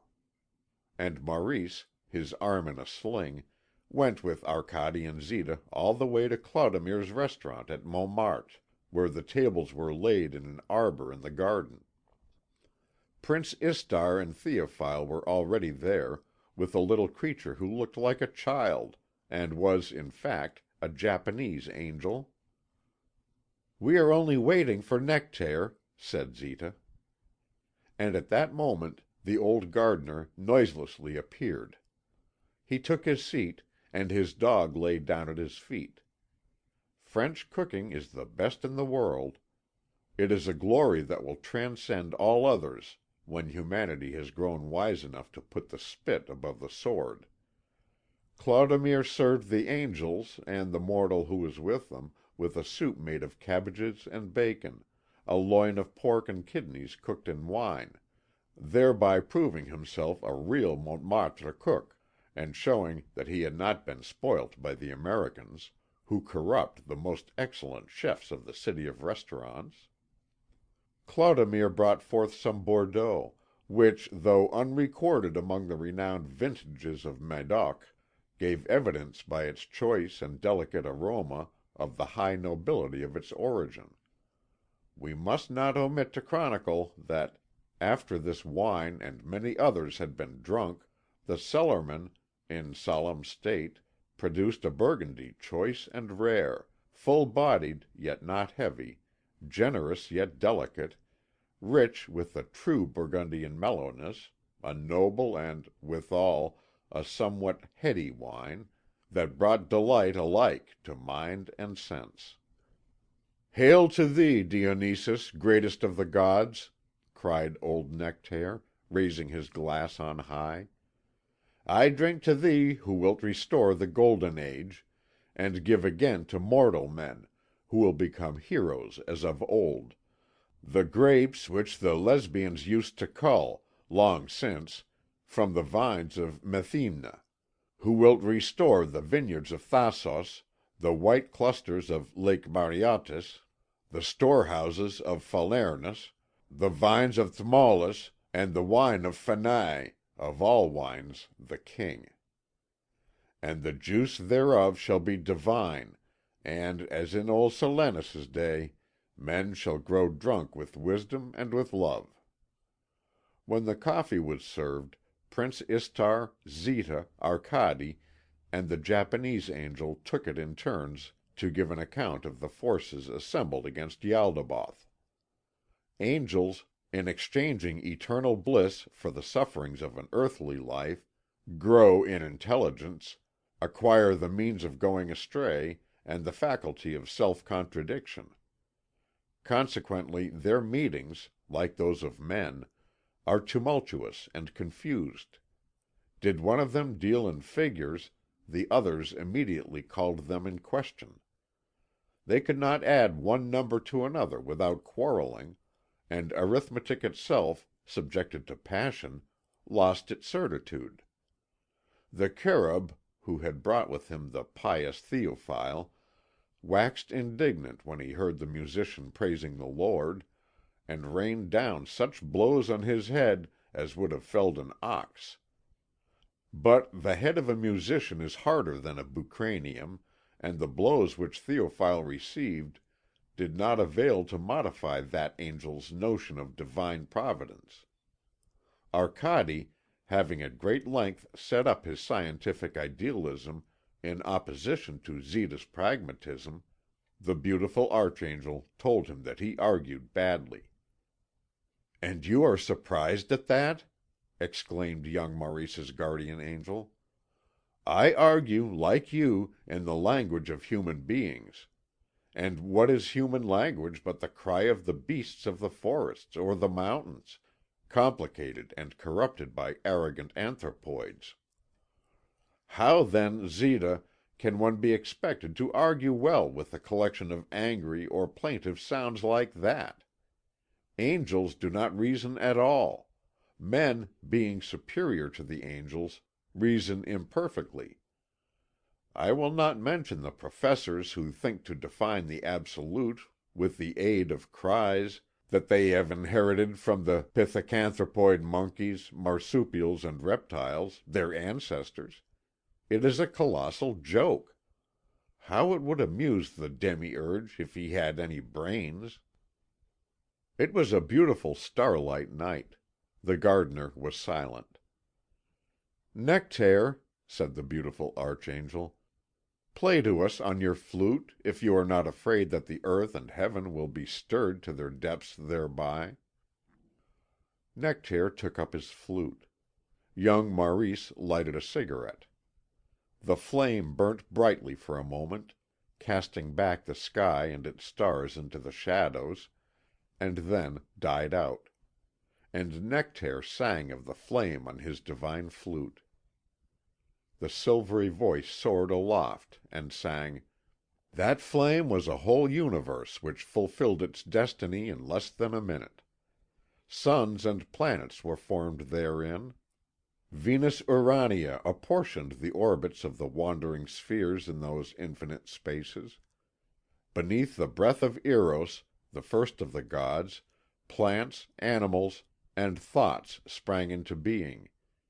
In the 20 seconds which hurried by betwixt the life and death of those worlds, civilizations were unfolded, and empires sank in long decline. Mothers shed tears, and songs of love, cries of hatred, and sighs of victims rose upward to the silent skies.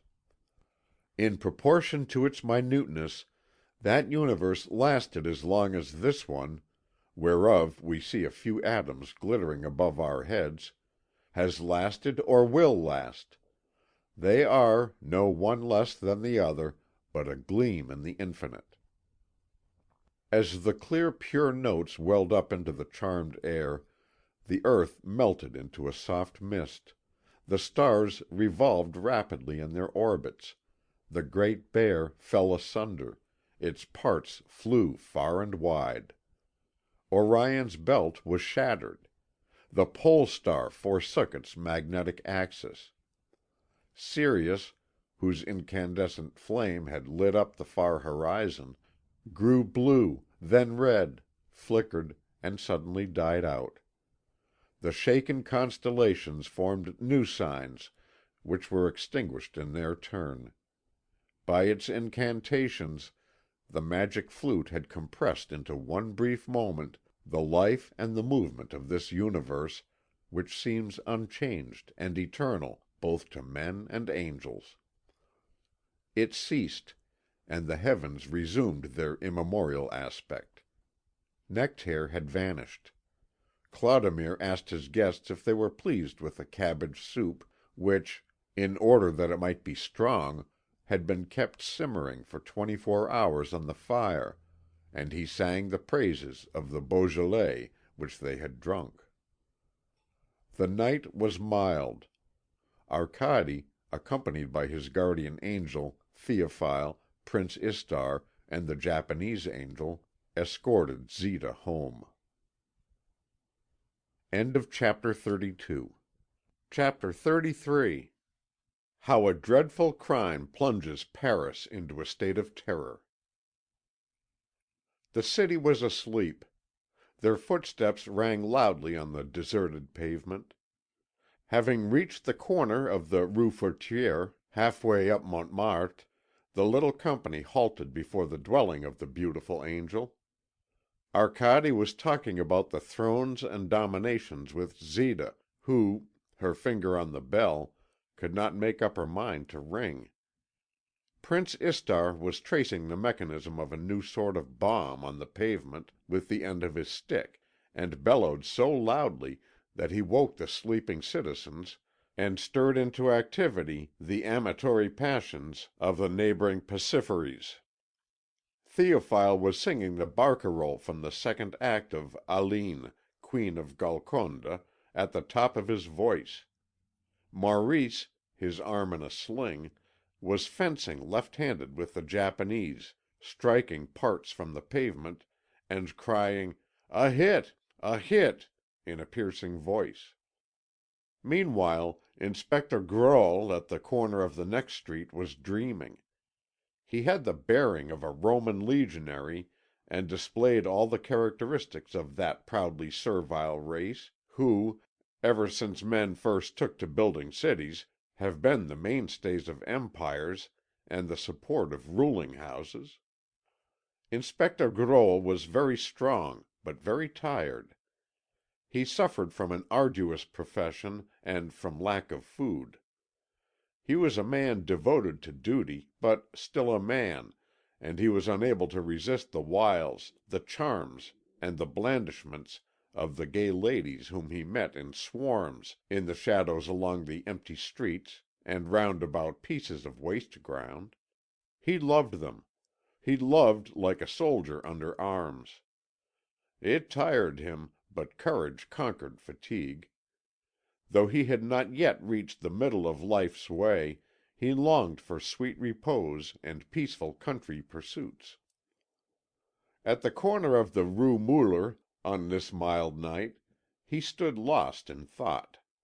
He was dreaming of the house where he was born, of the little olive wood, of his father's bit of ground, of his old mother, bent with long and heavy labour, whom he would never see again.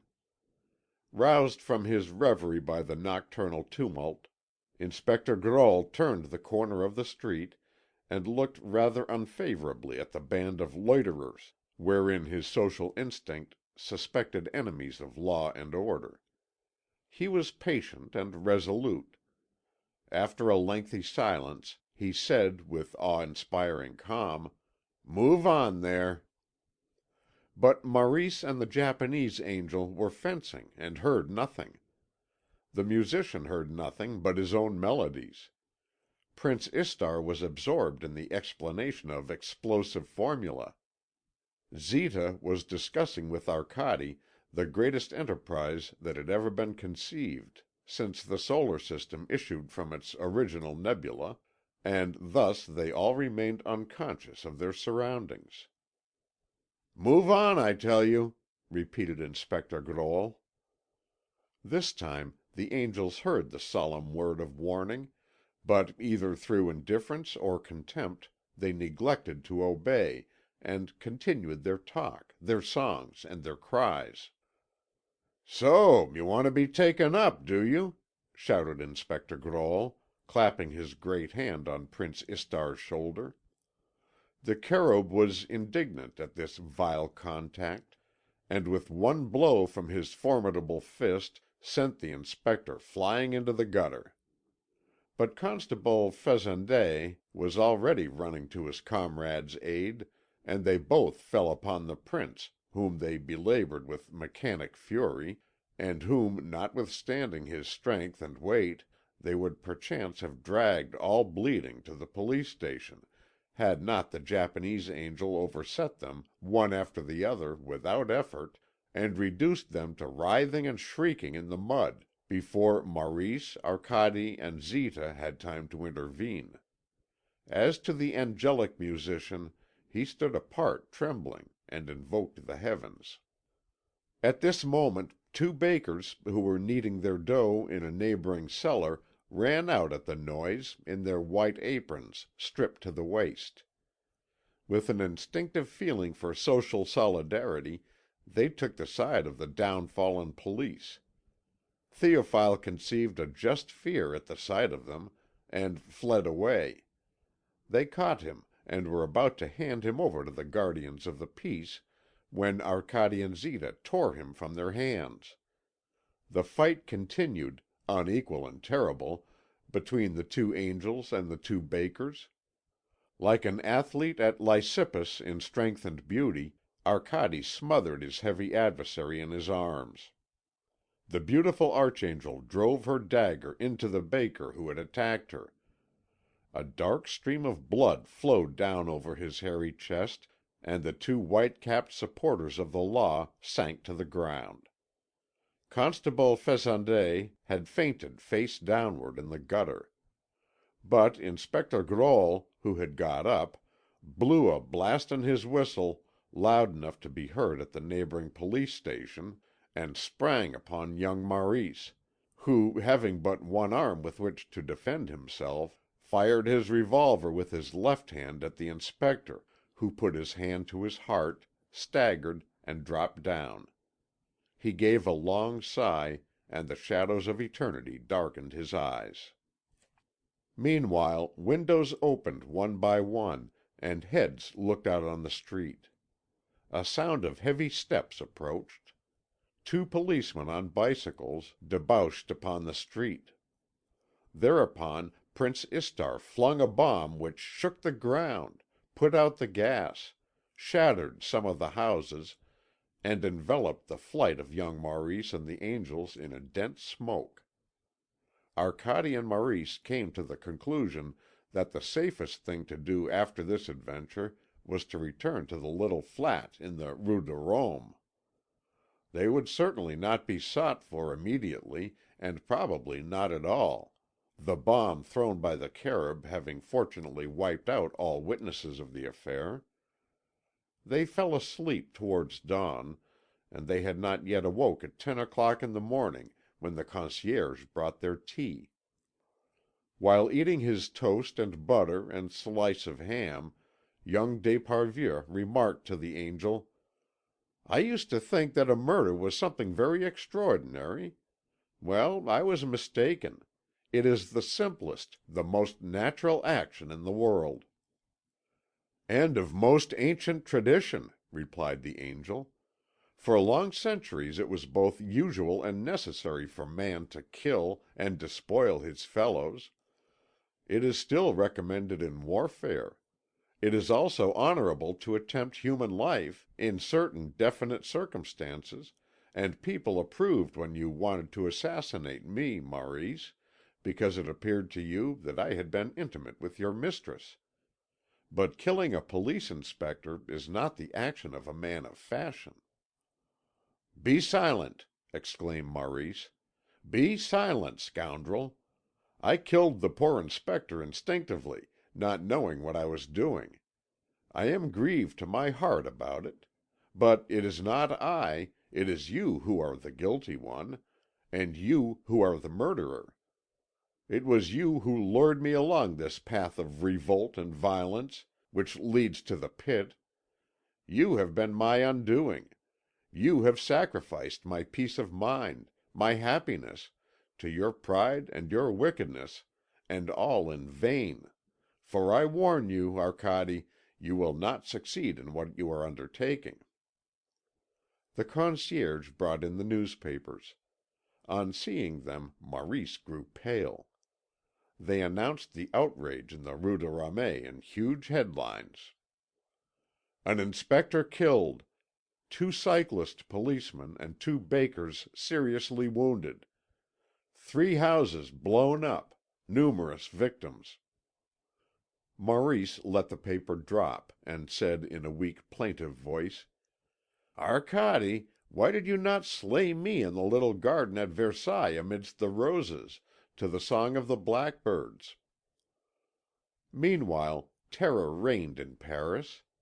In the public squares and in the crowded streets, housewives, string bag in hand, grew pale as they listened to the story of the crime, and consigned the perpetrators to the most dreadful punishment.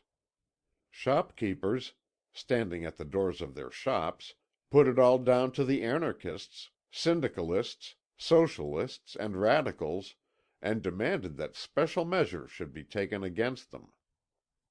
The more thoughtful people recognized the handiwork of the Jew and the German, and demanded the expulsion of all aliens.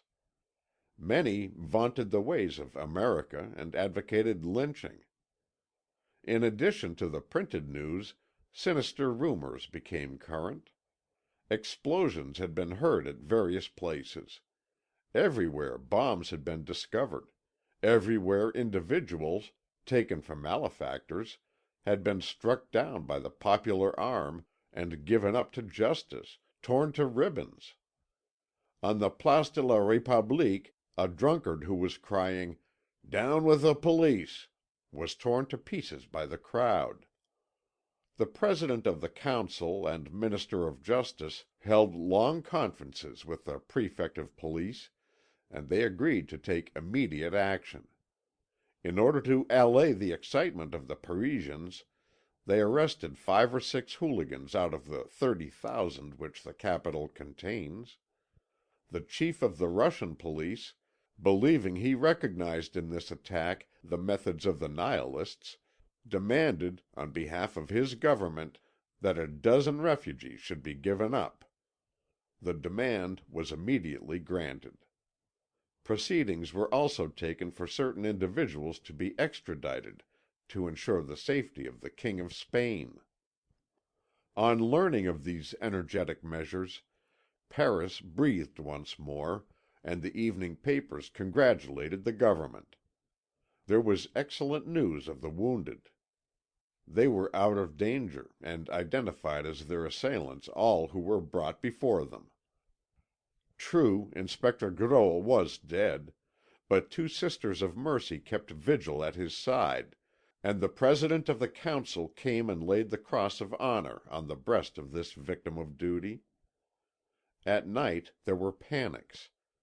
In the Avenue de la Revolt, the police, noticing a travelling acrobat's caravan on a piece of waste ground, took it for the retreat of a band of robbers. They whistled for help, and when they were a goodly number, attacked the caravan. Some worthy citizens joined them. 15,000 revolver shots were fired, the caravan was blown up with dynamite, and among the débris they found the corpse of a monkey. Chapter 34, which contains an account of the arrest of Bouchotte and Maurice, of the disaster which befell the d'Esparvieu library, and of the departure of the angels. Maurice d'Esparvieu passed a terrible night. At the least sound he seized his revolver that he might not fall alive into the hands of justice. When morning came, he snatched the newspapers from the hands of the concierge, devoured them greedily, and gave a cry of joy. He had just read that Inspector Groll having been taken to the morgue for the post mortem, the police surgeons had only discovered bruises and contusions of a very superficial nature, and stated that death had been brought about by the rupture of an aneurism of the aorta. "You see, Arcade," he exclaimed triumphantly, "you see I am not an assassin. I am innocent. I could never have imagined how extremely agreeable it is to be innocent." Then he grew thoughtful, and, no unusual phenomenon, reflection dissipated his gaiety. "I am innocent, but there is no disguising the fact," he said, shaking his head. "I am one of a band of malefactors. I live with miscreants." "You are in your right place there, Arcade, for you are deceitful, cruel, and perverse. But I come of good family, and have received an excellent education, and I blush for it." "I also," said Arcade, "have received an excellent education." "Where was that?" "In heaven." "No, Arcade, no. You never had any education. If good principles had been inculcated into you, you would still hold them. Such principles are never lost. In my childhood I learnt to revere my family, my country, my religion. I have not forgotten the lesson, and I never shall. Do you know what shocks me most in you? It is not your perversity, your cruelty, your black ingratitude. It is not your agnosticism, which may be borne with at a pinch. It is not your scepticism, though it is very much out of date, for since the national awakening there is no longer any scepticism in France. No, what disgusts me in you is your lack of taste, the bad style of your ideas, the inelegance of your doctrines. You think like an intellectual, you speak like a freethinker, you have theories which reek of radicalism and Coombeism and all ignoble systems. Get along with you, you disgust me. Arcade, my old friend Arcade, my dear angel Arcade, my beloved child, listen to your guardian angel. Yield to my prayers. Renounce your mad ideas. Become good, simple, innocent, and happy once more. Put on your hat, come with me to Notre Dame. We will say a prayer and burn a candle together." Meanwhile, public opinion was still active in the matter. The leading papers, the organs of the national awakening, in articles of real elevation and real depth, unravelled the philosophy of this monstrous attack which was revolting to the conscience. They discovered the real origin, the indirect but effective cause in the revolutionary doctrines which had been disseminated unchecked, in the weakening of social ties, the relaxing of moral discipline, in the repeated appeals to every appetite, to every greedy desire. It would be needful, so as to cut down the evil at its root, to repudiate as quickly as possible all such chimeras and utopias as syndicalism, the income tax, etc., etc., etc. Many newspapers, and these not the least important, pointed out that the recrudescence of crime was but the natural fruit of impiety, and concluded that the salvation of society lay in a unanimous and sincere return to religion. On the Sunday which followed the crime the congregations in the churches were noticed to be unusually large. Judge Salneuve, who was entrusted with the task of investigation, first examined the persons arrested by the police, and lost his way among attractive but illusory clues. However, the report of the detective Montremain, which was laid before him, put him on the right road, and soon led him to recognize the miscreants of La Jonchère as the authors of the crime of the Rue de Ramey. He ordered a search to be made for Arcade and Zita, and issued a warrant against Prince Istar, on whom the detectives laid hands as he was leaving Bouchotte's, where he had been depositing some bombs of new design. The Carib, on learning the detectives' intentions, smiled broadly, and asked them if they had a powerful motor car. On their replying that they had one at the door, he assured them that was all he wanted.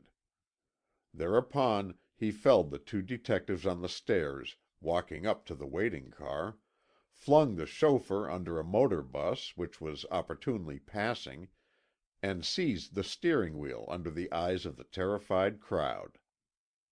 That same evening Monsieur Jeancourt, the police magistrate, entered Théophile's rooms just when Bouchotte was swallowing a raw egg to clear her voice, for she was to sing her new song, "They Haven't Got Any in Germany," at the National El Dorado that evening. The musician was absent. Bouchotte received the magistrate, and received him with a hauteur which intensified the simplicity of her attire. Bouchotte was en déshabille. The worthy magistrate seized the score of Aline, Queen of Golconda, and the love letters which the singer carefully preserved in the drawer of the table by her bed, for she was an orderly young woman. He was about to withdraw when he espied a cupboard, which he opened with a careless air, and found machines capable of blowing up half of Paris, and a pair of large white wings, whose nature and use appeared inexplicable to him. Bouchotte was invited to complete her toilet, and in spite of her cries was taken off to the police station. Monsieur Salneuve was indefatigable.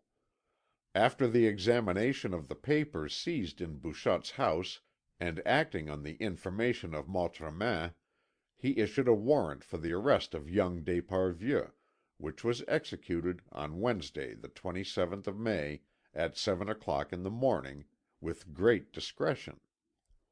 For 3 days Maurice had neither slept nor eaten, loved nor lived. He had not a moment's doubt as to the nature of his matutinal visit. At the sight of the police magistrate a strange calm fell on him. Arcade had not returned to sleep in the flat. Maurice begged the magistrate to wait for him, dressed with care, and then accompanied the magistrate a calmness of mind which was barely disturbed when the door of the concierge closed on him. Alone in his cell, he climbed upon the table to look out. His tranquillity was due to his weariness of spirit, to his numbed senses, and to the fact that he no longer stood in fear of arrest. His misfortune endowed him with superior wisdom. He felt he had fallen into a state of grace. He did not think too highly or too humbly of himself, but left his cause in the hands of God. With no desire to cover up his faults, which he would not hide even from himself, he addressed himself in mind to Providence, to point out that if he had fallen into disorder and rebellion, it was to lead his erring angel back into the straight path. He stretched himself on the couch and slept in peace. On hearing of the arrest of a music hall singer and of a young man of fashion, both Paris and the provinces felt painful surprise. Deeply stirred by the tragic accounts which the leading newspapers were bringing out, the general idea was that the sort of people the authorities ought to bring to justice were ferocious anarchists, all reeking and dripping from deeds of blood and arson. But they failed to understand what the world of art and fashion should have to do with such things. At this news, which he was one of the last to hear, the President of the Council and Keeper of the Seals started up in his chair. The sphinxes that adorned it were less terrible than he, and in the throes of his angry meditation he cut the mahogany of his imperial table with his penknife, after the manner of Napoleon. And when Judge Salneuve, whose attendance he had commanded, appeared before him, the President flung his penknife in the grate, as Louis XIV flung his cane out of the window in the presence of Lauzun, and it cost him a supreme effort to master himself and to say in a voice of suppressed fury: "Are you mad? Surely I said often enough that I meant the plot to be anarchist, anti social, fundamentally anti social and anti governmental, with a shade of syndicalism. I have made it clear enough that I wanted it kept within these lines, and what do you go and make of it? The vengeance of anarchists and aspirants to freedom? Whom do you arrest? A singer adored of the nationalist public, and the son of a man highly esteemed in the Catholic party, who receives our bishops and has the entrée to the Vatican, a man who may be one day sent as ambassador to the Pope. At one blow you alienate 160 deputies and 40 senators of the right on the very eve of a motion to discuss the question of religious pacification. You embroil me with my friends of today, with my friends of tomorrow. Was it to find out if you were in the same dilemma as des Aubels that you seized the love letters of young Maurice d'Esparvieu? I can put your mind at rest on that point. You are, and all Paris knows it. But it is not to avenge your personal affronts that you are on the bench." Monsieur le Garde de Sceaux," murmured the judge, nearly apoplectic and in a choked voice, "I am an honest man." "You are a fool, and a provincial. Listen to me. If Maurice d'Esparvieu and Mademoiselle Bouchotte are not released within half an hour, I will crush you like a piece of glass. Be off!" Monsieur René d'Esparvieu went himself to fetch his son from the concierge, and took him back to the old house in the Rue Garancière. The return was triumphant. The news had been disseminated that Maurice had, with generous imprudence, interested himself in an attempt to restore the monarchy, and that Judge Salneuve, the infamous Freemason, the tool of Combes and André, had tried to compromise the young man by making him out to be an accomplice of a band of criminals. That was what Abbé Patouille seemed to think, and he answered for Maurice as for himself. It was known, moreover, that breaking with his father, who had rallied to the support of the Republic, young d'Esparvieu was on the high road to becoming an out and out Royalist. The people who had an inside knowledge of things saw in his arrest the vengeance of the Jews. Was not Maurice a notorious anti Semite? Catholic youths went forth to hurl imprecations at Judge Salneuve under the windows of his residence in the Rue Guénégaud, opposite the Mint. On the Boulevard du Palais a band of students presented Maurice with a branch of palm. Maurice made a charming reply. Maurice was overcome with emotion when he beheld the old house in which his childhood had been spent, and fell weeping into his mother's arms. It was a great day, unhappily marred by one painful incident. Monsieur Sariette, who had lost his reason as a consequence of the shocking events that had taken place in the Rue de Courcelles, had suddenly become violent. He had shut himself up in the library, and there he had remained for 24 hours, uttering the most horrible cries, and, turning a deaf ear alike to threats and entreaties, refused to come out. He had spent the night in a condition of extreme restlessness, for all night long the lamp had been seen passing rapidly to and fro behind the curtains. In the morning, hearing Hippolyte shouting to him from the court below, he opened the window of the Hall of Spheres and the Philosophers, and heaved 2 or 3 rather weighty tomes on to the old valet's head. The whole of the domestic staff, men, women, and boys, hurried to the spot, and the librarian proceeded to throw out books by the armful on to their heads. In view of the gravity of the situation, Monsieur René d'Esparvieu did not disdain to intervene.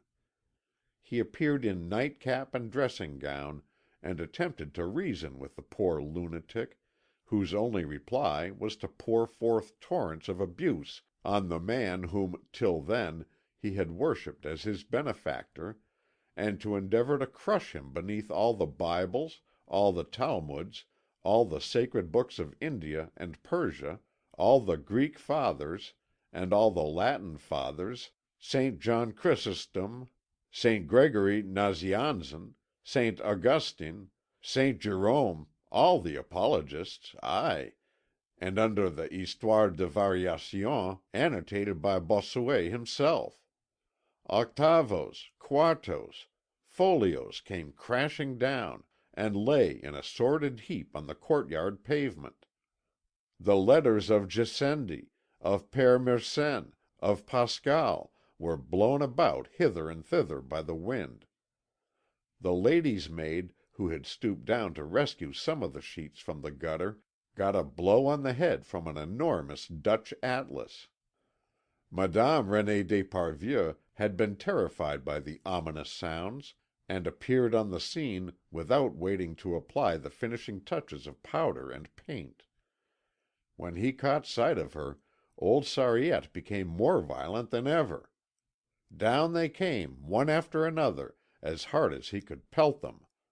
The busts of the poets, philosophers, and historians of antiquity: Homer, Aeschylus, Sophocles, Euripides, Herodotus, Thucydides, Socrates, Plato, Aristotle, Demosthenes, Cicero, Virgil, Horace, Seneca, Epictetus, all lay scattered on the ground.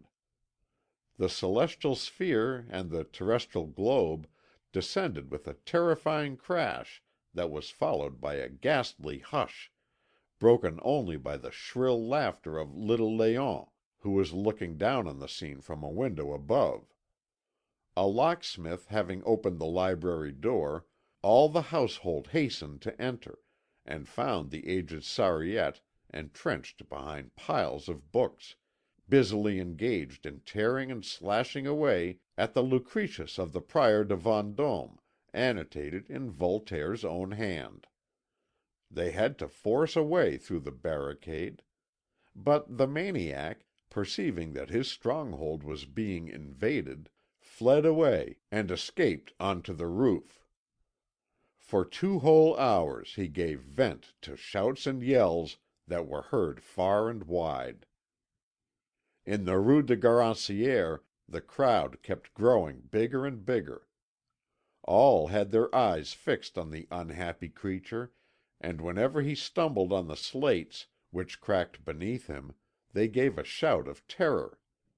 In the midst of the crowd the Abbé Patouille, who expected every moment to see him hurled into space, was reciting the prayers for the dying, and making ready to give him the absolution in extremis. There was a cordon of police round the house keeping order. Someone summoned the fire brigade, and the sound of their approach was soon heard. They placed a ladder against the wall of the house, and after a terrific struggle managed to secure the maniac, who in the course of his desperate resistance had one of the muscles of his arm torn out. He was immediately removed to an asylum. Maurice dined at home, and there were smiles of tenderness and affection when Victor, the old butler, brought on the roast veal. Monsieur l'Abbé Patouille sat at the right hand of the Christian mother, unctuously contemplating the family which Heaven had so plentifully blessed. Nevertheless, Madame d'Esparvieu was ill at ease. Every day she received anonymous letters of so insulting and coarse a nature that she thought at first they must come from a discharged footman. She now knew they were the handiwork of her youngest daughter, Berthe, a mere child.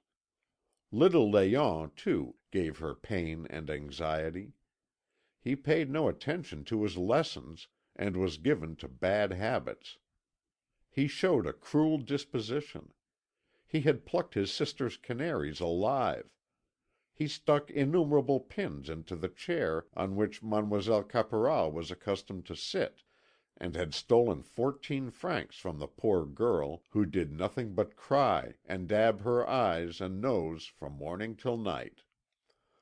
No sooner was dinner over than Maurice rushed off to the little dwelling in the Rue de Rome, impatient to meet his angel again. Through the door he heard a loud sound of voices, and saw assembled in the room where the apparition had taken place Arcade, Zita, the angelic musician, and Caroube, who was lying on the bed, smoking a huge pipe, carelessly scorching pillows, sheets, and coverlets. They embraced Maurice, and announced their departure. Their faces shone with happiness and courage. Alone the inspired author of Aline, Queen of Golconda, shed tears and raised his terrified gaze to heaven.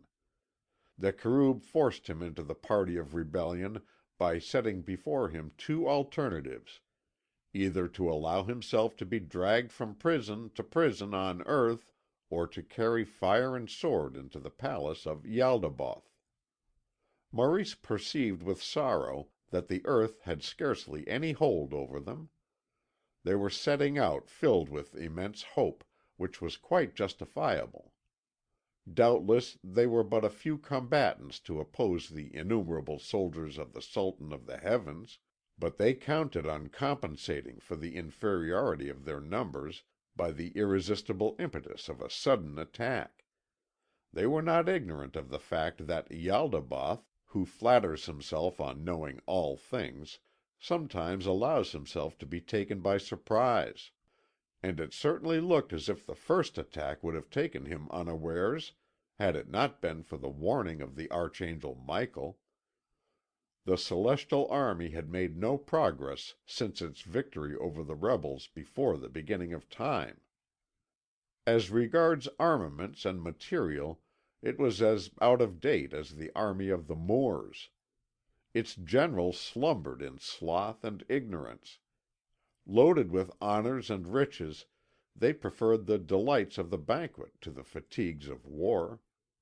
Michael, the commander-in-chief, ever loyal and brave, had lost, with the passing of centuries, his fire and enthusiasm.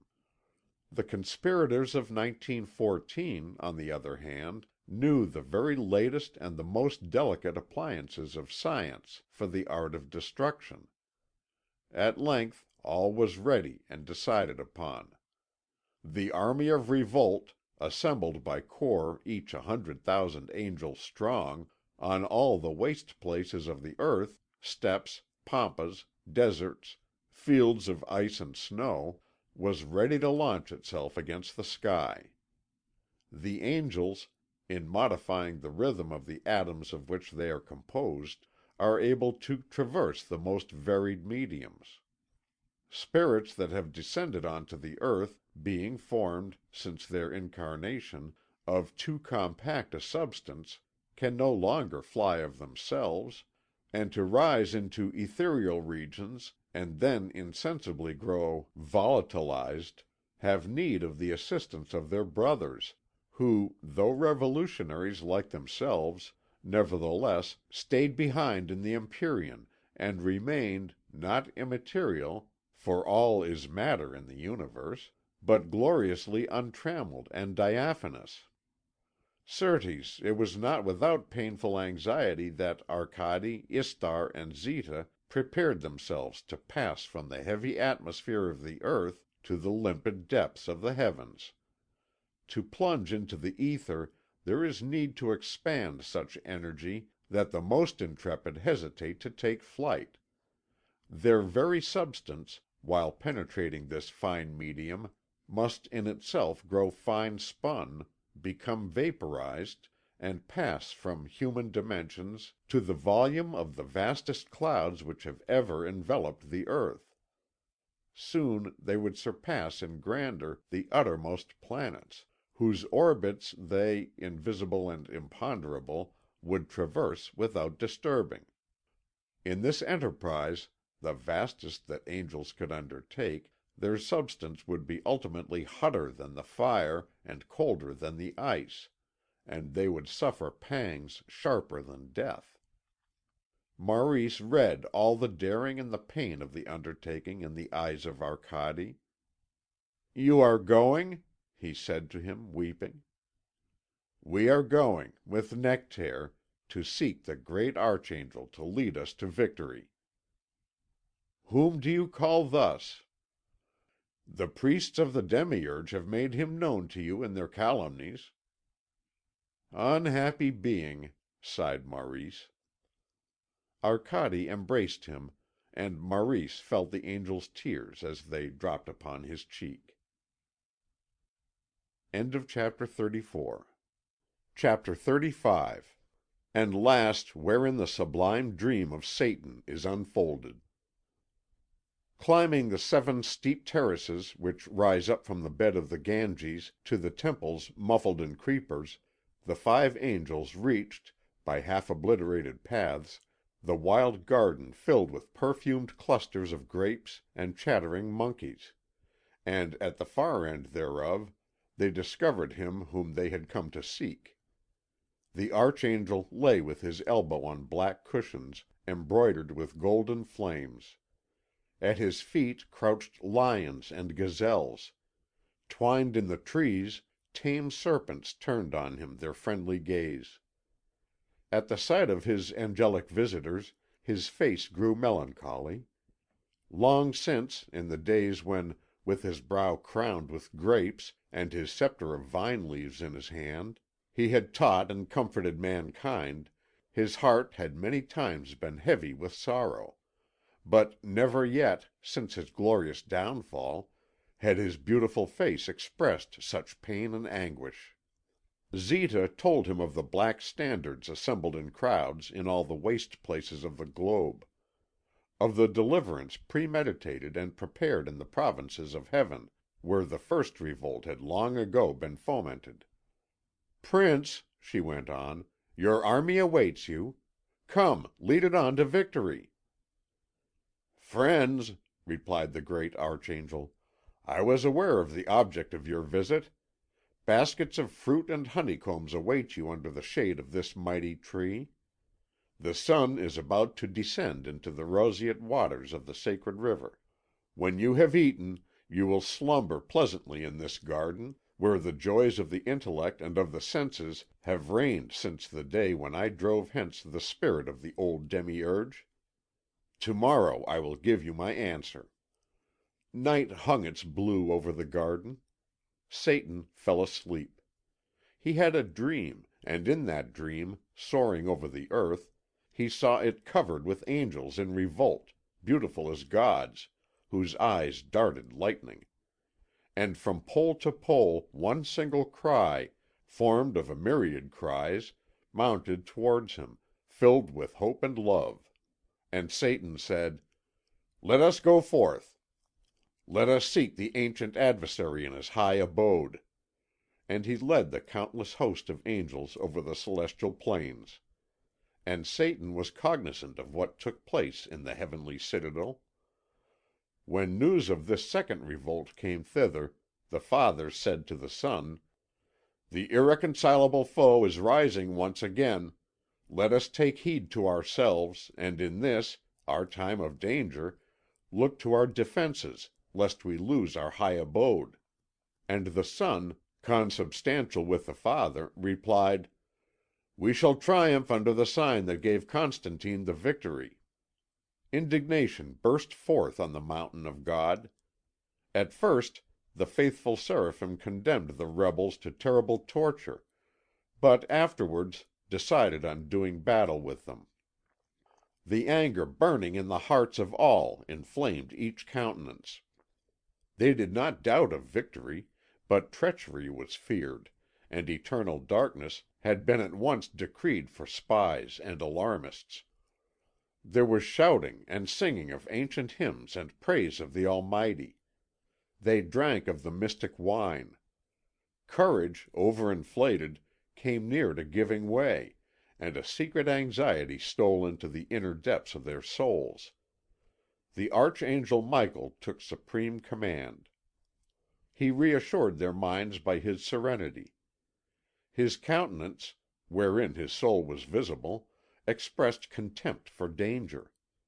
By his orders the chiefs of the thunderbolts, the cherubs, grown dull with a long interval of peace, paced with heavy steps the ramparts of the holy mountain, and, letting the gaze of their bovine eyes wander over the glittering clouds of their Lord, strove to place the divine batteries in position. After inspecting the defences, they swore to the Most High that all was in readiness.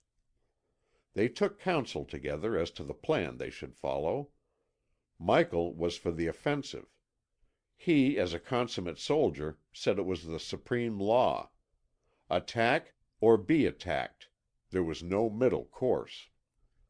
"Moreover," he added, "the offensive attitude is particularly suitable to the ardour of the thrones and dominations." Beyond that it was impossible to obtain a word from the valiant chief, and this silence seemed the mark of a genius sure of himself.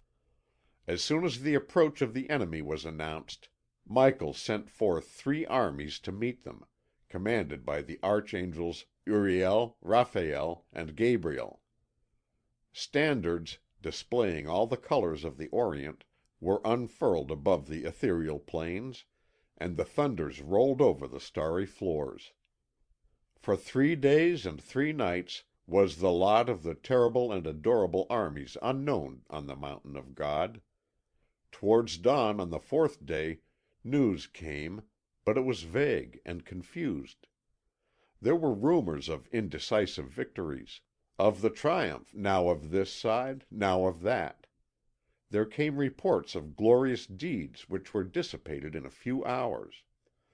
The thunderbolts of Raphael, hurled against the rebels, had, it was said, consumed entire squadrons. The troops commanded by the impure Zita were thought to have been swallowed up in the whirlwind of a tempest of fire.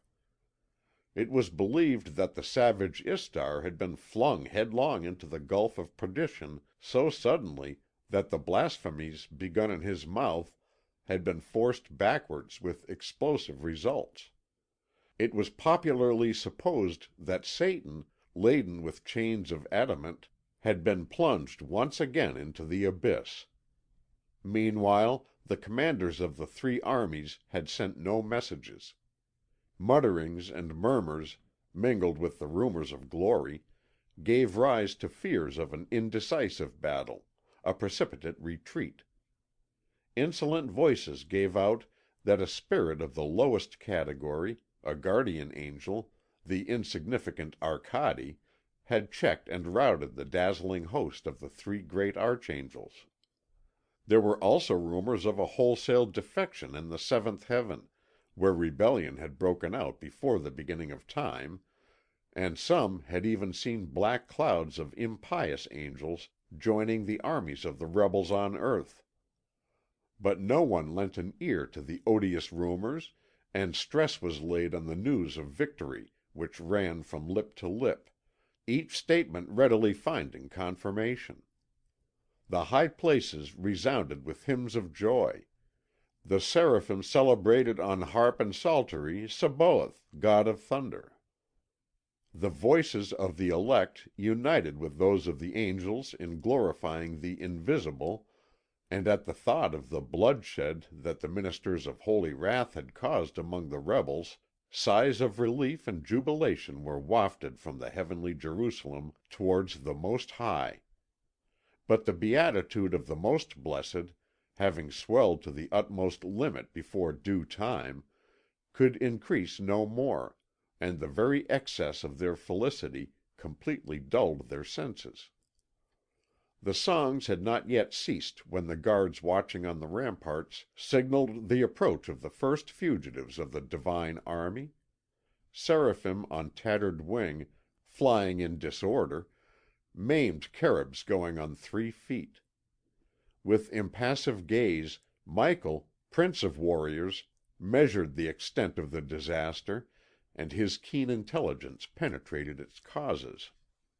The armies of the living God had taken the offensive, but by one of those fatalities in war which disconcert the plans of the greatest captains, the enemy had also taken the offensive, and the effect was evident. Scarcely were the gates of the citadel opened to receive the glorious but shattered remnants of the three armies, when a rain of fire fell on the mountain of God.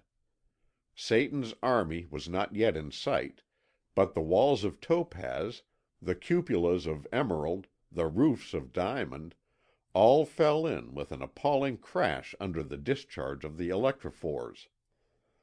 The ancient thunderclouds essayed to reply, but the bolts fell short, and their thunders were lost in the deserted plains of the skies.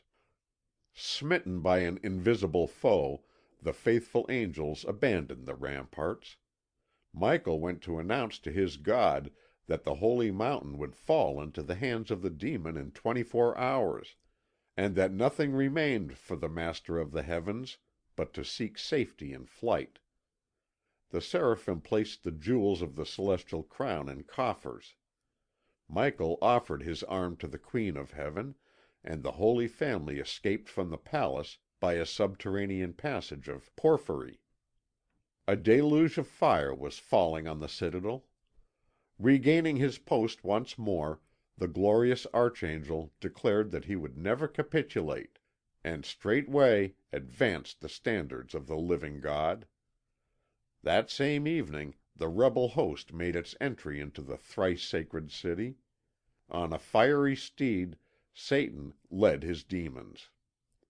Behind him marched Arcade, Istar, and Zita. As in the ancient revels of Dionysus, old Nectar bestrode his ass. Thereafter, floating out far behind, followed the black standards. The garrison laid down their arms before Satan. Michael placed his flaming sword at the feet of the conquering archangel. "Take back your sword, Michael," said Satan. "It is Lucifer who yields it to you. Bear it in defence of peace and law." Then, letting his gaze fall on the leaders of the celestial cohorts, he cried in a ringing voice: "Archangel Michael, and you, powers, thrones, and dominations, swear all of you to be faithful to your God." "We swear it," they replied with one voice. And Satan said: "Powers, thrones, and dominations of all past wars, I wish but to remember the invincible courage that you displayed, and the loyalty which you rendered to authority, for these assure me of the steadfastness of the fealty you have just sworn to me." The following day, on the ethereal plain, Satan commanded the black standards to be distributed to the troops, and the winged soldiers covered them with kisses and bedewed them with tears. And Satan had himself crowned God. Thronging round the glittering walls of heavenly Jerusalem, apostles, pontiffs, virgins, martyrs, confessors, the whole company of the elect, who during the fierce battle had enjoyed delightful tranquillity, tasted infinite joy in the spectacle of the coronation. The elect saw with ravishment the Most High precipitated into hell, and Satan seated on the throne of the Lord. In conformity with the will of God, which had cut them off from sorrow, they sang in the ancient fashion the praises of their new master. And Satan, piercing space with his keen glance, contemplated the little globe of earth and water where of old he had planted the vine and formed the first tragic chorus. And he fixed his gaze on that Rome where the fallen god had founded his empire on fraud and lie. Nevertheless, at that moment a saint ruled over the church. Satan saw him praying and weeping, and he said to him: "To thee I entrust my spouse. Watch over her faithfully.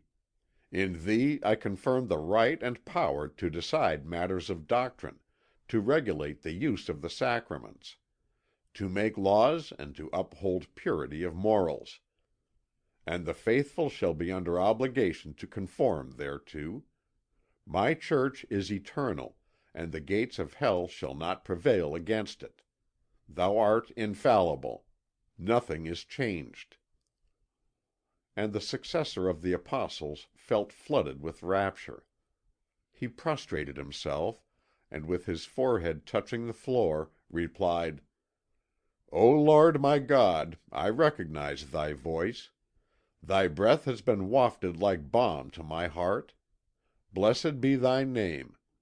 Thy will be done on earth as it is in heaven. Lead us not into temptation, but deliver us from evil." And Satan found pleasure in praise and in the exercise of his grace. He loved to hear his wisdom and his power be lauded. He listened with joy to the canticles of the cherubim, who celebrated his good deeds, and he took no pleasure in listening to Nectaire's flute, because it celebrated Nature's self, yielded to the insect and to the blade of grass their share of power and love, and counselled happiness and freedom. Satan, whose flesh had crept, in days gone by, at the idea that suffering prevailed in the world, now felt himself inaccessible to pity. He regarded suffering and death as the happy results of omnipotence and sovereign kindness, and the savour of the blood of victims rose upward toward him like sweet incense. He fell to condemning intelligence and to hating curiosity. He himself refused to learn anything more, for fear that in acquiring fresh knowledge he might let it be seen that he had not known everything at the very outset. He took pleasure in mystery, and believing that he would seem less great by being understood, he affected to be unintelligible. Dense fumes of theology filled his brain. One day, following the example of his predecessor, he conceived the notion of proclaiming himself one God in three persons. Seeing Arcade smile as this proclamation was made, he drove him from his presence. Istar and Zita had long since returned to earth. Thus centuries passed like seconds.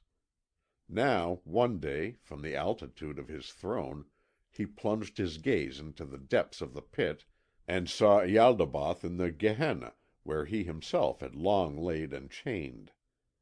Amid the everlasting gloom Ialdabaoth still retained his lofty mien. Blackened and shattered, terrible and sublime, he glanced upwards at the palace of the King of Heaven with a look of proud disdain, then turned away his head. And the new God, as he looked upon his foe, beheld the light of intelligence and love pass across his sorrow-stricken countenance. And lo! Ialdabaoth is now contemplating the earth, and, seeing it sunk in wickedness and suffering, he began to foster thoughts of kindliness in his heart. On a sudden he rose up, and beating the ether with his mighty arms, as though with oars, he hastened thither to instruct and to console mankind. Already his vast shadow shed upon the unhappy planet a shade soft as a night of love. And Satan awoke bathed in an icy sweat. Nectaire, Istar, Arcade, and Zita were standing round him. The finches were singing. "Comrades," said the great Archangel, "no, we will not conquer the heavens. Enough to have the power. War engenders war, and victory defeat. God, conquered, will become Satan. Satan, conquering, will become God. May the Fates spare me this terrible lot. I love the hell which formed my genius. I love the earth where I have done some good, if it be possible to do any good in this fearful world, where beings live but by rapine. Now, thanks to us, the God of old is dispossessed of his terrestrial empire, and every thinking being on this globe disdains him or knows him not. But what matter that men should be no longer submissive to Ialdabaoth, if the spirit of Ialdabaoth is still in them? If they, like him, are jealous, violent, quarrelsome, and greedy, and the foes of the arts and of beauty? What matter that they have rejected the ferocious demiurge, if they do not hearken to the friendly demons who teach all truths, to Dionysus, Apollo, and the Muses? As to ourselves, celestial spirits, sublime demons, we have destroyed Ialdabaoth, our tyrant, if in ourselves we have destroyed ignorance and fear." And Satan, turning to the gardener, said, "Nectaire, you fought with me before the birth of the world. We were conquered because we failed to understand that victory is a spirit, and that it is in ourselves and in ourselves alone that we must attack and destroy Ialdabaoth." The End. End of chapter 35. End of The Revolt of the Angels by Anatole France.